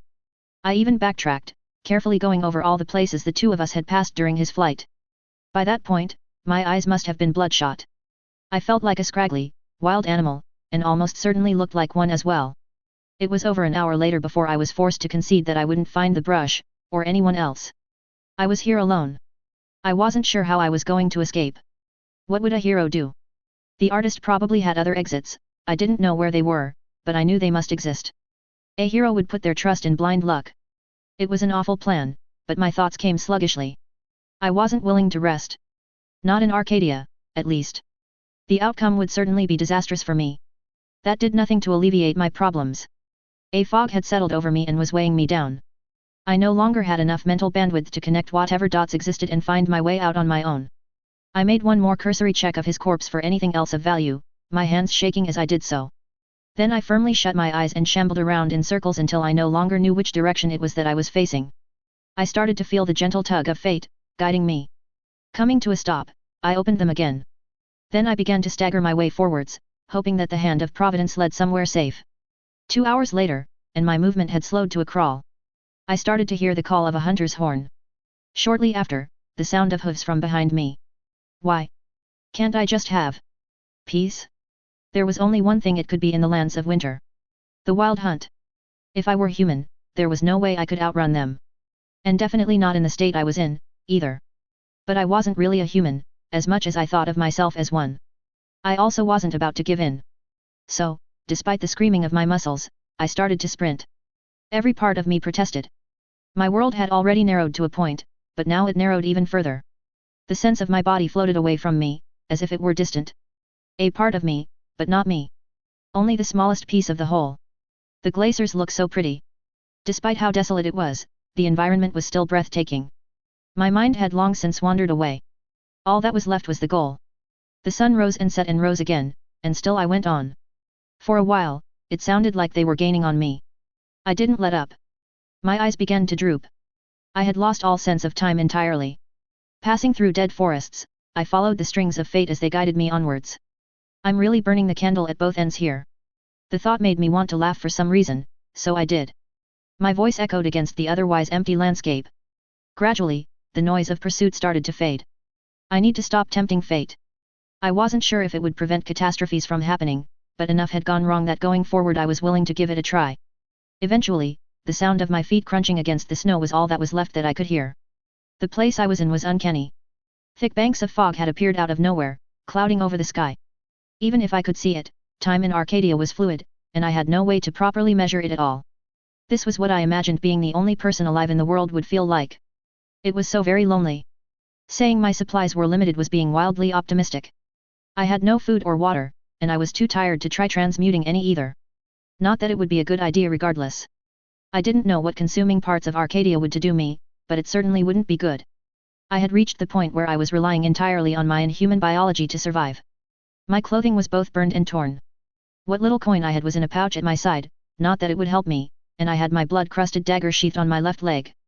I kept trudging on. I don't know how long I kept walking for. Time had long since lost meaning and the world became nothing more than a blur. I couldn't go to sleep, I just wouldn't let myself. In Arcadia, it wouldn't be safe. The world had closed into one narrow corridor. Trudge, trudge, trudge. The crunch of snow underfoot, the mist before my face, it all blended together. No matter what, I would go on. My eyes closed. I hoped Roland had survived. I wasn't willing to bet on it, though. Why couldn't he have landed in Arcadia beside me? Actually, that was probably worse. He wouldn't be able to survive this place for long at all. That single clash with the warlock, as brief as it had been, was enough to convince me that he was far out of our league. The bard was almost certainly a wet smear on the ground. I didn't see any way that she could have made it out alive. Phantoms of my past started to haunt me as I traveled. My dad. The expression on his face so very lost during the negotiations with Alexandria. His eyes, so sad, staring through his glasses. Then the moment when it dawned on him that his little girl wasn't his little girl any longer. The ghost faded away. Lisa came next. You never asked for help. Her voice called out to me, bitter, tired. As tired as I felt. Her bottle green eyes looked on from beyond the edge of reality, judging me while I walked. She faded away next. My mom, Brian, Rachel, Alec, Aisha, Theo. More and more people. An endless crowd of faces parading past me. One by one, I watched as they watched me or said their piece, then proceeded to vanish into the void. Then, even their support was gone. Except for the warm embrace of the choir of compassion, I was alone once more. It was comforting, but did nothing to drive back the cold. The icy claws of the Arcadian winter dug into me. My ragged breath raked erratically over my face. The scorched remnants of my hair had long since frozen into frigid clumps. My fingers and toes were numb. There wasn't a single part of me that wasn't tinged in frost. Strings dangling puzzle pieces illuminated up the path before me. I followed them blindly, not paying attention to anything else. The fragments rotated, spinning in the air. A glimpse of a way forward. A hint of what was to come. Don't give up. The embers within me flickered weakly. The sound of wood echoed underfoot, but I was too exhausted to take notice. Tired. I was so very tired. Almost absently, I registered the burbling of a voice. Someone was talking. Words. I think there was anger, irritation, fear, and maybe a bit of concern. No matter. People meant safety, right? I could rest. Finally, I could rest. I let myself go.